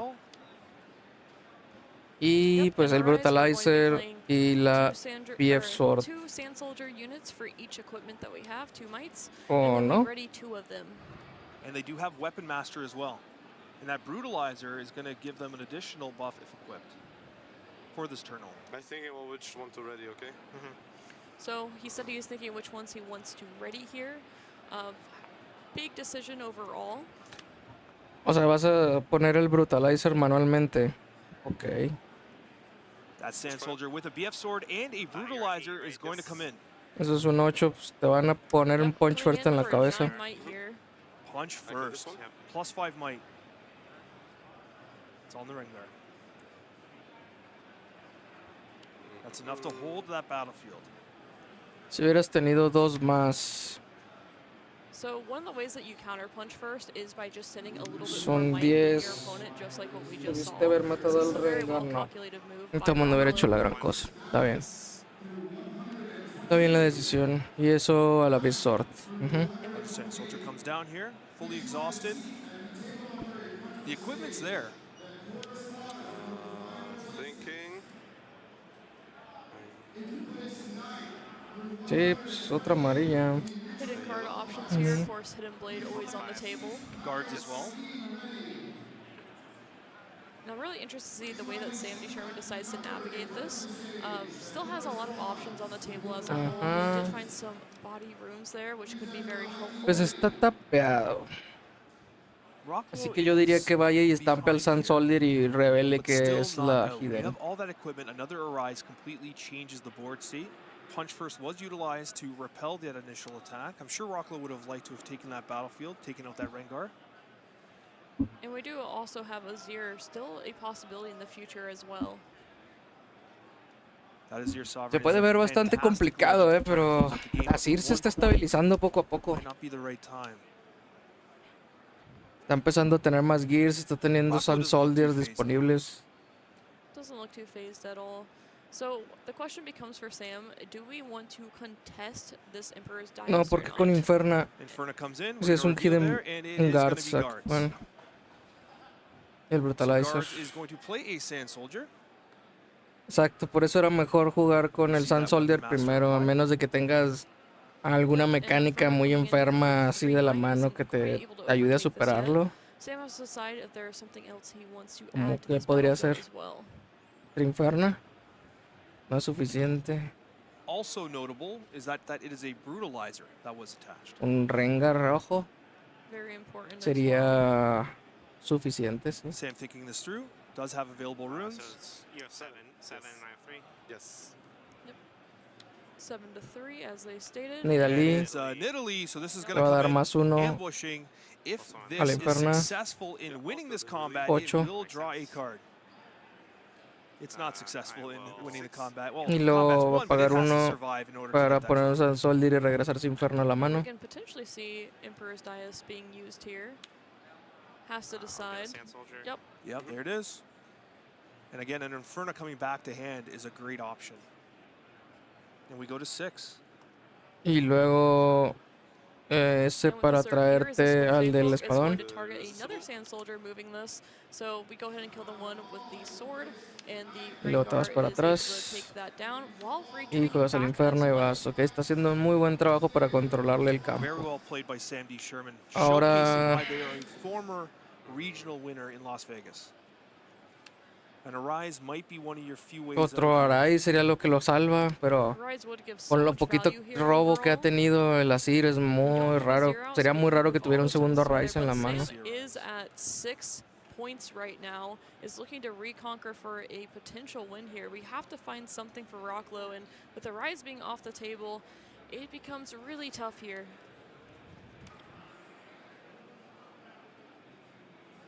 How many cards do you have in hand? 2. This hold here will take Sam D. Dos Sherman cartas en la 7 mano. points and then a little stroll into the battlefield to win that 8th point. I've absolutely loved the way that Sam has navigated this overall, taking advantage of the irresistible Fave Folk over and over again. Definitely been the MVP of the game, and just the comfort of level Otro of this deck has brutalizer. been so cool to see from Sam. Yeah. Realistically, Rocklow will be able to clear that Sand Soldier, but there is a lot of might coming at him on the next turn for that double conquer. Not to mention, you do get the additional might reach from the Pride Stalker. Depending on how many cards are in Sam's hand, you can buff up those cards as you play cards down at the base, and then utilize that push with the additional might. Also noting that Inferno does have Assault, so it can reach a little higher. Ok, esa cuál fue la intención de darle tanto poder ahí para Hall of Legends y poner otros Sand Soldier. Let's go ahead and pay for that Hall Legends to re-ready the Emperor of Hidden. Sands. Una verde. We have a hidden card Sí, play, tiene que ser trying to una pull verde, down one tampoco of te the puedes hacer battlefields, tantas trying to discourage amarillas. Sam from No, la taking that verde. there. Verde. Good chance you're going to hold the Emperor's Bueno, dice. ok. Solo dice que no tiene tantas cosas, no tiene Hidden Blade ni Cool the Week en la mano. Por el día 7. So needs to find out a way to conquer this final battlefield for that 8th Y point. eso Has es the Rengar un available, 4, a Sand 6. Soldier, as well as Inferno. There is a hidden card in the way, so has to calculate their might very carefully here. Hidden Blade, always a potential option. And a likely option. Yeah, likely, and unlikely that Rocklow would want to use Hidden Blade Rock your on his body, token come on, naturally, come on, so rock you'd your expect body. Hidden Blade to be utilized, and Sam, it might give Sam more options too. A lot of his cards are ambushed, so it's not the end of the world if he does see 2 additional draws. Yep, has 3 Pues es cards que no to sé la work with mano here. del Rengar. Units can add additional might. Has to be careful where this might goes because of potential Hidden Blade. So has to do the calculations here. The other option would be to try Si to tiene otro Rengar en la mano, cualquiera de los Rengars que tiene ambush, sería meter al Inferno primero. So we need to take a look at both of these options. It Para is que ese a little Rengar con fluke ambush here. sea So we have to el find out, que can we muera play con around el a Hidden potential Blade. and how do we do that? You could even maybe Todos try to do tiene something dos. like something cheeky like Dos play a runas couple cards estapeadas down, que no se increase nos the might olvide. of Entonces the podría Rengar ser Trophy Hunter, try a jugar el challenge. Hidden Blade en la mano y un Guards en That'll el prevent Hidden también. No vi la lista, pero 2 cards in hand for Rocklow. puede ser que tenga un Sam's Facebreaker. hand, so it's hard to see what his plan can El possibly be. Facebreaker en Azir, de las jugadas más poderosas que tiene I think I Azir. saw Grim Apothecary. O That's que not tenía quite Azir en el pasado. No sé si lo sigan usando Does ahorita. have ambush, Does though. have ambush. That's 3 extra might. Still trying to get a peek into that hand. Aventar todo. Adding up all the might here together. Si tienes algo con ambush, aventar todo sería buena Speaks to the idea. Grim Apothecary. You could even consider trying to bait out that hidden card and then reacting with the Grim Apothecary and perhaps pulling that card to hand. And also on top of that, because we have Grim Apothecary available, Pride Stalker does work with that because it is considered a played unit. So we could have a surprise amount of might come out with that Grim Apothecary.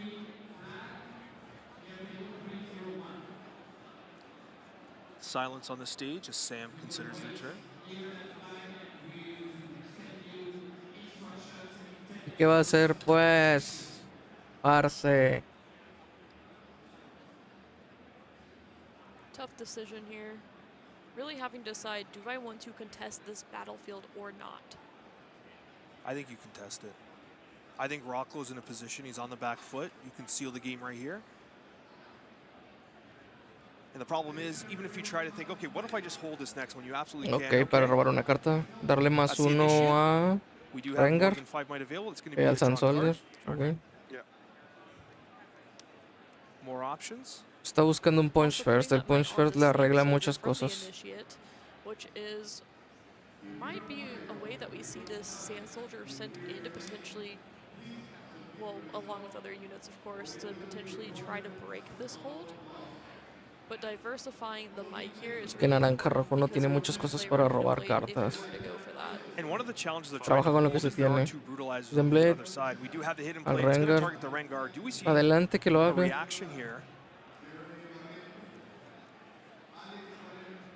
A menos de que tengas el ulti de Rengar, esto tiene que lo dejas resolver. Te va a dar más recursos.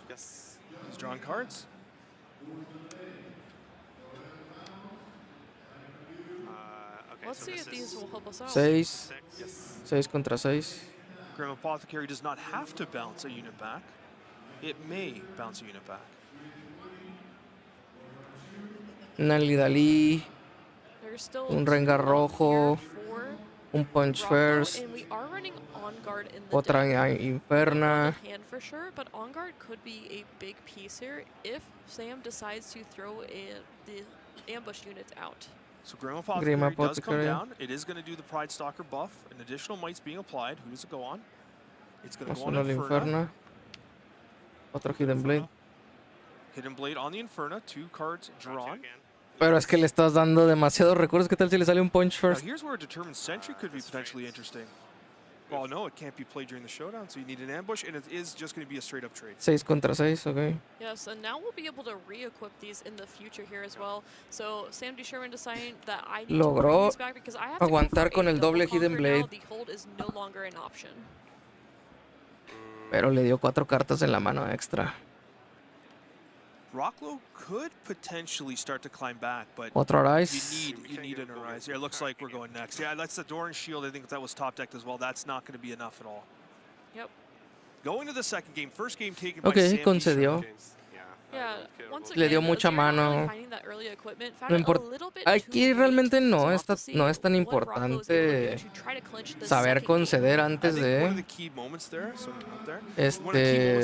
porque tienen tiempo infinito, pero pues, bueno, está bien, ya no quería jugar. Punch First just kind of really took the wind out of Rocklow's sails. And this time we do find that Doran Shield able to get the Sand Soldier out right away. It's a good first turn. That's exactly what Rocklow wants to do. This is an arena's greatest game, so we do start with the 1 point from each. It looks like both have declared that point. It's so hard, like, if I put like this, you know, like, because some people want to see the might, some want to see this. It's like, I can't hold it like this if you want. Yeah, this is what I usually do, so you can see the art and the might. But gotta that's see hard the to art. move. That's true. Yeah. Now, Star Spring is a very important battlefield here. How do you think Rengar can use that to maximum effectiveness?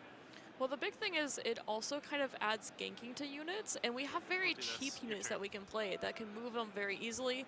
We have the Kinko Initiate coming out, not drawing us any cards this time as we don't have any mighty units. However, it is a nice turn 1 play going second. We do have the Guardian Angel coming out here, Sand Soldier as well. Rocklow choosing not to go into a battlefield here. So this Guardian Angel is on the sideboard, so this was one of the sideboarded cards in. Guardian Angel. Ok, aquí vemos que esta vez sí tuvo el inicio explosivo así que normalmente tiene. it could be a big difference. Pero decidió no meterse a los battlefields. Eso nos habla de que no tiene nada para defenderse. Entonces prefiere no arriesgar.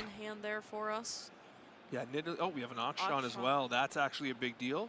Probably a little bit too much of an additional cost to pay right now, though. Pero pues quitarle el ángel guardián por el Akshan power is a significant price to pay. podría ser interesante. Yes, but I bet it will come into play It later. is just an Akshan, and he's Y le va a poner el ángel guardián. Guardian Angel being stolen. Now, Akshan's also fantastic for the BF sword as well.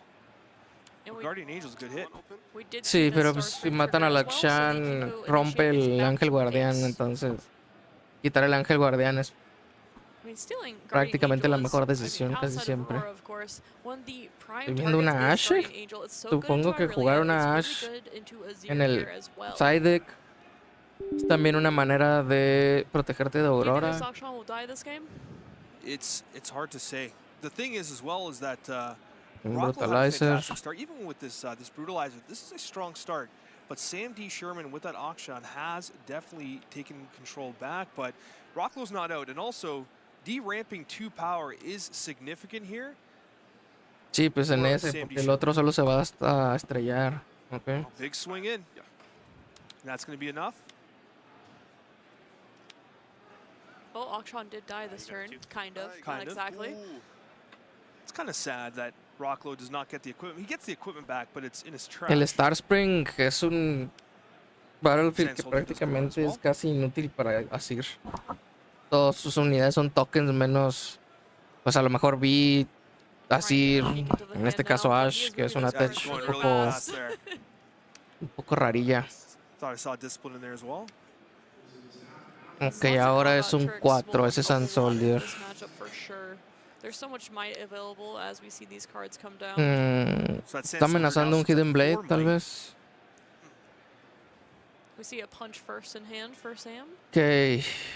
Primero, ¿qué sería? Conquistar con la unidad de 3 en el Arena's Greatest. Ok, Inferna, pero ¿por qué Inferna en la base? Pride Stalker buff being considered here is given to the Okay. Akshan. Comes on in. It's 5. Hidden Blade, It's Discipline.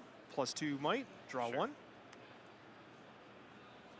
Nidali. So we're at 6 might now. 6 versus 5.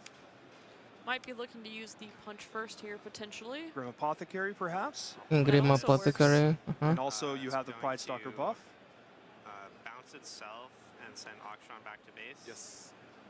And give +1 here.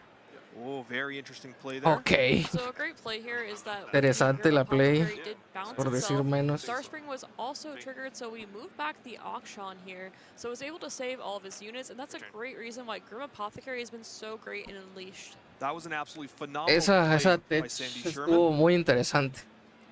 Very well Le practiced quitó on un the Discipline, battlefield, and of entonces course, está bien. it's being played. Turn switch Pero, over to Rocklo.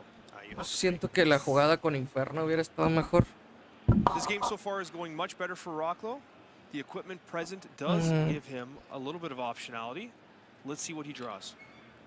A lot of runes available this turn. If we can get some good equipment out and start really buffing up these Sand Soldiers, Está muy raro que setting up for Inferna. in a rise in the future.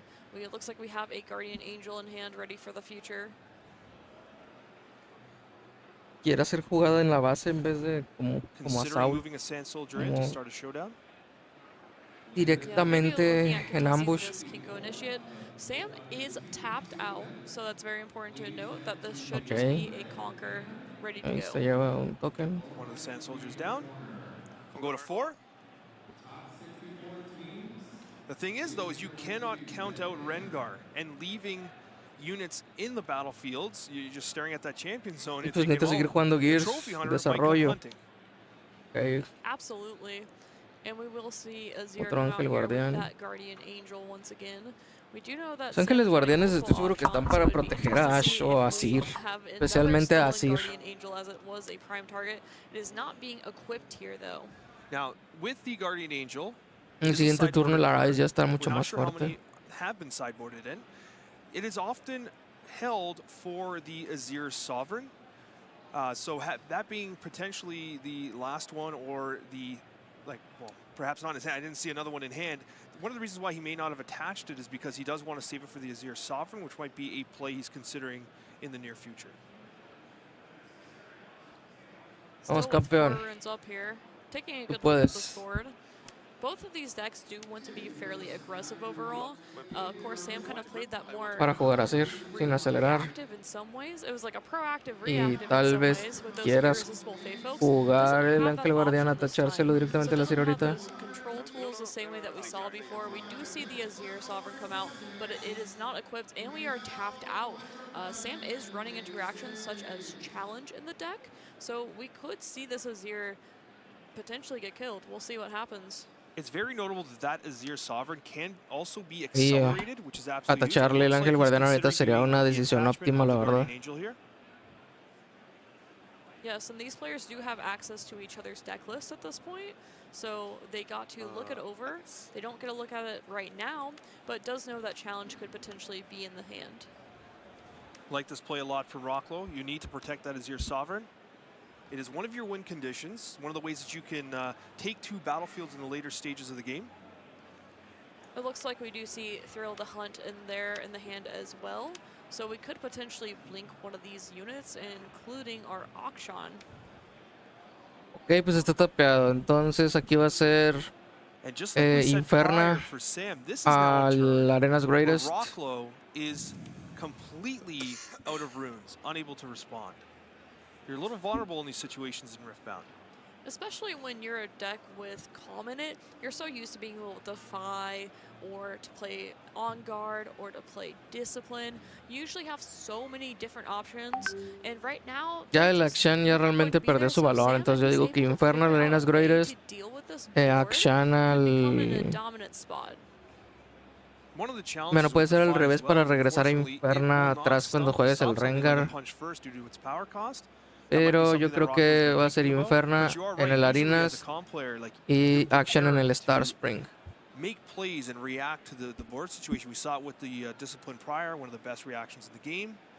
But here, he just has to sit and watch. And I'll be honest with you, you might look at that Sand Soldier and think to yourself, who cares if a Sand Soldier goes down? But with that Azir Sovereign, those Sand Soldiers really do make a difference because you're able to reposition them and make bigger pushes in terms of their might. Yeah, I wonder if we're considering trying to push points here with the Inferna. We could technically play Thrill the Hunt on it and then go over to the other battlefield, but that's pretty expensive for that point. There's usually going to be better uses of it, but we do have aggressive lines that we could take into development. I'm really interested to see the way that Sam decides to navigate this, and we could actually do it with the Akshan too, where we just blink the Akshan and take the Guardian Angel as well. We are in top 8. These players do need to take their time to ensure that they're making the most optimum plays they can. Okay, Akshan para allá. Going into the Sand Soldier and Inferno para allá. Into Star Spring. That's going to be a 2 points scored. La segunda opción, Cadillo. And playing that pretty quickly there because Rocklo is tapped out. Both players understand there is no reaction window. Grim Apothecary para regresar a Inferna. Grim Apothecary coming out to save this Inferna. Okay. Akshan will be left, and we do have enough for Thrill of the Hunt, which I would be unsurprised if that's what the plan is here. Playing it reactively rather than proactively is definitely a better way to go. Si tienes Thrill of the Hunt, aquí es donde lo usas para mandar al Akshan del otro lado y conquistar en el turno de él. That Ash is a Thrill of great the Hunt. card. It gives a ton of information. Looks like we're going to be having a Thrill of the Hunt being played. That window being utilized to Thrill the Hunt Akshan. Going to move on over. Pay the 2 orange and steal the Guardian Angel. And Guardian Angel being stolen once again. I get a +1. También I'll put it on. pudo haber. And why can you play it there? Thrill the Hunt plays to any battlefield. As our players are discussing, indeed, Thrill the Hunt can be played at any battlefield. It will be, yeah. First your Ash thing will resolve. It is a conquer because it is on the opponent's turn. They're able to take that point. Sí, correcto. I'm good for that. Y pues aquí Ash se debe de llevar el punch first. We see the Nidalee, we see the punch first. We know about the Inferno from earlier, and of course there is a Kai'Sa El punch first o la Nidalee. Realmente la Kai'Sa Survivor o la Inferna no le hacen tanto daño. Pero el punch first sí. And once again, Y la Nidalee love the también. play of the Thrill the Hunt onto the Akshan. part of the reason because I pointed it out beforehand, but also... I love when that happens. And taking the Guardian Angel away from the Azir, of course, you said that was the main thing that you want to hit with Guardian Angel. And like I said, having that reaction window to be able to play the thrill beforehand is fantastic. You got 6 runes, right? So we have to decide, though, what Va a 6 runas, correcto. because Nidalee offers card draw, Kai'Sa offers card Tiene draw que ser el potentially. Punch First o la Infernal's definitely Nidalee. the lowest value. Punch First, though, also very high value overall. This is a tough decision. Personally, I'd be looking Si tienes un Hidden Blade en la mano, le dejas el Punch First y le quitas la that would be Kai'Sa. in the form of the Kai'Sa or the Nidalee. Of course, the Nidalee with the ambush does make her very easy to Aquí play. le dejas el Punch First. 3 energy, but does Ok, cost la Inferna. Looks like Inferno Ok. has been chosen. It's been banished. Planea romper el Battlefield de este lado. No quiere que aviente Action para atrás. Ahí está el Hidden Blade. Inferno here is because it is a low energy unit. It does really work well with Pride Stalker, for instance. Y robas 2 cartas. Oye, ese Hidden Blade estuvo muy mal invertido. I do see that Rocklow is Entiendo identifying por qué that we quitarías a don't la want Sandy Inferna Sherman to be para getting en el to 6 ataque points going into no that darle algo next turn. barato. Does commit a lot of resources, Pero and pues now Sam's hand is efectivamente now 2 cards larger. tiene las runas para hacer Punch First y Nidalee y si le salen otras 2 naranjas.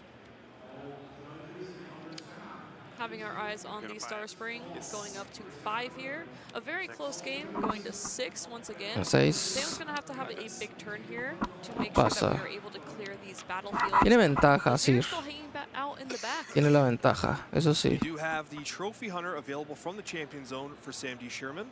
That can be played directly to Son either of the 4 y 2 del otro lado. Don't forget about this Ashe down here. Azir and Ashe, I guess they don't really like each other that much because they're staying really far away from each other. La Ashe está medio escondida, pero también está en el campo.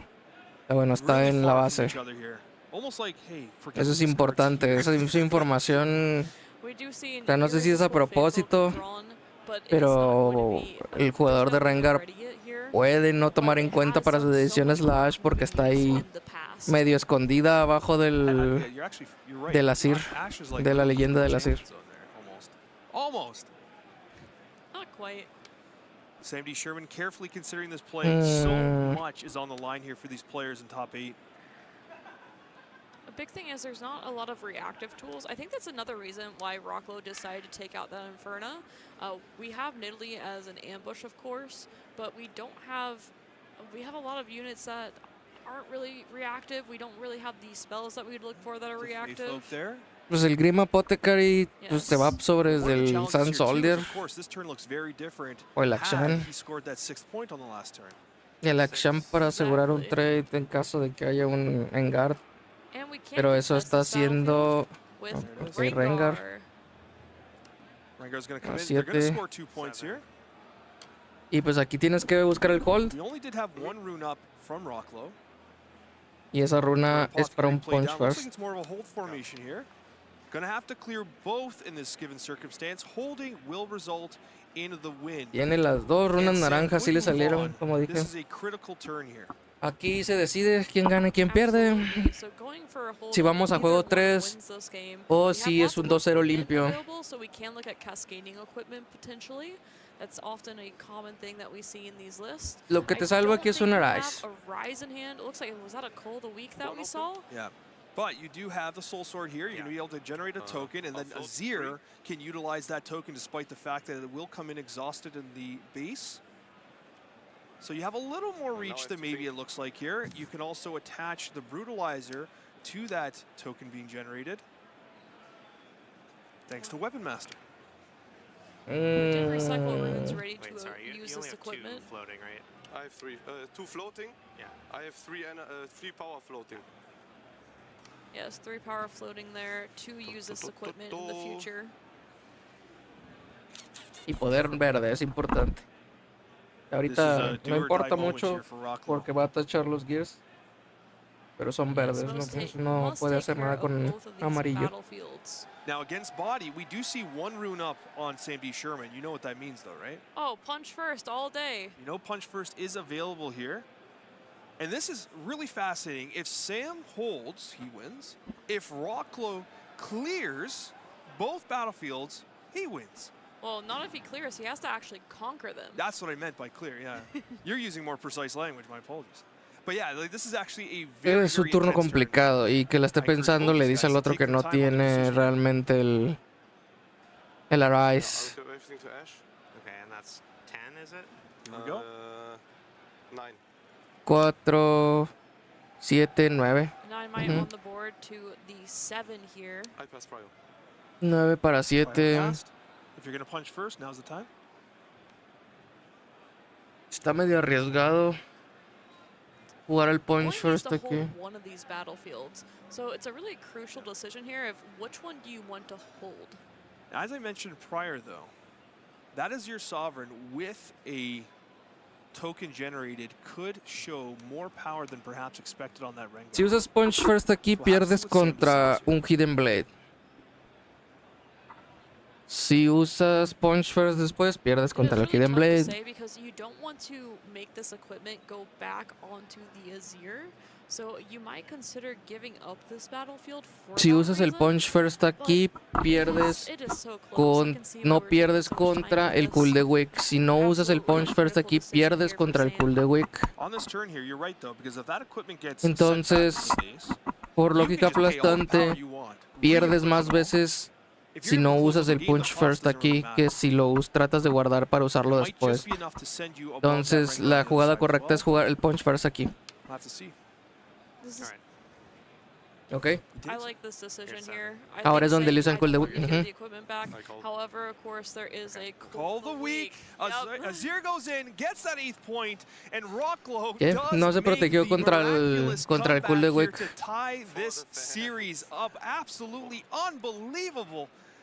That was such a tremendously close game. We go to game 3. Prácticamente contra todo perdía independientemente de dónde lo usara, excepto si usaba el cool de Wick. El cool de Wick era lo único que lo hacía perder si no hacía el punch first ahí. Por eso la lógica de ese era mejor usar el punch first ahí. Y eso le costó la partida. Score point. Yes. That was his best option. We do have an Arena's Greatest game. Both players do take the point on their beginning phase. Yep. Irresistible Faith Folk making its presence known. And also, Trifarium War Camp here is just as good for Sam as it is for Rocklow. Nah, es mucho mejor para seguir que es casi igual. Tokens in the Trifarium War Camp. And usually against like other decks, you got the advantage there. With Sam D. Sherman, you're right. It is beneficial for them. Absolutely. Taking a look at this hand here, a lot of 3 energy units potentially. I was going to say, Sam is really good at just like teasing us with potentially being able to see the hand. I see that punch first there. Punch first, yeah. One energy, 2 power. What can that be there? Man, if this potentially in Italy. If this wouldn't have 3, that would be so scary. You play 2 units, GG. Turn 1 GG's. Yes, because the way it is that scary is because the Pride Stalker. Suck this up. Yes. What are you playing? And it's the Grandma coming down as the ambush. And I love this combo here is that you're able to save your Irresistible Faith Folk this way. It is so cool to see it getting Ese combo está muy interesante. Jugar el Grim Apothecary y darse +1 a sí mismo. And then also just being able to conquer es como jugar una Nidalee sin coste de poder. Y rescatando al pequeñín. Un hidden. Right there. You get that a little bit additional reach on the might. And sometimes it makes all the difference, especially in these early stages. That is a massive tempo Hidden, ¿qué puede estar jugando Hidden en naranja rojo? We didn't really see it the last game. We were missing it a lot, and that's really what pushed us ahead in the first match. So there's a good chance that we're going to continue to see that. Estás jugando de Hidden. Okay, el Pike. We do have a Cool the Week in hand for Rocklow once again, and we saw the work that it did. We do have a hidden card, and that's going to be the Pike. Sí, no me acordaba de los Pikes. Pues Pike en Rengar no está tan raro, porque si pagas el poder extra de jugarlo, se va a dar prácticamente +3 por la habilidad de Rengar y 2 por su propia habilidad. Hold the 3. Yes. Holding the 3 here for Sam is really in the driver's seat in this match. We'll have to see what Rocklo can do. Ahora ya por el ganking, muy buen ganking. Point here with Pike. Such a great Igual card. el Grima Apothecary también se regresa Pike a la mano. To Fury, and you're seeing it across many different archetypes. Its ability to gank in there, obviously coming out from hidden as well, is extremely valuable. 4-1 for Sam Sherman. On their turn, Rocklo tapped out. No. We also see that pesky Inferna in hand, a card that has done a lot of work for these Fury decks this weekend. El Punch First es de Body, no de Fury. Corrección a la pequeña caster. Saw the action. That has been a definite pain for Rocklo. Play this here. Play this in my base. Go. All right, Determined Sentry into the Irresistible Fatefolk. Ok. Eso lo hizo para tener A bunch of might would have been 6 en out el of there, but because we campo. weren't moving anything, didn't need to use those die. Now in the Trifarian War Lo Camp, está obligando a those gastarse two cards are a little more mighty than they algo más. traditionally are, which is one of the benefits of that particular battlefield. Le está obligando a gastar dos Might Increase o un Hidden Blade. Just a bit more because of not playing against that many aggressive decks usually does benefit Azir more often with the Trifarian War Camp, but we have seen multiple players take advantage of the Trifarian War Camp this weekend. Pues puede ser que juegue el Eye of the Herald, se lo atache y con eso hace un trade directamente.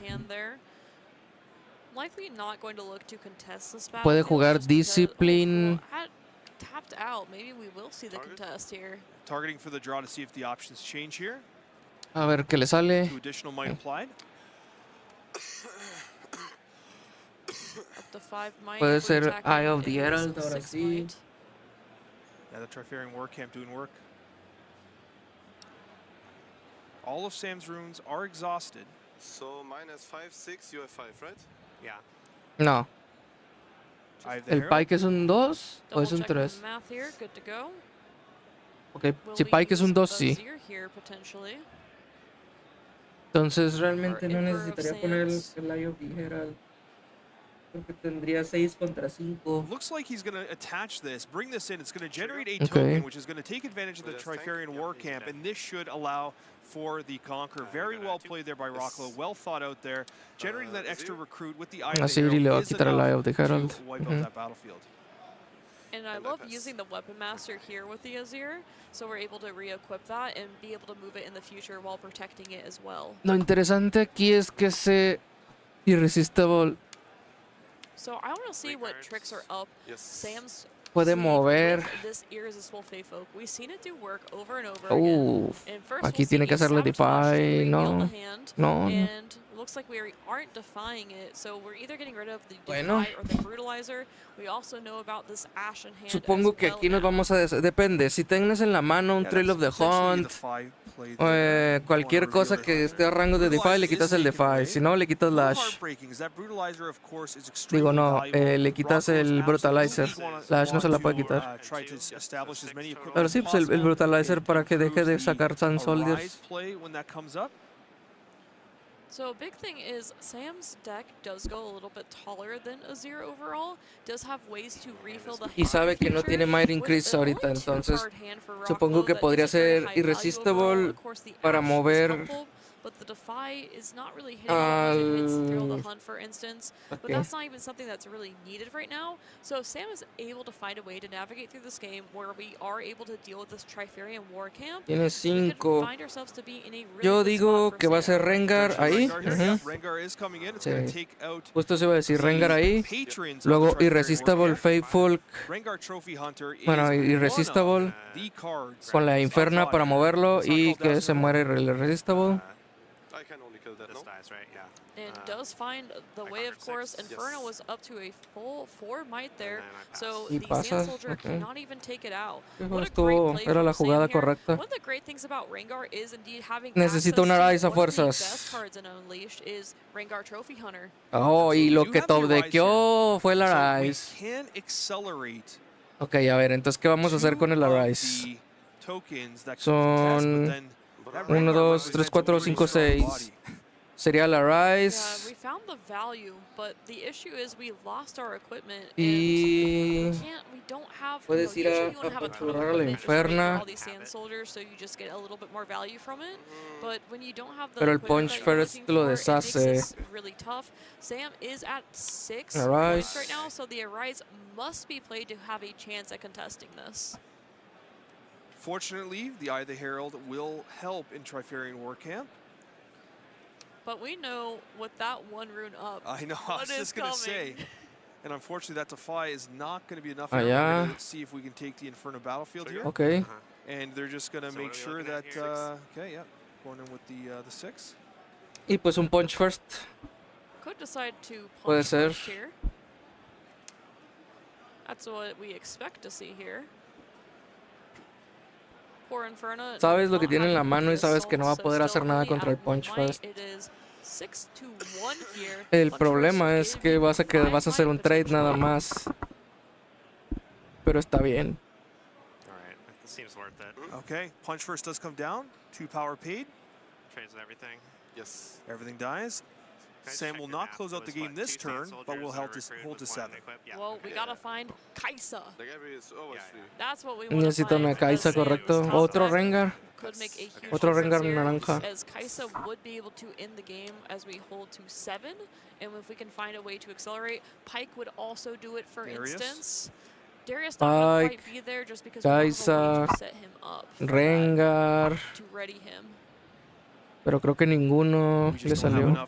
Thrill of the Hunt would also do it. Like, there's so many outs here to win the No, game. el Thrill of the Hunt no va a ser suficiente porque sabemos que tiene un Defy en la mano, entonces no va a poder. Si lo usa, le van a hacer Defy. El Thrill of the Hunt no le hace ganar para nada. A little bit more value. I'm curious as to how many cards are in Rocklow's hand. What are the chances there's a second Arise? Can you try to position for a hold for the Trophy Hunter? Because you're right. Getting over to that other battlefield without that Kaisa, and it is, oh, they're going for the draw. You called it. Will we see a Thrill of the Hunt here potentially? No. Just thinking about whether or not to pull back. This does make sense, yeah. Yep. I wonder what he found though. I mean, it's another setup for a Conquer here. Azir, once again, these Sand Soldiers from Azir can only be played to base and they aren't readied. And how much we does have it have? Ash. 6, I think right? he might have drawn an Ash there. had an Ash in hand earlier, so I'm not sure if it was a second Ash that you saw or if we drew, yep, or Ash to see, or Azir coming in to accelerate. Okay, Azir. Has to.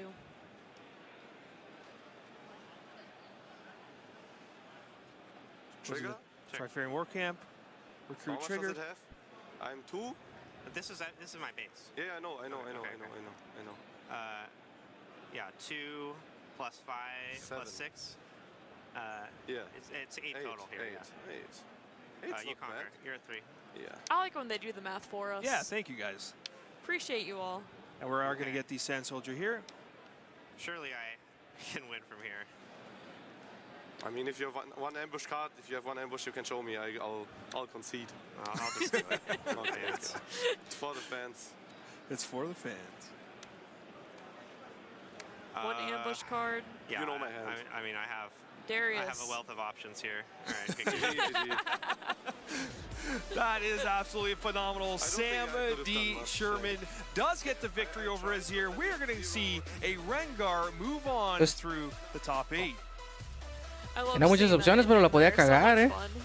I like that. These are two players, obviously remarkably talented. Rocklow has been so successful on Azir. It doesn't get much better than that. That was an absolutely remarkable game. What was something that stood out to you in that game that ultimately created the result that we saw there? We have to talk about Irresistible Fey Folk. It did so much. El Irresistible Being Fey able to Folk, use sí, control efectivamente. tokens, essentially, Le and dio the way that casi Sam todo el navigated juego. that, exceptional. All right, we guys, we got more Riftbound to talk about here because we're going to go into game number 2 from the next match here. This is actually pretty exciting. We're seeing the quarterfinals really shape up into something exciting here. I'm actually really happy that we get to see game 2 here because as much as I was excited to see the Azir versus Rengar, because listen, I love both of those legends, I also was really excited about this next matchup. Yep, we'll be getting into that shortly. We have Diana with Diwali. Now, we saw Diwali earlier here, and he's made his way into the top 8. What stands out to you from this deck? So a big thing is Diwali has opted to use the Frigid Jewel, which is something that a lot of Diana players have been deciding, is this worth it? It's a very meta-dependent call overall if you need might to get over certain units. Also has Consult the Past, which is not used in most Diana decks, saying, you know, we've seen Diana's gas out multiple times, and Consult the Past is a way to hide a card that's outside of the Tide Turner, but also being able to draw a little bit extra, and it works better with the Frigid Jewel as well. 1 power, draw 2, nothing wrong with that. As we move on to our second deck list here, we're going to see it's Sivir from Swag YOLO 420 Yeah. This deck is one that we did see in phenomenal action earlier in the tournament. I like it a lot. In the main deck, you do have the 3 sabotages, of course, looking to try to work with the mirror match successfully.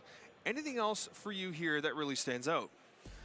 I mean, of course, we have the Elder Dragon and the Mind Splitter that do so much work, but I really want to take a look at the Harrowing.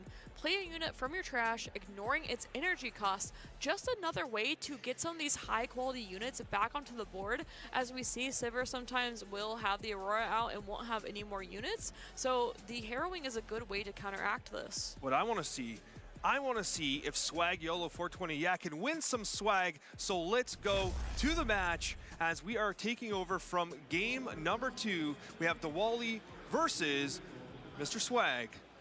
Let's see it. I'll play.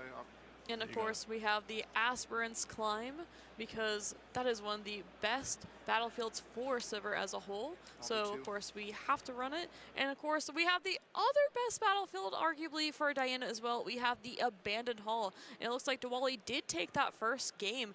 Would have loved to have seen the way that he navigated that, especially without using the Abandoned Hall in that first game too. And I really do like the way Swag YOLO 420 plays this Aurora deck. Multiple options. We saw some incredible sideboard stuff. We actually saw your Weatherman segment where you discussed it. Nice little fist bump there. We love that. I just love that he is such a well-practiced Aurora player, and in fact, the only Aurora player in top 8, if my memory serves me correct.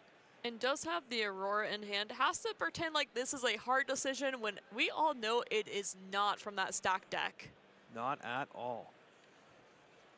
Okay, Scryer's Bloom coming on down. That is going to allow him to do a little bit of a prediction a little later on. Very efficient turn there overall for Swag YOLO 420 Yeah. Thinking about their play here. One of the benefits of playing Diana, you have 3 runes. What do you think you're doing? You're playing Diana. It's one of the best parts about Diana is having access to a strong turn 1 when going second. Swag YOLO 420 considering their play here. Scryer Bloom likely to... Okay, hold on. Hold on. How's that Elder Dragon in hand? Is that 2? That's 2 Elder Dragons in hand. So knows that if we play Aurora, there is a 50% chance of Mind Splitter and a 50% chance of Elder Dragon. This could be a little bit of a nightmare, potentially. Seeing a little smile there as well as they look at their hand and what's been going on.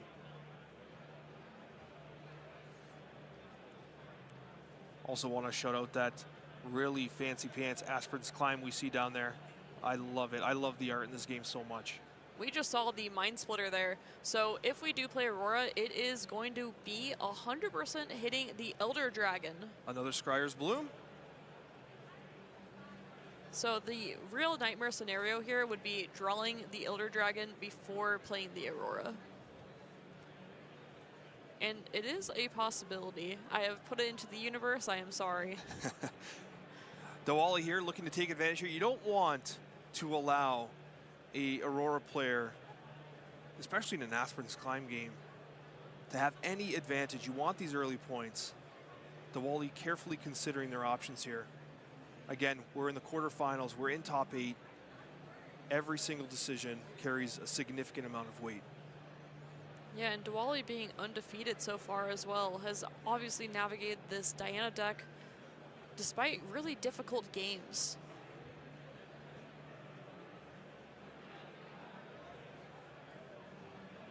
Two runes. Okay, Frigid Jewel. Score point. And right away does say, yes, I do want this Diana trigger, so we will be able to take a look and predict here, deciding if he wants to keep this card or not. If it's a spell, we could potentially keep it and draw it.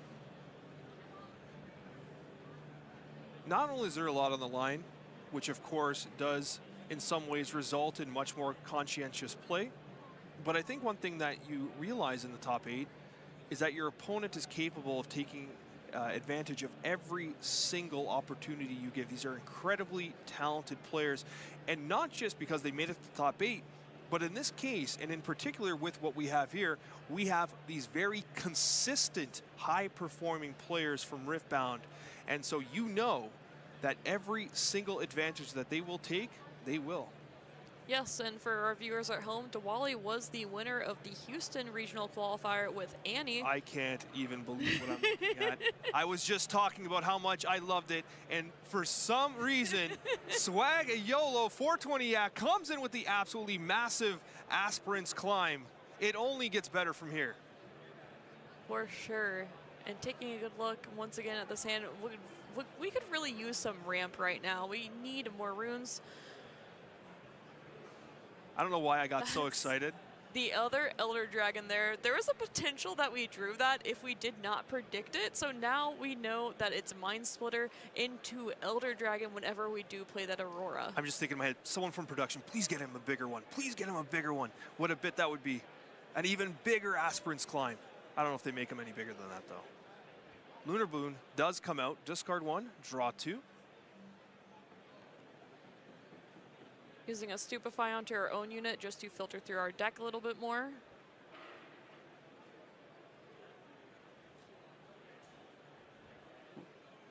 May have lost the player audio here.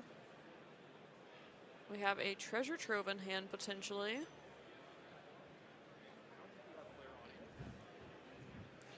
Stack deck also in hand.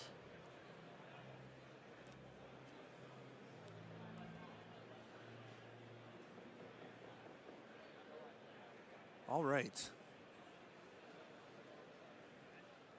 All right, we're taking a look here at the Diana play now.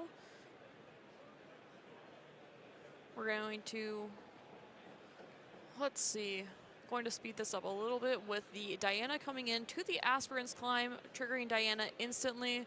Not liking the prediction there, revealing a Ride the Wind, which is a key part in this Diana deck as a whole. It's very good with Wei, and then also scoring the early points against Aurora is so critical. You definitely want to use that Ride the Wind. That's definitely going to be a factor later on here. As you said, especially if you start to lose units on battlefields, those Elder Dragons start coming out, you get something onto a battlefield, and perhaps you contend for that 8th point. I would really like to see if we do have a Wei here in the future. Doing some math here, worried about potential Aurora in the future. It's not going to be quite there yet as we only have 6 turns available, so we'll have 8 for the next turn. So Diwali here has to calculate the next couple turns because he does need to play around an Elder Dragon potential in Aurora in the next 2 turns. So not only thinking about this turn, has to do the calculations for the next 2 turns as well to make sure that his units are close to one location. So if there is an Elder Dragon, we don't use all the units. So that's why we're seeing the pullback here as well.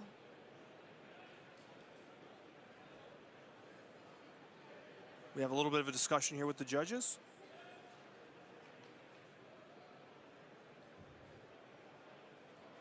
Now this board state right now does favor Diwali. Once we get to that Aurora though, he's going to have to be very careful leaving units on those battlefields.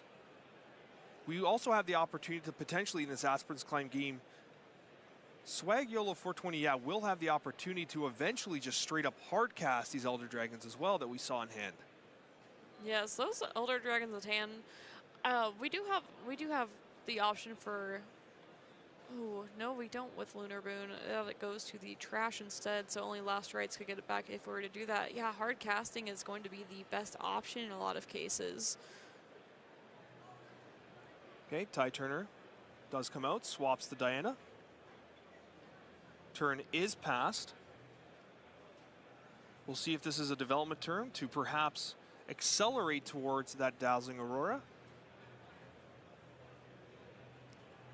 Yeah, Sivir is available, but won't be seeing that quite yet. Looks like we are playing that Mind Splitter.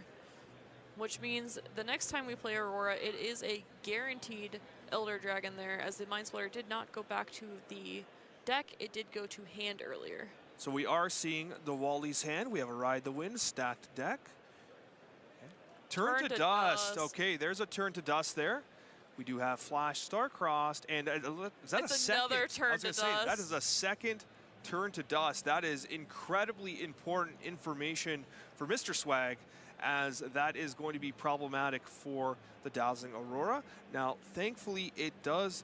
I mean, no, not even. I mean, you will get a proc. It'll give it temporary. It'll go into the next turn, and it'll just dissipate. So turn to dust, a very good answer towards that Aurora. So Swag Yolo does see that perhaps those dragons in hand might actually be useful at some point if those Auroras start to take a beating there. So because we know that Turn to Dust is going to be hitting the Aurora no matter what, Swag Yolo 420 decides to take away the Star-Crossed instead. This is a really good play because first off, we have the Mind Splitter already on board, so we avoid getting that Star-Crossed. And then on top of that, when we do have those Elder Dragons, they won't get Star-Crossed. We already have 2 in hand, so we absolutely can't afford those getting bounced if we do have to hard cast them from hand or play from Aurora. Right now we're saying, okay, Aurora is just a 9-cost, 2 orange power Elder Dragon, and we're okay with that. It's going to get turned to dust. It also makes our opponent spend 2 energy is another way to think about it. Diwali considering their play here, scoring that 4th point. The Mind Splitter fortunately does represent 7 might, does give Swag Yolo 420 some optionality as to how they want to start scoring points, get on the board. Ride the Wind, shown in hand. Well, on the trigger. Really good hit there. We'll have to see what Diwali decides to do against the potential Elder Dragon next turn.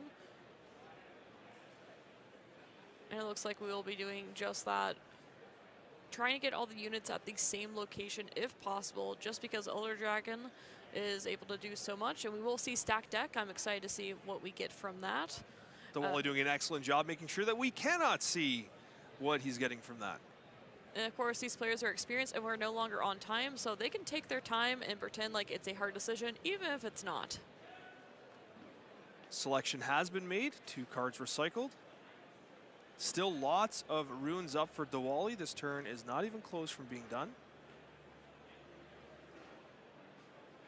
Would really like to find a way in the future. Of course, Elder Dragon can potentially take that out, but we did see a pretty decent hand from Diwali overall, so we will see the Fizz, and it will bring back a, looks like a Star-Crossed. I think they're just shorthanding what happened, yeah. Yep. Experienced players will do that sometimes. Trying to save time when no time needs to be saved. It looks like we'll go back to Swag Yolo 420 Yaz turn. And will we see the Aurora just slam down here? We can hit 2 targets potentially, although Diwali does have 5 runes available. That's a lot of energy that can be played with. The turn to dust may also be weighing on their conscience as well. A little peek at the hand there.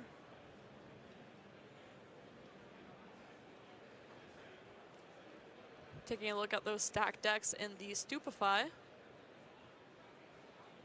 Is there value in playing the Mind Splitter again? Unlikely, because we know about a good amount of the hand. We are just going to play that Aurora and say, okay, this is an Elder Dragon in a lot of cases. So it should be an Elder Dragon because we've seen the Mind Splitter already, for instance. It's just going to be a bit until we find it. This is a lot of information that Diwali is going to gain. The fact that we know there's 2 Elder Dragons in hand, Diwali might actually get the read that there are. Oh, there is the Mind Splitter there. Oh. Additional Mind Splitter does come down. Was looking for that Elder Dragon, didn't get it. Okay, there is the reminder, this is game 2, so there has been an additional Mind Splitter sighted into the board. That's why it wasn't a guaranteed Elder Dragon there. So Diwali's considering here. Will be forced to reveal their hand. But does have an option to play a reaction here if they would like. There is a trigger available for Diwali.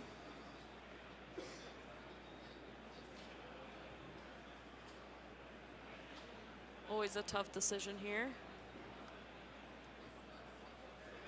And it is star-crossed. Yeah, I know. It's just, yeah. It's all good. This and this. Yep. Yeah, I know. And there we have the Mind Splitter and the Tie Turner back to hand, All we can and do we is will live with this. reveal the hand Yeah, once again. It's just unreal. We do have the turn to dust still there. Flash, Fizz, take Ride Fizz. the Wind, Yep. ×2.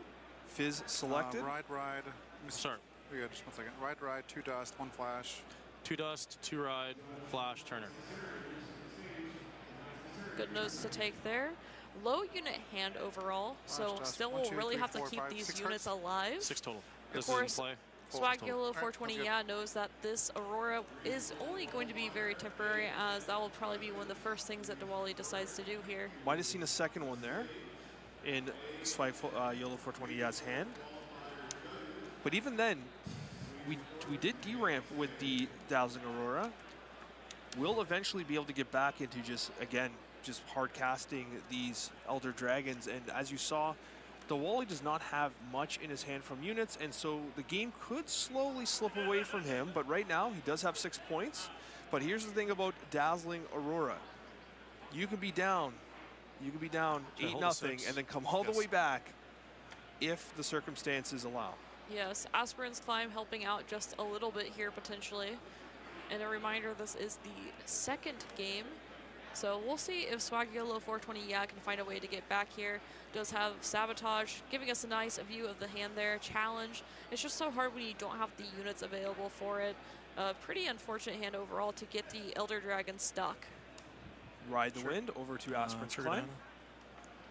I really like the aggressive play here with the Aspirant's Climb, or into Aspirant's Climb, because Ride the Wind, and then on top of that, we are looking for things from Diana. Does decide to keep the Ravenbloom student there. Well, can't discard it. So we know about one more unit that we'll be getting very soon. Moves the Diana back, so we're at the same location, and that will set up for the future if there is another Aurora played. So we'll probably see the turn to dust come here as well. Swag Yellow 420 knew that it was coming because it's seen it multiple times at this point. Send her away. This is expected. Now the thing is though, this is a very difficult spot for Swag Yellow 420 because unfortunately you're going to have to deal with these units on board. You do have runes to play with here.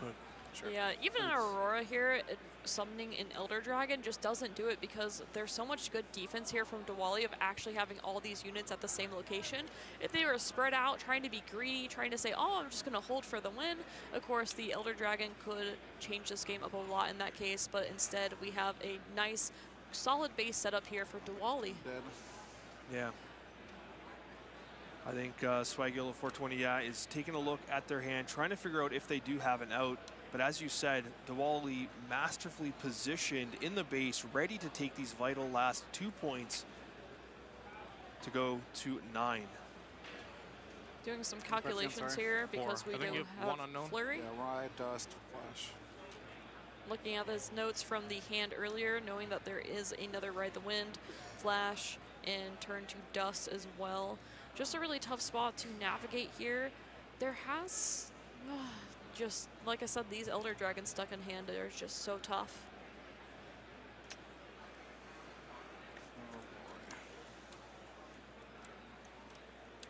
Even the Dazzling Aurora just doesn't quite do what they need. Yes, and if it did, Swag Yellow 420 being a great player would have just slammed it down right away. Is trying to say, is there a different line? An incredible player that we have seen perform over and over again, has multiple best of Sivers now, very familiar with the deck. Tremendously talented Aurora player, no question.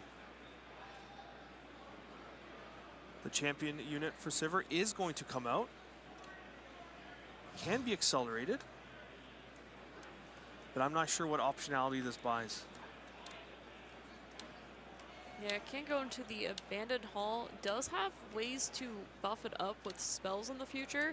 Is looking to potentially just stop the double conquer next turn with this Sivir one way or the other. Every turn you survive as a Dazzling Aurora player is helpful. They're going to challenge, take out the Diana. Chance for Diwali to react. It's going to go through. And because Swag Yellow 420 knew the hand of Diwali, knew that there wasn't an option for the challenge to be reacted to. So pretty quick play there. Ok, el campo. This is probably about as good as you can get here. Hopefully, you're able to put up a bit of a stand, but you do have that second turn to dust in hand that we already saw. So the other Dazzling Aurora will have the opportunity perhaps to survive a turn, bring out another unit. Hopefully that Elder Dragon could change the course of this game, but it's looking a little dire here, as it looks like Swag YOLO 420 is considering perhaps a final play before passing turn. So we do have our markers up there, as we have the -3 from the challenge earlier. Because it is not just a unit combat in a showdown, it does not heal itself up yet. It would actually have to have a real showdown for that to happen. But we also have +2 because we accelerated the Sivir. On top of that, we are now having to decide, is there a way to hold and fortify this battlefield or not? Because Diwali does have access to Ride the Wind, which with the Frigid Jewel, maybe potentially being able to draw another card and then give it +2 might, maybe we do find a way to overtake this battlefield that Sivir is sitting on. So there are a couple options to ¿Qué es lo que chingados está pasando aquí? for Diwali off the top deck, but it's going to require a top deck to do that. One of the major challenges here for a Dazzling Aurora player is the decks aren't really designed for these situations, right? Like, you don't have access to the disciplines, the defies. It's not what this deck is built for. This deck is built for getting that Dazzling Aurora out, starting to get those massive dragons on the field of play, and then all of a sudden, si no llega a ver la Dazzling Aurora, pues nunca va a poder hacer nada. You just don't have that many A options. menos no contra decks morados que tratan de... tienen acceso al Ride the Wind y muchas cosas para ser más agro. It's pretty much the only trick he has available. Yeah, not too many options here. Gust would do it. I don't think we saw it in the hand when it was fanned out earlier, but I can't say for sure on that. Okay. You gonna one? It looks like that point is going through. And that is the end of the showdown there, so Sivir does get to heal up now. Diana tiene muy buenas posibilidades de llevarse este regional. Every turn so critically important here. Dependiendo de qué es lo que gane. Sabotage being done. Let's see. Siguiente, los otros match. Oh, pues le tienes que quitar el Ride the Wind. Si no pierdes el siguiente turno. So no units. Very important information here. No units available. 2 on board, obviously, with the tie turners. Vas a tener que quitar el Ride the Wind, donde top de que un juez ya perdiste. We see that other Frigid Jewel as well. You have double flurry, maybe? We hear the double flurry baby as being a way to stop because of the tide turners. Still really trying to figure out a way to win this game, because the reality is with the Sivir deck is if you're able to just eke out these close games, you do have the ability to stabilize sometimes. The biggest thing is this turn tiene que quitar el Ride the Wind. Un juez lo destroza. Sí. Ride the Wind being targeted. Tiene que ser el Ride the Wind. From the Sabotage. So Jewel, Dust, and Flash, right? Yep. Definitely the best take here, as the Ride the Wind could offer a double conquer here. So now this does buy Swag Yellow 420 a lot more time. We'll have to see if he can survive another turn. There is a chance here, honestly. And then if you can start developing that board, Diwali might run out of steam. Like, you likely won't be able to overcome a dragon if it gets to perch itself onto a battlefield. Really great line from Swag Yellow 420 here, giving himself the best outs possible. It might have been the only play that they had, realistically. You're going to 7 runs? But again, that amount of experience that they have playing Aurora showcased here. Siguiente turno puede caer la Aurora. Does have 7 runes with 2 runes available for Swag Yellow 420 Diwali has to decide what can be done here. Of course, Looking to Sí, pues primero un Tide Turner directamente al Battlefield. Vamos a ver qué hace. We don't see a double blade flurry, of course. Aunque puede usar el doble Blade Flurry cuando entre el Tide Turner al otro lado. Entonces puede guardárselo. No tiene por qué usarlo en este momento. Yes, those Elder Dragons just been stuck in hand. And we do have a stacked deck. Uy, lo va a hacer. ¿Va a hacer stack deck? Ok. Stack deck.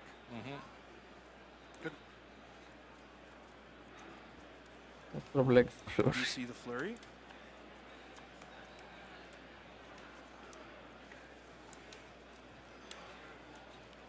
Just what we were looking ya. for here.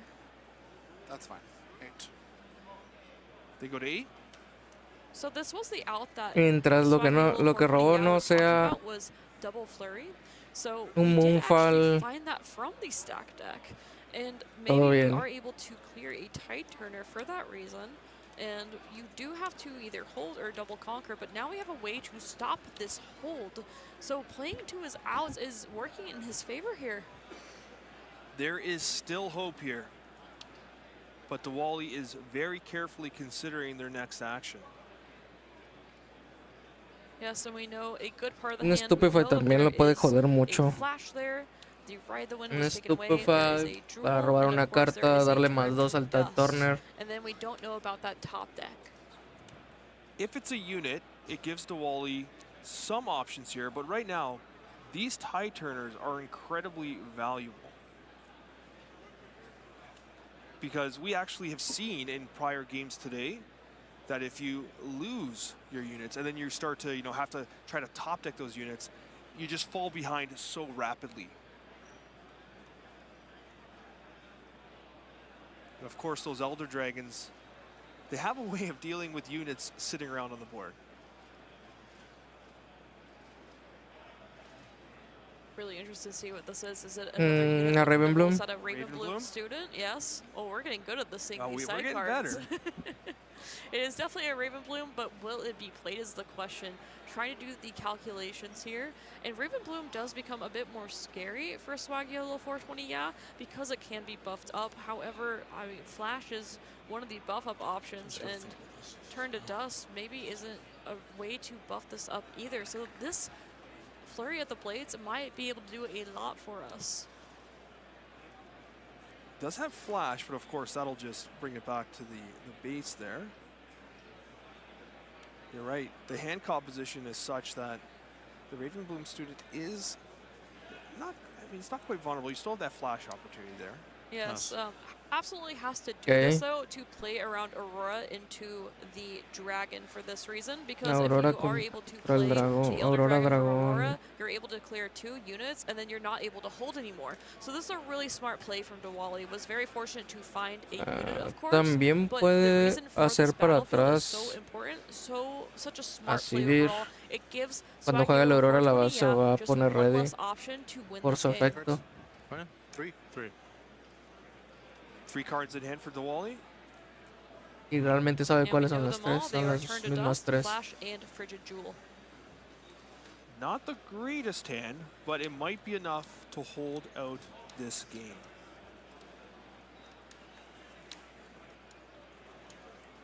Potential play here. No. And every single rune is so valuable here. Absolutely. ¿Qué vas a hacer? A lot of cards in my hand. Pardon? A lot of cards in my hand. A lot of cards, but not necessarily the one that he is looking Otro for. sabotage. Sabotage. Se ve que no va a jugar. Gold. Flash. Diwali is going to flash. Flash. 1 second. And deciding which units and deciding, do we react now? This is Te vas a on the gastar los stack dos now currently. Flurry of Blades. Looks Aquí. like Swag Yellow 420, yeah, considering what this chain might look like. Triggers in the stack. Yep, just mentioned that the trigger is on the stack Blades. now. There's a Flurry of Blades.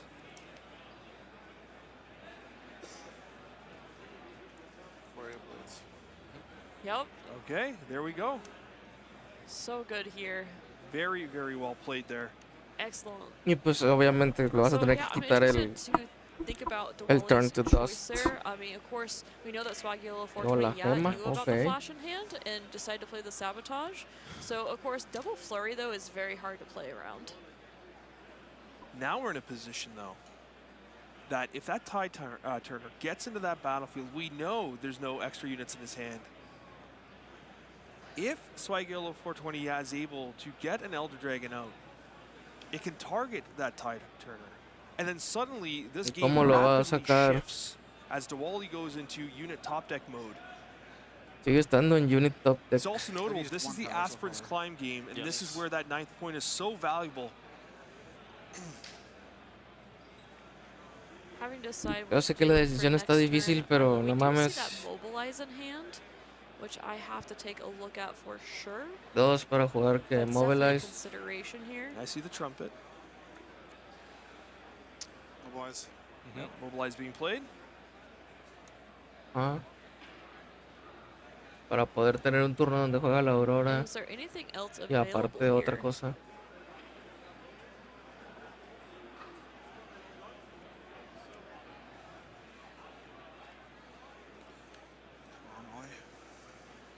Very difficult position to be in.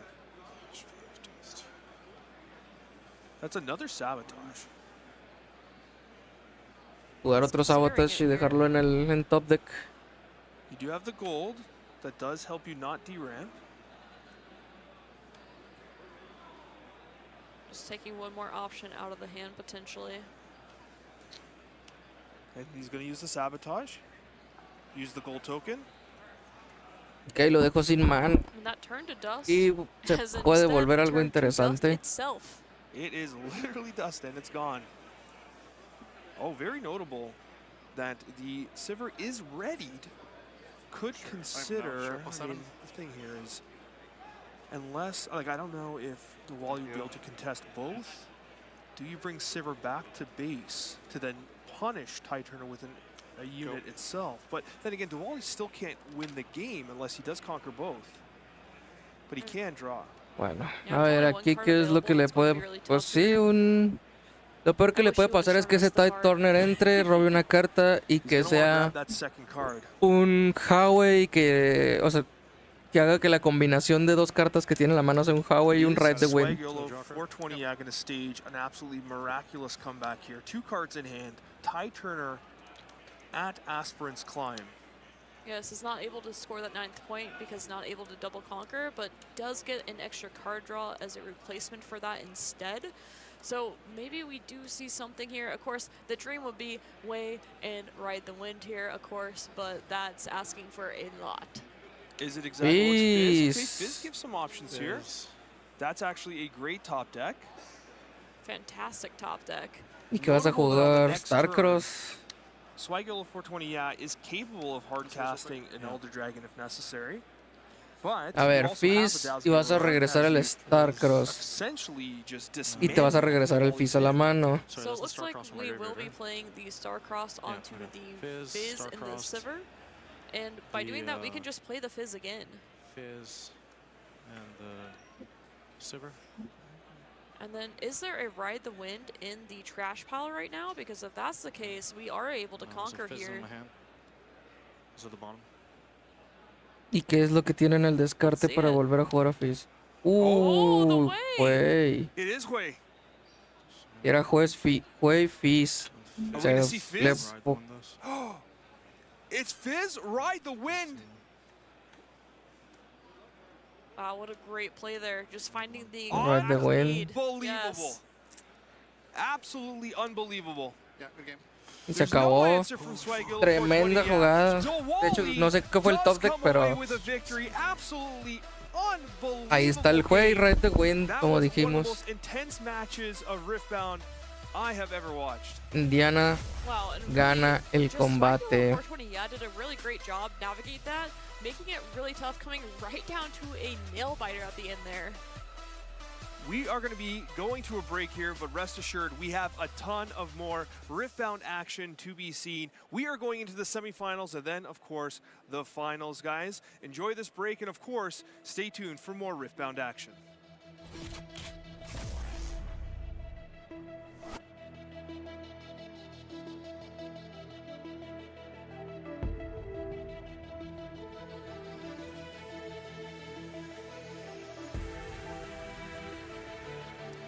Bryant and I had the pleasure to be joined here by the one and only Frodan, who has been playing Riftbound since the Houston Regional Qualifier. I mean, genuinely, I had the pleasure to meet you then, and I was on your team the entire time as you were chasing that best of Leona. So I got to ask you, I mean, it's good to see you again here in Vancouver. How has your experience been across the entire weekend? It's been great. I think every single regional qualifier so far has been better than the last. I've only been able to make it out to one regional qualifier every single set, and I always want to make sure the one I go to really counts, and the first one in North America always bangs. So I had a really wonderful time. It's the biggest event I heard so far of any RQ. Yeah, we've had a lot of people here inside the venue itself. The tournament was about the same size on the main event, but so many people coming out, not just for these side events, but in general. And I've heard that you've kind of been participating in a lot of these new, heightened to the light side events, such as 2v2. Yeah, that's right. So one of the big things for this weekend, even though I do play in the main event and I try to do my fun medal chase for the best of, I also got a chance to play in the new Champions of the Rift 2v2 super high stakes challenge. It's actually kind of crazy. The winning team gets something crazy like 500 and change prize tickets. So you basically get anything you want, and some for your family, some for your next generation, however you want to spread it out. Really, really cool initiative. And it creates such a different environment for 2v2. I did not know how crazy this format can get with 2v2.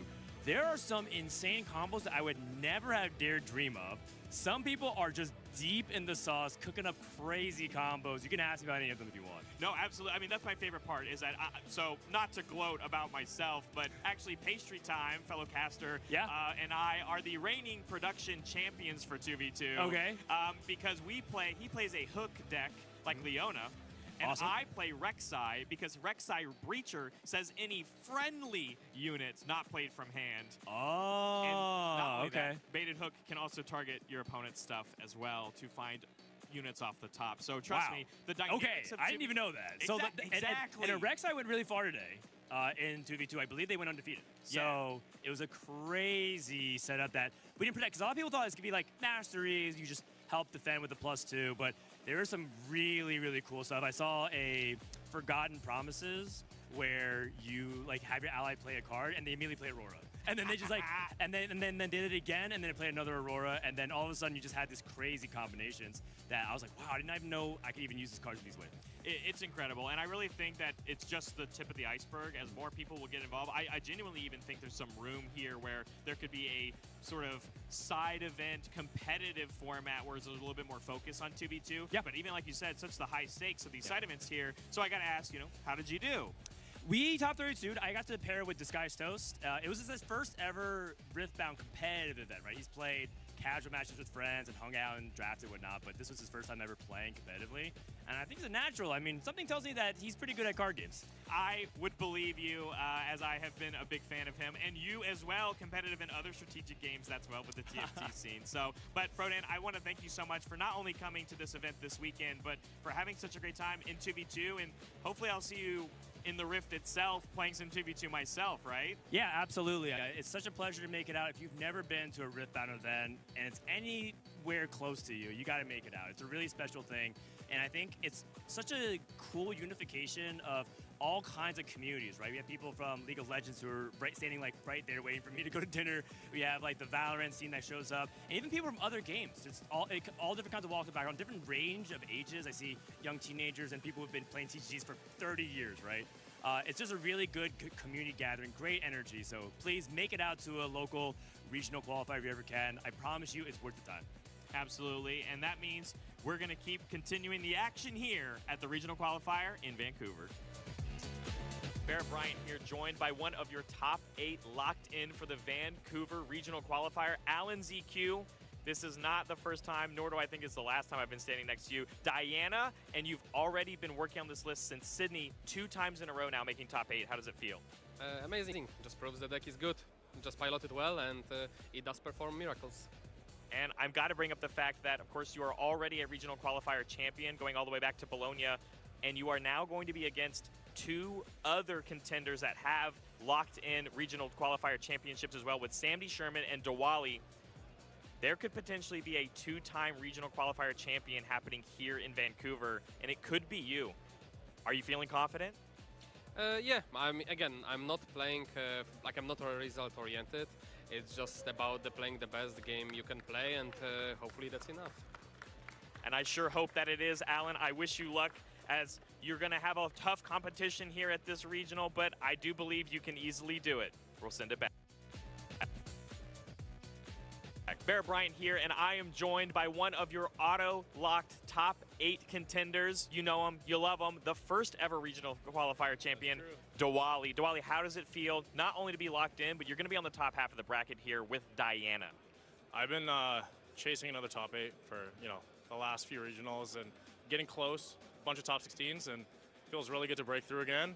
And also with Diana, super fun champion. I'm in competition with Alan for best of still. So, and me and him have played it before in Houston, right? So it's kind of a cool storyline there, and it's pretty, honestly, just feeling on top of the world. So. Yeah.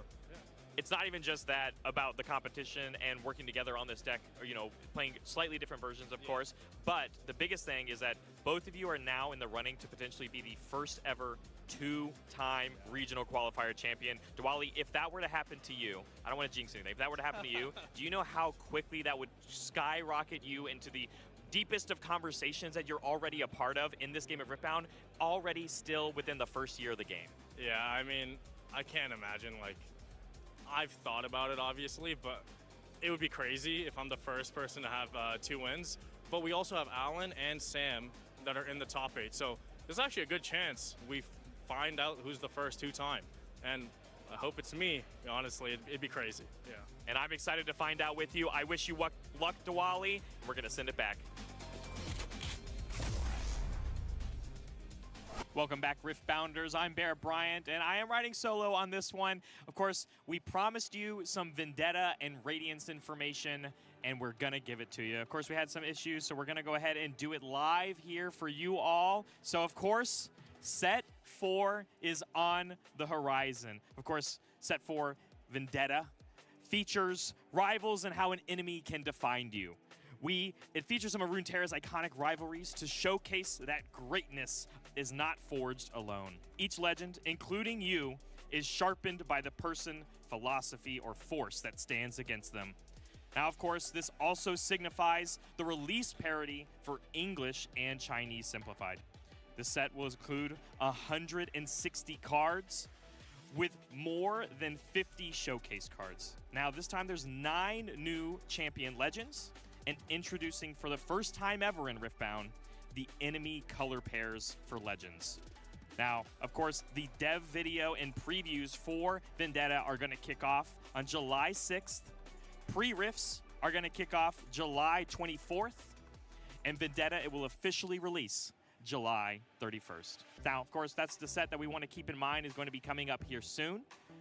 But we want to give you a little bit of information about Set 5 as well. Radiance is on the horizon. Now, Radiance is a great name for this set because Radiance can mean brightness as in light, but also as in personality and mentality. This set is about players being ingenious and letting their brilliance shine as they find creative solutions to challenges that they face. Now, we've shown this key art in the State of the Game earlier this year, so I think it's fitting that we also talk about Radiance for Set 5 this week, as the French Origins release just happened earlier on Friday. And they will reach release parity with the English and Chinese sets when this set releases. So let's talk about the actual product itself. Now, within this product, you can already see champion legends like Seraphine, Echo, and Ziggs, and Jarvan also shown off on the box. Now, for these dates here, we want to go over them. We're aiming to kind of kick off the previews for this set September 28th, and they'll run through October 9th. Pre-Rift is going to start on October 16th through the 22nd, and the global release of Radiance will be October 23rd. Now, we are continuing a product here with the release for Radiance, which is the Showdown decks for Set 5, featuring Evelyn and Seraphine. 2 ready-to-play decks out of the box, perfect to grab for just you and your friend. Now, of course, you can see here some domains also being shown off for Seraphine and Evelyn. And, of course, we already do have a champion unit legal for play from Unleashed with Evelyn on the Chaos domain. Another product returning with Radiance is going to be the Vault, and of course the pre-Rift kits. So the Vault's still going to be bringing out here, of course, a product that we continue to move forward with. And then, of course, these pre-Rift kits are going to feature 9 different champion precons within it. Of course, you'll have the booster packs to supplement it as well. Now, this is all a bunch of information you're all very happy to see. Of course, I know I'm very happy to see. But let's get to some more interesting parts of the set. We're going to feature some more art that will be within the set. And this is one of the new pieces for Evelynn in Control. Now, this is going to be another champion unit for the Chaos Domain. Very lovingly art here. Of course, we know that it's very fitting for Evelynn because she is on that Chaos Domain. She wants to stay in control with game mechanics. But we have another one as well. Echo will be featured, of course, within this set. And we want to show off his new champion unit, an Echo Ingenious for the Mind Domain. Now, the last piece and nice piece of information I can show you guys is going to be a full card reveal. But let's look at the art first here. Seraphine reaching out for her loving fans, showing that she is truly not alone. Seraphine Not Alone is a 5 energy, 1 power for the Order Domain with 1 might. When you play me or when I become exhausted, play a 1 might recruit unit token to your base, and I also get +1 might for each other exhausted enemy unit you control. Of course, the previews are slated to kick off fully September 28th and run through October 9th for Radiance, and the pre-rift will go October 16th through the 22nd. The full release of Radiance will come out October 23rd globally once again. Now, everybody, I apologize for the delay on getting this information to you all earlier, but I still wanted to bring it out for the world. But we're going to go ahead and send it to the casters as we have our top 4 very closely heating up. All right, thank you very much, Barrett, for showing off our first look into Radiance. Really excited about that, but I'm also excited for our top 4 today. Yeah, this top 4 is going to be so exciting. I will note some of those cards look so cool and absolutely beautiful. I'm going to try to collect them. Definitely. And we do have our standings here. We're going to look at the top 8 bracket as we've got it. So we did have a top 8 of, again, a good variety of legends. And, you know, I'm still trying to find the LeBlanc that you said would be up there. Which match was that again? I think you're misremembering. I think my #1 pick was Rengar. Oh, I must be. Well, good for you. It is going to be in one of our semifinals, but we do have one right now. It's Alan ZQ versus Diwali, not only fighting for first place, but for the best of Diana. Yeah, this is going to be absolutely insane. I mean, both of these players are almost like mini bosses in themselves. The RQ Houston winner with Diwali, as well as the RQ Bologna winner with Alan ZQ. Both players so great. Yeah, and the 3 that we know are in these semifinals have all won an RQ before. So this could be the event where we have our first 2-time winner. That would be so fantastic. I would love to see it. Yeah. So we're going to look at the deck list real quick. We've got Diwali with the build here. Again, they're both playing Diana, but I think the most key point is if we're playing the Frigid Jewel. Yeah, I think this is a big difference in Diwali's list is that Frigid Jewel. It does also turn on that last Texan Hue where you couldn't discard a gear. We don't have that same in Alan ZQ's list, but it'll also be interesting to see how that might change the might of these units. Yeah, the Hue has been a really strong card for Deanna. Once it hits the board, I know it's been a little bit difficult to see it consistently, but offering another draw, and with the gear discard, we do get to ready up 2 more runes, which ends up being really helpful. I also do like the tech of the Consult the Past, something we don't normally see, but since it lets us draw 2 cards on our opponent's turn, that means it can activate the Frigid Jewel, so not only are you getting those 2 cards, but an additional +2 might.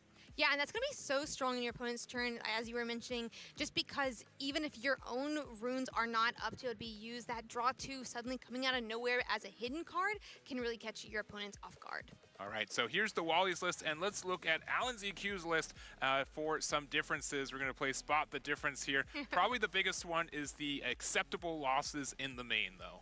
Yeah, that is for sure. Both different choices here. Acceptable losses. It is a spell that lets you kill gear, which will be usable in this matchup, and you will not have to sacrifice your own gear because he doesn't have any. However, Hue can't get that ready 2 runes. Yeah, but I do really appreciate this. Just another 1-cost spell that we can play for all of our, characters that matter about. So the student, the potentially the discard for Hue, the abandoned hall, all of that very good. And since we're also very spell focused, we do have the Ravenbloom Conservatory as one of our unique battlefields too.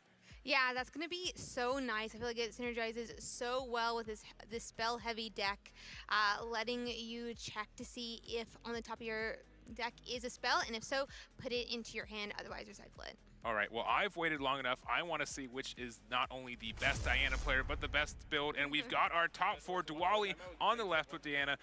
We've got LNZQ on the right with Diana, and we're starting off our top 4. Yeah, we'll have to see what happens. Vámonos, recio. Diana contra Diana. Obviously, know how this Diana matchup has gone. I'm Ah, qué culero que siempre se te tengan que enfrentar los Dianas así para eliminarse unas con otras. Hubiera estado chido que esto hubiera sido la final. On the left, we've got the Rockfall path. It says you cannot play units here, which is pretty helpful. I know that's playing units. ¿Quién está jugando Rockfall? Oh, la madre duele. Stronger in this meta compared to others. And then on the right, Alan ZQ has the interesante, ¿para qué tendría esa tech? And will let us draw a little bit more consistently since we are Ravenbloom Conservatory for Alan ZQ. Yeah, that's going to be really nice.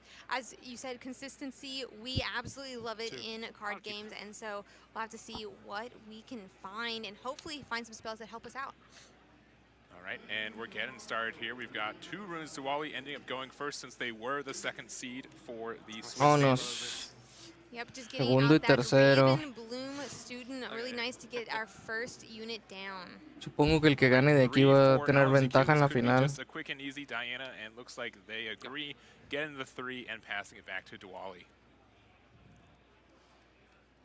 Yeah, I mean, I'm sure these players have played these turns so many times. They know exactly what they need ¿Quién to tiene do. ventaja aquí? Yo creo que Alan. If you're a Ravenbloom student, you got to go to the conservatory, I think, right? Surely. Makes sense just from the flavor of it. And also, if you're the first one on there, it's going to be helpful for you to get more of these defense triggers here. So La pregunta es, here what we're wanting to do with these 4 runes on turn number 2. ¿qué será mejor? ¿Jugar a la Diana y tratar de defender con la Ravenbloom en el Ravenbloom Conservatory? Getting more spells to hand from that Ravenbloom Conservatory will be really nice. También hay un tipo de debate para decir que Ravenbloom al Conservatory y el Moonfall podría estar interesante. Que si culo el que entre, así. Estos generalmente los duelos entre azul morado que no sean timo siempre son así culo el que entre primero. Y aquí no está tan mal porque no hay un Fallen Star que te frene aquí, por ejemplo. Legend ability, right? So being able to say, well, they lost out on some rune potential, or some energy potential, that makes a lot of difference as we're going farther and farther into the game. Yeah, that is a great. Okay, va a entrar. Está esperando a el trigger del Ghost si lo llega a tener. All right, we're going to get our first move to a battlefield. We're going to use our Diana champion effect to use our additional Ravenbloom. Y sabe que tiene un Stupefy en la mano. We are going to get the point and just play out 2 more students onto the board. Yeah, and it does look like we got that Stupefy off the Ravenbloom Conservatory as well, so really nice just get that added to our hand. That is just kind of threatening, right? That like if you decide to attack, I can -1 you these, and in the future these Ravenblooms could both be 3. Yeah, and additionally too, if we cause it to be on defense, it could offer another Esta partida puede tardarse un chingo. Se me hace que esta partida nos vamos a ir a la hora y media mínimo. Bueno, no sé si en un promedio esta partida se va a ir a hora y media. Definitely, he's kind of waiting back. He has 2 units. He did go first. I wonder if he's going to decide to come in one of these battlefields. I assume that he may start. Okay. It looks like that Frigid Jewel that we talked about a lot during his deck list is going to come into play. Yeah, and so it's when you draw your second card each turn, you get the friendly unit +2 might. Okay, va a ser Diana. When I see you draw cards, it is strictly the second card of that turn. So if we draw 1 y luego el Ravenbloom Conservatory se va a revelar primero el Ravenbloom Conservatory. Yeah, so we've got the Conservatory looking at the top card. It is an acceptable acceptable losses. Very losses. apt card when you just played your first gear off the Frigid Jewel. We see a little bit of a smile from Alan ZQ, and we are going to see Ride the Wind, lo roba, le da más 2 a la Diana. Diana effect as well. And this is our second draw, so we will be able to get a +2 might. And we're going to respond with the Gust. Ahí está el Ghost. Currently 3 might. Excelente jugada de Alan. Excelente jugada de Alan. Lo encadenó Wonder if we have perfecto. anything that could help us here. Yeah, we La Ravenbloom normally have ways to increase the might like that. I'm looking through the hand. sería There could be a chance hubiera sido una mejor oportunidad aquí, pero estoy seguro que quería hacer eso del Jewel. Solo el Ghost lo chingaba. Porque ni el Stupefy podía hacer nada contra eso que hizo. We're going to see on the decision 4 runes up. We have used the Diana ability. We're going to let the Diana go back to hand. We will be able to get the student moved up. De nuevo el trigger del Ravenbloom Conservator. We did play one spell, so I think Fizz para abajo. Uy, duele perder el Fizz. Yeah, they should be +1 for now. Right now, I do think the showdown though 2 to 3. Currently 2 to 3, but if we do end up playing, the Moonfall, this could be a big change here. So we'll be able to move one of these. 1-1. Yeah. And you know, both these players well aware. All these are +1, so it's going to be a 3-1, and the student is able to take the Conservatory back. Yeah, Moonfall is such a strong signature card. Not only essentially bringing Charm up into that battlefield, but decreasing both units there. Yeah, it's really just a mix of like the Stupefy and Charm as we've seen before. Pero cómo te defiendes. A mí se me hace que eso te dejó muy por atrás como Diana. Yes. 1-1 here. We're going to have Efecto del Ravenbloom Conservatory. Una Vex para abajo. Unfortunately, so yeah, we do have to recycle that as well.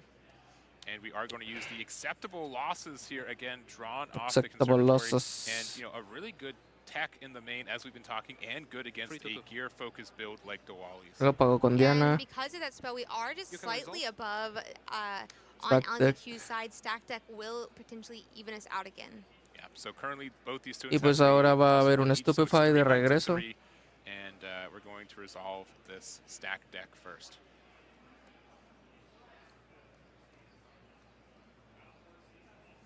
You have how many cards? 5.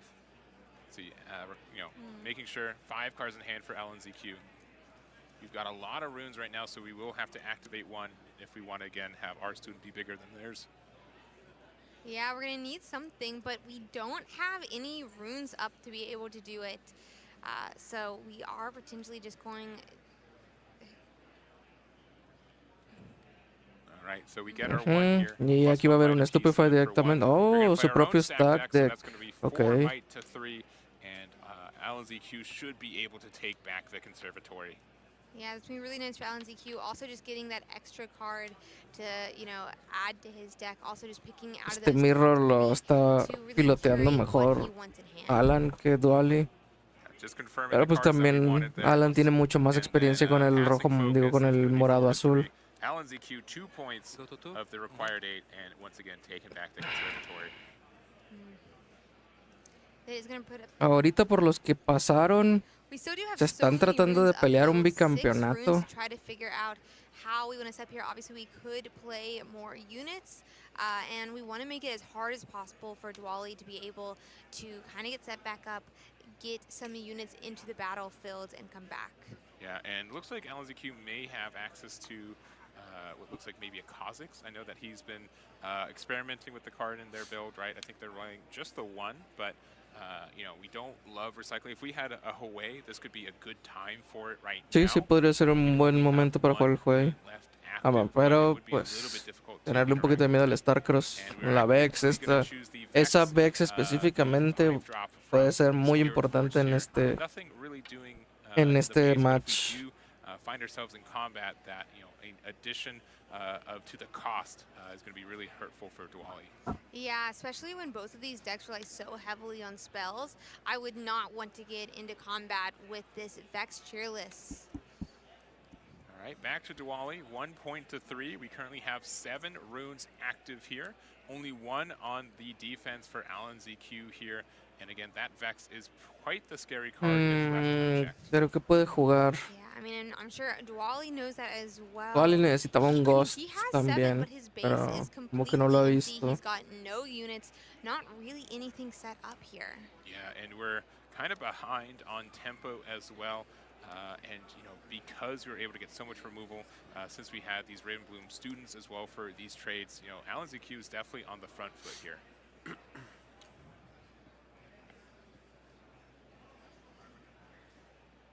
Once again, like being able to get that additional card draw from the conservatory has been very strong. Looks like Diwali is going to play the first away of the top posiblemente un Ride the Wind. If it's able to survive, it's in a pretty good spot. Also, if we do have access to Ride the Wind, which maybe we do if we're spending the extra 2, we would be able to not only force Entonces un Ride the Wind de todos lados. be able to get the additional draw and discard. Ride the Wind para allá. Se movió. Y descartas. We're drawing 2 cards so far off the conservatory for Alan ZQ. Yeah, Starcross. Yeah, okay. And yeah, gets the. Bueno, pero esa información es esta información es después de descartar. Y todavía ni siquiera se ha terminado el trigger del juego y ahora con esa información extra puede trabajar el descarte. No, there's nothing. Discard. Yeah. Ahí está el Ghost. Ok. It does look like it's going to be that spell, that gust getting discarded. Y te tienes que hacer para atrás, si no ese güey se lo van a atropellar. Ok. Right, and then we're going to move it back. We're going to get another draw.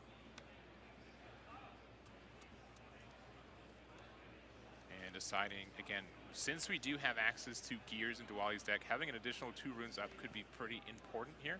And it is going to be the Frigid Jewel. So we do have 2 runes open for the defense. Dos abiertas y vas. Diana leader, legend ability. So la ventaja sigue siendo del lado de Alan. We're going to go back to Alan ZQ.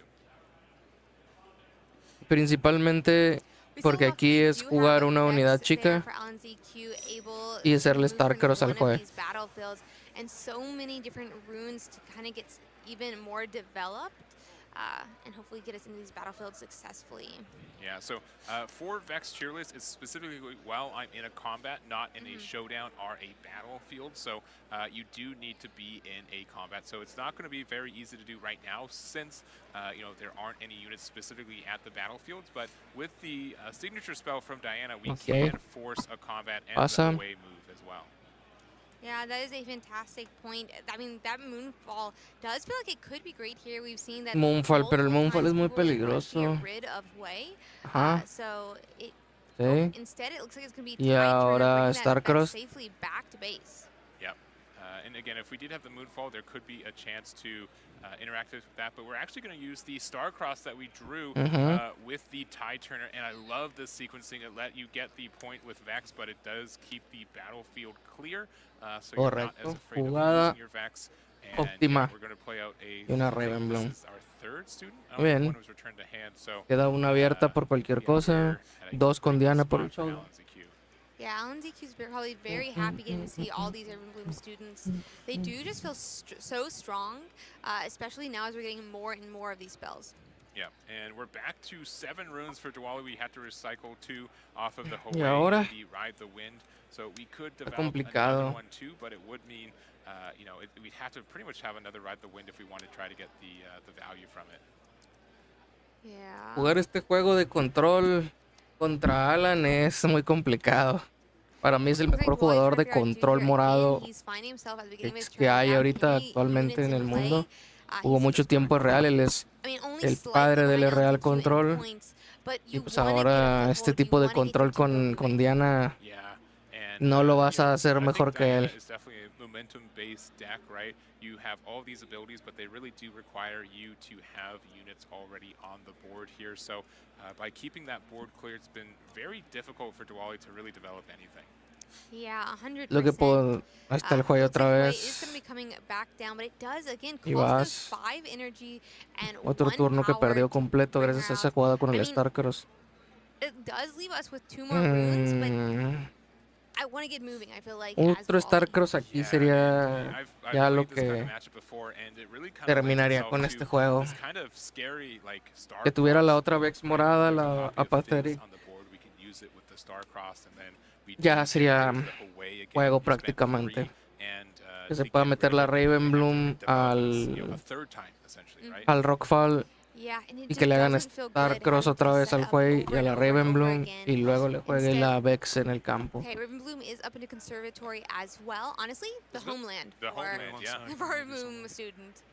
Yeah, and I don't know what it is. Alan ZQ, Pues supongo que aquí es el momento de usar el Ghost. Finds the spells, and usually the spell that makes the most sense at that spot. So it's been very kind to Alan ZQ already this weekend. We saw the unacceptable losses, and we'll have to see if we're able to get another. It looks like we are going to react with the stack deck using our Diana Legend ability. Yeah, I mean, that is going to let us draw 3 cards and select one of them. At the least, it does let us use that Diana energy, like you were saying earlier, and hopefully find something that can help us in a position like this. Okay. All right, going to 4 for Alan ZQ after the stack deck. Tide Turner. And thinking about another Tide Turner. No estoy seguro de eso. It's so interesting watching both of these RQ winners. They know exactly what their plan is. Obviously, it's difficult getting there right now, but you can just tell they know their exact game plan. Yeah, I mean, they've been playing so much of this deck, and I believe, as you said, yeah, we've seen Alan ZQ really find themselves at home with the the runes that we're playing. We saw it with Ezreal, right, in those domains. We're seeing it even further explored with Diana. Just very, very confident. Que ya ahora Starcross, no, güey. Very at home. It feels like we're going to be developing our own way here. And getting set up, protecting that Ravenbloom student back in base, moving it with that Tide Turner that you'd called out. Yeah, and este Tide Turner le está dando mucho juego, muchas posibilidades para salvar a sus unidades importantes. Me acuerdo cuando todos despreciaban al Tide Turner, nadie lo quería jugar y ahora todo su chingada madre en los decks morados llevan el Tide Turner. So Zawali has been fortunate that their Hwei has survived another turn at the risk of their Hwei also being developed on the board. So we do have to be aware of that. We do ¿Cuál sería la jugada óptima aquí? Sigue amenazando un Starcross. And the legend ability for Alan ZQ, but we're just going to go 5 here, get the draw. Que ahora sí se está esperando para hacer el trigger bien. Also be the defense trigger once again from Ravenbloom Conservatory. Yeah, it's so interesting they continue to contest this Ravenbloom Conservatory. It shows what a priority it is and just how powerful the text on that battlefield is for them to keep going at it. Yeah, Rockfall says he can't play units. No creo que vayas a querer. Okay. This match yet, but descartó una unidad. That we can do. We do have a Hwei, so Ravenbloom can miss. Esto lo que está diciendo es que te van a hacer un Moonfall. But we did discard the Diana, and it's currently 8-2 on the Conservatory. Yeah, it does feel like we're definitely beating that Tide Turner. Yet Tide Turner will go to the trash, and Hwei has taken that Ravenbloom Conservatory. All right, and we still have all of our runes ready for Diwali. We're at 3 points to 4 here, and looks like we have our own Tide Turner.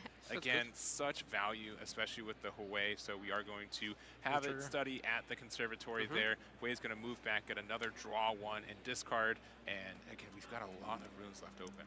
Yeah, I mean, that's going to be concerning for Alan ZQ if he decides to try to take over the Conservatory again, but still, I think we're going to see what else Wally has here. He could develop more units. He could maybe try to do something here. Está dando mucho might para no estarlo usando. No estoy entendiendo por qué está descartando tantas unidades. Starcross. Okay, ahora nosotros lo hacemos igual. Love this flexibility here. Get the Tide Turner back to hand where it can offer another movement for our Hwei. It prevents their Hwei from going off. Again, just a lot of back and forth here. Yeah, 100%. And it kind of shows that we kind of don't care too much about holding it, I guess, per se. We've already got Supongo que el Rockfall es una tech específicamente contra Rengar. Getting their way off the board is going to be Contra really G. nice. We do use Y it Rengar, cualquier deck naranja. student, but we pass over to Alan ZQ Contra with one rune up, LeBlanc. and our Diana energy has not been used yet. Yeah, and we just are Sí, very, contra very LeBlanc. safe. We do not want to overextend. We do not want to give our opponent too much value. I think there have been a lot of like safe back and forths and just trying to extract as much value as we can. 100%. Alan ZQ has so many runes as well. I'm excited to see Sí, what tiene they do muchas develop runas, pero here. ¿cuántas cartas tiene en la And we're mano? going to see somebody move into that rockfall path as well. Yeah, we should have 10 runes right now. It's 3 to 4, right? And yeah, 4 for Alan ZQ, 3 for Diwali, and I think we've got about 5 cards in hand. We've got the Fizz, and just automatically, yeah, we're just going to play the Star-Crossed on the Fizz and on the Hwei there. Such a good combo that this deck gets to do. Yeah, I absolutely love Fizz. We saw it used so much in set 2. Esto es la temática de este RQ. La vamos a bautizar como Las estrellas violan a Hwei. Hwei que juego, Hwei que Starcrosseo.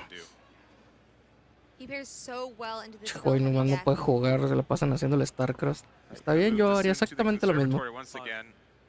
Getting our 5th point here for Alan ZQ. We're going to move the Vex to the Rockfall path, going all the way to 6. Y tienes otro Tide Turner. One double Vamos a volver a jugar el conquer juego. away from winning this game as we've been inching closer and closer to 8 points. I feel like at 6 point, the pressure really is put on. I mean, what is Diwali supposed to do? He only has 3 points. He has 1 unit in play.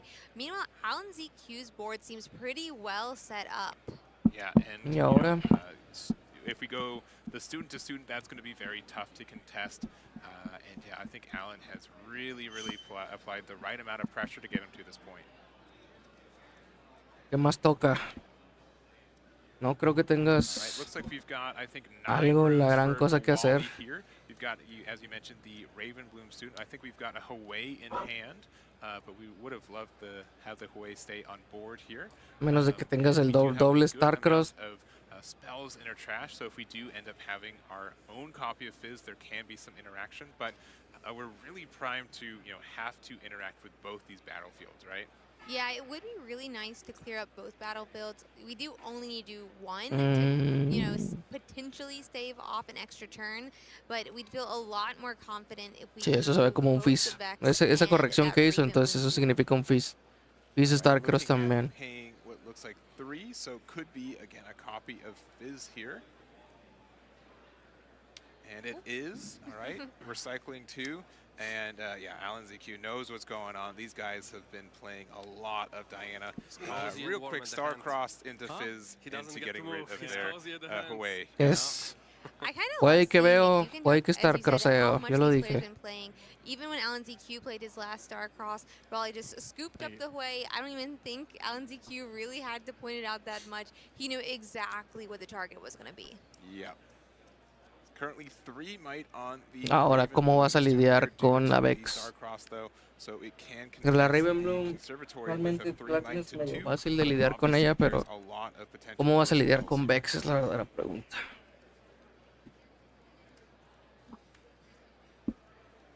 Es jugar Fizz para jugar Ghost. Pero aún así, no vas a poder lidiar con la Vex. I think it's an interesting resource that a lot of these purple decks do have with Fizz, is having that additional access. Obviously, we also see it with Annie at times, but it doesn't feel like Annie has the same loop that Fizz does. Yeah. All right, we're going to move the student to the conservatory. Top card of the deck here for Alan ZQ. Let's see it. It is double losses. Losses here, which worst case you can spend 1 to give the +1 might to your student. Right? Yeah. Yeah, pass. Sometimes that's all you Stupefy need to por spell, parte right? de Even Alan. though the text reads one thing, sometimes it can serve a different role, but it does look like Stupefy is going to be what we try to do. No, porque le dan +1. Exacto, el Alan lo corrigió. And, yeah, Todavía no obviously, resuelve. yeah, these guys are in the zone, right? This is not the first time they've played. They know that there is an Ghost. action window here. So targeting Stupefy, Ah, no, and we're going to Stupefy. Stupefy their Raven Yours Bloom. resolve? Resolves? Yours, yes. So that's gets plus 2? Yeah. Yep, so making sure they resolve. Okay. Making sure his resolves too. -1, yours is regular? Yeah. Yeah, so +1, -1. Oh, passing. All right, I got it. So again, That's on we're me, just back to 3 and 2, right? 100. Yes, And with your action. it's so cool seeing just how well they know it. They're super calm. They're just slowly going through exactly what they know they need to do. Yep, and here's the acceptable losses here. You don't really, this doesn't really target either. No, You no can hace just target play y se for puede one jugar así nada más, and pero just offer a pues sí, es una for carta one muerta, rate. está bien. Está tratando de generar un trade. Yeah, it works. If it works, it works. And that +1 up to that trade, like you mentioned. Hay un I think ghost this o is something algo. that's like funny at times, even though the text reads one thing. You can just say action +1 might to your Raven. Yeah. You know what I mean? Like that is the Ahí está el ghost. effective text here. But we do have a response with the gust, and Alan ZQ is like, Resolve. all right, that's going to resolve. Acceptable losses resolves too, and that is going to be a 4 Tenemos might dos. Ravenbloom student that is able to Y ahora, take this. con una runa abierta, That is going to feel nice to get a hold on Ravenbloom Starcross. Conservatory. I don't like it, Obviously, but I we have to. still have the fact that Vex could be potentially holding to 7 points next turn, and Do you concur? it's kind of Oh, yeah. difficult to 4. remove Vex from where it is. Yeah, but Alan's like, I know you have Fizz, Yeah, I know yeah, you have there's Moonfall in your another trash, right? That can be Fizz. a play here, and it is going to be the one Ride we're the going to wind. try. O va a jugar Moonfall. Be the Moonfall there. We could have put the Fizz in the Conservatory. Also, since you're moving, we are the Trigger defense here, so we get the Conservatory. +1 might go from ahead. there. We get to trigger the top of our deck for Conservatory. Mm, We see Trophies. another Fizz, so Se va para abajo. we will have to recycle it there. Yeah. Ujú. Home. And Ride the then we've wind. got Ride the Wind, which we get to play for Porque está en only combate one Vex. due to the Vex champion ability. Aquí, si tuvieras otro ghost, le puedes regresar a la mano, ¿eh? Porque ahorita tiene 13 esa See if Vex. there's any reaction to it, but it definitely doesn't feel great after you've committed so much to then just have that Vex Es que esa Vex back es to Diosito en este macho. moving somewhere else. Yeah, and there's Le also dio kind of this mucho- weird mucho situation value. here where currently it's Yeah, Fizz in hand still, right? it's in combat, right? Also, our spells are costing more. If it Hopefully. moves to the other one, then our spells cost less again, right? So there is this kind of weird No mana for back and Starcross, forth so- dance here. Exactly. Okay. Looks like Consult. Yeah, I believe we just end up Right moving there. it back to base here.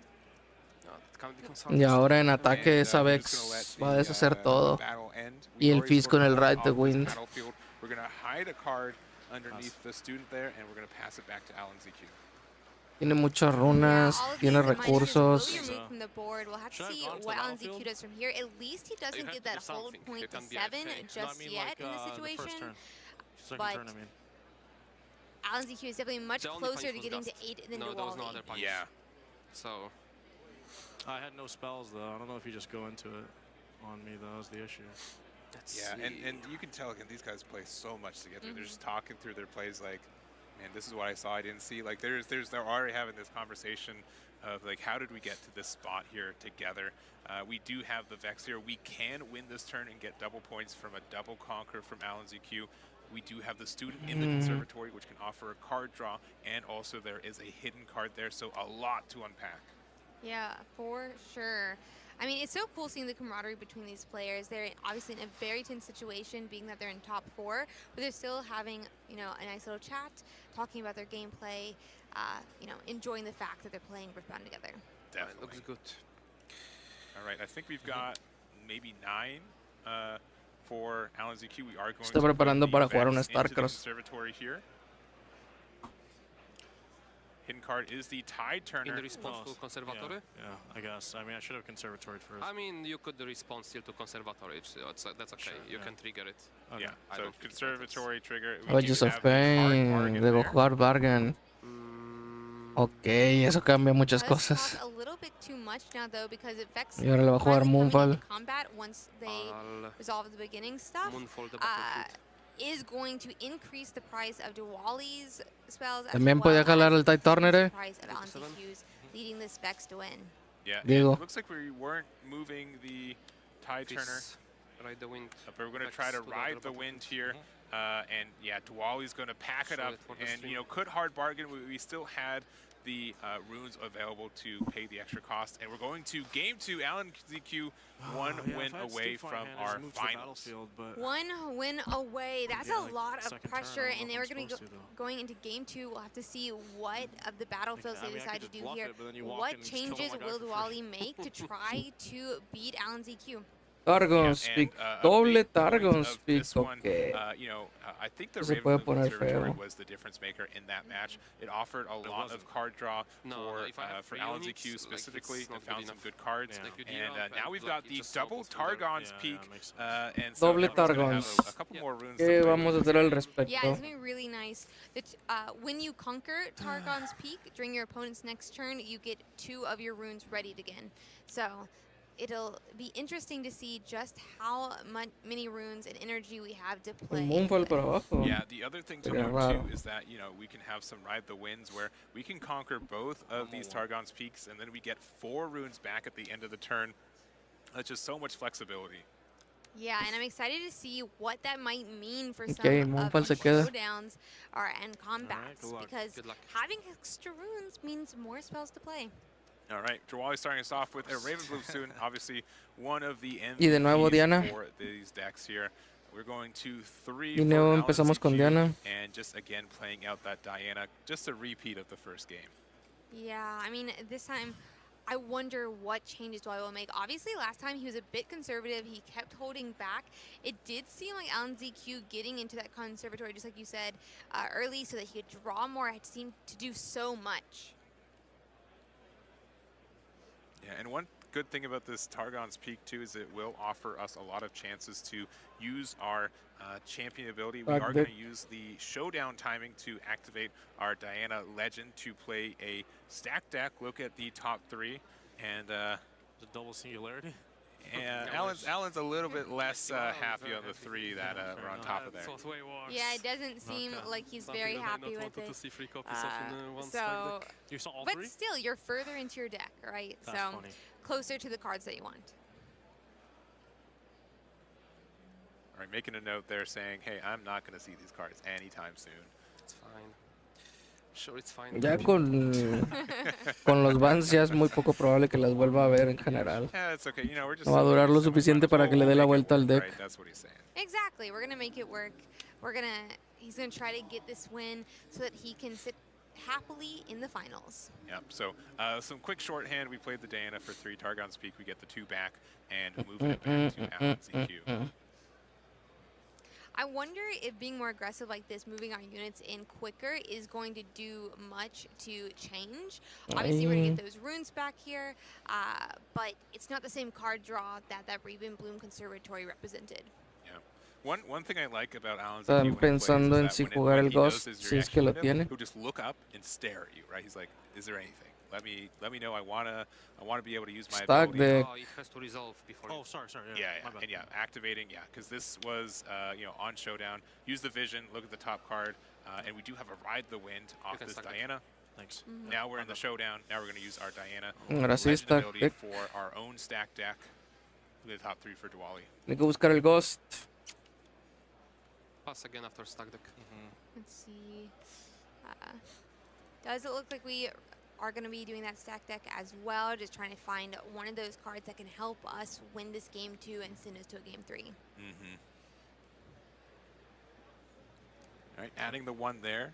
Student should be at 3 might right now. 1-1. Yeah. 1-1. We are going to play out a Okay. Vex there. Very strong. It's going to be for 5, but again, we get the 2 back for Targon's Peak. A little bit of shorthand, but again, these guys have been playing for a long time, keeping each other honest as well, and moving to Diwali with their 6 rune turn. Yeah, we're just quickly passing back to Diwali. So we're going to see what he has here. Maybe something from that stack deck can help us. I wonder if we're going to try to get Bueno, pues es que el Targon's Peak le ayuda a poder defender con 2 ahí a la vez. Por eso ahora lo bajó directamente al Battlefield.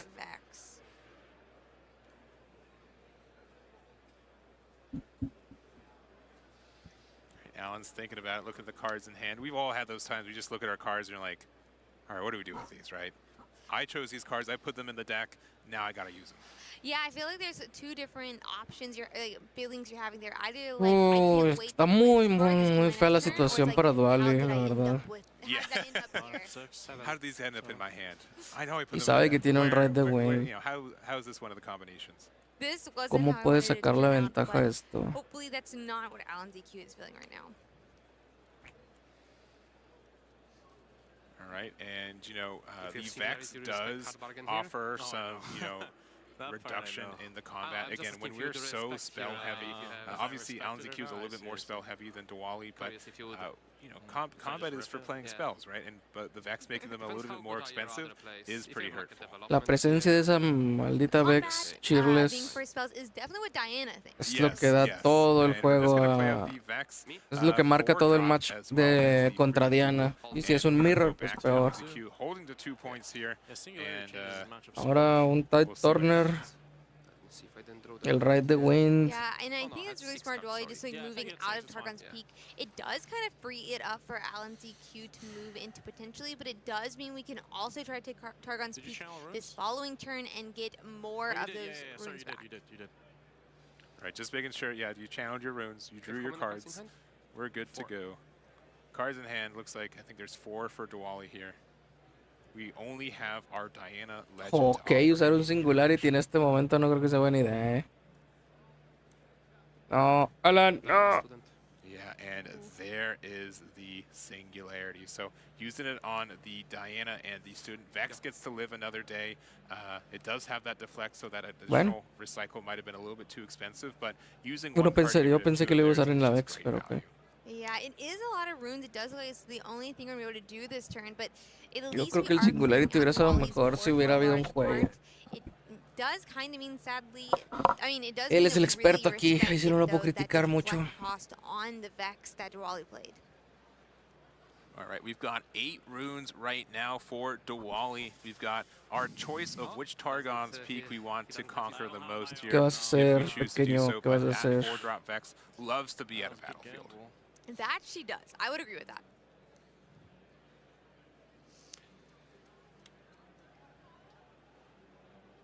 Promise I ramp too much for the development to We're gonna have to see though. I mean, obviously we don't only want that one unit there. We really do want to build out the board a bit more, have more options of things we can move around, I feel like. Especially when you are coming up against this Vex, you're gonna not want to actually either be using the spells early, or you're gonna want to be using it, you're gonna want to have actual might to deal with it. Yeah, the 5-cost Vex is so good when you can move into a combat, right? You really want combat at your timing too, so there are ways to, you know, move our own 4-drop around, get to Targon's Peak, move it back somehow, but we are just gonna look like play out the Hue for 5, and we'll see what we do from it. Hue definitely seems like a favorite in these Diana lists. It seems really important to get it established. Also really important to take it off the board if you're the opponent. So we'll have to see exactly what ZQ has for it, but also can we get it somewhere? Yeah, yeah, we could use a Ride the Y Wind here vas, no hubo Ride the to get Wind. some points, but again, it's a little bit better when we're able to get like the double Targon's Peak and the, you know, extra draw, but we're going to leave 3 open and pass Moonfall. it back to Alan ZQ. ¿A qué le querrías hacer Moonfall? Al Hue no creo, está muy arriesgado. Yeah, 3 runes open as well as the Diana energy. Moonfall ahorita no le sirve de so mucho. many options here for Diwali. Entonces yo digo que va a ser Diana a uno de los 2 battlefields primero para usar su habilidad. It could potentially get crunched in the future, so how can we use it here to help us? I wouldn't repeat here when you have mana. And yeah, I think we've got 6 runes for Alan ZQ. It's a little obscured right now. We can move up our Diana into Targon's Peak to get a potential draw off of our champion effect. It would definitely be nice to be able to use that ability. Yeah, and then if we're there, we're able to get like the 2 runes back, which then we can use again next turn for another potential draw. So not awful, but you go. We are making sure that we're not overextending. Yeah, it is so interesting to Está see complicada how la cautious these situación para players are. Alan, pero especialmente para Duali.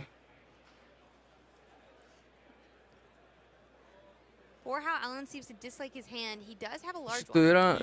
Yo creo que eso que está en la esquina es un a lot flash. of cards to not like right now. But yeah, we've got, I think, what, 7 cards it looks like in the hand there. Looks like we're going to move potentially a Vex into one of these peaks. Now, one thing to note, we do see a timer in the bottom left, but we do essentially have no time just to kind of keep track of how long this match has been going.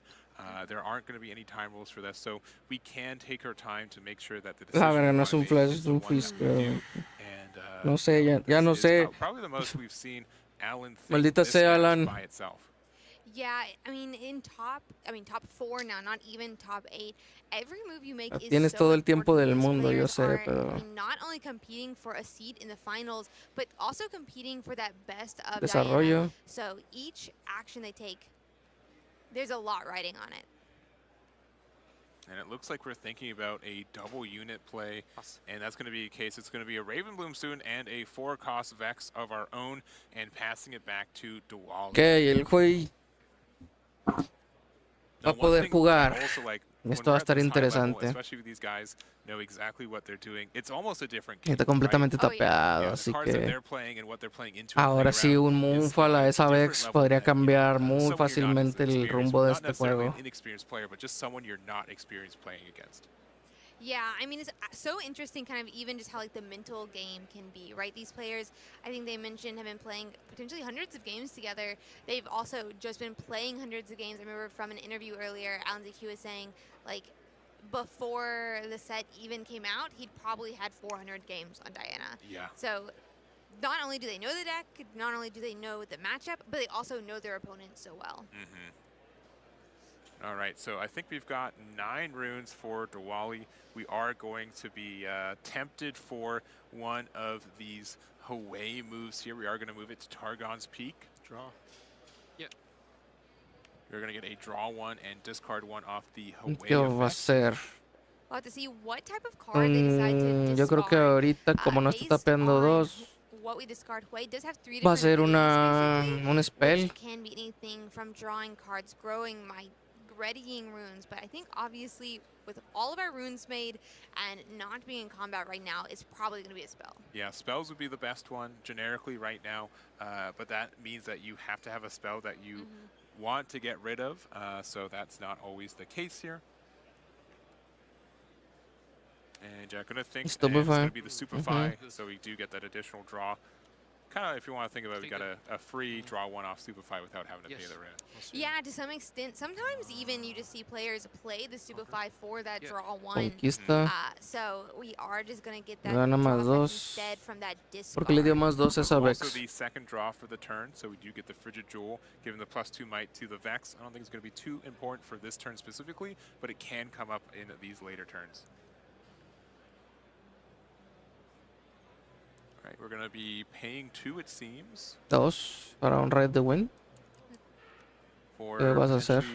I think Ride a the Wind Ravenbloom. would be pretty important, but it is going to just move un Traveling sapo. Merchant. Okay. I mean, Traveling Merchant does represent a lot of card draw potentially, so could be Moonfall. really nice to, you know, find some of those different cards that we're going to need Starcross. for this matchup. Starcross. Yeah, and we are going to do the Star-Crossed here, and I like the sequencing on it. Obviously, our Diana Legend is a little bit more selective of when you Y luego can get that energy, Fizz y so Starcross making otra sure we're vez. doing Vámonos a the la showdown, hierba. just so we can get that discount. Yeah, that is really nice. Guess I misplayed. No, it's fine, actually. I feel like that's one thing that's really cool about these top players. You see just how well they can maintain, how efficient they are with their resources. So, I mean, they know exactly what they're doing here. Yep, we've got 5 runes left open here. We will be able to get 4 runes back at the end of turn with the Targon's Peak. So Y ahora it looks like we are going un to play poema. Merchant again for 2. Un And Traveling then we're Merchant. tapping 2 and 2. Los 2 está completamente abierto. Yeah, 7 whole runes. Y vamos a ver Yeah, qué pasa. For Diwali, which is a lot.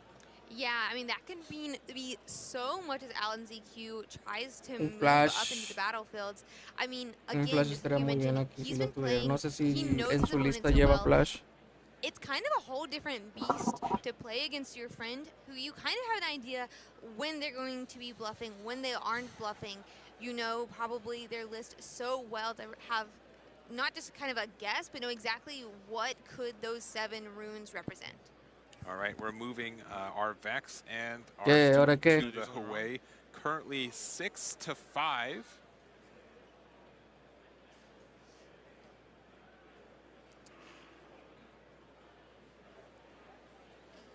¿Qué? ¿Por qué lo están interrumpiendo? See if they have anything. Think about your action. Yeah, and yeah, think about this no, again. Sí, órale, a chingar su madre. Jeez, I assume it's me. Yeah, seeing what is going on here. What So could it Hue be? is at 5. If we get 2 draws this turn, Hue es 5 contra 6. Maybe. I mean, that would be really nice just to put us over on this showdown. Maybe you want to fight with that much mana. Yeah, it looks like they're just confirming something that happened on the previous turn here on the runes. En las runas que No, hicieron okay. todo, I think it is hicieron just todo a chido. 5-6. 5-6 right now. Do we have anything to get that? Get maybe that. No anden interrumpiendo, gente, si no tienen ningún motivo bien. The might on Alan's EQ side. Okay. 7 runes is a lot to do it with.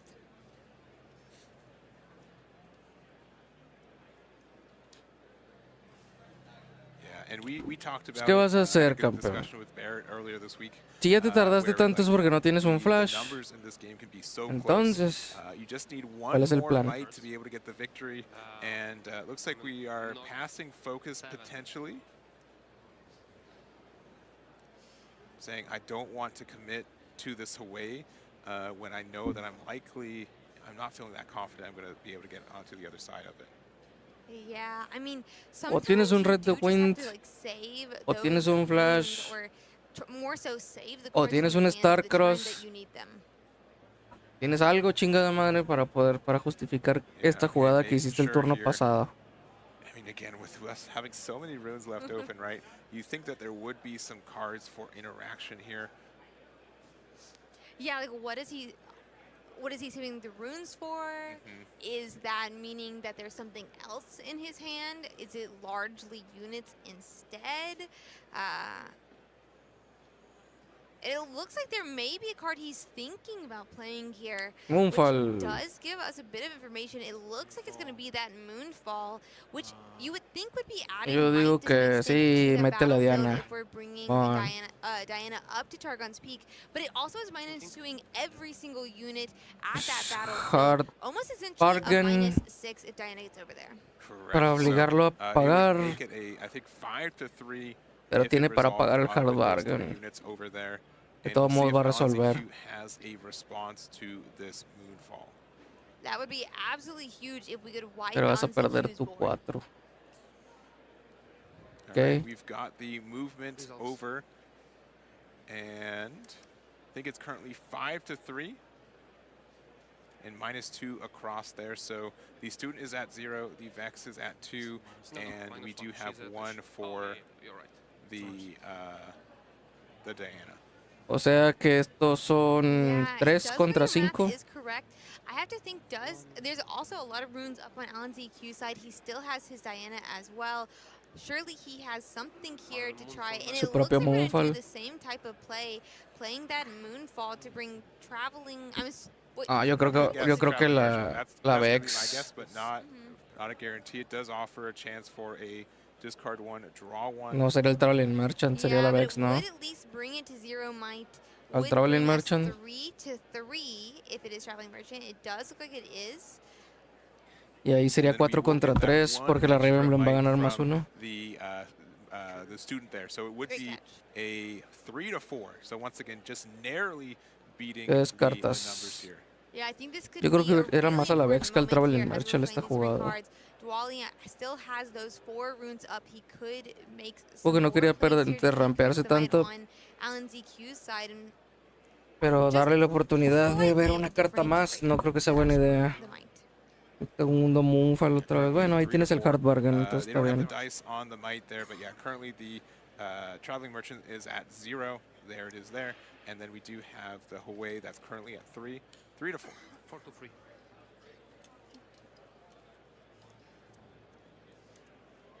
Let's see. 4 runes up. We saw a stupefy Supongo discard que earlier. That might be something that we would like aquí to haces hear, putting us flash. back 3 to 3. But Oblígalo a que gaste algo, no sé. well that we could use. The biggest thing here is that Alan ZQ's spells just, ramp so much better with the student here. Yeah, in a moment like this, you really can see how strong that Raven Bloom student is. Every single spell, not only -2, is also a +1. I mean, it makes every single card. Aquí tienes que jugar flash. Oblígalo a que se gaste un counter o algo en negártelo. Si resuelve, pues ya chingaste. Even if there is a way to increase it, you could gust. Flash. And we are going to try to flash back the Hawaii and the Hard bargain, pero lo va a tener que hacer por 4. Hard bargain, and we're going to play 4, so they can't even pay the 4 to. Y aquí el castigo sería un doble flash. Have it up. Only 2 runes, but that's going to cost so much as well for that hard bargain. And with that additional spell, now it's looking at 3 to 5 to try to get this northern Targon's Peak. Yeah, I mean, Flash seemed great for a defensive move. Also, both of these cards do have when moving triggers, so it could be nice to get that extra draw and discard, trying to curate that hand. But instead, hard bargain, making Alan ZQ's units even bigger. All right, 2 more runes left. Flash or Ride the Wind. ¿Qué va a hacer? Wally, and Ride the we are going to Wind. try to use Ride the Wind here for the Hawaii. Y así le vas a chingar toda la estrategia de lo que querías, de lo que puede hacer. That will resolve here, so Hawaii will be saved.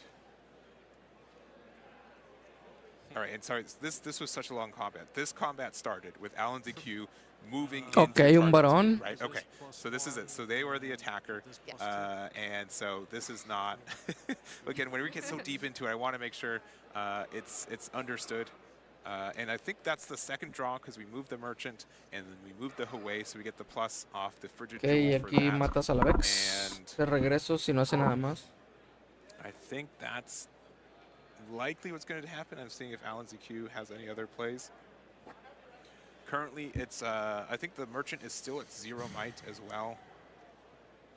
Esta secuencia de jugadas y cartas y todo eso está muy ruda. Está muy complicada.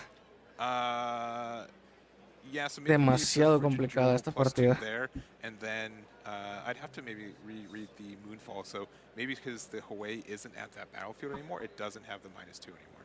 Well, he also discarded a unit. Oh, that's right, because we discarded the unit. Okay, that's where the plus came back. Okay, we're back for it. Sorry, this is such an intricate battle here. So with the Traveling Merchant getting the +2 from the Frigid Jewel, that does mean we do offer a potential trade with either the Vex or pretty any much of these units here.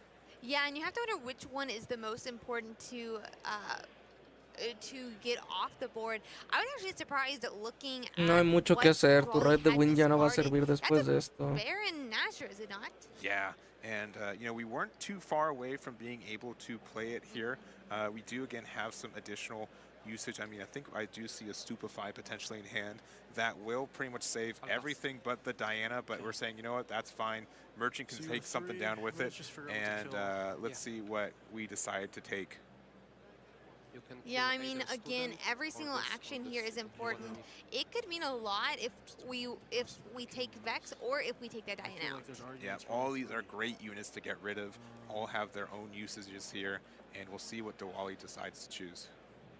Mata la Vex. Es el mejor value que tienes. A la Vex o la Diana. Yeah, I mean, the Vex obviously is stunning units that come into, like, the turn that they are played.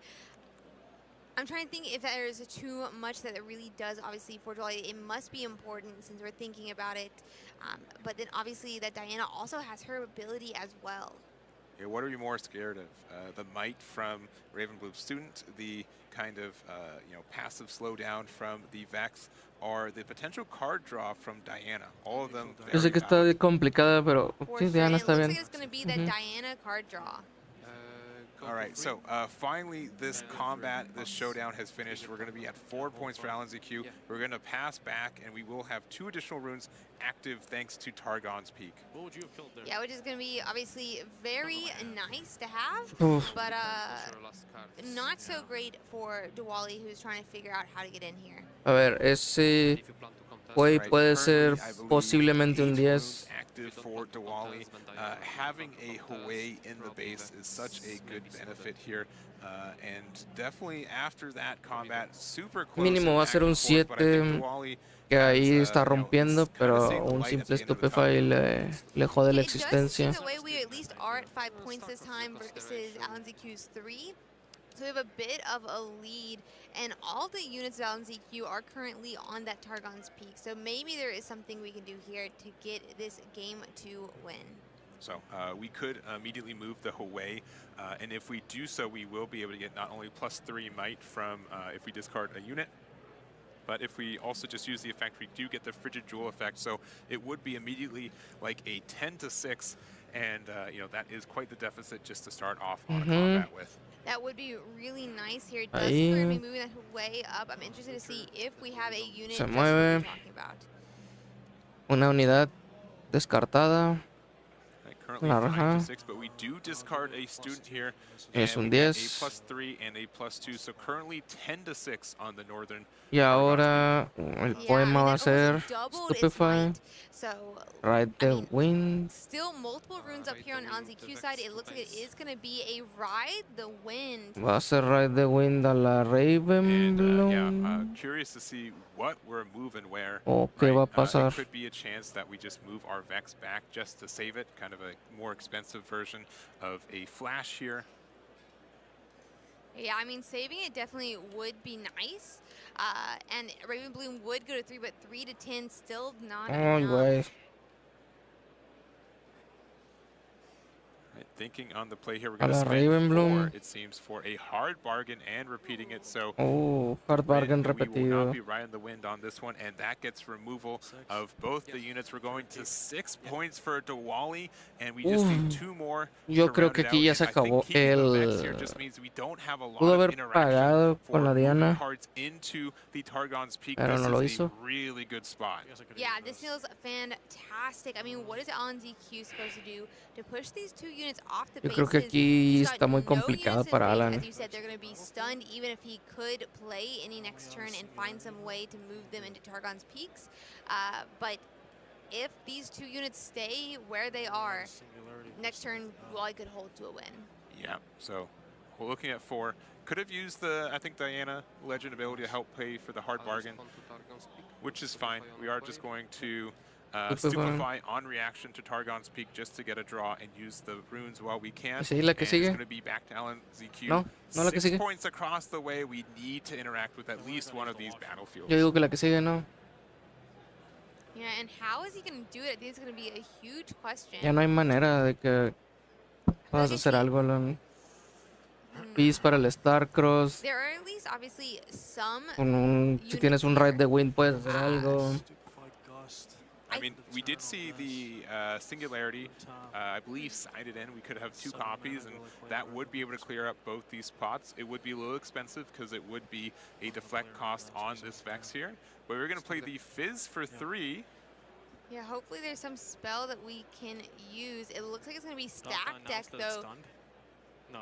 Okay. Trying to find a card that can help us. Yeah, I mean, if we have Starcross, we could do Starcross, Fizz, Starcross. I think we've got 6 for that.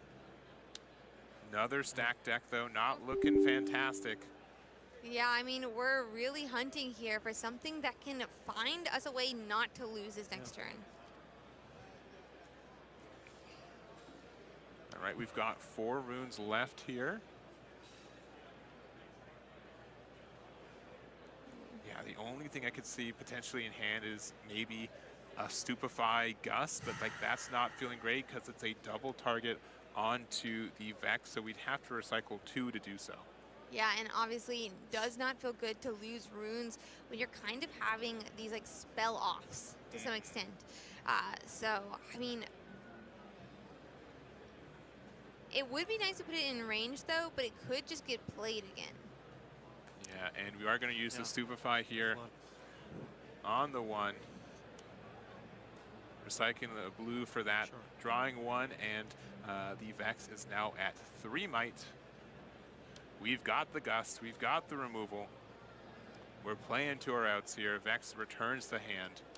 Yeah, and it kind of also gives us an idea, like, we don't have anything that stops spells right now, it appears, because we had so many runes up, and that definitely would be a moment that you'd be trying to stop that Gust. Yeah, and if we have any movement, which we've got the Fizz, which I believe we do have a Ride the Wind, that's going to be enough. And Diwali's forcing a game 3. Pues ahí está el juego 3. Estaba muy difícil que ganara Alan. These players, they La obviously know verdad. exactly what they need to do, and they are Muy executing difícil. to a T.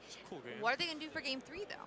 Yeah, it's going to be tough, man. I love that one combat that we had, a lot of back and forth, and we saw the double Targon's Peak, and now we're going to see the double Abandoned Hall. We already had so many might numbers going back and forth, and with these Abandoned Halls, these spells are going to be very, very important. Yeah, it's going to put even more might onto these different units.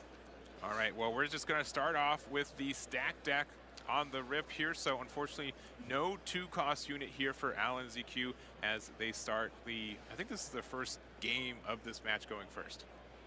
Yeah, I think so as well. That does mean Wally is going to have the ability to play some of the first units onto the board, which can definitely be nice. We've seen it kind of feels like whoever gets that first unit into a battlefield safely seems to really take the lead and potentially win the whole game. Yeah, so playing out the Diana from the Champion Zone, we've got a 4-drop Vex passing back and forth, some pretty automatic plays as we get started for this one. Going to 5 runes here for Diwali. Could be a Huawei, could be another Vex ourselves, but again, a little bit of a different pace from this game compared to the others. Yeah, and we are currently tapped out as Alan ZQ, which does kind of mean that if we could do something to fight later, it'd be, I mean, we would know exactly what they could do, but instead we are just going to play that Vex like you said. All right, we're going to move the Vex to the Southern Abandoned Hall here. Going to get our first point for our final game of this match here. Entonces, 1-0 here. We are going to play yo dije que esto se iba a ir a 1 hora y media mínimo. Y estos güeyes estoy seguro que se van a ir casi 2 horas en este juego. With 3 runes up, so something Ay, to watch out güey. for Ya sabía. when we are going into, I mean, either of the Abandoned Halls. All right, again, currently Diana Vex. Here we've got a 4-might Vex on the Southern Abandoned Hall. We're very much a mirror match, right? We've got the same legends, champions, the units we played are the same, the battlefields are playing the same. The runes are quite similar as well, and we're going to go to the Northern Abandoned Hall and going to activate the Diana effect with our Diana legend. Yeah, getting potentially some hard draw here. Se va a quedar bueno. Lo siguiente es un Doesn't look Huawei. like it's going to be possible, sadly, but we kind of have an idea at least of what is Ghost. in our next turn. Yeah, so unfortunate that we just spent 1 to not find a spell off the top 2 of our deck, but we're going to let them have it while he's on the board. 1-1 here, and we're going to see if we're going to have our Vex fight each other. Va a estar complicado, a ver. Todavía tiene 4 recursos, Alan. Sadly, Alan ZQ does have the 3 as well as his Okay, todo en ese battlefield. Diana No tiembles, legend, Vali. but instead it looks like we are just going to reinforce that Y vas. Oh, se quiso quedar todo abierto. Yep, and we're going to pass with Okay. 6 whole runes active, so you know, if we had that Huawei, we might wanted to have played it, but also, especially with these Pues yo creo que aquí va a ser jugar una unidad. Te vale mal, ok. Me interesa saber lo que tienes en la mano si vas a hacer eso. Teniendo 6 runas abiertas, 7 runas abiertas el otro. Yeah, and so many runes as well. Que entres de manera tan confiada. currently 7-3, but if we're able to even ¿Y trade por qué la Diana's, like we están saw Poppy frenando? take, if we're able to up hit and trade with their Vex, we'll take it. Yeah, I mean, getting any trades here just to decrease the number of units Dwally has, slow him down as well as we try to make a lead is going to be really nice.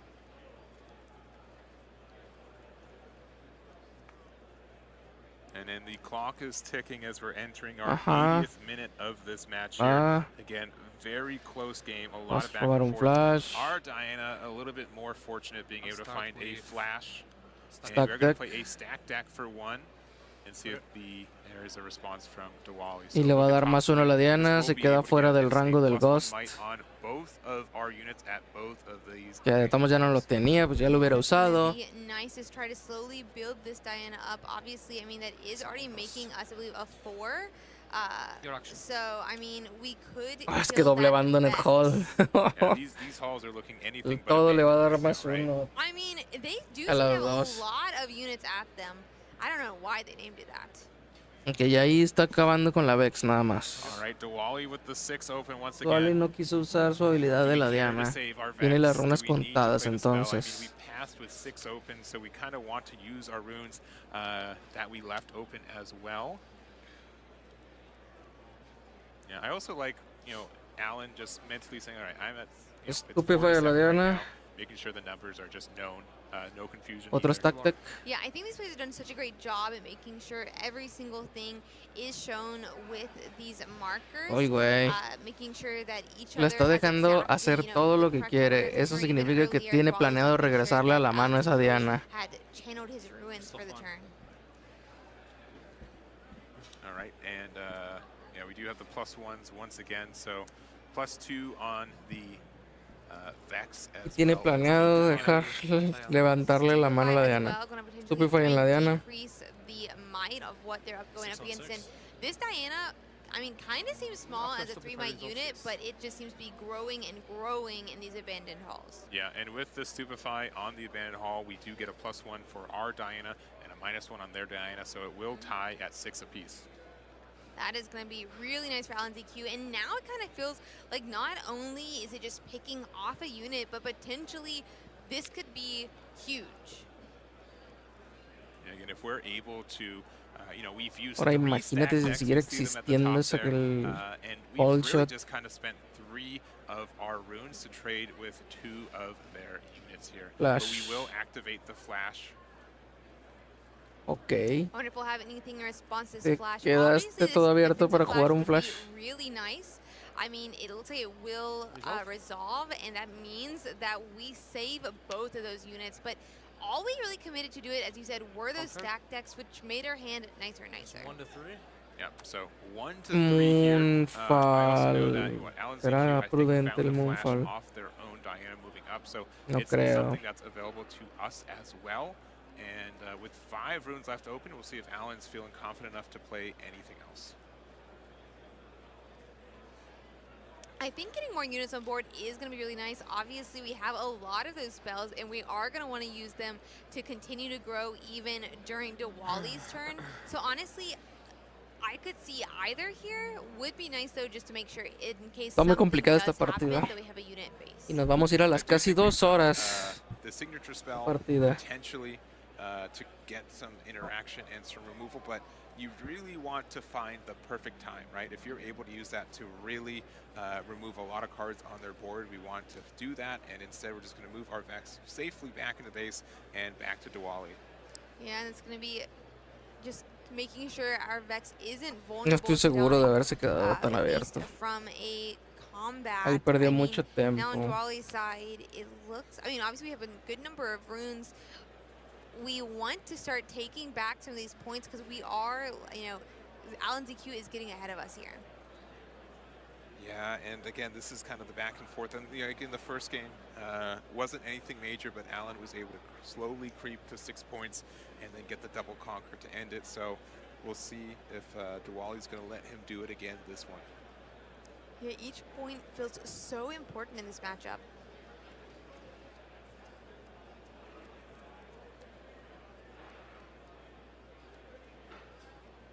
right? We've got, I believe, 9 runes for Diwali to play with, right? I don't think we really even had to recycle any, but we do have the Singularity. Singularity, okay. Alan ZQ, and we will be recycling 3 if we want to target the Vex as well. And it seems like that is what we're doing. I think we saw 3 get recycled. I mean, if we have any response to it, it would be really strong, basically saying, actually, Dolly, you don't have a turn, but I'm not sure we're going to have an answer. Yeah, and potentially hard bargain. There is the decision of playing either 2 or 4 for it. If we play it for 4, we know that they're not going to be able to use it. And that will also be another spell to make our Diana that 1 more stronger. Yeah, I mean, that would be huge if we did have a hard bargain here. I would definitely love to see that. Starcross, the Vex, Diana. Okay. Al Singularity, el Starcross. Diana.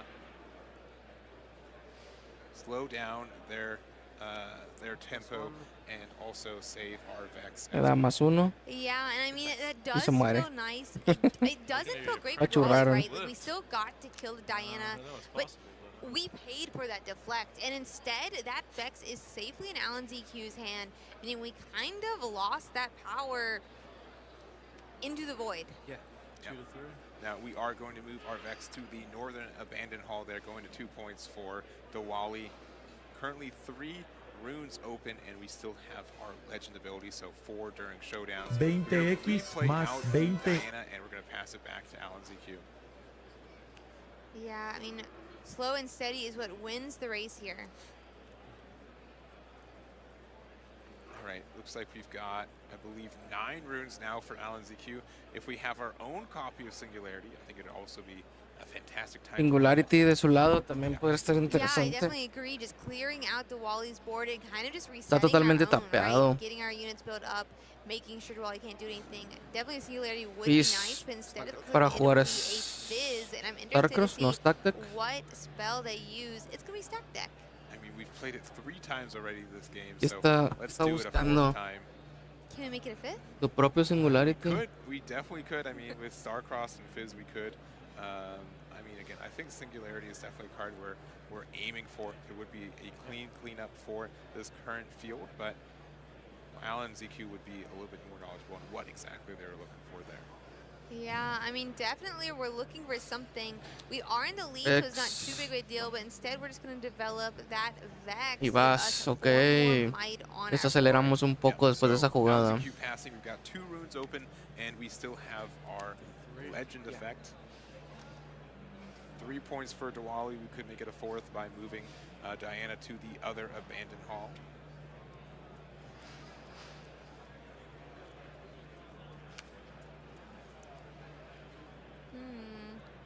I mean, what do you do here? Obviously, you do have some units built up for Diwali. I mean, we gotta hold, but do you take the Vex back now and try to protect it, or you try to, you know? Yep. You know, do we want to La Diana hard draw with our peligrosamente para el Ghost o el That's Starcross. always an option. We do have to be careful about Gus, but when we know that both these battlefields Oh, are otro Singularity. Singularity, this is tough to see. Yeah, and it's going to be that deflect cost again if we're hitting into Vex on Alan ZQ's board, which I assume we are. It looks like we did. Doble recycle Singularity. that 3rd Rudo, rune. rudo. And Alan ZQ is going to need to do something to protect these units, or could very well lose them both to the No creo que vaya a poder hacer nada para protegerlos. Necesitaría un abandon específicamente. Te entiendo por qué las listas de morado ahorita están poniendo tanto el abandon en vez del hard bargain. Porque para estos casos pues, es mejor el abandon, aunque se lo regreses a la mano, ya no lo puede pagar. Looks like we're just going to let these units die and they're going to the trash. Yep, so we do have our Diana move up. We are going to attempt to stupefy it. Stupefy. It does let us draw. Looks like Is that still in response to this? Yeah. Stupefy. Another stupefy, so we've seen Está 3 buscando el stupefies Ghost. and 3 copies of that, we are going to try to pay 1, and we are to look at the top card of Por our abajo. deck. Diana's not been La very mano, good vision-wise, flash, but we do ok. get a flash. Va a estar bien el flash. And unfortunately, no gust here. Aunque tuviera el ghost, se reveló el flash, pues le iba a It hacer is para nice to atrás. just slowly get that lead, make sure LNZQ doesn't have any way in, and with that Vex Apathetic up in that top abandoned hall, now anything coming Ahí va el in will be Singularity stunned, propio. but that will be stopped by our own Singularity. Yeah, and I think that was the top deck. It looked like immediate, like, oh, finally, we're going to play it out. I do think that maybe we were... No, no fue el top deck, pero sí. Ya lo necesitaba Alan. But we are going to play our student for 2, Y vas. and the game's kind of reset here. Yeah, that is for sure. Duali's going to need a unit here Este par de vatos. to make sure they get back onto the board as well. This Raven 2 horas va a durar esta could, partida, como lo you know, dije, claro tie que us sí. back up again next turn.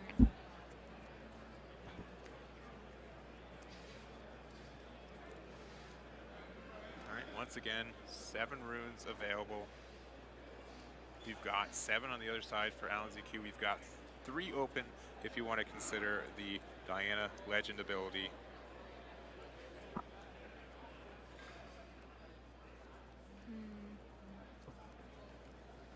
Dos ichis. Yeah, I mean, it is a lot to consider. Pues está muy buena la partida, What do you pero exactly mames, want 2 here, right? horas. Obviously, you want to find a way to take that Raven Bloom off the board. You need to find a way to build up your own board as well. And right now, I think we're at 7 runes for this. Fue. We're just going to play Y it the way. vas. Now that, you know, a singularity has passed, we feel a little bit safer to establish it, but... Y ahora sigue el Starcross. Y aquí es donde le vas a controlar hasta los calzones a Duali. And also with the double singularity gone, we feel less scared. But if we've got a Fizz Fizz. and a Starcross, which I think we do, Starcross. this has been a really good, Ajá. consistent answer to Le the conté, Huey como dije, le controlas hasta los Starcross just calzones al keeps cabrón. sending the Huey away to the hand. And Fizz is safe back in hand as well, meaning Raven Bloom taking another point potentially here, and we have nothing to answer for it next turn unless we have more of those damage spells. We're going to play our own way here for 5. We do have 1 rune open. And Y vas. Y ahora viene el Starcross por parte de Duali. Claro que sí, vas a ver. Vas a ver. No way. Honestly, I love the way puns. They are fantastic. 4 stock yeah. decks. It's just how it is. Yeah, Alan's like, yeah, I had to play the stack deck 4 times to find this card. I think triple stupefy, so we got the draw, and we eventually found what we needed, but you can definitely tell Alan's like, okay, I had some rough turns here. I'm feeling a little bit more confident here, taking a drink of water, and now Duali is on the back foot. Yeah, after 4 stack decks and 3 stupefies, I think the odds are worse for not hitting. Yeah, any of these, yeah. Yeah, exactly.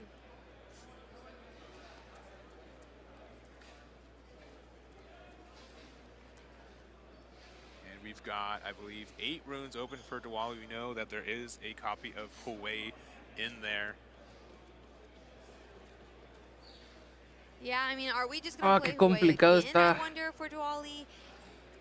I feel like, to some extent, Además sé UV2, que va a but obviously ser. Huey feels like such a strong part of our deck. It is Vamos. what we're going to do, but when it just keeps Pobrecito. getting No potentially tiene pushed nada back mejor. to hand, Entonces, White Right the you're Wind. spending runes to get the card back in your hand. Yeah, and we are going to use Ahora Ride the Wind estrellarse here. contra la Raven And, Bloom. this is going to offer a ability. Yeah. Yeah, move trigger resolves. There's no showdown yet. Yeah, using the move trigger first for Huey, getting the draw 1, discard 1. And then once we're in the showdown, Alan might have something to say about it. Supongo que va a ser descartar un gear de preferencia And while he's looking at his para enderezar 2 runas y luego jugar I Starcross. got rid of one of these, but I couldn't tell you immediately what it is. Yeah, I feel like sometimes this phase is definitely the how did I get here with this hand. Yeah, there are these questionable looks of what is the play here, but so far being able to make a path for the correct ones, but man, this is a tough spot. Yeah, you make it to the top 4. You're in that game 3 right now. I mean, I'm sure there's definitely a level of mental exhaustion after all these Uy, games are descartaste el Starcross. to do and are trying to make the best decision Okay, possible. Slash. Right, we're Luego going to attempt to hard flash this dude, bargain. and we will be met with a hard bargain. So Quiere goodbye, student. matar a la Riftbound a fuerzas. Yeah, with Se no room muera. open, no answer for it. Hawaii, readied from that ride the wind, is able to safely move back home. Yeah, but issue is that we have no runes open, and we've already used our Diana Legend ability, so we're in a tough spot here. Alan's going to be able to move their Hawaii next turn. If we have our own Ride the Wind, the double conquer and move back can offer a lot of flexibility and card draw and points, and then Diwali's going to have to be, afraid of a potential double point conquer again. Yeah, and that does not feel good. Va a estar difícil. Up kind of at that Pero tú y yo sabemos que vas a tener que descartar un Gear o un Spell. Both of these players can be putting out so much pressure. There is so much stress to make sure we're making the best decisions here. Yeah, the other card is going to be the Star-Crossed. If we did have a gear for the additional 2 runes, that could be important here. But passing it back to Alan, and you definitely see him a little bit more chipper here. I think he's feeling a little confident for sure. Buscar el otro Singularity, tal vez. Than he was earlier. I mean, ahorita que está tapeado. Hall, he has so many runes either to develop his board, to potentially move his way back to safety, or, as you said, could do that double conquer, which would be great for tempo. ¿Qué vas a descartar? Yeah, so Gear. Likely this is going to be a conquer, just deciding to finalize the move trigger on which card we're going to be discarding. I think generically digo right que va a here, ser un there's gear. nothing better to do. The spell is great because it does offer another draw. So net +1 in card advantage there. And, especially, I think we have a Fizz in hand. So even if it's a Star-Cross, we can discard it, and then we can play Fizz again to answer their Hawaii. Okay, un Spell. 5 to 5. Yeah. Right, going to 5, yeah. Ride the We Wind. do have Ride the Wind. Yeah, and Aquí with vamos. no runes up on Diwali's side, there is Un Stella no Corn en answer to chochos, stop justamente ahora. So another draw 1, discard 1. Could be another spell for Otro another Hawaii. +1, but it's going to be the Hawaii, so +3 here. Y ahora Moonfall. Oh, I have to wonder then if we are going to Ah, go into huevo. combat. Yep, there's going to be that Moonfall. Oh, yeah, and that's going to be huge here. So they are going to be able to move the Hawaii. Move trigger? Yeah. They do have the move trigger here to draw 1 and De hecho, ese discard 1. güey debería de tener más 5 porque después del Ride the Wind le da más 1 cuando cae. Here, but it's going to be a Hawaii, and unfortunately, Yeah, that's good. Going away. Yep. Go to 6. I had to join You Seis. did. Yes, Y luego lo mueves this para may be atrás. Our last Hawaii pun of the day, so gotta do it. Move trigger, draw. Yeah, and we're going to have that use that same ready to retreat back to the base again. I mean, Hawaii being safe in base is exactly where we want it, especially when Diwali, I mean, that board is empty. Yeah, I mean, just being able to do a full lap around the board, right? Getting 2 points, getting the removal of their Hawaii. Vex. And we're going to play a Right tie corner. turner for 2. Y vas. Definitely doesn't feel bad to play Tapo. that, and getting that traveling merchant Se protege de un Singularity. more units on board. Que ahí un tercer Singularity le podía causar muchos problemas. Contest these battlefields. Diwali on potentially their ¿Y ahora qué vas a last hacer, turn Duali? for this game, for this match, for this tournament, and we're going to have to see if they have an answer to this board. Yeah, this could be, as you said, the last moments No here. creo que haya la gran Hopefully cosa Diwali que has an hacer, answer. Hopefully we can do something to prolong this and potentially pull into the lead. All right, 8 runes to work with. Te hiciste de los This Starcross. game, we've had this kind of situation where both of us just had so many cards to work with, and it's never been about the. Puedes tratar de jugar Fizz, Starcross, Fizz, Starcross. Yeah. It's the cards we use Pero on the way. luego. El problema es que tiene 3 Okay, I'll stop. unidades. I'll stop. You don't have to. I'm just. I'll stop. These are our last chances. I know these are. I do know that there is another top 4 match on the other side. I'm not sure what we're going to be able to look at there. There is a Rengar versus either a Master Yi or a Aurelia, so that's on the other side. But, you know, we do know that there will be a Diana in the finals, which makes me very happy. Yeah, I'm not so happy about it. Little I less. will be honest. And I just want to clarify, I've totally meant to play Rengar. Yeah, it was, you know, Vamos, campeón, tú puedes. These spelling mistakes happen, so. Yeah, Puedes Rengar, encontrar la línea, porque yo no la encuentro. They almost share domain. They almost share domain. They almost are the same word. You never know. Yeah, Diwali here definitely in the think tank. Just don't know which one. Oh no, you don't have singularity anymore. Yeah, need to make sure. I think, you know, obviously. Está muy difícil, muy rudo este madre. So, saying what could be the answer here, and I can't imagine a combination of cards that can beat me. Trust me, I can't either. Yeah. I love the banter between the players. Starcross. I don't think there's any options here actually to win, and the other player was Y el like, yeah, I juez. agree. Yeah, and with Y these kind of luego situations where the deck lists are open, vas a volver a jugar el Fizz like sure para you have jugar this Raid de Fizz, which we Wind. don't love to see, but with us having 2 units on the board, it can just Porque be no veo de qué otra manera logras hacer esto, asking to look for the trash. No veo, Yeah, I mean, sinceramente. also just these, as you mentioned earlier, the players know each other so well. So, I mean, it's not the first time they're playing against each other. It's they have an idea of how they've been practicing, what their deck is, even if it, even they didn't have access to it, and so. Yeah, we're just gonna pay 2. A pagar 2. ¿Y qué vas a hacer? Like Tide Turner student, usually a unit, I would imagine. Us. A student. ¿Qué?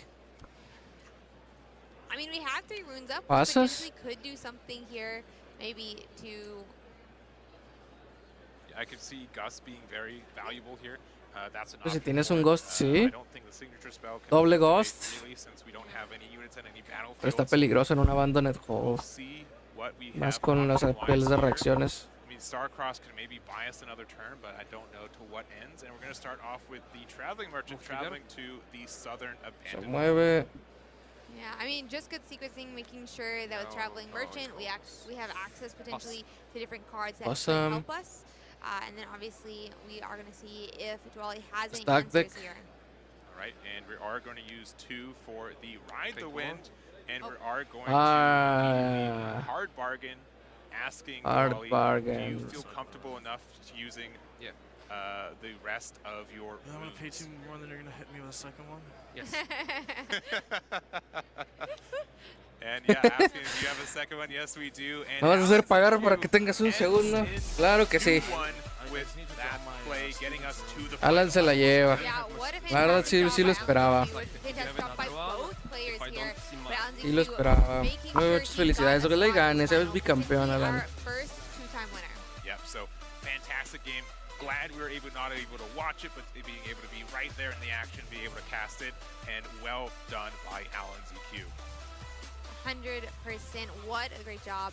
I mean, I cannot wait. Obviously, we'll see if we do get to the other top 4, but I mean, what fantastic games today. Yep, so in case you guys forgot what we look like, I'm the Eggman. I'm joined by Ursa Day.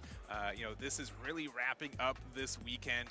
You know, we did have a Diana mirror match just get right down to the end of it, and we do have another top 4 match, and we're going to see who's going to be able to get to the finals. Yeah, it's going to be so exciting. I do know the last time I had checked, I think it was at least the Rengar, and the question is going to be who ended up being the opponent. Yeah, so I think we're going to go jumping over there. I'm not sure if we're going to see the full top 4 or not, but we're going to start off with, you know, the secret sauce. Houses are big. This will be, I think, the 3rd game that we'll be able to cast here, and maybe we're their lucky charms. Maybe so, actually. You never know. I mean, this Yi list, I think, is just so unique, and I'm excited to see if they have any answers for that hyper aggro Rengar list. Yeah, so we have been seeing some unique ads such as the Akshan in the main, very good for Aurora builds, which I don't believe there's any left here, but could be good for that. We also did have the Primal Strength, as you mentioned, be a lot of value for just 4 runes. Yeah, I think it can hopefully get some, you know, use here up against that against Rengar. We'll have to see just if it can, but +7 can really get over so many different units. Yep, and then on the other side, we've got the Rengar, so it's going to be a battle of the body domains. We have Sam D. Sherman, one of our previous regional qualifier champions, trying to make it 2 champion wins. Yeah, that would be fantastic, and it's so cool to see a Rengar, especially one that is not Aurora, and it's just such a hyper aggro list. I think we saw this deck very early in day 1, but so cool to see it make it this far.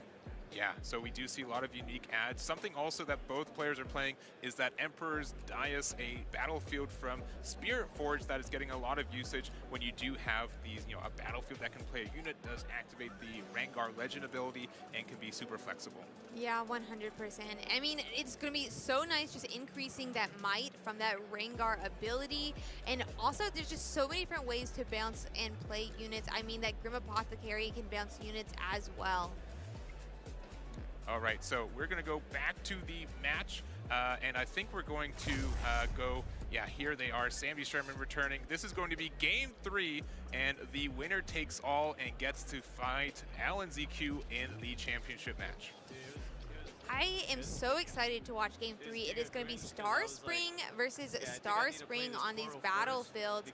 I am excited to see really how he plays into Rengar.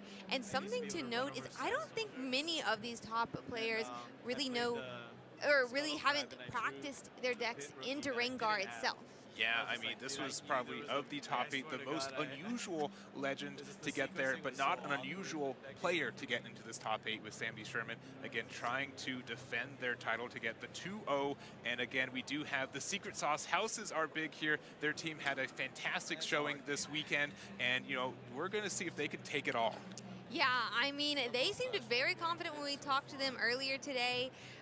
So the secret sauce could very well have the secret sauce. Yeah, and we're going to go back to the bracket real quick so you guys can see it, just in case you guys are just tuning in. Also, we have been playing a little bit of catch-up, but this will be a live match for the 3rd game, and then it will be a live finals as well for the grand finals. But we do see this top 8 of the secret sauce houses are big with Master Yi. We have Balboa's with the Aurelia. We have Rockleo with the Azir, Sam D. Sherman with the Rengar, Alan ZQ with the Diana. We have Arito with the Aurelia, Diwali with the Diana, as well as Swag Yellow 420 with the Sivir. I mean, what a diverse top 8 that we got to watch here today. It was so much fun.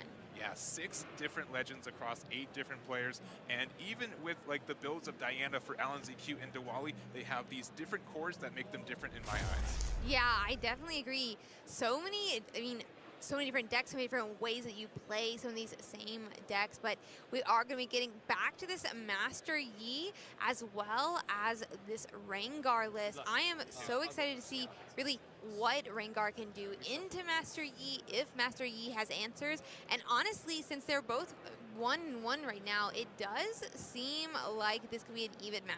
Yeah, and these decks do have a lot of similarities. We're both using the body domain. I would say Rengar is a little bit more on the aggressive edge, and then Master Yi on a little bit more of the defensive edge. But that's also seen on using a lot of the same battlefields. Star Spring here, very useful, helping some movement that we might be lacking otherwise. And again, another battlefield game here. Yeah, I mean, I think really with Sam D. Sherman's list, he built it so hyper aggro, really leaning into that that aggressiveness that you were mentioning. And what is he going to do with it? I mean, he seems to be piloting it fantastically. Yeah, and we do have the Pit Rookie on the other side. We have the irresistible Fey Folk 2-on-2, and we're passing back to Houses Are Big. Yeah, I mean, in this Fey Folk, it kind of, I mean, the ability is so interesting. When I move to a battlefield, you can move an enemy unit to that battlefield. It's kind of just a charm, right? Which can be really helpful to control your battles, be able to bring your opponent's units to you and make them fight on where you are. All right, so we're going to see the Pit Rookie. Also, something really useful with both of these being Star Springs is you can move the Fey Folk to 1, you can ambush, you can move it back, keep it safe for later, and then you still be able to win these combats. So Houses Are Big, kind of saying, man, what do I do here? Which of these Star Springs should I go to? Which one? Do you think the north one or the south one? I mean, it felt like in the last match we saw going to the southern one was the choice, so I'm going to say northern one. Okay, we're going to see if we decide to go to the northern battlefield here. We don't also have to go to a battlefield either, but you know, if we're trying to get there, if we're trying to activate our champion ability to get that +2 might when we defend alone, we better be at a place where we can defend. Yeah, that is a good point. We want to really use that +2 might. We want to use our leader ability because we know Rengar is going to be able to. Also, when you're kind of up against a really aggressive list, maybe it's smart to go on and get into a battlefield, get an early point, but instead we pass back to Sam D. Sherman. Yeah, and so we've got the Fey folk here. Again, if we have any of these ambushes, we can get some good. Bueno, vamos a tratar de cortar y tratar de poner un nuevo stream.